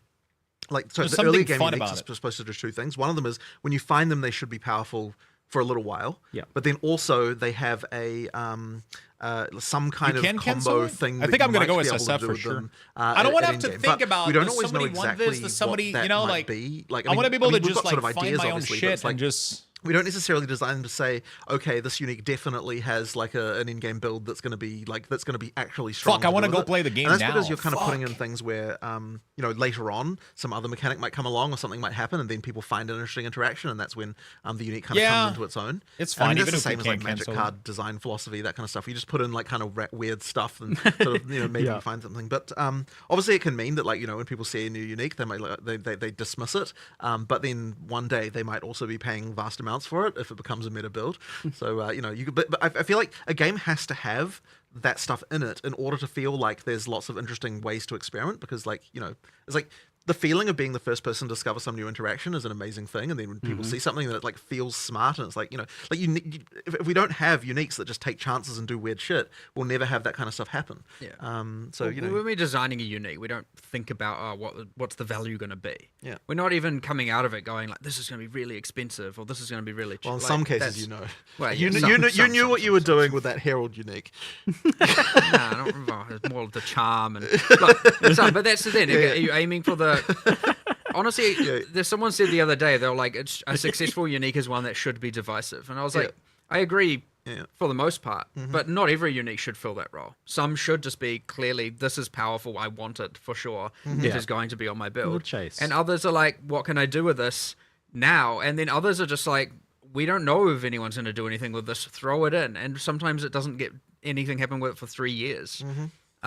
But we don't know that necessarily. It's like, let's just take an experiment and throw it in there and let the players figure that out. Yeah, I feel like you're with a lot of these uniques, you're designing a question. You're just like, I'm going to put something that's a little weird. Maybe someone will figure that out. Well, I think as Rishi called it, it's a puzzle piece, right? Yeah. It's just a piece in the puzzle. You put it there, and maybe someone will complete the puzzle. Fuck, I want to do the half of campaign it. again. Maybe not. And then others where it's just like, yeah, this is powerful. Like, I mean, there are definitely some chase uniques in this. In this Yeah, situation. 100%. Like, oh, definitely. Yeah. So on chase uniques, then we've obviously had some like pretty crazy ones so far. Where do they want to be in terms of like how hard they are to get for players? Because at that point you do need to consider like how expensive they end up being. It's really tricky. So whenever we're looking, so if there's a unique that's broken, I guess there's two responses, right? One of them is make it rare enough that you only get the brokenness after the point when you're at the point where you're supposed to get that, right? Yeah. Which is to say, like, you know, post pinnacle boss type, like a level of character development, right? And then the other response would be nerf the actual unique, and it honestly is a case by case. Like, you know, so I think that like Temporalis, for example, actually got nerfed in both ways. The actual unique was nerfed a little bit, I believe, although I don't believe it's maybe as much as what players might expect. But then also you've got okay, whatever. But also we have made that one rarer. It's still pretty crazy. Oh, it's still crazy for sure. But the thing is like you want to chase stuff, right? So therefore you don't want to just go nerfing everything into the ground the moment that it's good. So therefore that one becoming rarer, I think, was the right answer there, because it was way too common. Due to the we had also the issues with Mirari. Like, they gave it the 31 months. Like thank you. There were three real issues. One is darkness at one point bypassed honor loss. So all of a sudden a no-hit run, it wasn't a no-hit run. Yeah. You had guard bypass on a loss, so once again a no-hit run is not a no-hit run. And then there was just like, well, how can anything hit you if you can kill literally everything on your screen in one frame, right? So those three problems, and so as the balance issue of not everything surviving for more than one frame due to a subset of builds, and those other two things go away, it becomes a lot rarer in itself. Yeah. Good. I mean, it is much harder to acquire, require like very specific and ideally high skill gameplay. And then there's just like, well, it also was just too common, the relic that yielded it. I mean, the expectation was that, because this is a hard challenge, most of the time when people try, they will fail. But the reality is once you get the ability to do it, you just trade for that thing and get it every time. Yeah. So that's kind of meant that the rarity kind of didn't work like we thought. And now that should be better in both ways. Like, again, for the PoE 1 players comparison, like it was far more common than Original Sin. Which was the same role in PoE 1's version of the Sanctum, just to give us some sort of comparison. It's just much easier. I kind of want to make and it shouldn't have should I go start the campaign again? Yeah, gotcha. I want to play PoE. Why? What the fuck? The season isn't even here. I thought we'd maybe get like one little thing. Maybe you'd do something with essences or something. But we've got essences coming out a lot more. It looks like you've got because you're violent. You can so greater essences are going to be much easier to get. One thing we didn't mention in the video is that like omens are way more common because I believe you made the change. There's an omen in every 2.5 times more common, I think. Yeah, than every thing. So like you've got stuff like that. Like we certainly knew that we needed to do more with crafting stuff, and so we're kind of like, well, let's just make sure we're at least adding 3 or 4 things, like new things to. And, every ritual will now have at least one omen in the window. Amazing. So you can know upon finishing a ritual, you're like, what is the omen I'm going to get, and hope it's a good one. And love it. Maybe most often it's not, but But yeah, the greater essences, obviously, the Varlorb thing makes it much more common. There's more sources of them with the map and everything like that. So that'll be happening more. And then of course there's the improvements to things like the runes. We've got higher level mods that you can get from them. There's like a ton more runes. There's like we just wanted to expand the set and having the kind of like the niche mods season that is you can get and craft on things. So like, it's not a new season, but they're doing a new league pretty much. And, I think, or what? I don't. Yeah, it's sort of interesting. I don't because, know. like, I don't know how to call it anymore. Some people say, "Oh, you don't have crafting in PoE 2 because we don't have a crafting bench." But it's like we actually have a huge number of crafting options, and the crafting being good kind of comes down to like how many of these kind of weird systems are there and how they can interact. But we just have to be really careful because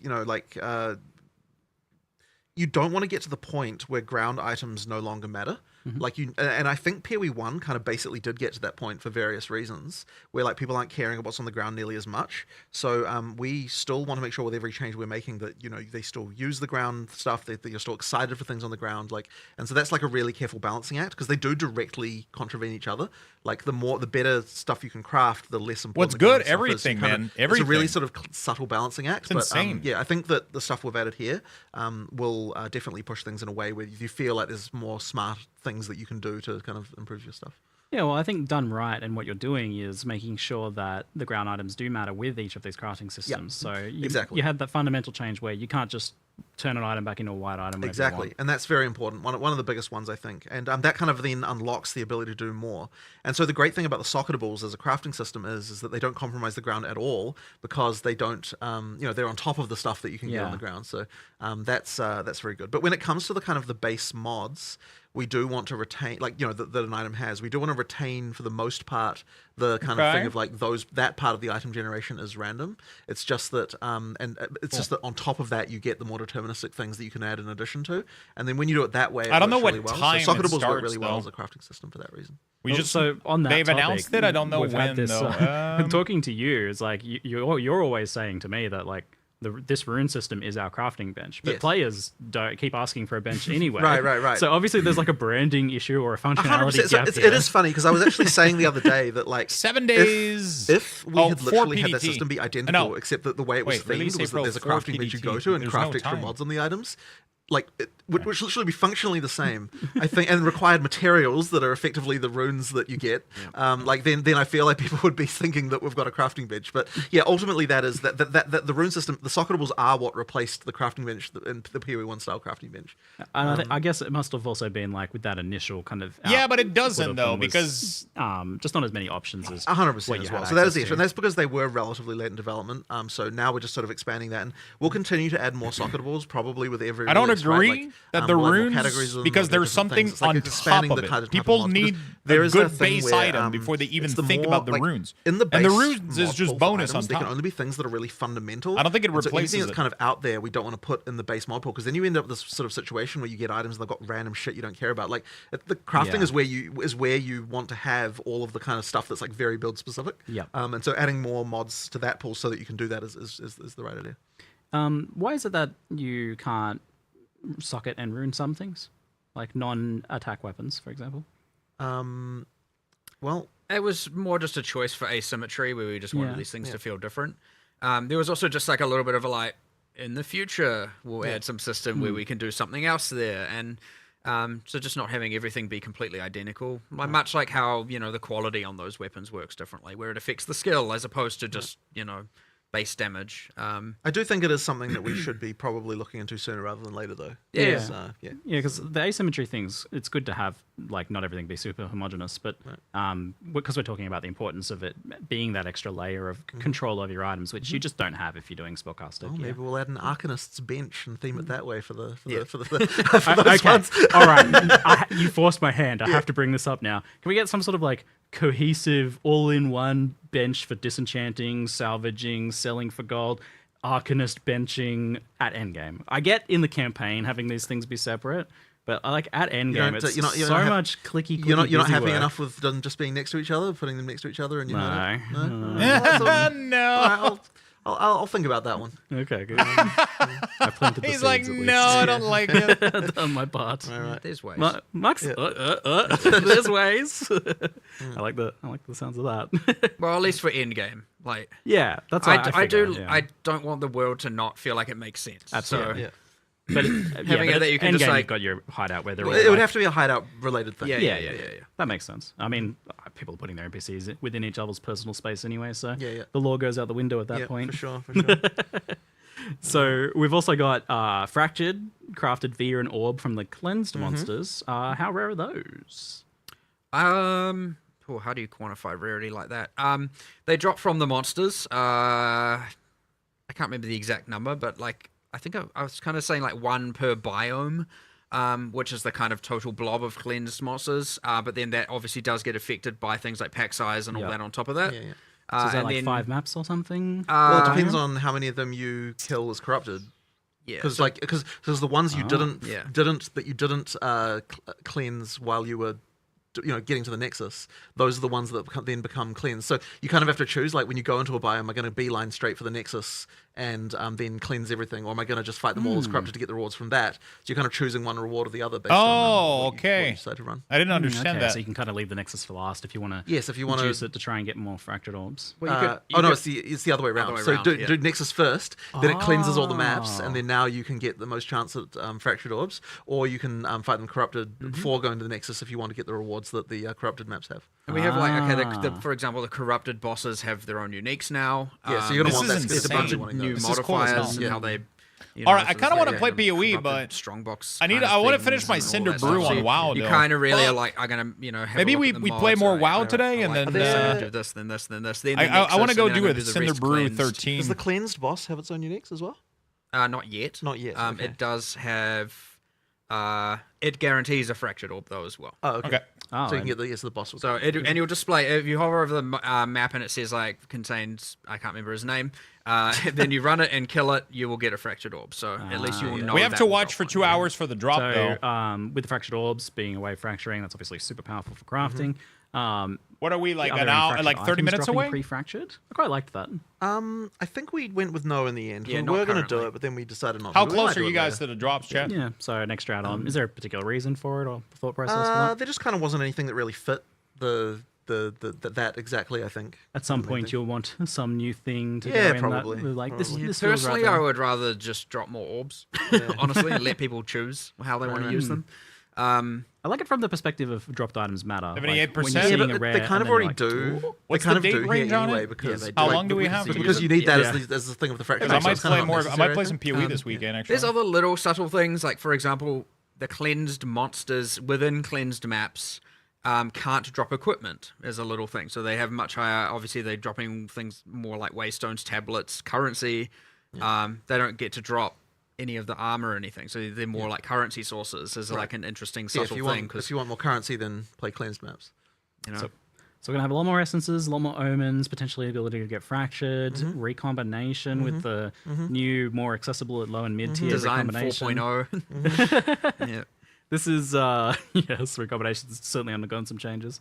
This is a huge leap forwards compared to 0.1's crafting. For sure. So was it just about that you had to establish that really like humble baseline for crafting so that you could then go crazy with it like this? Honestly, I mean, look, on some level it can just be, like you need an economy. You need to see how things evolve. We just don't want to do too much at once. I mean, although this may seem like quite a lot. I mean, it does, but the thing is like, but in terms of the initial system, it's like if we'd have had all that at the start, I think that we wouldn't have been like, we'll put it this way: it is hard to take this stuff away. So that's why we have to be a little bit careful as we do this. Yeah, I guess you needed to kind of assess the fundamental things like the no scours, the no bolts, and stuff like that as well, because.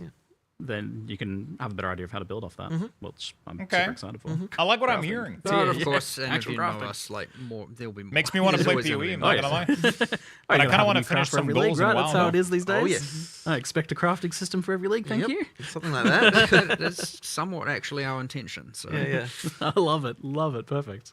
So let's talk about Endgame then, because that had some humble origins as well with the initial implementation of PoE 2's Endgame. Obviously trying some new things, being a bit experimental, not necessarily just wanting to copy PoE 1's Endgame, but how far of your vision was 0.1's Endgame? Was it what you want? I would say that the main problem that we had is there wasn't enough overlapping axes of randomness, as we call them, where effectively you need to have it so that when you go into a map, there's just chances for random shit occurring, and then that random shit like might happen alongside some other random shit, and then now the thing together is like a new scenario. So I mean, effectively, random like shit squared. yeah, exactly, right. So let's like if you look at what we square? actually added here in terms of like encounters, if you will, whatever that means to you, like we've added kind of more than 40, probably something approaching 50 encounters, and that's if you count things like each rogue exile is a separate one, and each spirit's a different one, and things like that, right? So those are the things. But the big difference between the ones we had before and the ones we have now is that most of these ones can overlap with other things.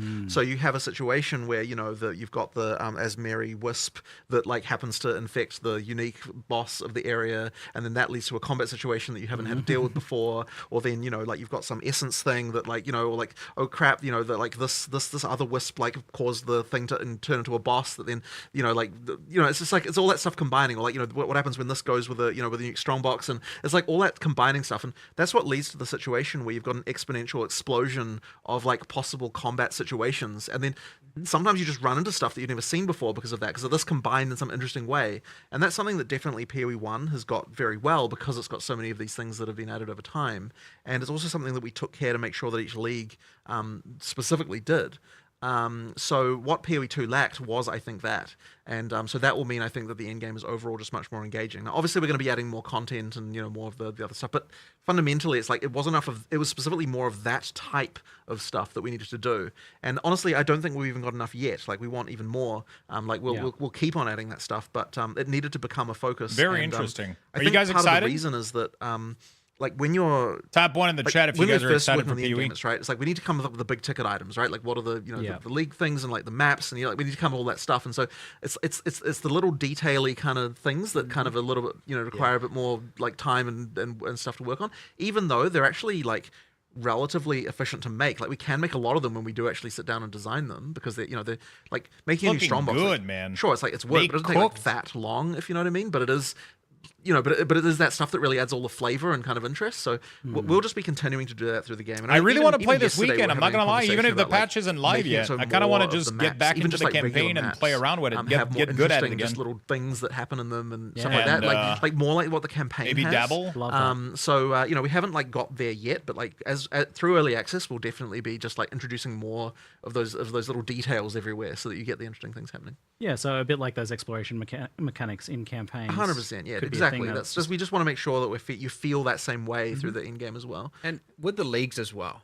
Yeah, and like there's really only so much randomness that can occur within a breach in a map, and so they will end up feeling ultra repetitive. Whereas, and again in PoE 1, you had the boss that could spawn occasionally. You had 5 different factions. Things like that, and it is very much our intention to expand on all the leagues, to have way more random things occurring, mini bosses spawning. Whatever else, I have a whole set. I don't want to spoil them all yet, because that's a whole later thing. But definitely want to expand on all that. Even Expedition only has the one boss. It had 4 in the predecessor. We need to get back to having all of that depth and all of combat and all of those mechanics, and it'll help hugely, while also making sure we're adding new ones, of course. But what we definitely have learned is that our minimum standard for new ones is going to it should include all of these things from the get-go. Right.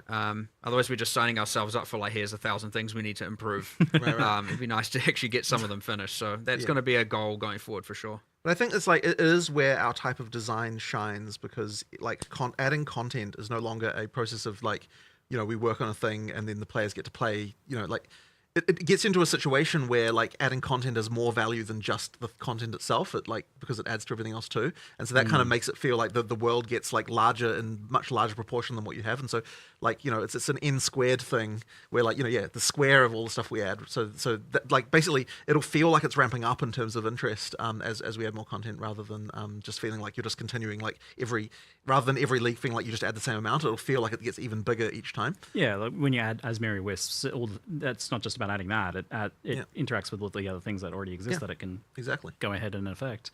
So that's tackling one of the, ultimately, I think the biggest things is just that like the core basic mapping of running an empty map was boring, and that's never what you want to be, obviously. So like some of the issues there, I guess, as well, that were exacerbated by that problem was the fact that the maps were so big and that there were so many of them.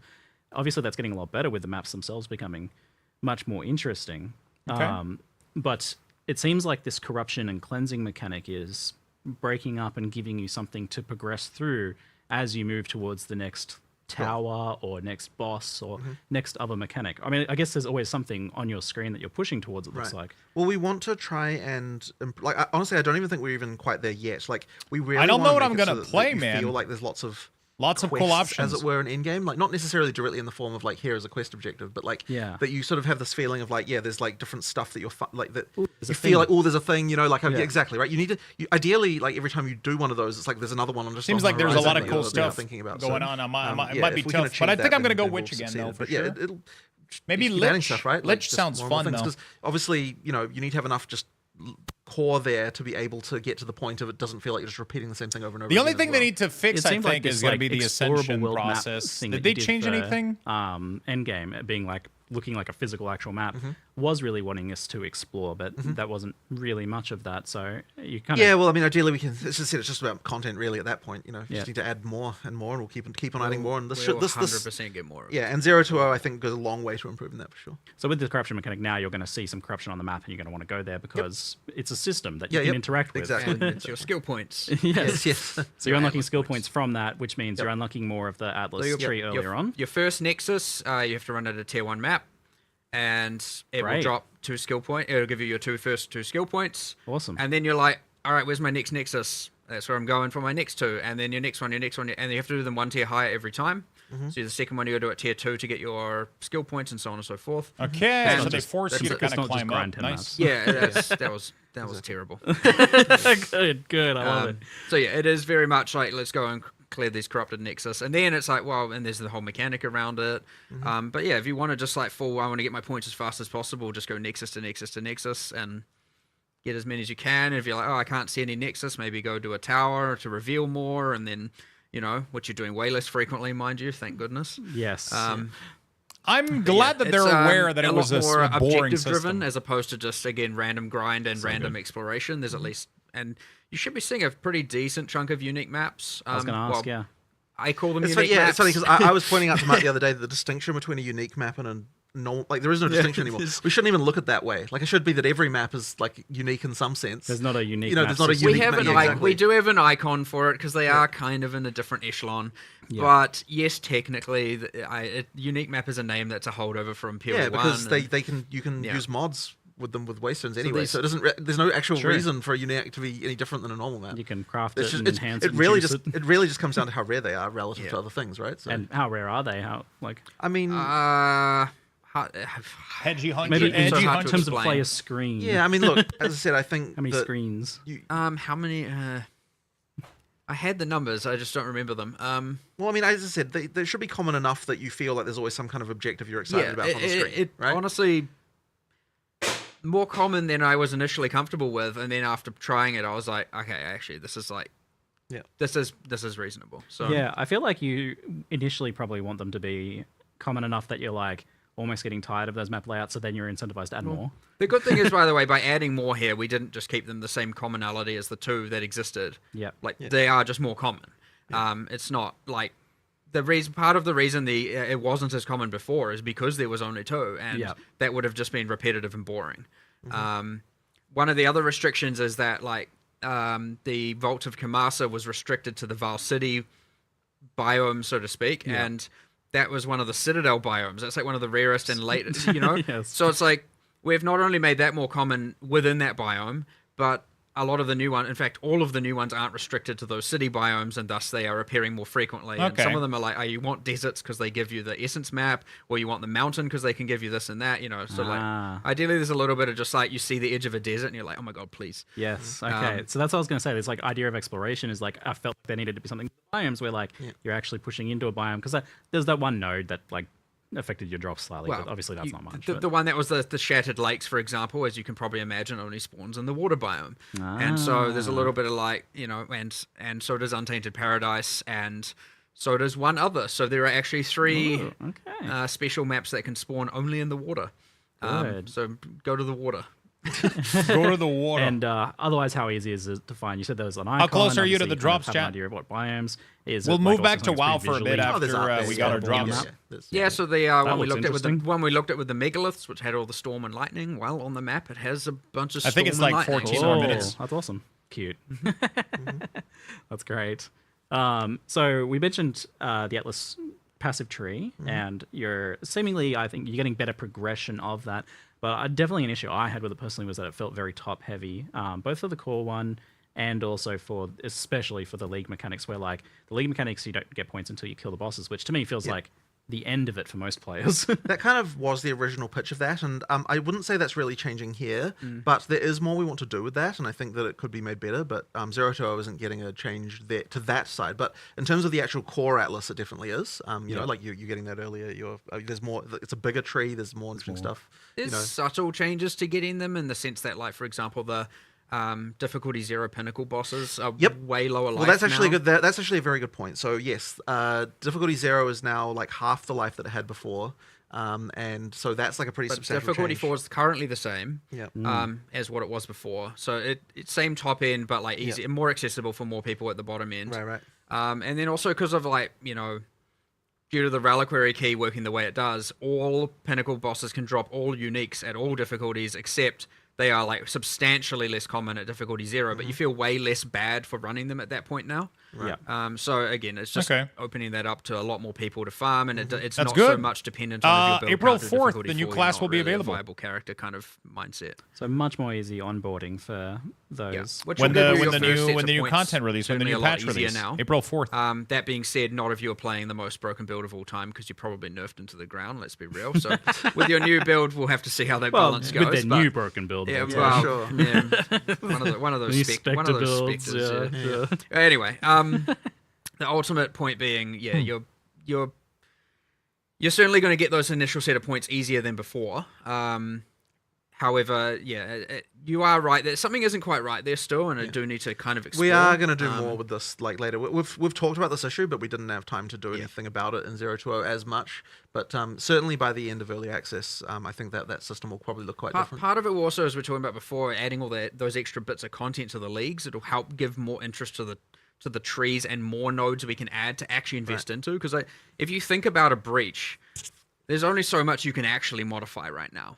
Right, there's a level of radius, speed, density of monsters, and like there's the standard stuff with monsters, but like you can only go so far when you don't have all of that depth of different factions and different bosses and different mini bosses and different itemizations or additional things with catalysts and whatnot. Like you are quite limited in how expansive a tree can be, and so it'd be nice to get those things in and also kind of look at the trees at the same time and reevaluate how that works, just so we can have them be more interesting while we're at it. Right.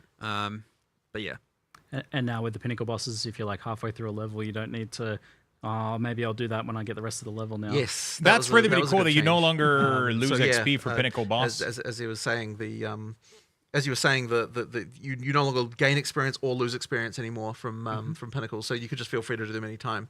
I think that's just a straight up upgrade, and I think that it's not like you were playing pinnacle bosses for experience. No. So it does the downside is not an issue really.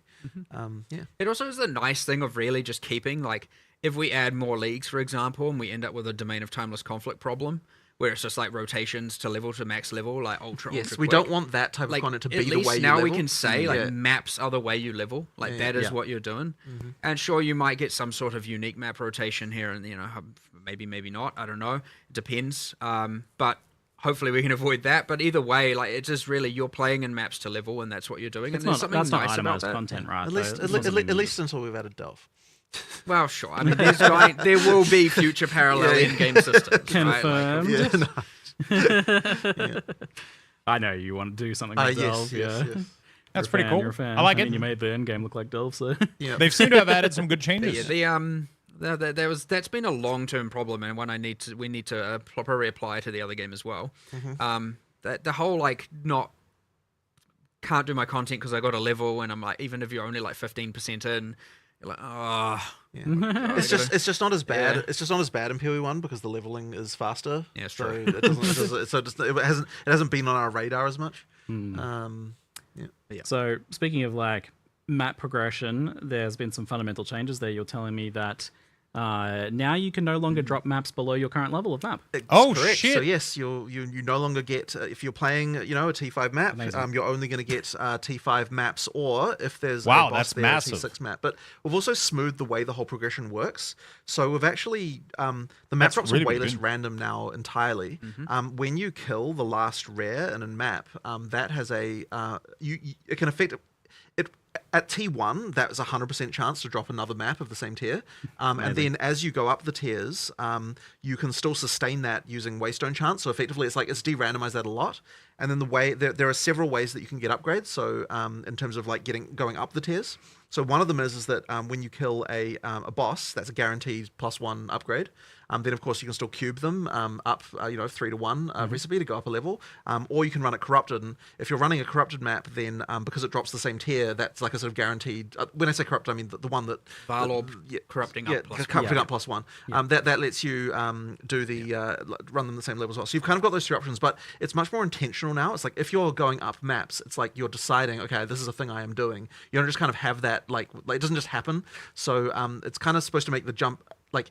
If you're just looking to sustain, you can do that, pretty much guaranteed.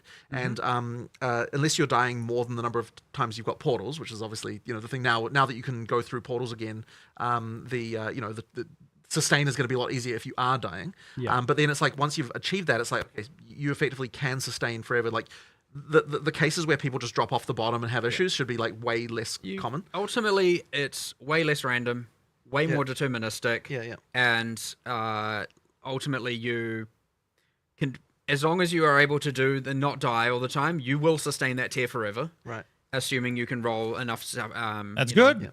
Yeah, I think it's going to be over in 7 minutes. And because it's 2 hours. There is a boss here. We started I'm at go 3. Up a tier. Yeah. So at 5, we're done with the drops.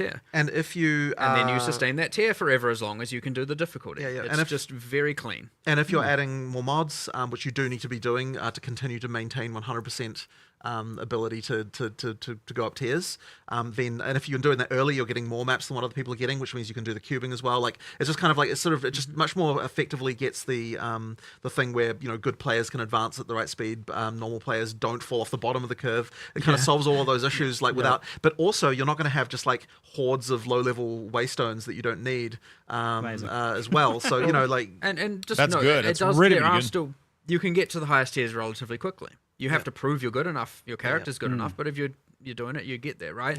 It's pretty quick, and you can take it at your own leisure as well, and that's completely fine. So it's not like, oh, we've made it way longer to get to tier 15. Like, none of that is really the case. It's just that before you could luck into getting to tier 15 quickly, with some level of, biasing the luck, of course.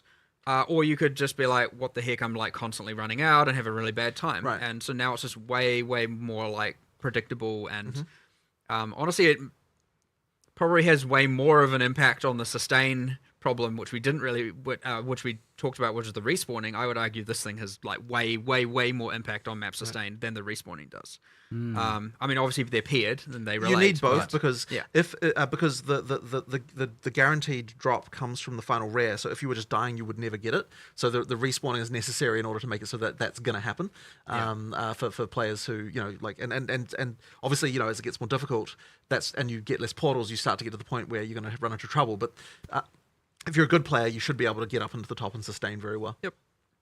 You mentioned and the if you idea of suck, maps dropping you magic don't. by default. Yes. Is that something you're still doing, or? I believe it is. But no, actually, wait. But there wasn't a concern about that, which I wanted to talk to you Alps. about later. Well, maybe not. Yeah, we'll talk about that later because the concern was raised that I think is valid. So we were going to make it so that maps drop magic and above, but there might be issues. So we'll discuss that later on. Well, non-decided. Yeah, undecided. Yeah. Undecided, yeah. You thought it was decided. I just Got a week left. Yeah, we've got a week left. It's fine.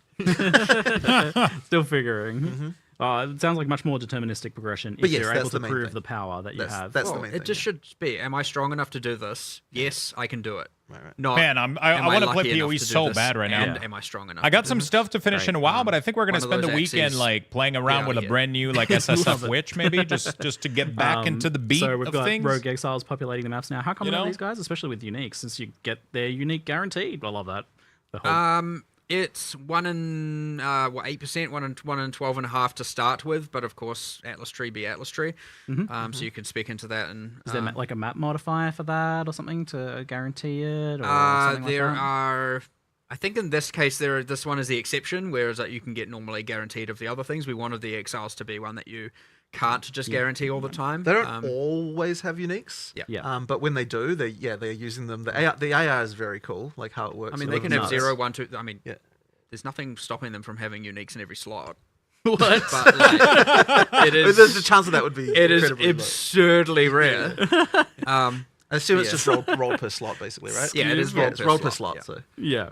Oh but shit! you might have a line of just fraction of a fraction of a percent. So like exactly. all of them. That's kind of cool. Like so the player NPC that you face could be fully equipped with unique, and if you kill them, they all drop their unique. Is that their other gear is also relatively good, so they do generally drop more biased towards dropping higher tier rares and stuff like that. Yeah, so. they're doing that like full set of items because you've killed a player. Cool, I like that. I always love that little thing. I feel like it's even more important here in PvE, so that's awesome. But just some of those will be unique, maybe. We wanted them to be less common than the other content, but like way more exhilarating when you find them. Yeah. But of course, again, you can speak into them at the cost of other things. That's your choice. Cool. Dude, that sounds Is there fun. going to be some sort of like warning that they're coming, or are you going to know they're in the map ahead of time, or are you just going to get ambushed by these guys? Leaf zone from off You screen? won't know they're in the map ahead of time, much like anything random you run into. But they talk though, and they'll say something before they monologue before they murder you. They do, Don't know if I'd go to quite the level of Again, monologue. when I said some insult you, I'm not joking. Like some do literally insult you, and I believe one of the monks is a pacifist, and he's like, I don't want to do this. Don't force my hand. He'll do it anyway. But, I'm not. Yeah. I'm just. You're just like running away. Yeah, exactly. Don't make me Don't do force my this. hand. Yeah, exactly. well, look, you can just run away. You know. I really like the here's an occasional spike in difficulty, and again, it's important that they are relatively rare for that reason as well. But I do want it to be I wonder when you how find tough one, they're you gonna are be, though, very you know? excited to kill it, and of course, even though they portal out, you still have your number of portals you have. So unless you're running like a Nice. full 6 modded Nate, Waystone, thank you for the just follow. get back in Amatz, there thank you and- for the follow and as well. He's gone, but Appreciate it. whatever, Yo, chat, we're you've lost 2 your uniques or followers away non-uniques, from whatever they 90K. had, but either way, just Holy move on, fuck. you know? I mean, you guys. Wait, were did somewhat those take forgiving with this. into You account? didn't make it so that they No, took I'm your 1 items. follower away. Yes. That Holy would've been shit, good. I need That's one an more follower. advantage. chat. Don't We give me hit that 90K. idea. That's maybe a One 1 week event or more something in follower. the future. And we hit Just take 90K one right of your now. items. Dan, but And then you get worse. a Nemesis system where you can. You find them and are try and the get back in nine- future. 90th Tame thousand Rogue follower. Exile Gem. I'm unfollowing shit. I don't know. Tame's the right. Yo, Higher okay, exile. let's You run up and you can quickly be like, take $1 million gold. Holy shit, 90K follower on the dot, chat. I mean, to be fair, that God would be a fun damn. system. It actually would. dude. That's actually not a bad Running idea. up and just being like, hey, I'm here, give me 100,000 Holy gold and I'll shit, be your that's so ally. good. It's Thank like, you guys. I You guys are know fucking you awesome. tinkered with the idea of a hireling system at points. in the past, 90,000 and now you've got your followers. mercenary hireling system, Holy right? shit. Very good. So they recruit them Thank on you, with thank you, good thank you, uniques. chat. We'll see. I've been eyeing this Going one down for a a while. rabbit hole, yeah. Lucy, thank you for the So we did gifted have some sub to league Dan, mechanics but worse. come There you over go, from my Path of friend. Exile 1, That's how we do 2, it around Path of here. Exile 2. You're going to be looking to port more over. Are you going to be doing some unique ones that we haven't seen before? I mean, we're definitely going to be doing more unique ones that are, that are just completely Hold on a different second. outside of what we've done in PoE 1. Absolutely. But I mean, I think that God damn. sort of the hope in the long 90,000 term is chat. that each, as we kind of get, past the end of early access and as we're sort of, just going out, that each time we do something, we're both adding a completely new league mechanic, but also potentially bring something back as well, kind of like as another additional kind of like, here's another fun thing. So that's probably sort of what I imagine will happen.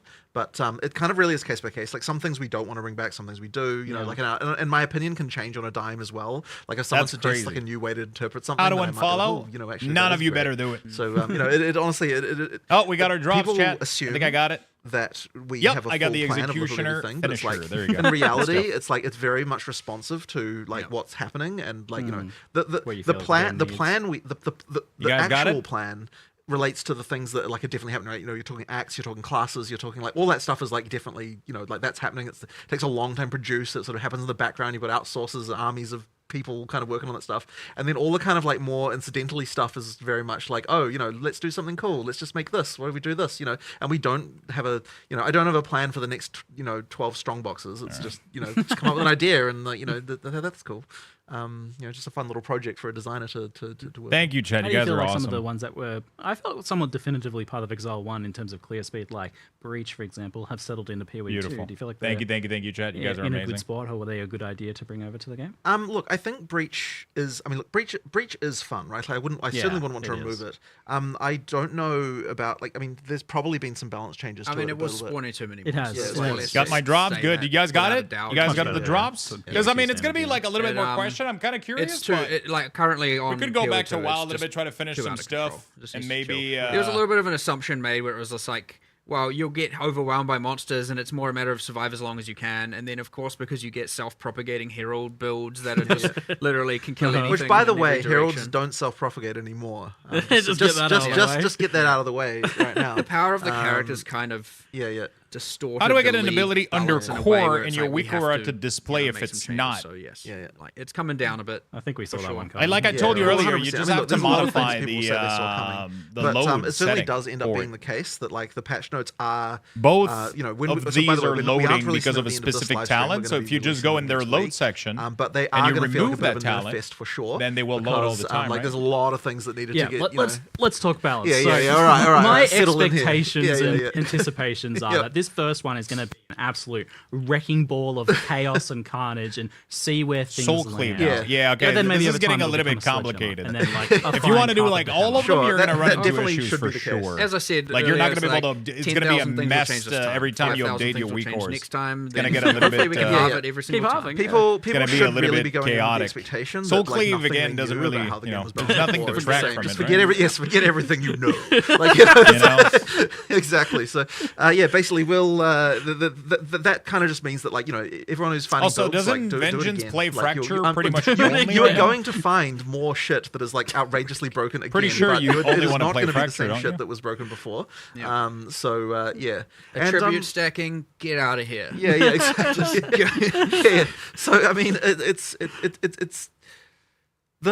the hope is, though, that yes, you're right. It'll stabilize to the point, and like I it will take time, but we will get to the point where we no longer have things that are Soul Cleave. easy Wait, you to don't use become Spirit Bomb outrageous anymore? with. Fuck. Right, like the idea is like it Interesting. shouldn't be that you can just slap a few different a combination of supports together and then like Yeah, you're just, but like, I don't know. destroying pinnacles. Like, it's just in a 14 spender with seconds. nothing to track, You know, like right? it should be that. 14's a long time. Yeah, okay, sure. But What do you mean 14? That sounds like terrible. Yeah, builds. That's not exactly. even on PvE. Yeah, no, Ninja. but that's what I'm saying is with no items, right? But anyway, so the point is that Yeah. like the first They time know you they fight a move, it's pinnacle, just it that should be people a bit like of to a map fight. their Then of course you keybinds do and shit, get you know? back to the ability after, you know, like when like kind of like continuing to expand, like continue to develop your character post pinnacle. No one use Spirit Bomb anymore? Shit. Well, that was a fun talk. What do you guys what do you guys think about all of this? Are you guys excited about I'm genuinely so excited that I do want to play PoE this weekend. Almost I do want to play PoE this weekend, I think. This sounds really, really interesting. I kind of want to get back into it. Let me make a little social post with the screenshot I just took.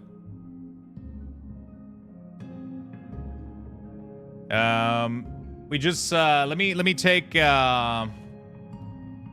a little social post real quick. I guess just thank you for following, right? I mean, nothing crazy is going on, but like, you know, just like it's kind of crazy that it happened today, I guess. Kind of crazy that it fucking happened today. There we go. Let me try to use that new platform buffer. See what happens.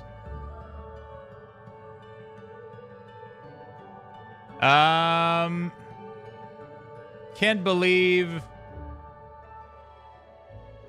we actually got to hit 90K followers on Twitch today. There we go. What else do we got in here? Let me go finish some stuff on this puppy. Oh shit, no, I wanted to do some weak cores. I gotta fix something.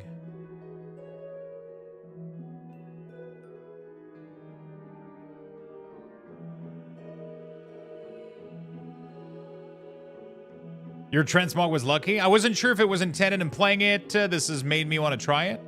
I wasn't paying attention. No druid, don't really care. Bro, Huntress looks good. New ascendancy for all classes as well. It looks really, really good.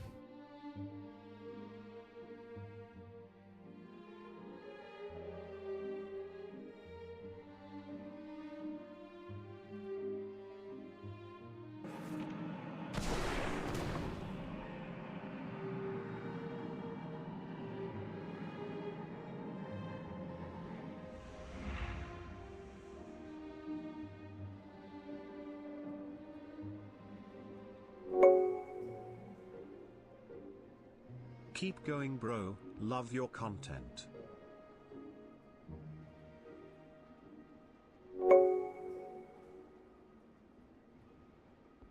There you go. One follower for every hair missing on my head. Unfaction, thank you for the 9 months, my friend. Really do appreciate it. Chiru, thank you for the 4 months. Welcome back. Welcome back, friends.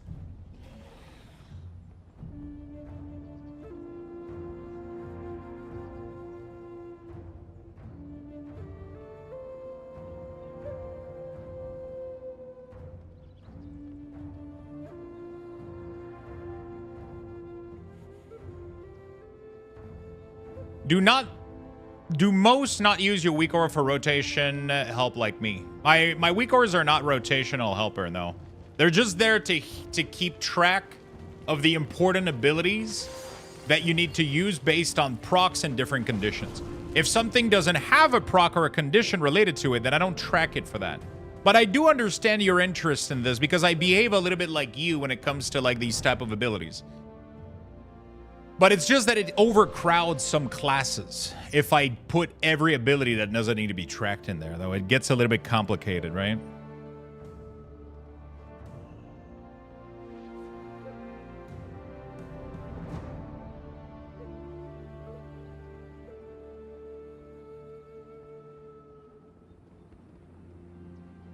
I don't know how to phrase this. I'm trying to... Thanks...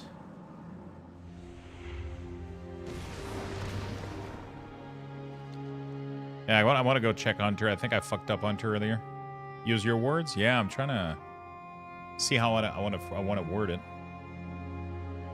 Because it's followers, so like it's not thanks for watching, I guess, right?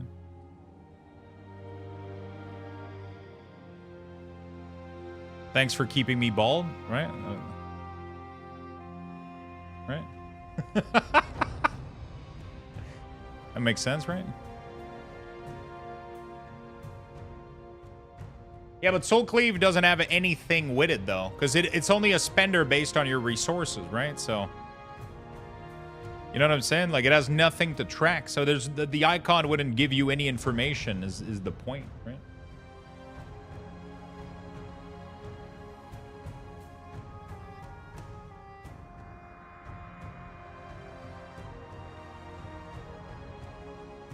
I just now read into the Demo Force set that's fucking broken as hell. I'm staying Demo for sure. What do you mean? It tracks resource instead of looking at bar? Yeah, but that's not really how you should, you know, look at it, I guess.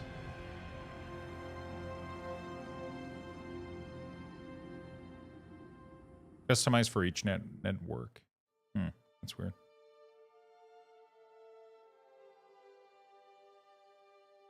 Oh, okay. Here now.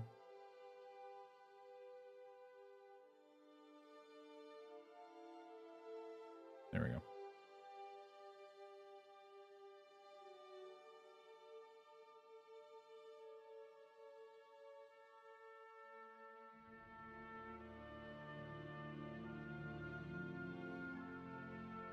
Nice. That actually did post on every platform. That's kind of insane. Kind of insane. There we go, chat. If you guys want to go give this some love and whatnot, I'm super fucking happy about this. Super fucking proud. So, hey, you know. We got this post on Blue Sky as well. Instagram. Everything has been posted everywhere. Pretty fucking happy about this. Pretty fucking happy about this, my friend. I got you. Can someone make me an iced coffee? There you go.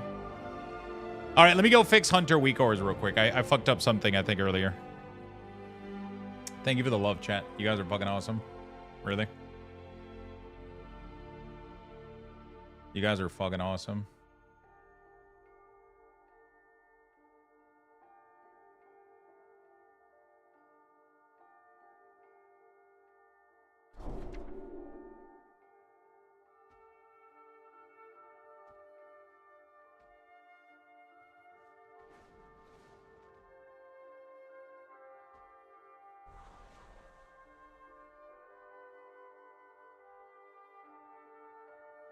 Wait, is there really people that think it's underwhelming?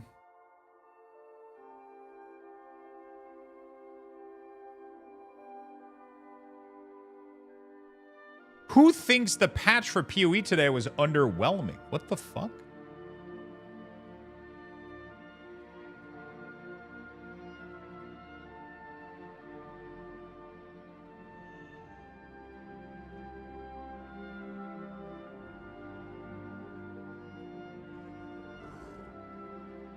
Not people, really? Yeah, like fucking...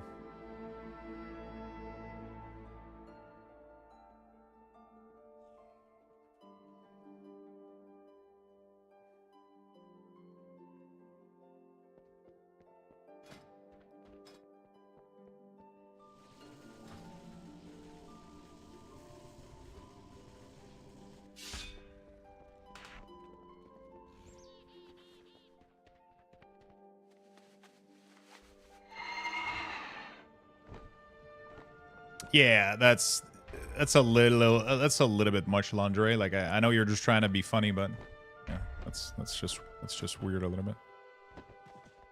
Just keep it, you know, keep it not fucking dumb.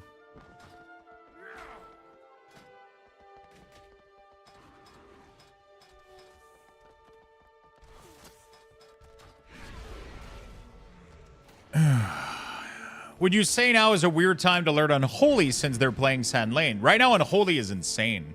It's really, really fun. Unholy is definitely one of my favorite class for sure.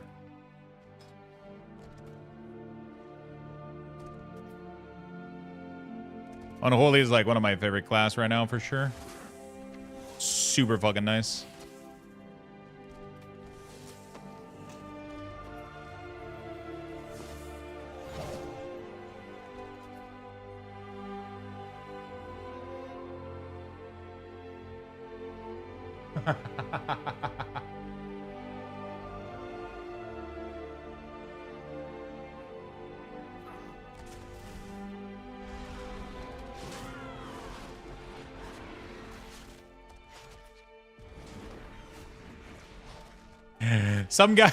Somebody Googled.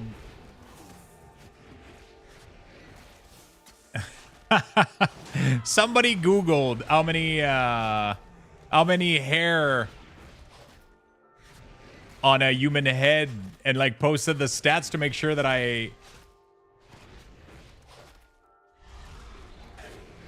my stat was right.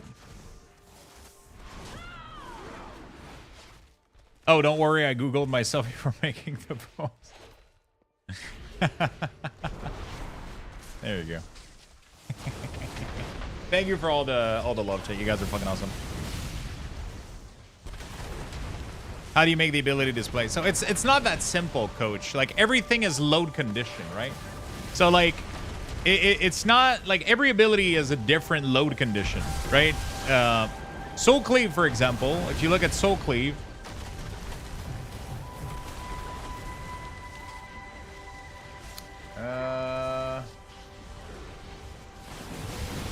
wait, we don't have, I don't track Soul Cleave nowhere, right? Yeah, it's not there anywhere. Anyway, yeah, it's just not implemented whatsoever.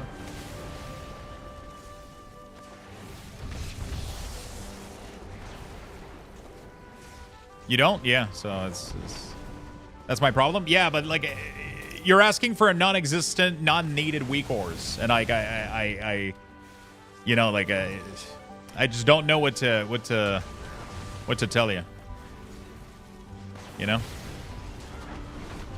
I made it from scratch, then just put it in the core then. Now I just need to display it. It should display by default. If it doesn't, it's because you didn't make it correctly, right?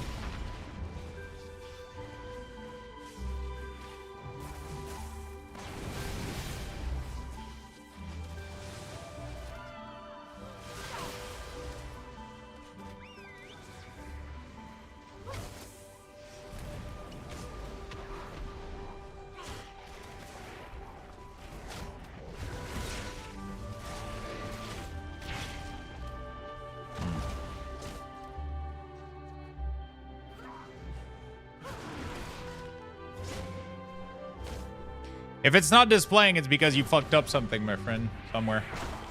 I don't know what it is, but yeah. That's why it's a little bit complicated, because you're going into territories where you're gonna ask me questions on how to make like very like custom weak ores and everything.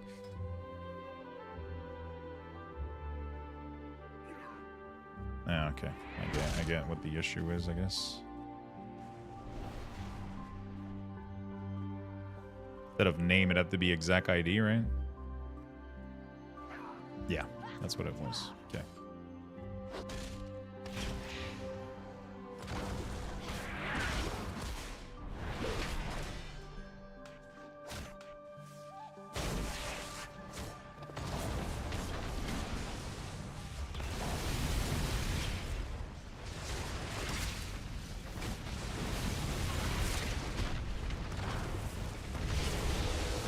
Yeah, this now should work properly. Yeah.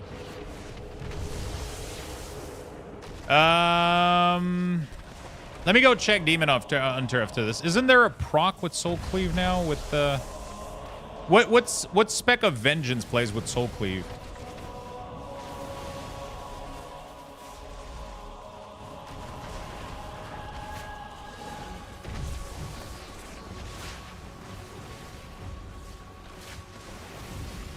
Low conditions weren't set correctly for survival. Was kill command.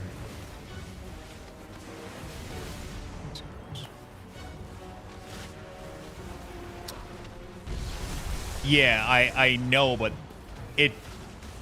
Okay, I don't know how else to explain this. Like I don't track Eviscerate on Rogue. I don't track Fireball on Mage. You know what I'm saying? Like I don't track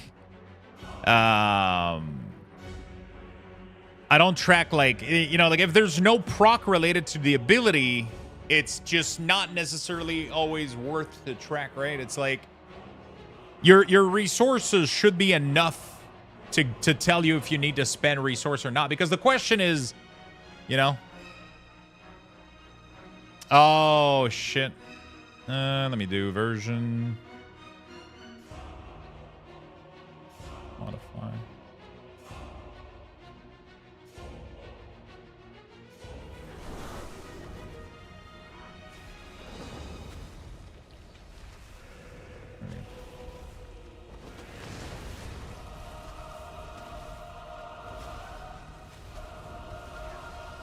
Like, when you're playing a Demon Hunter, you're not supposed to look at your spender to see if you should press it, right?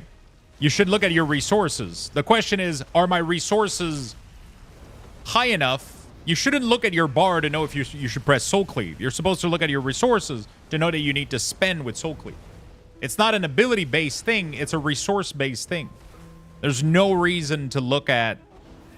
There's no reason to be looking at it, right? There's no reason to be looking at it. That's the thing, right? Like it should, like as soon as you see this bar go up, you're like, oh, I gotta spend, so you do, right? Oh, I gotta spend, so you do, right? That's how this works, right? You're not looking to...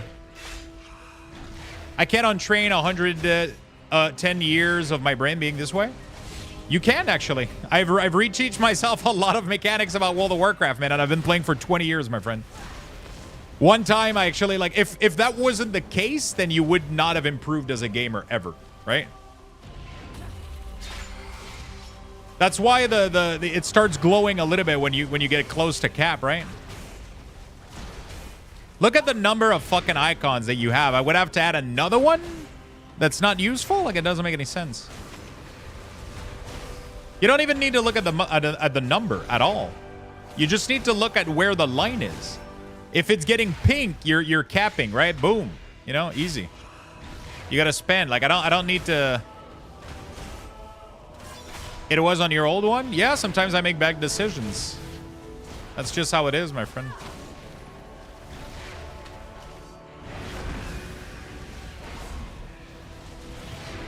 Yeah, I don't think it's needed whatsoever. It doesn't make any sense. It doesn't make any sense.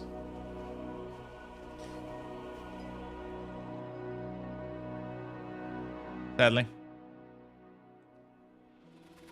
You have to realize that it's everybody has their own play style, but I also can't necessarily help everybody make the weak ores to their own play style. I try as much as possible to be inclusive of a lot of things, but at the end of the day, like, it is what it is, right? It's everybody has a different play style. Everybody wants different stuff. But what you're asking for, I don't think is a good idea. Normally, I'm willing to like check and see, but in this case, it has no warrant in being there. It would flood another extra icon, which would create visual noise, which I don't even think helps the design, or it doesn't help in any way. I think the resources bar is plenty enough for you to do that. It's pretty easy to get used to it. I know it's hard. You probably tried like a couple of times, but it's... Or the other option is to learn how to make an aura and then put it there. But I can't assist individually every single person. Because if you keep asking me this for every class that you play, like I'm gonna spend my entire stream helping you make weak ores that you're then gonna lose when you update, and like it's, you know, I mean, actually you can keep them, so it's not too bad. I just want you to understand like the you know, like I don't know why your icon is not showing though. I don't know why your icon isn't showing, though. It should be. There we go. Okay. If you created, like, a tracker for... There's nothing to do to have it display in the core. If you create an icon and you put it in the core, it should display. How come you don't have the proc for throw glaives? I do have it. I do have it, coach. It's in there. There's a giant icon with a massive glow that happens when you proc it.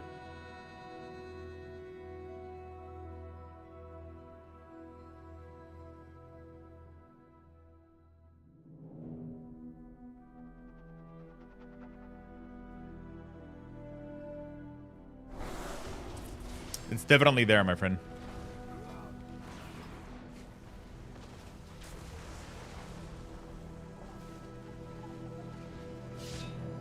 Reaver's glaives? Yep, it's in there. There's a giant icon that shows up in dynamic. Okay, that's good. Mage is fixed.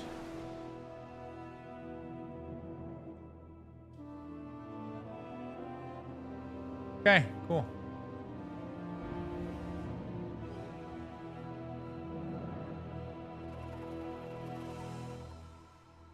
I'm gonna log in just to show it to you, but it's right there pretty much.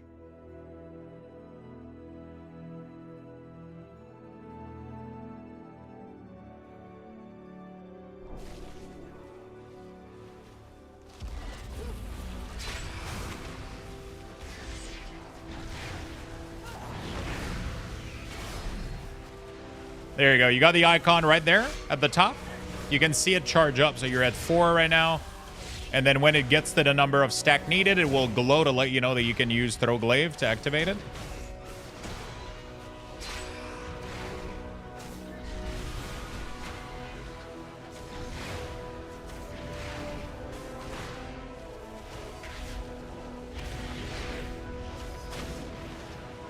And there it is. Why not on core? Because I decided that it goes there. I don't think it needs to be on the core. I think Demon Hunter already has too much shit going on in some cases.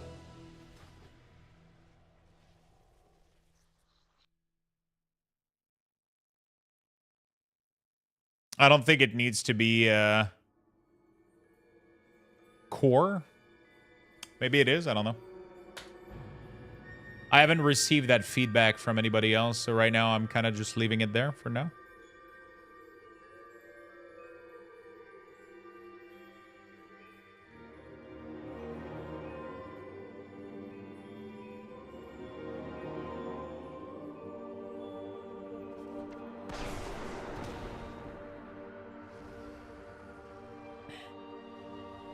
Good afternoon, Side Effects. How you doing, my friend?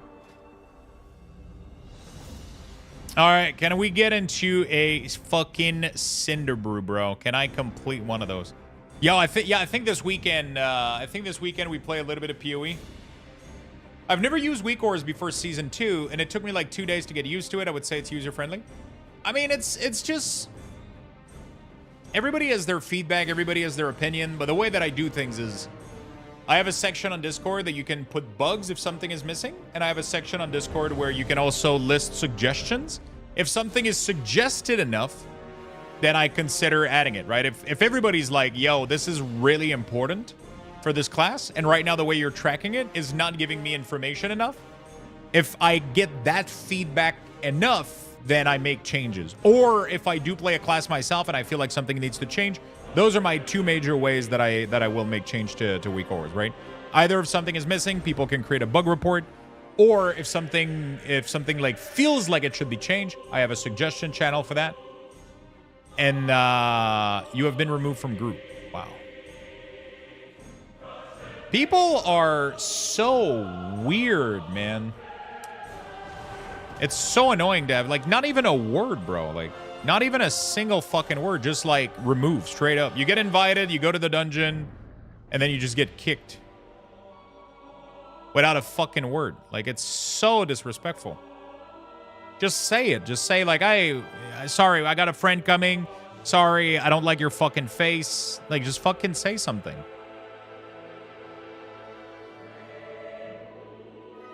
It's so annoying. Sorry, I don't want to be on stream. That's totally valid as well, you know, like, but at least say something to people. Don't just fucking remove people. So annoying. Yeah, it is what it is. No, but I mean, like, it's fine. Some people, like, sometimes they kick, like, they haven't found somebody. I just got kicked for the sake of getting kicked, but I don't even know why. If you don't want to be streamed, I totally respect that. But at least just whisper it to me. Be like, hey, bro, I'm sorry. I really don't want to be on stream. And I completely get it. But, like, oh. It just feels so awful to just get kicked without no fucking reason whatsoever. You just get fucking kicked. You don't message people. You don't say anything. It's so fucking weird, dude.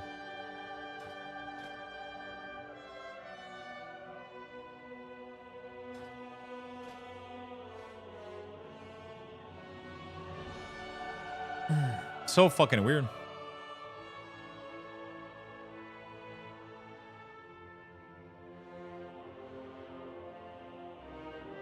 No, but like I said, I don't mind if they're watching and then they know that they're going to be on stream and that's what's causing them an issue, right? If they're like, hey, you know what? I don't want to, I don't, you know, like I don't want to play a key that is being streamed that is 100% valid. I'll be like, cool, no problem. I'll find another group, right? Just, I feel like it's just polite to, like, just give the person a reason you're kicking them. That's all I'm asking for. You know?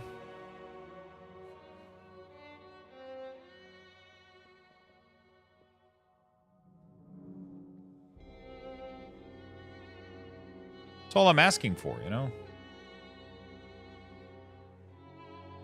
If the goal is just to, you know, kick for this, like, they didn't find anybody else, right? The group is still empty. Like, it's just weird. Oh, whatever. All good. It is what it is. Fundamentally, I guess maybe it's just me that's like that. Like, even when I left the group earlier because I wanted to go watch the Path of Exile stream, I told the group, I was like, hey, I'm sorry. This took a little bit too long. And I want to go watch the PoE stream. I'm sorry, but I'm going to have to bounce. I'm not going to have time for the key, right? I could have just fucking left and just, but I feel like it's, I don't know. I much like to communicate with people and be blunt with people, but people just don't care, I guess. It's just weird. It's just weird a little bit, but it's just my 2 cents. You don't owe anybody anything. I just think it's just like basic fucking decency to just be like, hey, we're sorry, bro. This, that. We're going to have to kick you out. We don't want to be streamed. We think you suck. I hate your fucking left nut. Sure. Totally fine. Totally okay with all those reasons, you know? Just tell me, though, you know? Just fucking tell me.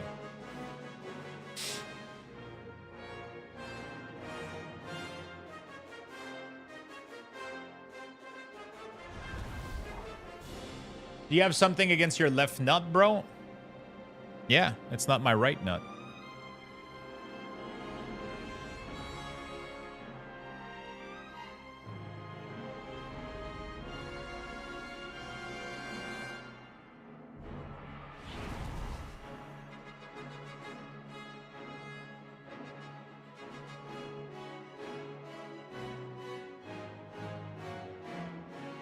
Maybe I've just had a different experience online, but most people behind a keyboard don't care about your feelings. Yeah, but I mean, you don't have a different experience. You're having the same experience. I'm just saying that I feel like we should not behave like this, it doesn't matter. I'm just like pointing out.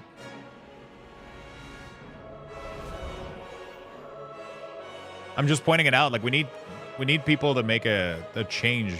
Like I feel like it just makes everything such a better place, man. You know, like, because we wouldn't do this in real life, and if you do that in real life, it's such like it makes you such a fucking douchebag, man. It's so annoying. Like in real life, I try as much as possible to like maybe I'm just somebody that like I like to make sure that people are comfortable and everybody's nice and everybody's fine. I like to do, and if I have to like cancel something, do something, I always like kind of over explain a little bit, but I don't know. I just care, I guess, about how people like interacts and feel when I'm having a conversation with them or I engage in something, right? And I translate that over on the internet, not to the same level maybe, but I try my fucking best. 5. Because I think it's important. 4, 3. It's not the end of the world. Like I'm not gonna go fucking. I don't give a shit. Like it's fine. It's just it happens too much often lately. Like this is like the 4th time today that I get kicked without a warning or anything or like any reason. Just like, hey, sorry, I invited the wrong dude. I wanted this other guy or like whatever. Just tell me something, man. I don't give a shit. Well, what do we have here? New customers? Or are you looking for something a little harder? Show 'em what we got on tap, Alzire.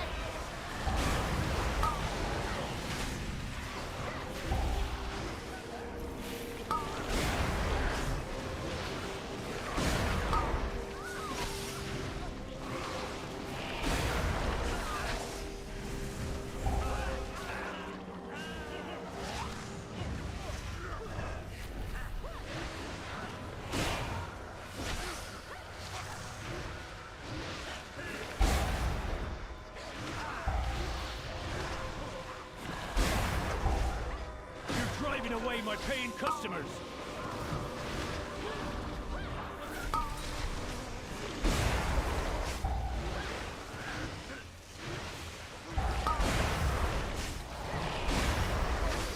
Shit. Your survival wasn't necessary. Damn, rip key. I don't think we come back from this here. We're just chain dying now. Yeah.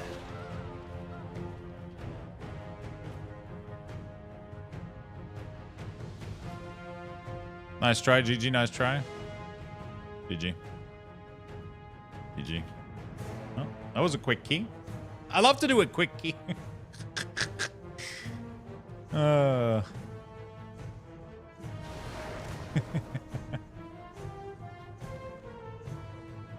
Such a long day. How is everything? Everything is good. I'm really, really happy about we had a really good day, honestly. Like, I've been playing WoW all day, and then this PoE announcement patch got me absolutely excited to play the game again. And that's good, because I was a little bit skeptical. I was like, I might skip PoE, blah, blah, blah. And now I'm full blast back, bro. So much that I'm even thinking about playing PoE this weekend before the patch even releases. I'm so fucking excited about more PoE right now, so... I gave people like Lichborn, but I feel like AMZ in that pool. Maybe I should have AMZ the tank, but I don't think it would have mattered, honestly. Like, it would have gotten consumed in like 2 seconds. And it just makes it hard to see the ground effect on these pools, so Defile already makes it tough. So if I pop Defile plus AMZ on these pool, man, I don't know what else I could have done here. I got some interrupts. I got some Blinding Sleet. I gave Lichborn for the leech. We still died, so I don't know. It's not the end of the world, but it does baffle me. I don't understand why people don't have common courtesy. Yeah, it is what it is. If people would be a little bit more kinder and say why, I think we would have a lot of player in the game. I think like it's totally fair too. Like at the end of the day, nobody Leechborn? I call it Leechborn because it's literally like when you activate it, it gives your entire party leech. It gives your entire party vampiric ore. So it gives 4% leech to the entire party, right? It's Lichborn, but it's Leechborn. Because it doesn't really do anything else. Like it reduced my damage taken, but doesn't really matter. Increased leech by 6%, and then this increased by 2%. But then when it's active, the leech bonus of this effect is increased by 100% and affects 4 ally. So...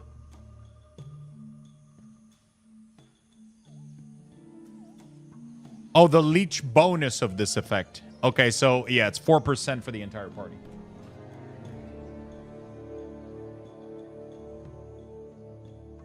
What kind of bees make milk? Boobies. Oh, shit.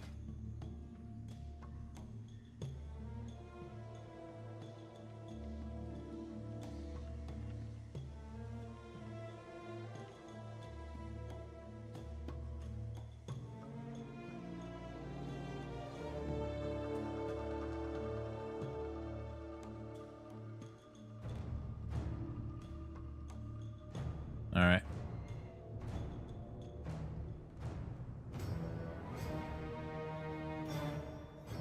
Careful, you're gonna summon Jen? Yeah, careful. I feel you, man. I'm the same way in and out of the game. Yeah. Maybe it's just me. Maybe I'm just overly, like... I don't know. Caring about this sort of stuff. I don't know. I probably shouldn't even mention it, honestly. Tee-hee. He goes in, says his joke, and then just leaves. Like,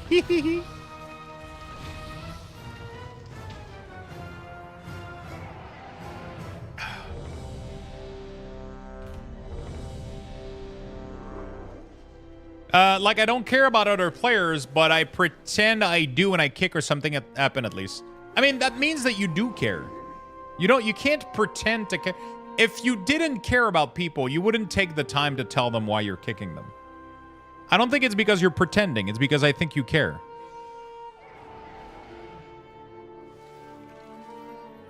You know? I think you genuinely do care.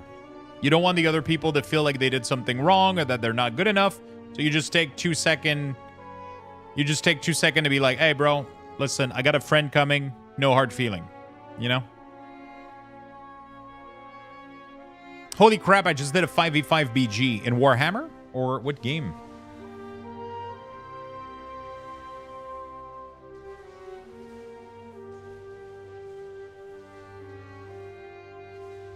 Nice. 3 healers, 2 tank. That must have been really, really fun. That must have been really, really fun. People have friends in WoW. Mine all quit. I mean, people will usually say friends when they refer to their guildies or, you know. Like, my real-life friends, outside of Gummy, I don't think any of them plays WoW anymore.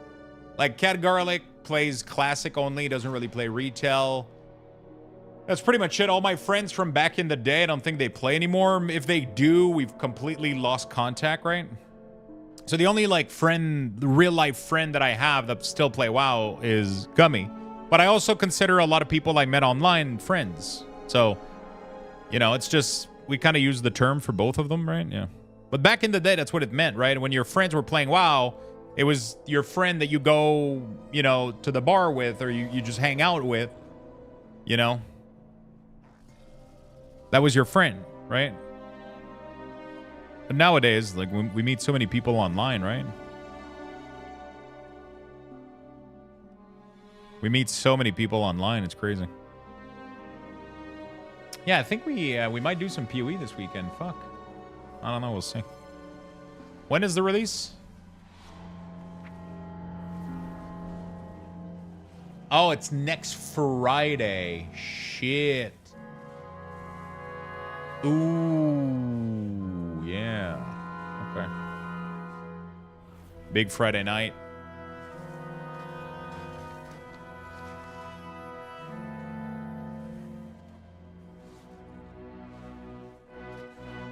I miss having abominations, man. I miss having this. It doesn't make any sense that we don't have this, bro. Blizzard is going to need to do something. This is a really poor state for Unholy DK. The fact that we're not using Apocalypse, Army of the Dead, and Raise Abomination is so bad. Like, the more I think... I kind of don't remember it sometimes, but... This is crazy, bro. It's actually insane that we don't use any of our main abilities. Unholy is gonna need a rework for sure. Yeah, I mean we get like crazy fucking blood beasts and shit. Like this one crit for 19 million or hit from 19 million, 26 target. Average hit of 9 million.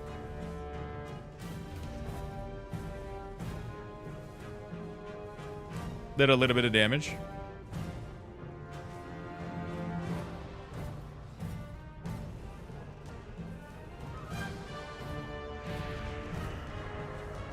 Rework on Holy to Necro and call it a day? Man, the new Lich thing looks amazing.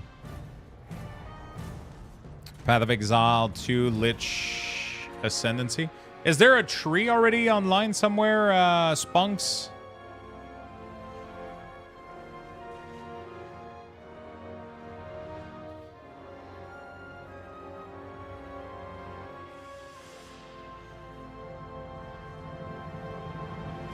There has to be a tree somewhere already, right?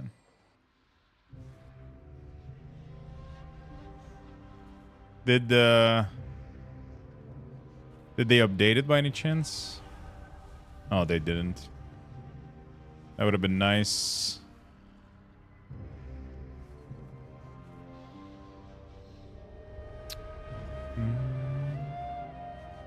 Yo, what's up, Bear Poo? How you doing, buddy? Rework, okay, but you have to, okay, cool. Hellfire, thank you for the follow. Ayantaku, thank you for the follow as well.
I think people think my video that I posted online yesterday, I think people think I might be printing Magic card. I'm not sure. I don't play Magic, so please don't yell at me, but would this not be illegal? I think people think I'm like printing Magic card. It does look like it, but yeah, I mean, you can see the card at the top here.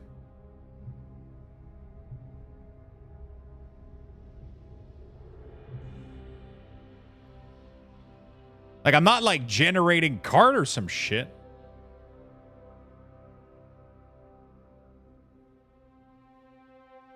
I wonder if that's what this person thought of. Even somebody like it. Oh, shit. I was wondering, this post absolutely did not do well. I was really expecting this post to do better. And it completely died out. Like, there's over 2,000 people saw it, and, like, nobody interacted with it. I thought people would be, like, more into this sort of stuff. The post did not do well. I was super happy to post this and share, like, my little geeky station. Nobody gave a shit, sadly. Nobody's as excited as I am. Nobody is quite as excited as I am about it. Yeah, a couple people did. A couple for sure.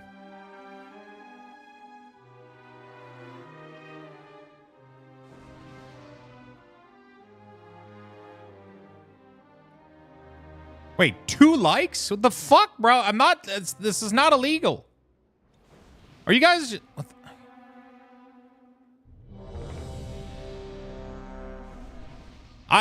Sometimes I just realize that my whole, like, card stuff is, like, I just really, like, I'm super, like, excited to talk about it and share about it, but most people don't even understand what's happening.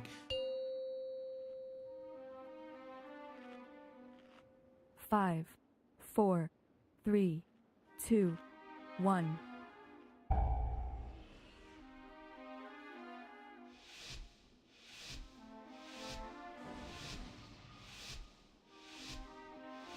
Okay. Let's go. Yeah, I'm realizing that people didn't understand what's going on in the video. Well, what do we have here? New customers? Or are you looking for something a little harder? Show 'em what we got on tap, Bellfriar.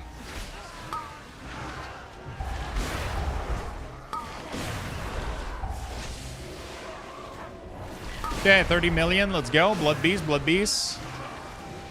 Fun class, fun class.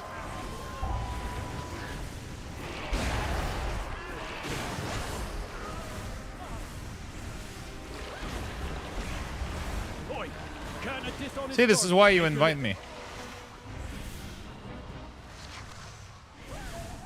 How much did it hit for? I don't know. It did 291 million.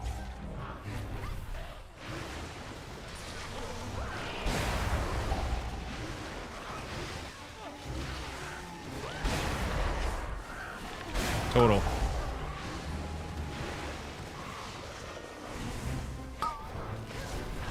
Yeah, I think people think I was like printing card or some shit.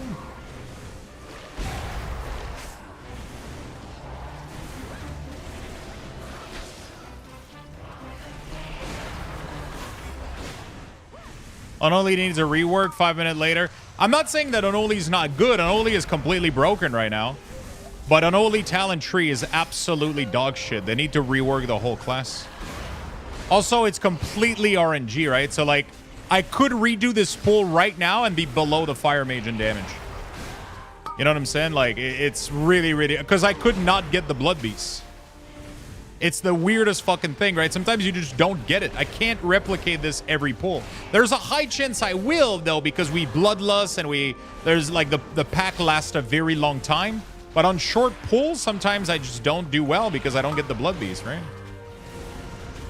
I really, really wish it did less damage, but was spawning every time that I really, really wish it spawned, like, as soon as, I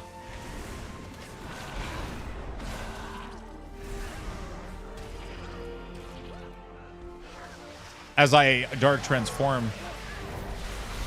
That would be my wish.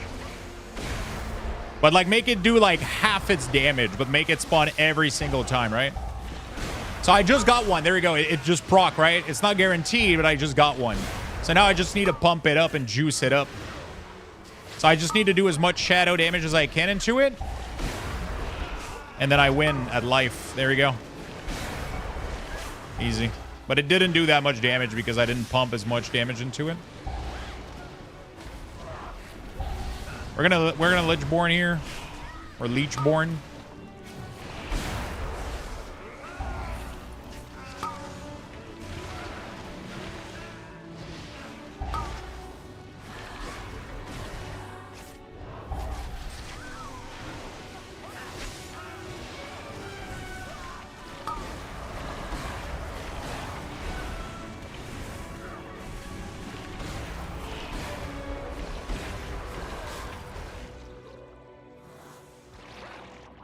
It's to be a bar fight now. Good.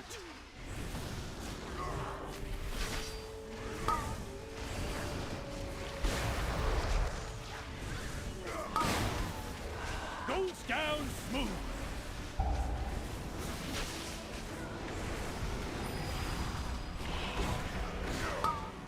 Okay. Break it up.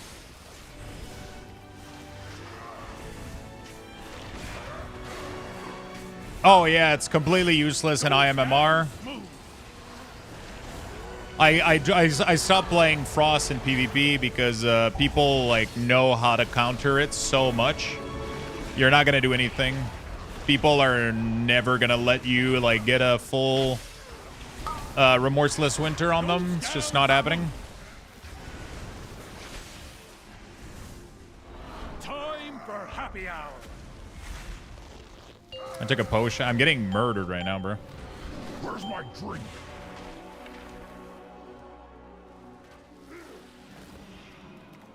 Where's my drink?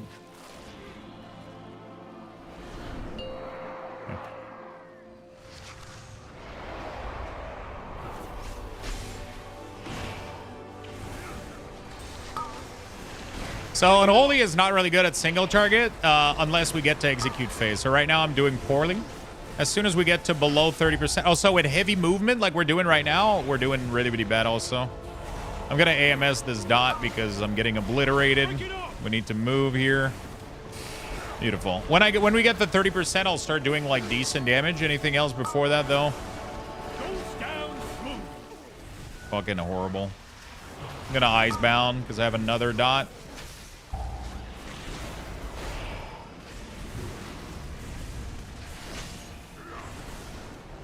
Yeah, the movement here is absolutely fucking me up. I can't get good uptime on this guy.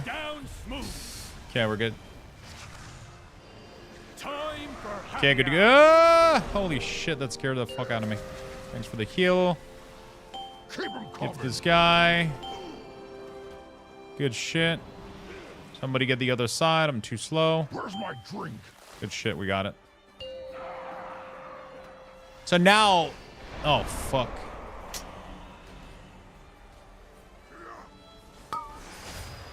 This here, I'm going to have all my CDs. I should pump pretty good single target, but I might not also. We'll see. Normally, this allows me to catch back a little bit. Those Vampiric Strike and Death Coil at 30% increase effectiveness. They start pumping. They add up. Goes down smooth. There we go.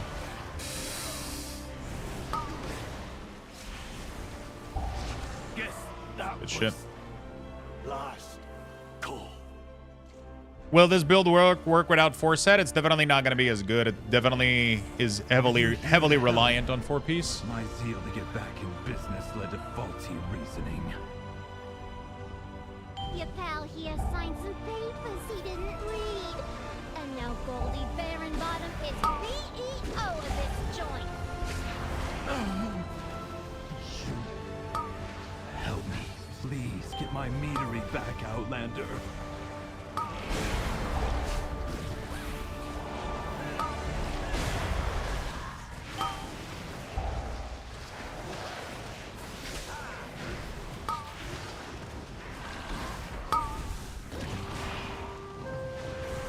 Ooh, Valheim music. Fuck yeah, dude.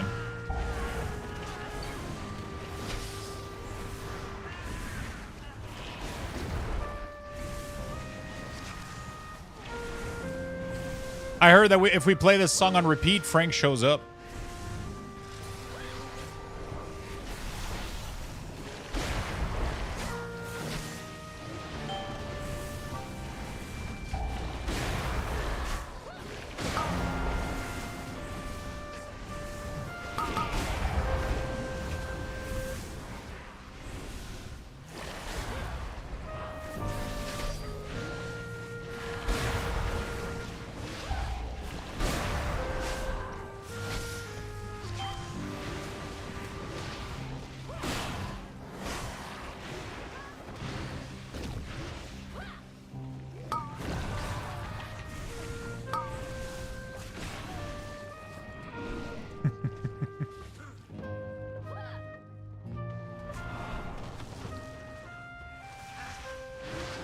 Okay.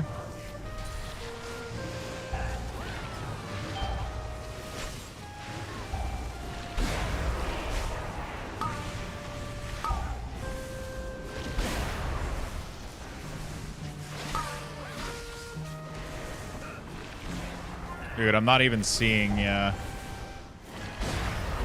we're chilling.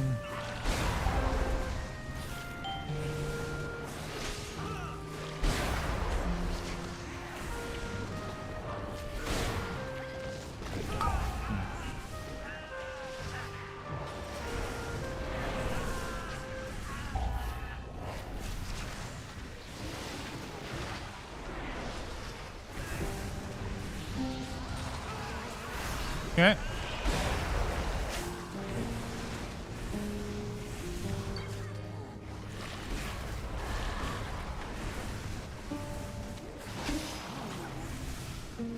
On old Waxbeard, when all the mobs spawn, is it more damage to Wax? Who's that one? Sorry, tell me like the boss in the dungeon. I don't remember what name they have.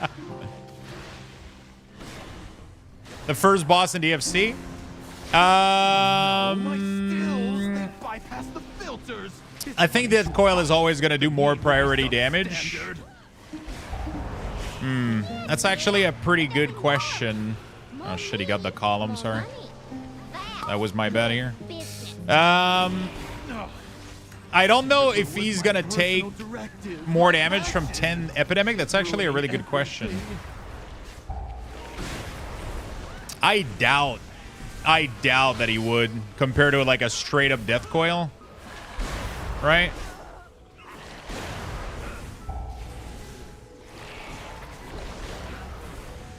Like overall, you'll do more damage with Epidemic, but you don't need the padding damage. But that's a good question, though. If you would take more single damage, I don't think he takes that much damage from the from like the pulse or whatever, right? I don't think he does.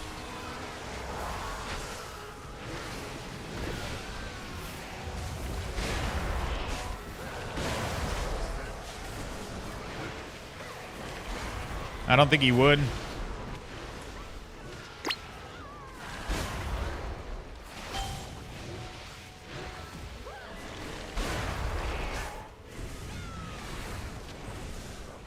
I don't think he would.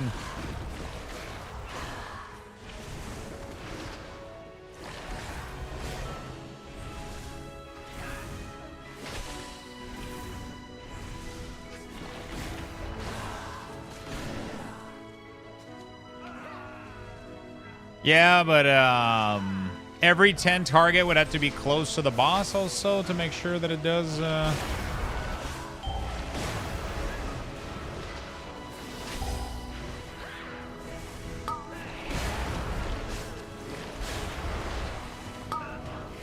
You would have to make sure that every single rat that is being... You would need to have like 10 of them all around the boss, all close to him.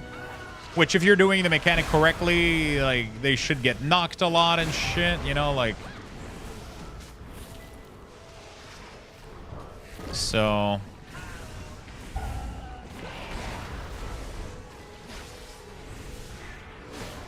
Oh shit. We gotta make this puppy charge next to us. If possible. Otherwise,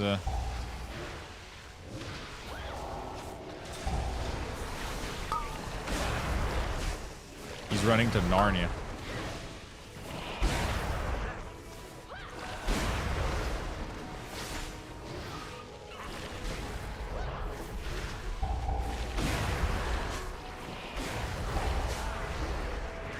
Oh shit. That's my bad. I got a hit there.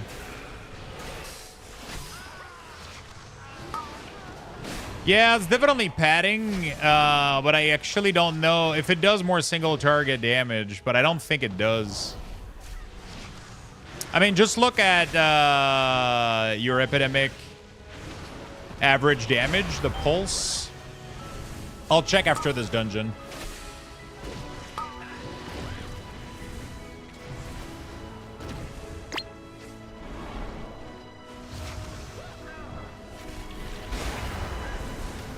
Just do the math, pretty much. Just check the Epidemic pulse. Not the Epidemic damage, though. You have to check the... There's, like, 2 components to it, right? Isn't there?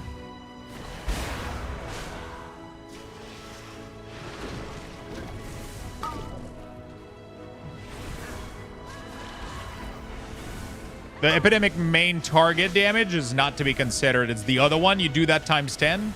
If it does as much damage on average... times 10 as your death coil. But then you got to take into consideration also that death coil puts a 30% buff on the target. So yeah, 30% increase. Also in execute range, it does 30% more damage. So yeah, there's a lot of things to consider here.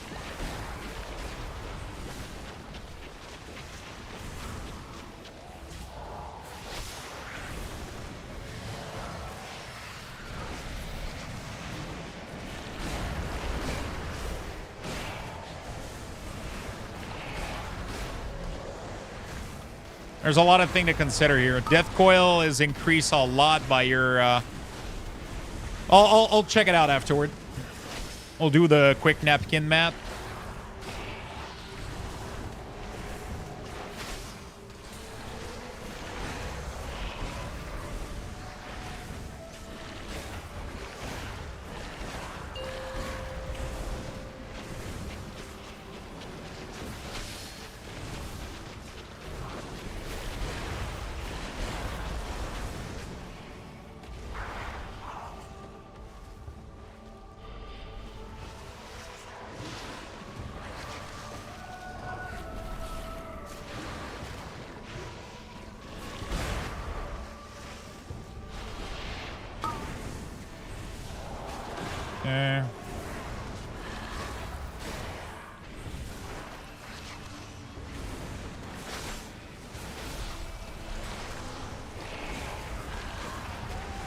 Yeah, I mean, you shouldn't really be playing Ryder right now.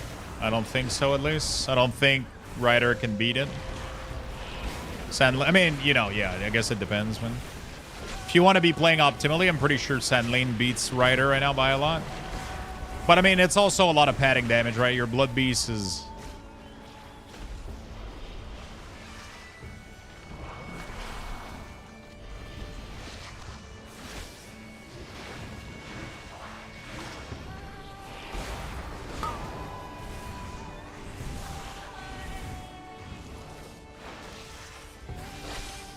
Your Blood Beast is going to pad on these a lot, you know?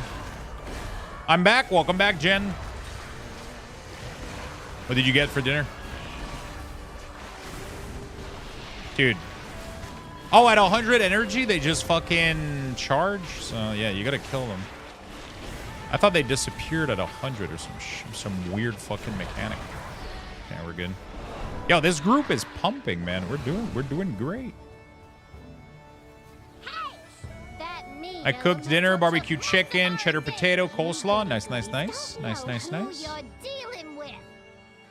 You do any more damage, and I'll cash you out. You hear me? Cash me outside. How about that?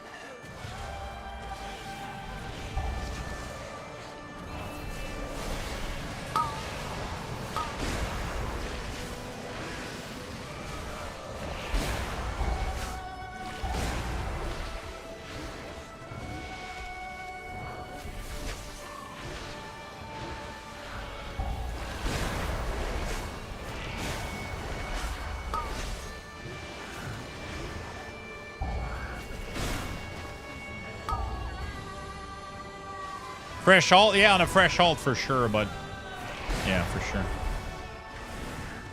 It's a good question, though, but yeah, I mean, Epidemic Pulse doesn't do that much. It does a little bit, but I don't think it would beat single target damage.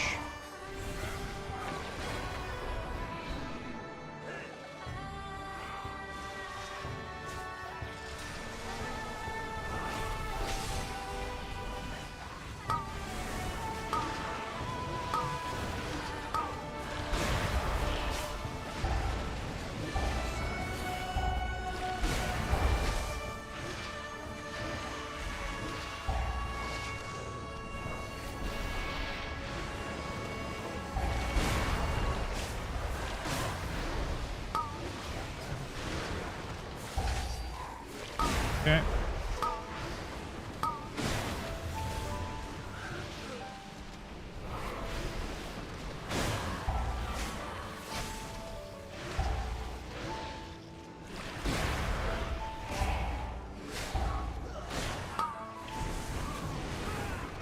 Very nice. We're doing good. We're doing good. Last time we did like a flawless run, dude, and then on the B boss, we fucked it up so bad, bro.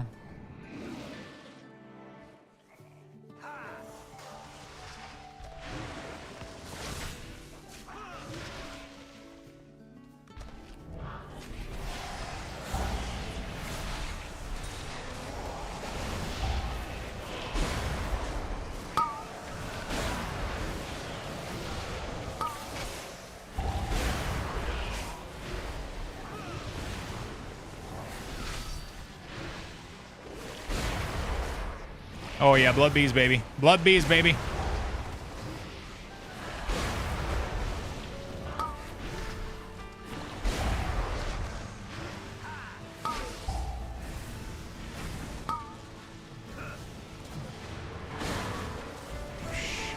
I don't have any stun for these bees. They almost killed the tank.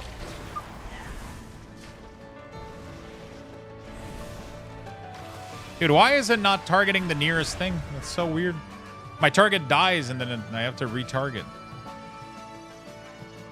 Oh, fuck me. My bees. Yeah, that was a weird time to skip, though. We can't join you. Oh, fuck. We're literally all left behind here. Letting them be free range was too much labor. And their anger and frustration just makes their honey spicier. Right, Frank? Frank!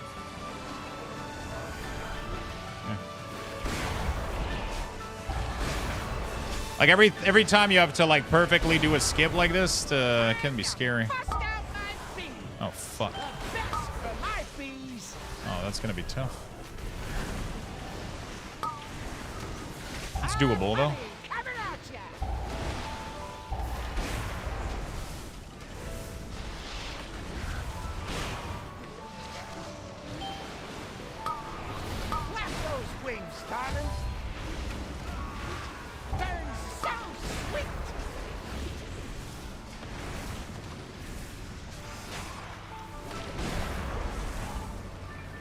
I don't want to jinx it, but we don't have a single death right now, bro. Holy fuck.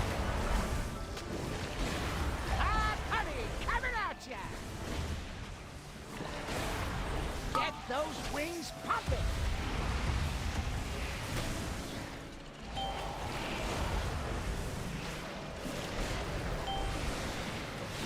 Burns so sweet.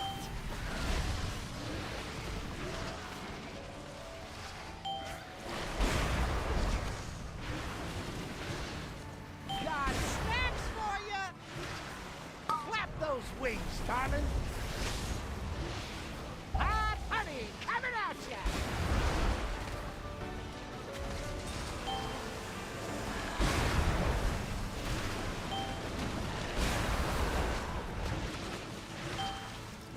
Burns so sweet.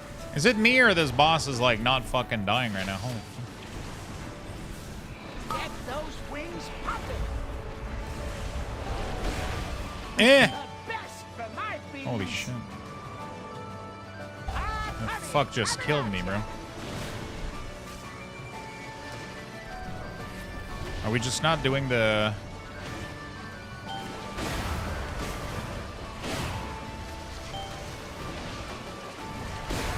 Clap those wings, darling.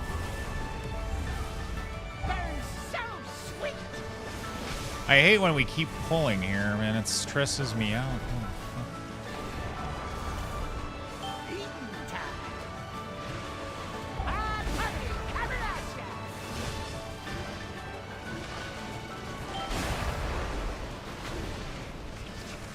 Get those wings pumping.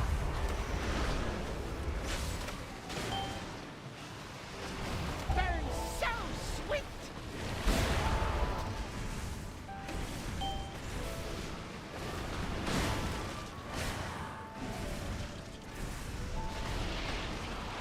Holy shit. Got snacks for ya. Hot honey coming at ya. Clap those wings, darling.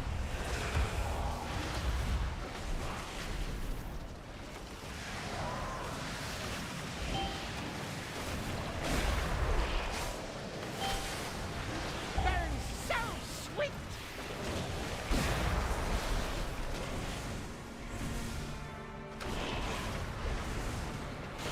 Okay. Get those wings pumping. The best for my bees. Hot honey coming at ya.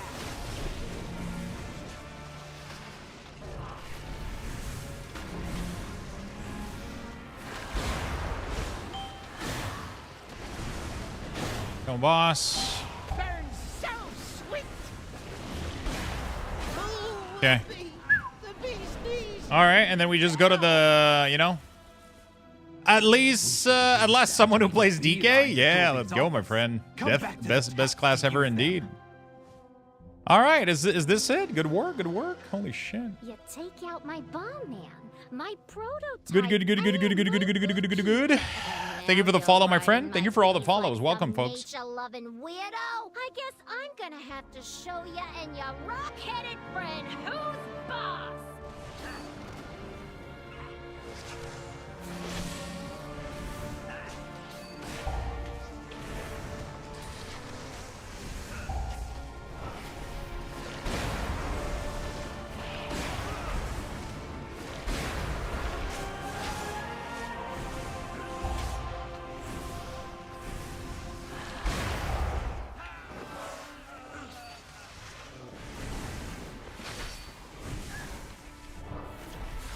Oh, he put a skull. Bro, I put an X. I already put an X, bro. Fuck. That's confusing as fuck. Okay. Whatever, I'm not gonna do it then if somebody else is doing it.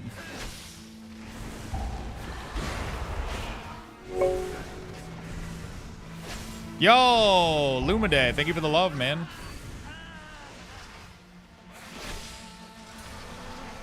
Thank you, Lumiday. Appreciate it. Thank you for the gifted sub.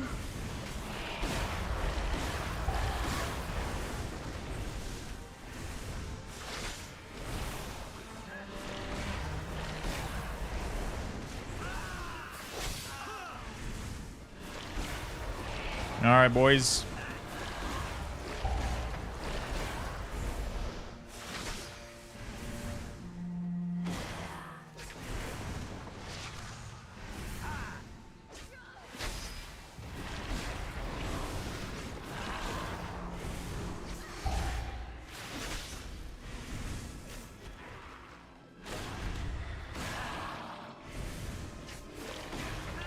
All right.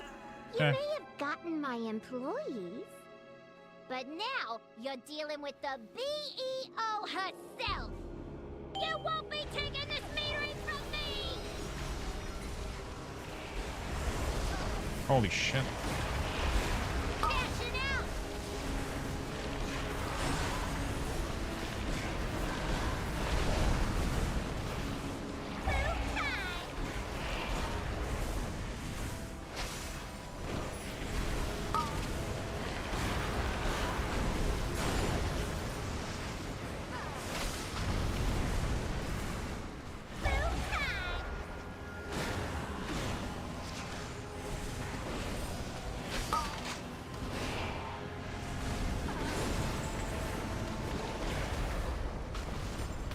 Healing is my business, and it's booming!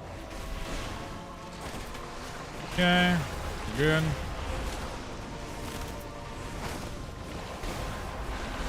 Just for you! Okay, we're chilling.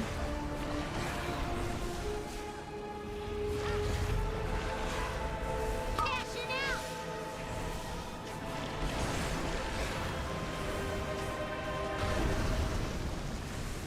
Boom time!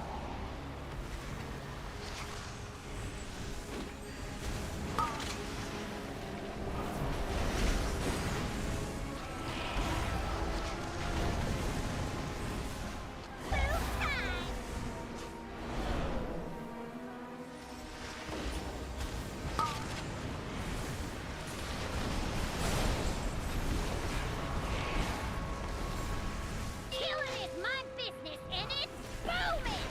Yeah, I don't have any cooldown here.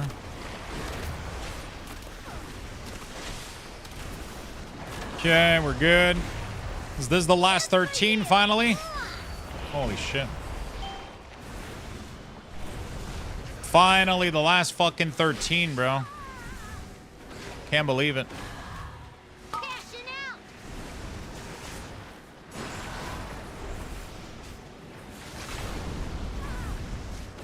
Boom time!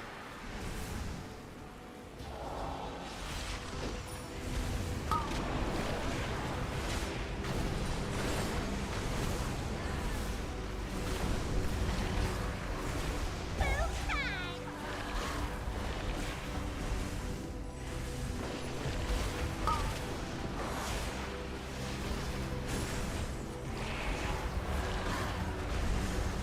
Fucking good. First Wow. market. Anyone need neck?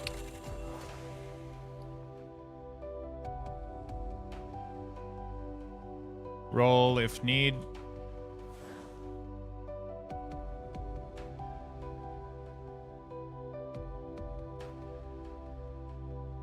Wow, Empower got 99. There you go. GG's. GG's! Yeah, everybody wants that neck. I already got it, so. All right, I got all of keys at 13. Let's go. All of them. all of them. Now I can start trying to get accepted for 14. Or maybe not. I don't know.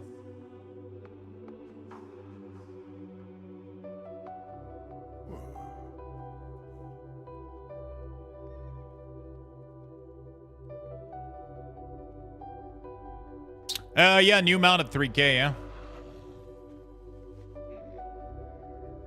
New mount at 3K. You get this bad boy. It's pretty much just the recolor of the other one, but gray instead of red. Pretty cool. Oh, shit. All right. I'm going to take a quick bathroom break, chat. We're going to give you guys level... What are we at? 18 or 16? I'm too old. I'll give you 18. All right. 18,000 Lux Bucks. We're going to be right back, my friends.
All right. We're back. Oh, shit. The mount is staring into my soul. 9,000 Lux Bucks, chat. Let's get in there. Big old 9,000 bucks. Well, that's pretty good. We did some good work, man. We did some good work.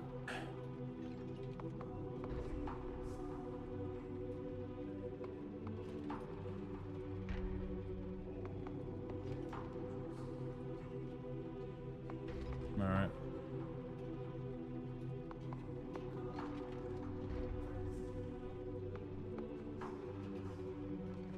Ba-ba-ba-ba-ba.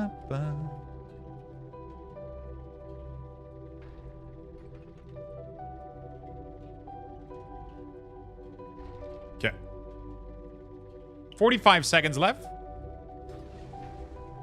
Holy shit, that was a big day, chat. Big day.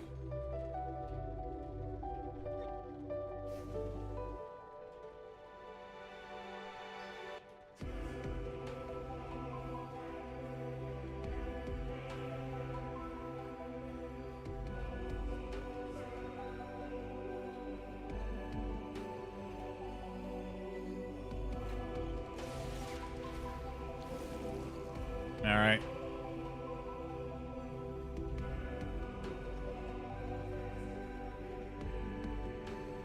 Ballin'. Ooh, that was close, Giggity. That was really, really close. Congrats, everybody, for the big bucks. 2,000 each. 2,000 each. The big inflation has officially started, chat. The big inflation has officially started.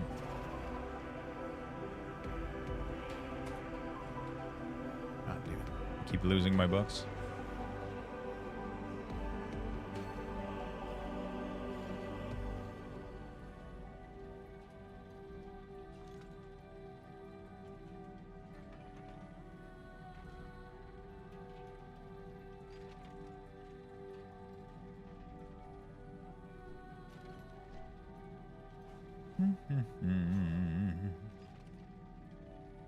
Yeah.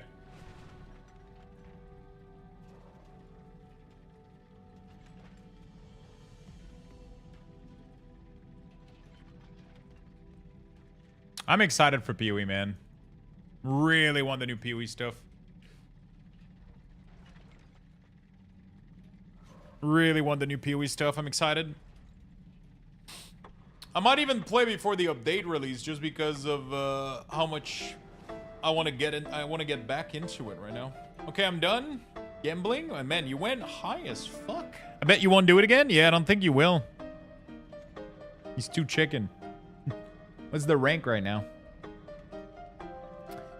What's the rank? Mentos is #1 now. Holy shit. Well, you don't have it. You don't need to gamble unless touchpad doubles his thing, or Os or Fury. Gummies up there, Tenton. You know.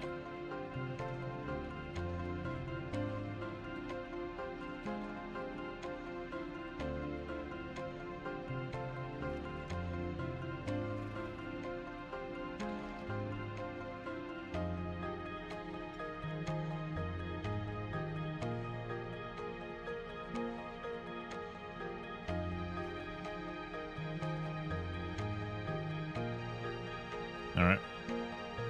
Reload it. Oh shit, did you just double again? Bro.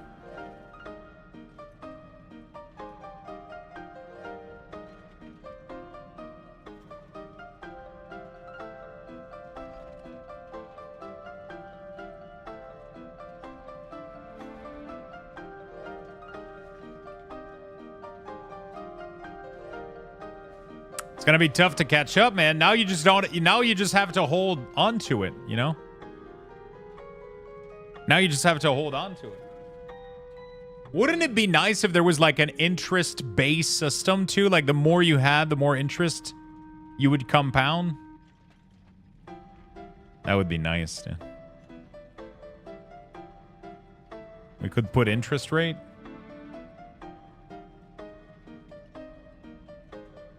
Every hour you watch, you get like 0.1% of your total or some shit.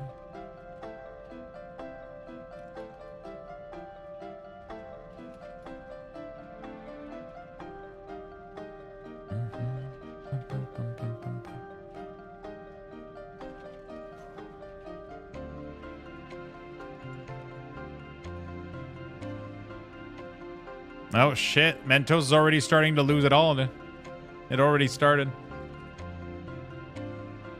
Didn't last long.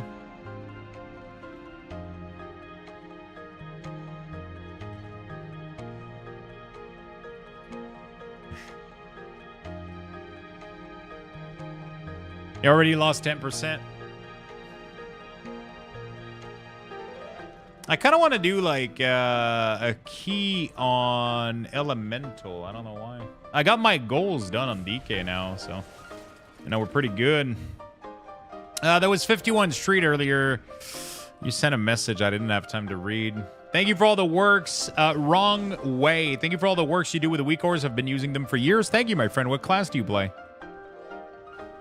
Nice to meet you. Hi from Greece. I love DK. I'm playing Blood, and I'm trying Frost for the first time. Yes, doctor hit my head on birth, so I love DK. Shit, is that the issue? Fuck, I need to talk to my doctor.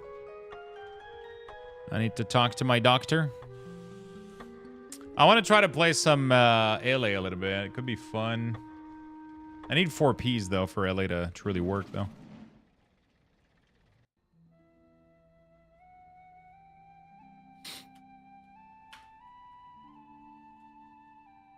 Definitely gonna need 4 Ps.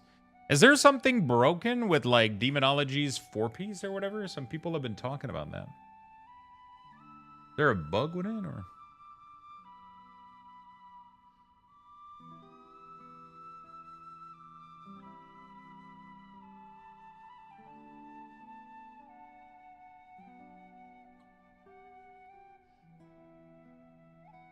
Yep, I'm done. Oh, shit. He's going back down, chat. It's not going to take too long. He's going to be back down to 0. Don't worry.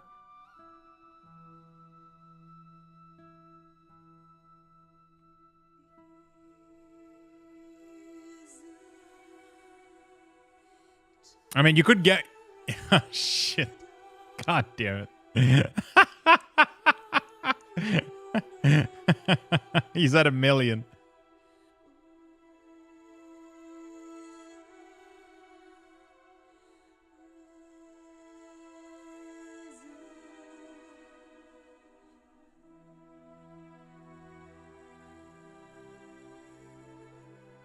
Oh shit, dungeon. Resolve an issue where would hit player after his charge had completed.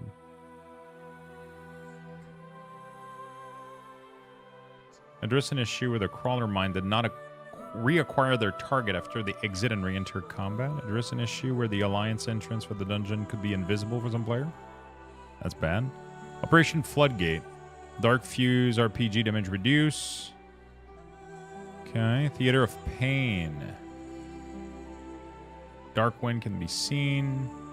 The health of the banner reduce.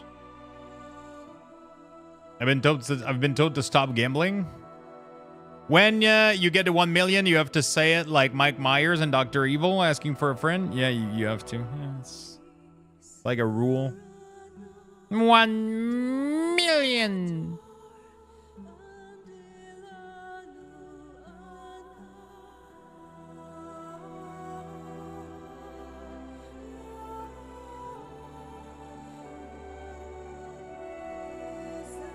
I'll accumulate for a bit.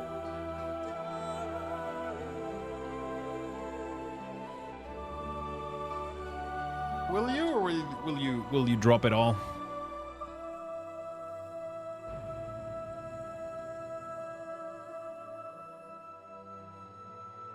I kind of want to check out.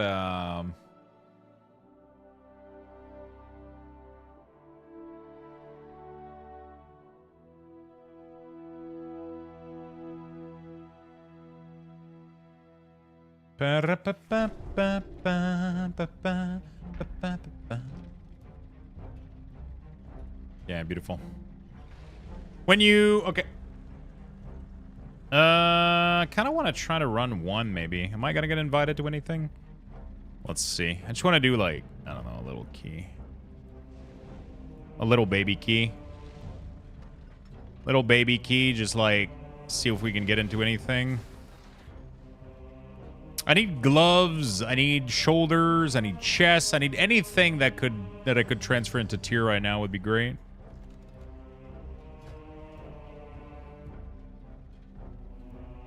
Be great.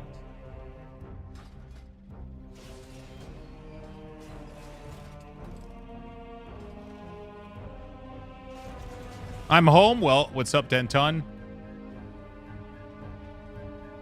Bro, Mentos got to 1 million. He's gonna lose it by the end of the stream. I can guarantee it. By the end of the stream, he'll be back down to 0.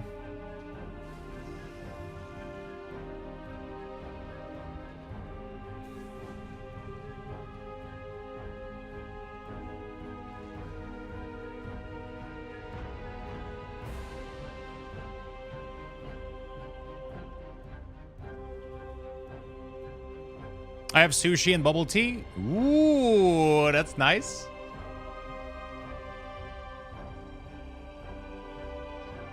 That is nice.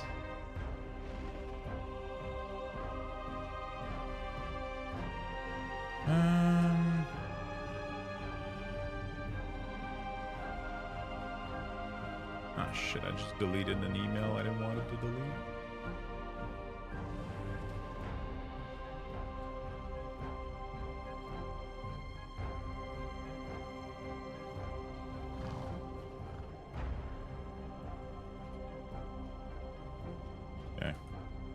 Alright, I'm not getting invited to anything. Just one more key, bro. I just want to do one more.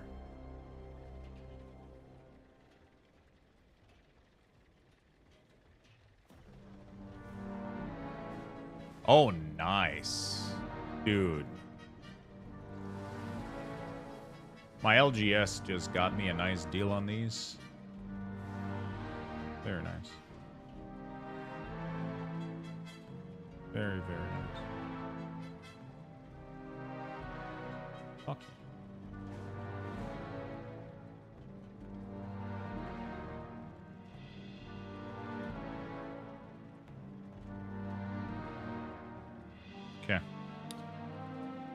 Can only gamble when my Bugs Bro is here. Then Mentos has you beat now. Shit.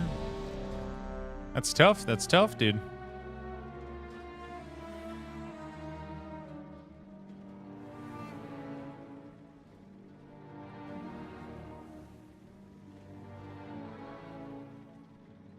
He's beat your Bugs Bro part. I'm trying to like taunt you guys to gamble. I don't know why. Like it doesn't matter to me. I just love watching you guys fucking dunk everything, dude.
All right. Bubble Tea Place is new. Staff is still learning. Did they put too much bubble? I wish I won this much of the casino. Oh, shit. Wait, did you double again? Are you at 2 million? What is going... You're more lucky than Frank right now. What the fuck? What did you get? You got some nigiri? Dude, have you ever tried like toasted or grilled salmon nigiri? Where they just like torch the top or whatever. Oh my fucking god. Those, like they have like, I would literally just go to my local sushi place just to get these, like an entire plate of these. But honestly, I would also just eat an entire plate of sashimi. Just like salmon sashimi. Fuck. Like every time I go there, just like, I would order like fucking 20 of them. If I mean, I could. I don't know why I don't do it. Instead of loading myself with rice, I would honestly just order like 10 of them. And just like dip them in soy sauce. Oh man, now that's what I want. Fuck. Okay. Fuck. Oh shit, he already lost 50%. Nice. Baconator and all that raw fish. Man. Yeah, but their fish is like super giga fucking like controlled and frozen and shit, you know? Like,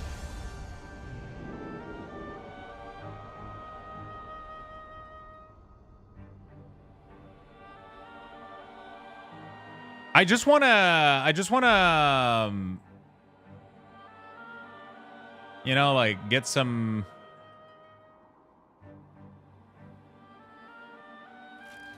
I just want to get some slice of salmon. Like, the problem is, yeah, it's tough to when you need to buy them. You need to like freeze it and shit. And like, but even if you flash freeze, it's not like perfect. Anyway.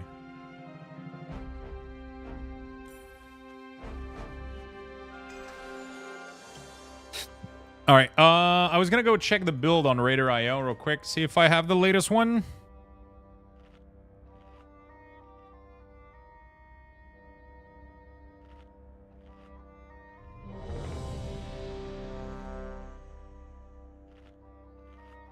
No, it seems like a...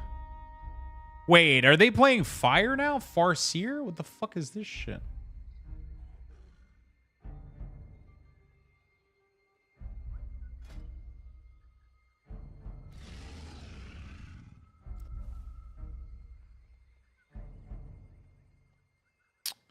Everything looks good.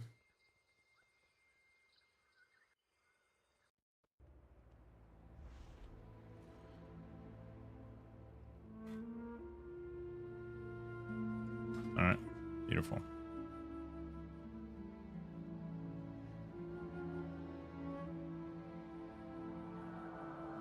Mentos, I'm a gimbal all, and if I lose, you got to refill.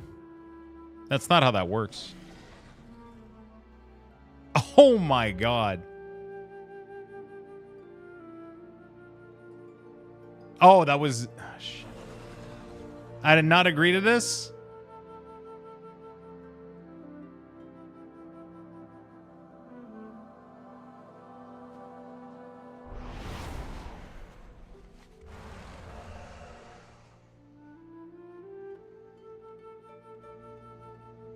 They had an MG Virtue. Did you get it?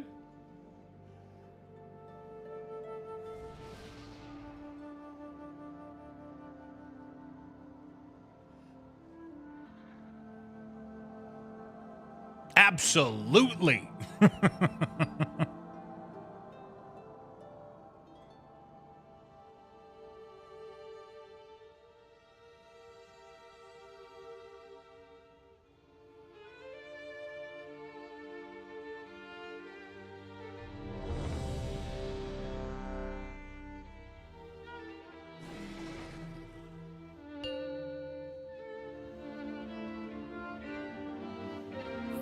Plus first pull 3 or boss. 2 1. Let's see what I want to do.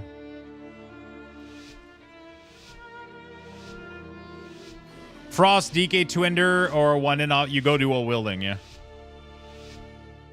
Whatever feels right. Okay, it depends on his pull.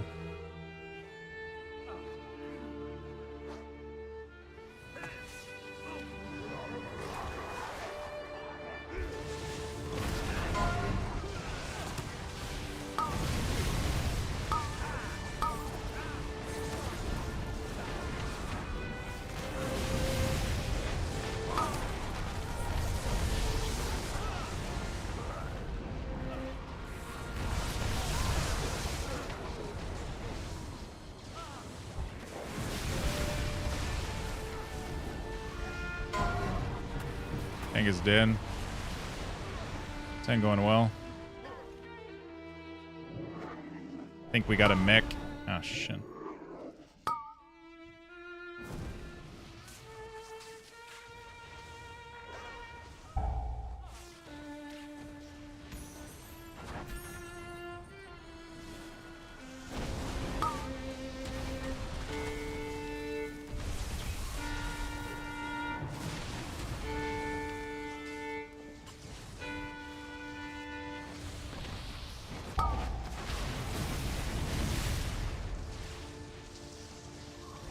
Resist. Yes. Resist. Okay. And yet, the void still grows. I forgot to get poison. I forgot that we had this mechanic this week. It's fine.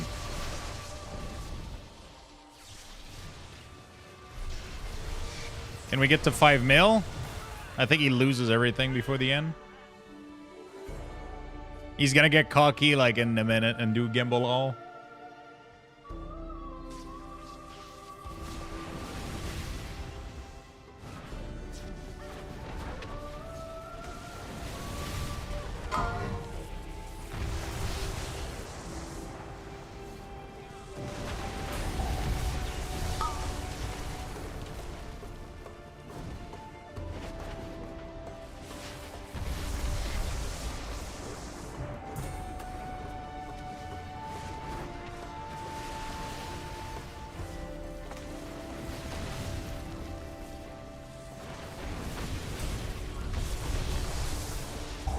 We did a merge giveaway, Tenton. We did a blankie.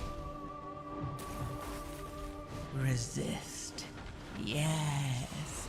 Resist. And yet, the void still grows.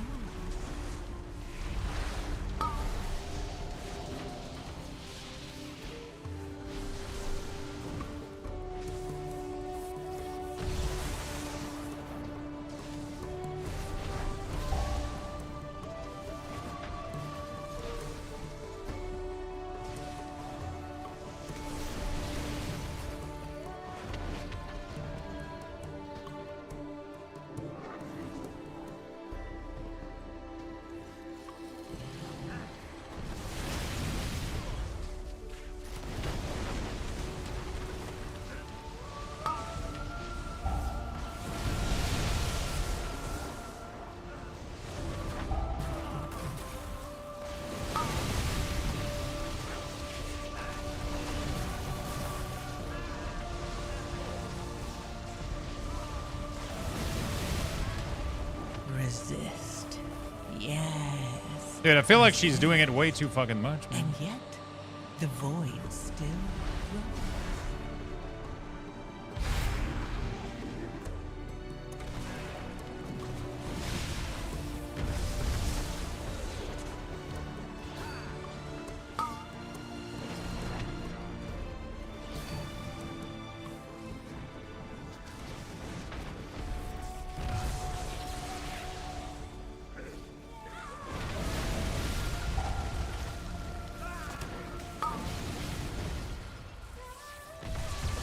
Venture Company thanks you for your patronage. Please Okay. enjoy your purchase of the elite pummeling Holy package. shit, my damage is gone, dude. That fucking knockback.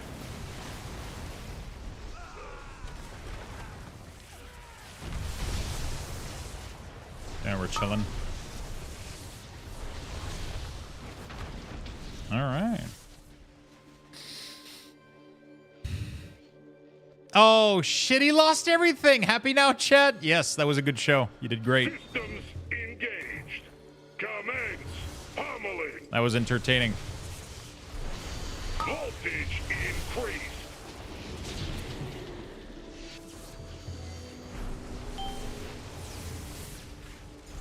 Overcome this trial.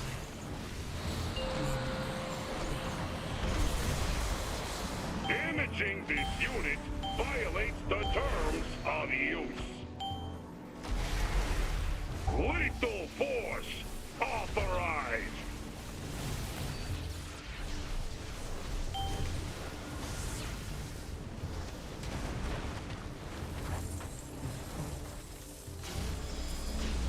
Oh, I'm doing no damage. I had no cooldown.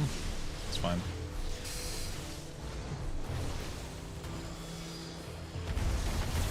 Voltage increased.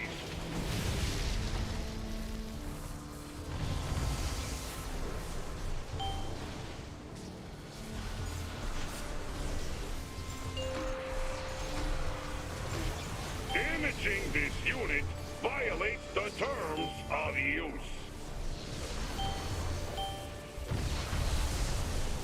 Lethal force authorized.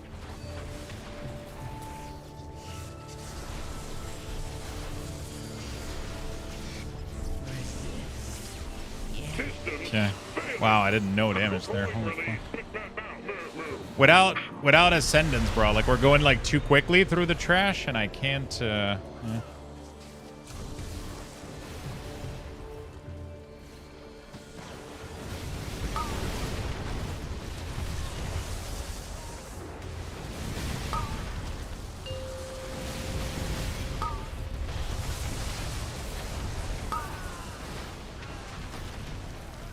I killed that trash, though. I didn't do damage on boss, but I killed that, though. Okay. Yeah, I mean, like, at the end of the day, Gemba is if we don't push you, you know, that's what makes it fun, you know? You gotta go all in. You know, there's nobody, you don't win if you don't take risk. That simple. It's that simple.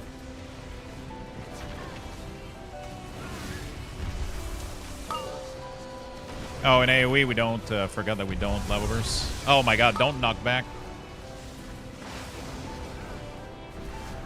Resist. Yes. Resist.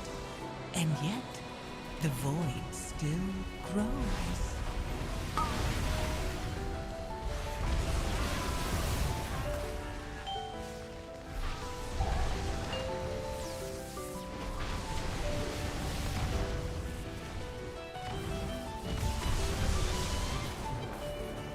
Wait, who's doing that knockback?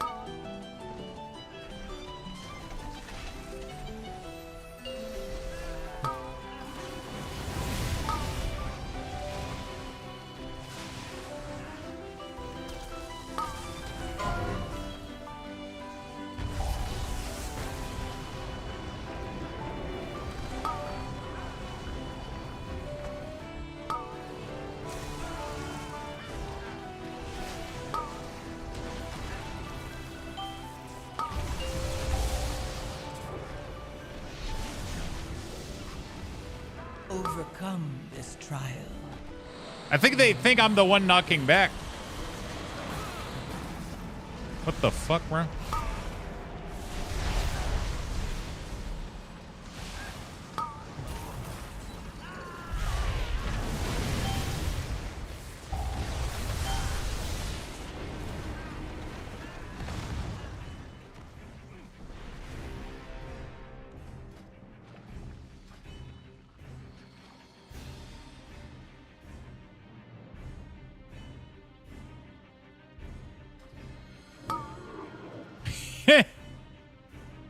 You took the wrong one. You do.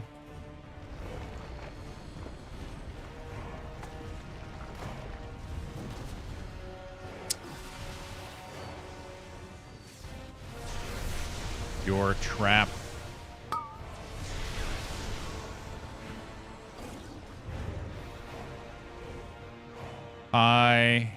Explosive trap is doing it. This hunter is like trying to blame me for the knock, and he's the one that's fucking like talented into it, brother. Like, what the fuck? Nobody else has a knock like this. Resist. Yes. Resist. He was like, bruh. The voice. I was like, what the fuck are you talking about, bro? I don't. He was like broing me, and I was like, no, bro, you're the one that's fucking doing this shit. Like,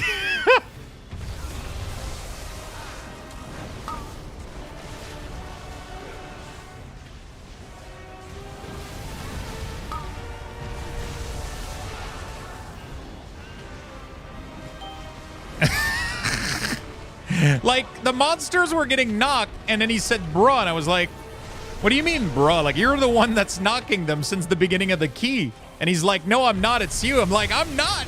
I have the correct talent. You don't. So everybody's just dancing around like, Jan with the 10 gifted. Holy shit. Let's fucking go. Yo, thank you so much for the love. Trespass in my domain. The blood of Azeroth flows through you.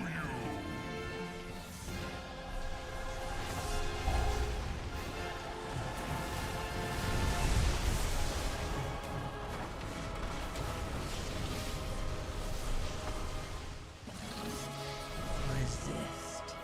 Yes. Resist.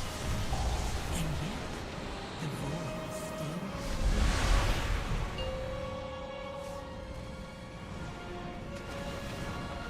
The ground will consume you. Can you guys like slow or do anything? So everybody's just dancing. Oh my fucking god, dude. 10 ton with the, what the fuck?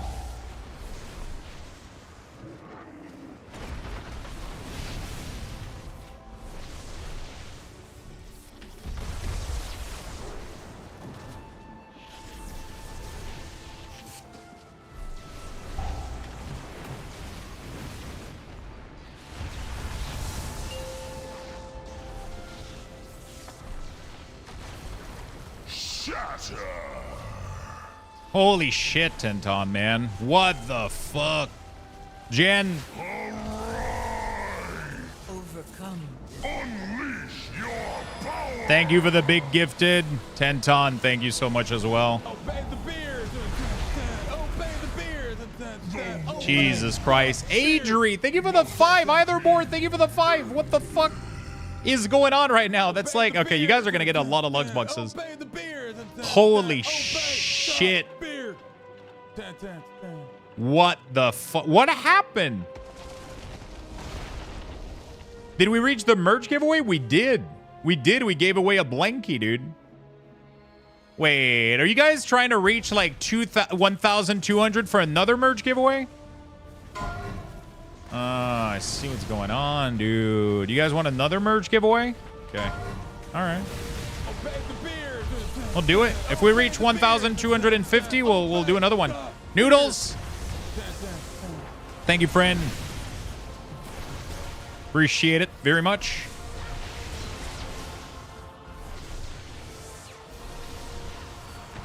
We'll do another merge giveaway.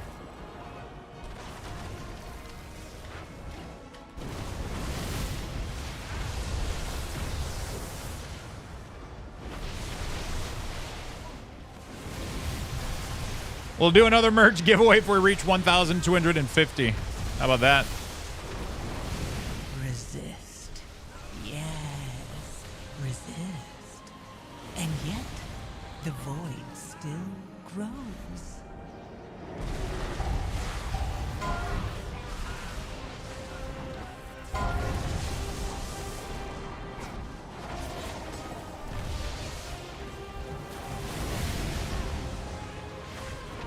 Okay.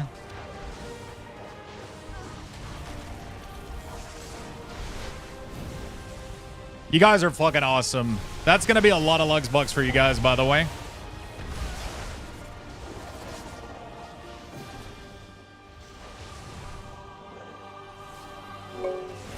That's going to be a lot of Lux bucks. 10 ton with the blanket. What the? What is happening in the chatterino right now? What the fuck? We got a blankie giveaway in the chat as well. 1,200 is too long? Is that what she said? Resist. Yes. Resist. And yet, the void still grows.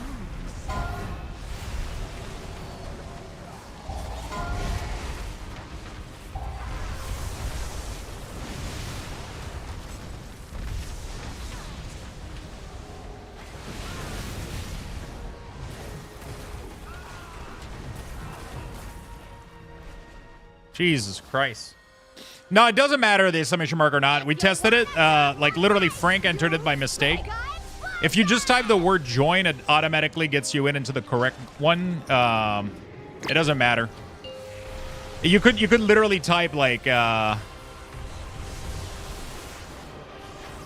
you could literally type, I don't want to join, and it will join you. You know? Yeah.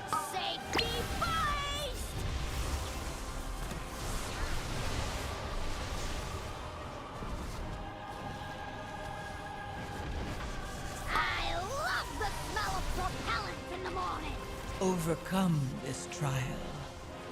Win my favor. Safety first!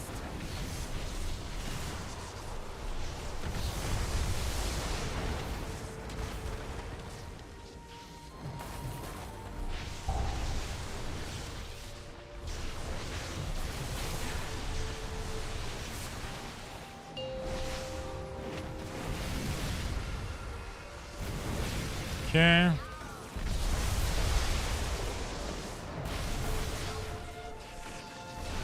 I love the smell of propellants in the morning.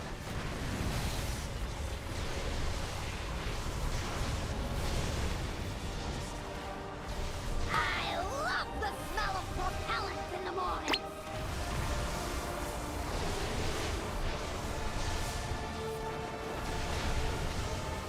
I love the smell of propellants in the morning. Yeah. I do dog shit single target. I'm not sure why.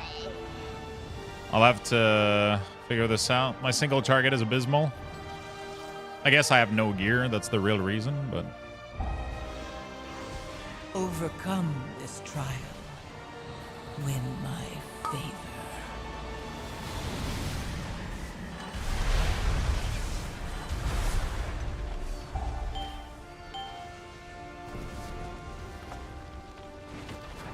So everybody's just dancing around like, woo! What the fuck, Tice?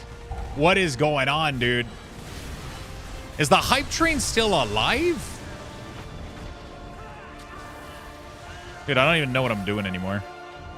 What is this key? What is love? Baby, don't hurt me. Who won the blankie? Holy shit, what's going on right now? No payment processing took too long? Wait, is the giveaway active? Did it work? What's going on? Oh, we didn't save the hype train? Level 9? Oh, shit.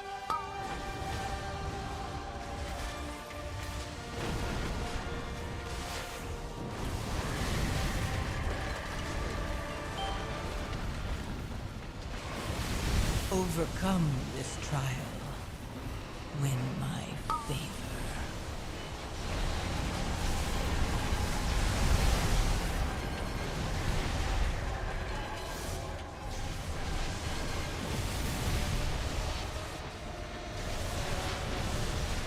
Okay.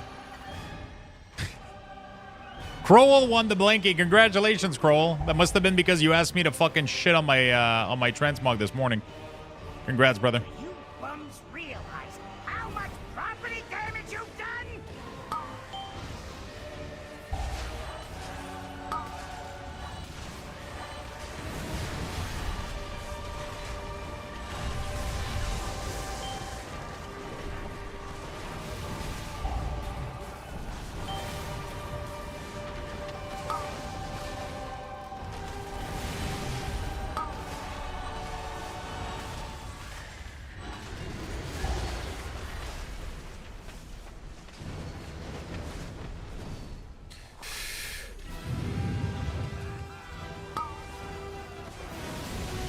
Resist.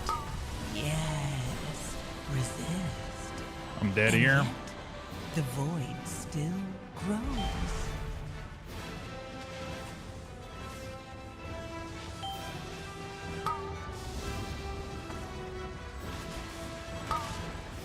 Yeah, we're all dead. We're not healing enough for this thing. It's a really tough thing to heal. It's like insane healing throughput that you need. How you liking LA? I don't think I have the gear for it. Like my AoE is really nice, but without 4-piece, I think I'm gonna be struggling.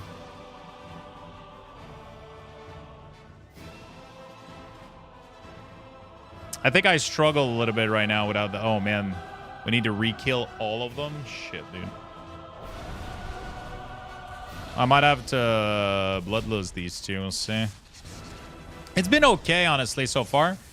I don't know how I like being so reliant on my big CD. And lower key, it might be really fucking annoying.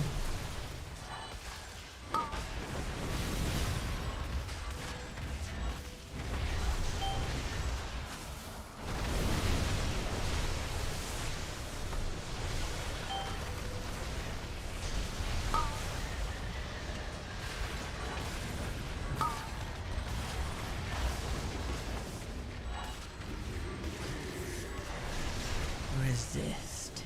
Yes. Okay. Resist.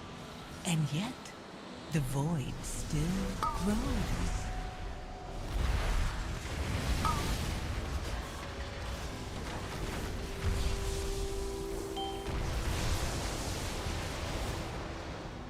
Okay, we're chilling. My single target damage is just not there, but yeah, whatever. Right where you belong. Yeah, 4-piece is kind of crazy, right?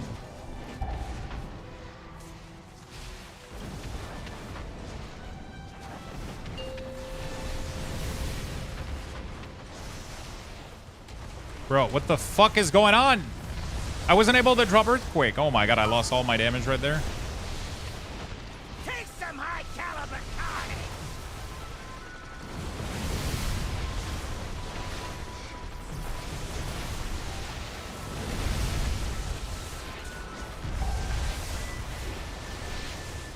It's fucking insane how much damage you get sometimes. Win my favor.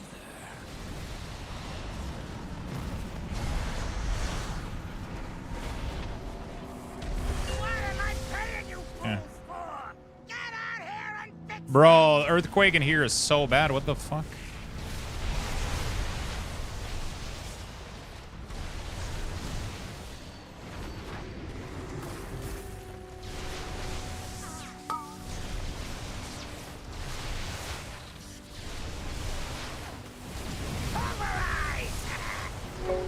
Okay, we're chilling. You'll pay for that. Tice, thank you for the big love.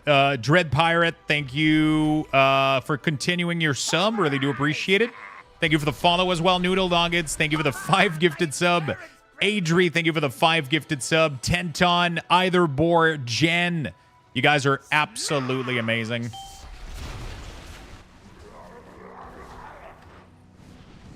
Overcome this trial.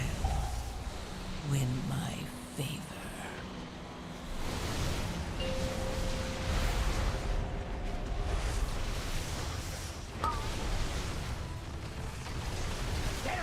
Oops. 300 rounds per minute.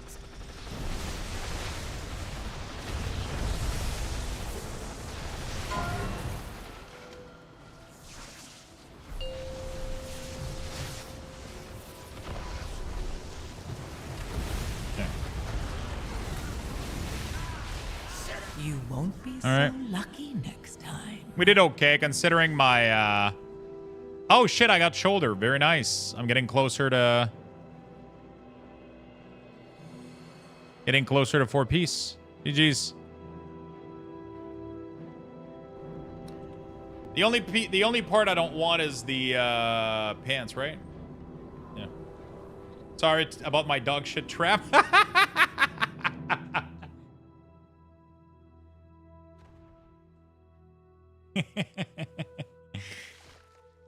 All good. Just didn't want the blame on me. All right. I could use the pep talk this week, actually. Don't talk like that. It's going to give her a big head. Daughter is will love the blanket. Absolutely awesome, my friend. GG's. All right. All right, good stuff. LA's pretty cool, man. LA Blast 25, Earthquake 25. Bro, yeah, I don't think it's worth swapping quite yet. I'm still going to turn them in, though. Oh, I only have one? Really? Damn. Oh, I should have waited then. I thought I had more banked up than that.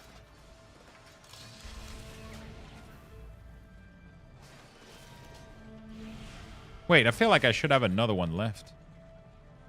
Maybe not. Oh, I didn't get 3K on this character. True. 2K. I need Cinder Brew, and then I get another piece. That's what it is. All right. Well, fuck. You guys obliterated today, chat. Jesus fuck. Man, not only did we hit 90K followers today, but you guys absolutely showered me with love today. Holy fuck, we exploded right at the end of March. We were like 200 sub away from... We were almost 200 sub away from March goal, and now we're probably going to get... At this rate, we're probably going to get another merge giveaway. I mean, I'm just going to do merge giveaway every like 2,500. I kind of like the idea. It's kind of lazy, but I like the idea. It gives you back some cool stuff to look forward to. I don't know. I like it. It's not like a massive... I want to still find like other cool goals for like the monthly thing, but this month I didn't have any ideas. I had no ideas what to do, so I was like, you know what? We're just going to do merge giveaway for the whole month. That's what we did. Been really, really fun. Crowell, thank you for the massive 5 gifted, my friend. Hope you enjoyed the Blanky. Thank you so much, Tenton, for the Blanky giveaway as well. That is so sweet of you. Cannot just let the Blanky be free. I mean, listen, my friend. It's all community-based, man. Like, Tenton, I gave one today. Tenton gave another one on top of, like, a massive amount of subs. You guys are fucking awesome. You guys know what? Well, you guys showered me with love today. We're going to close the giveaway for the game time, and then we're going to start another giveaway tomorrow. We're going to... Or tonight, actually. Let's end the giveaway, chat. Let's make it happen. Get your ticket in there. We're going to pick a winner for some game time, and then we'll do another giveaway. You guys fucking blew my mind today. Holy fuck. Loyalty giveaway. There it is. Holy shit. There's only 101 participants. Very low amount of ticket right now. Very easy to snipe this one. But I'm sure you guys got plenty more tickets. There we go. They're coming in. They're coming in. 60 days of World of Warcraft game time. Dude, Mentos, if he couldn't dump 2 million though, either war. It's max 1 million. It's max 1 million ticket in these giveaways, so... What I might end up doing, though, is changing the number of tickets. So one thing that we could do to help with this would be to do, have that one ticket is 10 or 100. Do you post winners on Discord, too? I do not, but they get message on Twitch, so it doesn't really matter. They automatically get DM'd on Twitch. So just make sure you look at your DMs on Twitch, and one day you might end up having a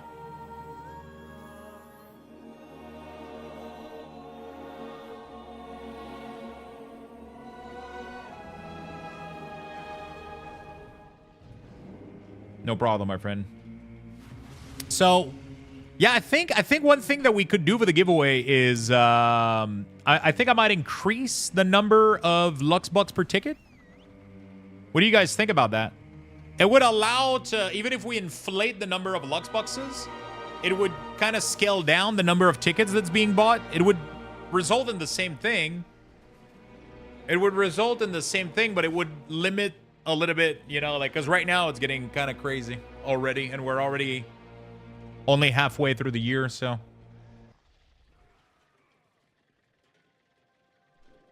You know?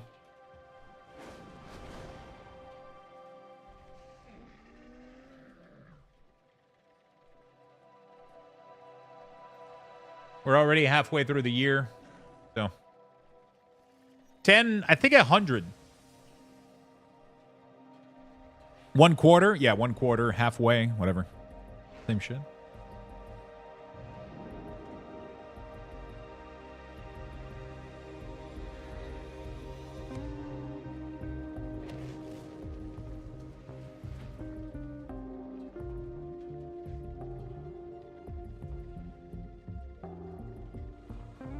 Yeah. You're in the future? I am.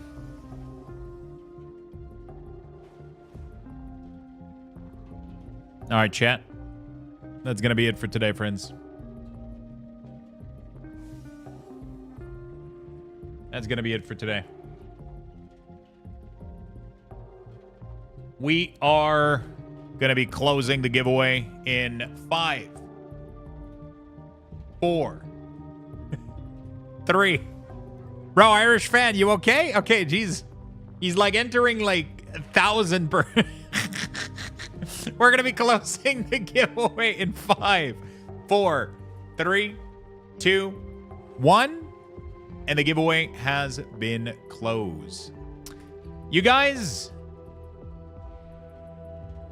you can no longer enter the giveaway. We're going to ask you guys, as always, spam the chat with your emotes. You guys know how we go. I want some hype in the chat. Let's make it happen.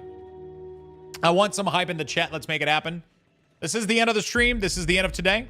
We're going to close the giveaway. We're going to pick the winner right here, right now. But I need everybody to spam the chat. Spam all the emotes. Let's make it happen. I want my entire chat to be covered. Let's make some hype. Let's go, let's go, let's go. And then tomorrow, I'm going to bring you guys another giveaway. I don't know if we're going to do World of Warcraft game time. I honestly might do Path of Exile bundle. I'll see if I can gift one. If I can gift one, we might do a bundle for Path of Exile. And then we're going to give... we're going to pick the winner the day of Path of Exile. So if somebody doesn't have early access, they'll get some goodies. They'll get some good stuff. I don't know if I can gift the bundle, though. I'll have to check it out. Chat, the winner for the 60 days of World of Warcraft game time is... Jen Finnet. Congratulations, Jen. Congrats. Congratulations. You won a 60 days of World of Warcraft game time. Message me your BNet email and region. I mean, I know your region already. All right, there you go. B-mail, bat on that email. There you go. Beautiful, my friend. Beautiful. Mark is complete. Boom. There we go. Back to giveaway. So, ticket costs. Oh, interesting. So right now, like, it's like this. Ticket costs, what we're going to do. Maybe we do like 100. I think we'll do that. Like 100 ticket. 100 per ticket. So that's going to reduce the number down quite a lot. Just so we can keep up with the inflation. Anyway, I'll figure out the giveaway tomorrow. I don't know what we're giving away yet. Chat, it's been an absolutely awesome day. I want to say a big thank you. Thank you for the 90,000 followers of you. Thank you for tuning every day. Thank you for watching the stream. You guys are fucking awesome. It's been, we're going to have our partner anniversary this year. 7 years, I think. 7 years streaming, I believe. 6-year partner. 6-year partner, 7 years streaming, I think. Is that it? Is that mathing out? I don't fucking know. What's in the big box? It's a giant dildo. Fucking enormous. Thank you so much for tuning in every day. Thank you for supporting so much. You guys are fucking awesome. We got some cool stuff coming up. We got some cool stuff coming up. We got more gunplay in the future. More gunplay in the future. More Lego in the future. A lot of Path of Exile coming up. Last Epoch. It's going to be fucking amazing. So, yeah. A lot of some more World of Warcraft, obviously. And obviously more cards. I got plenty of cards coming up. We're going to be ripping boxes every Sunday like crazy. It's going to be awesome. Thank you for being here. Thank you for making this possible. One last Luxbox raffle, chat. Level 20. I don't even have level 21 on my board. I'm going to have to enter it manually. I don't even have level 22. Let's do raffle 22,000.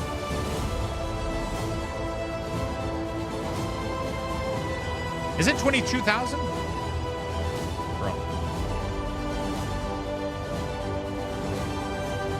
Yeah, it's 22,000. There we go, chat. 22,000 Luxbox raffle in the chat right now. That's going to be the last Luxbox raffle of the day.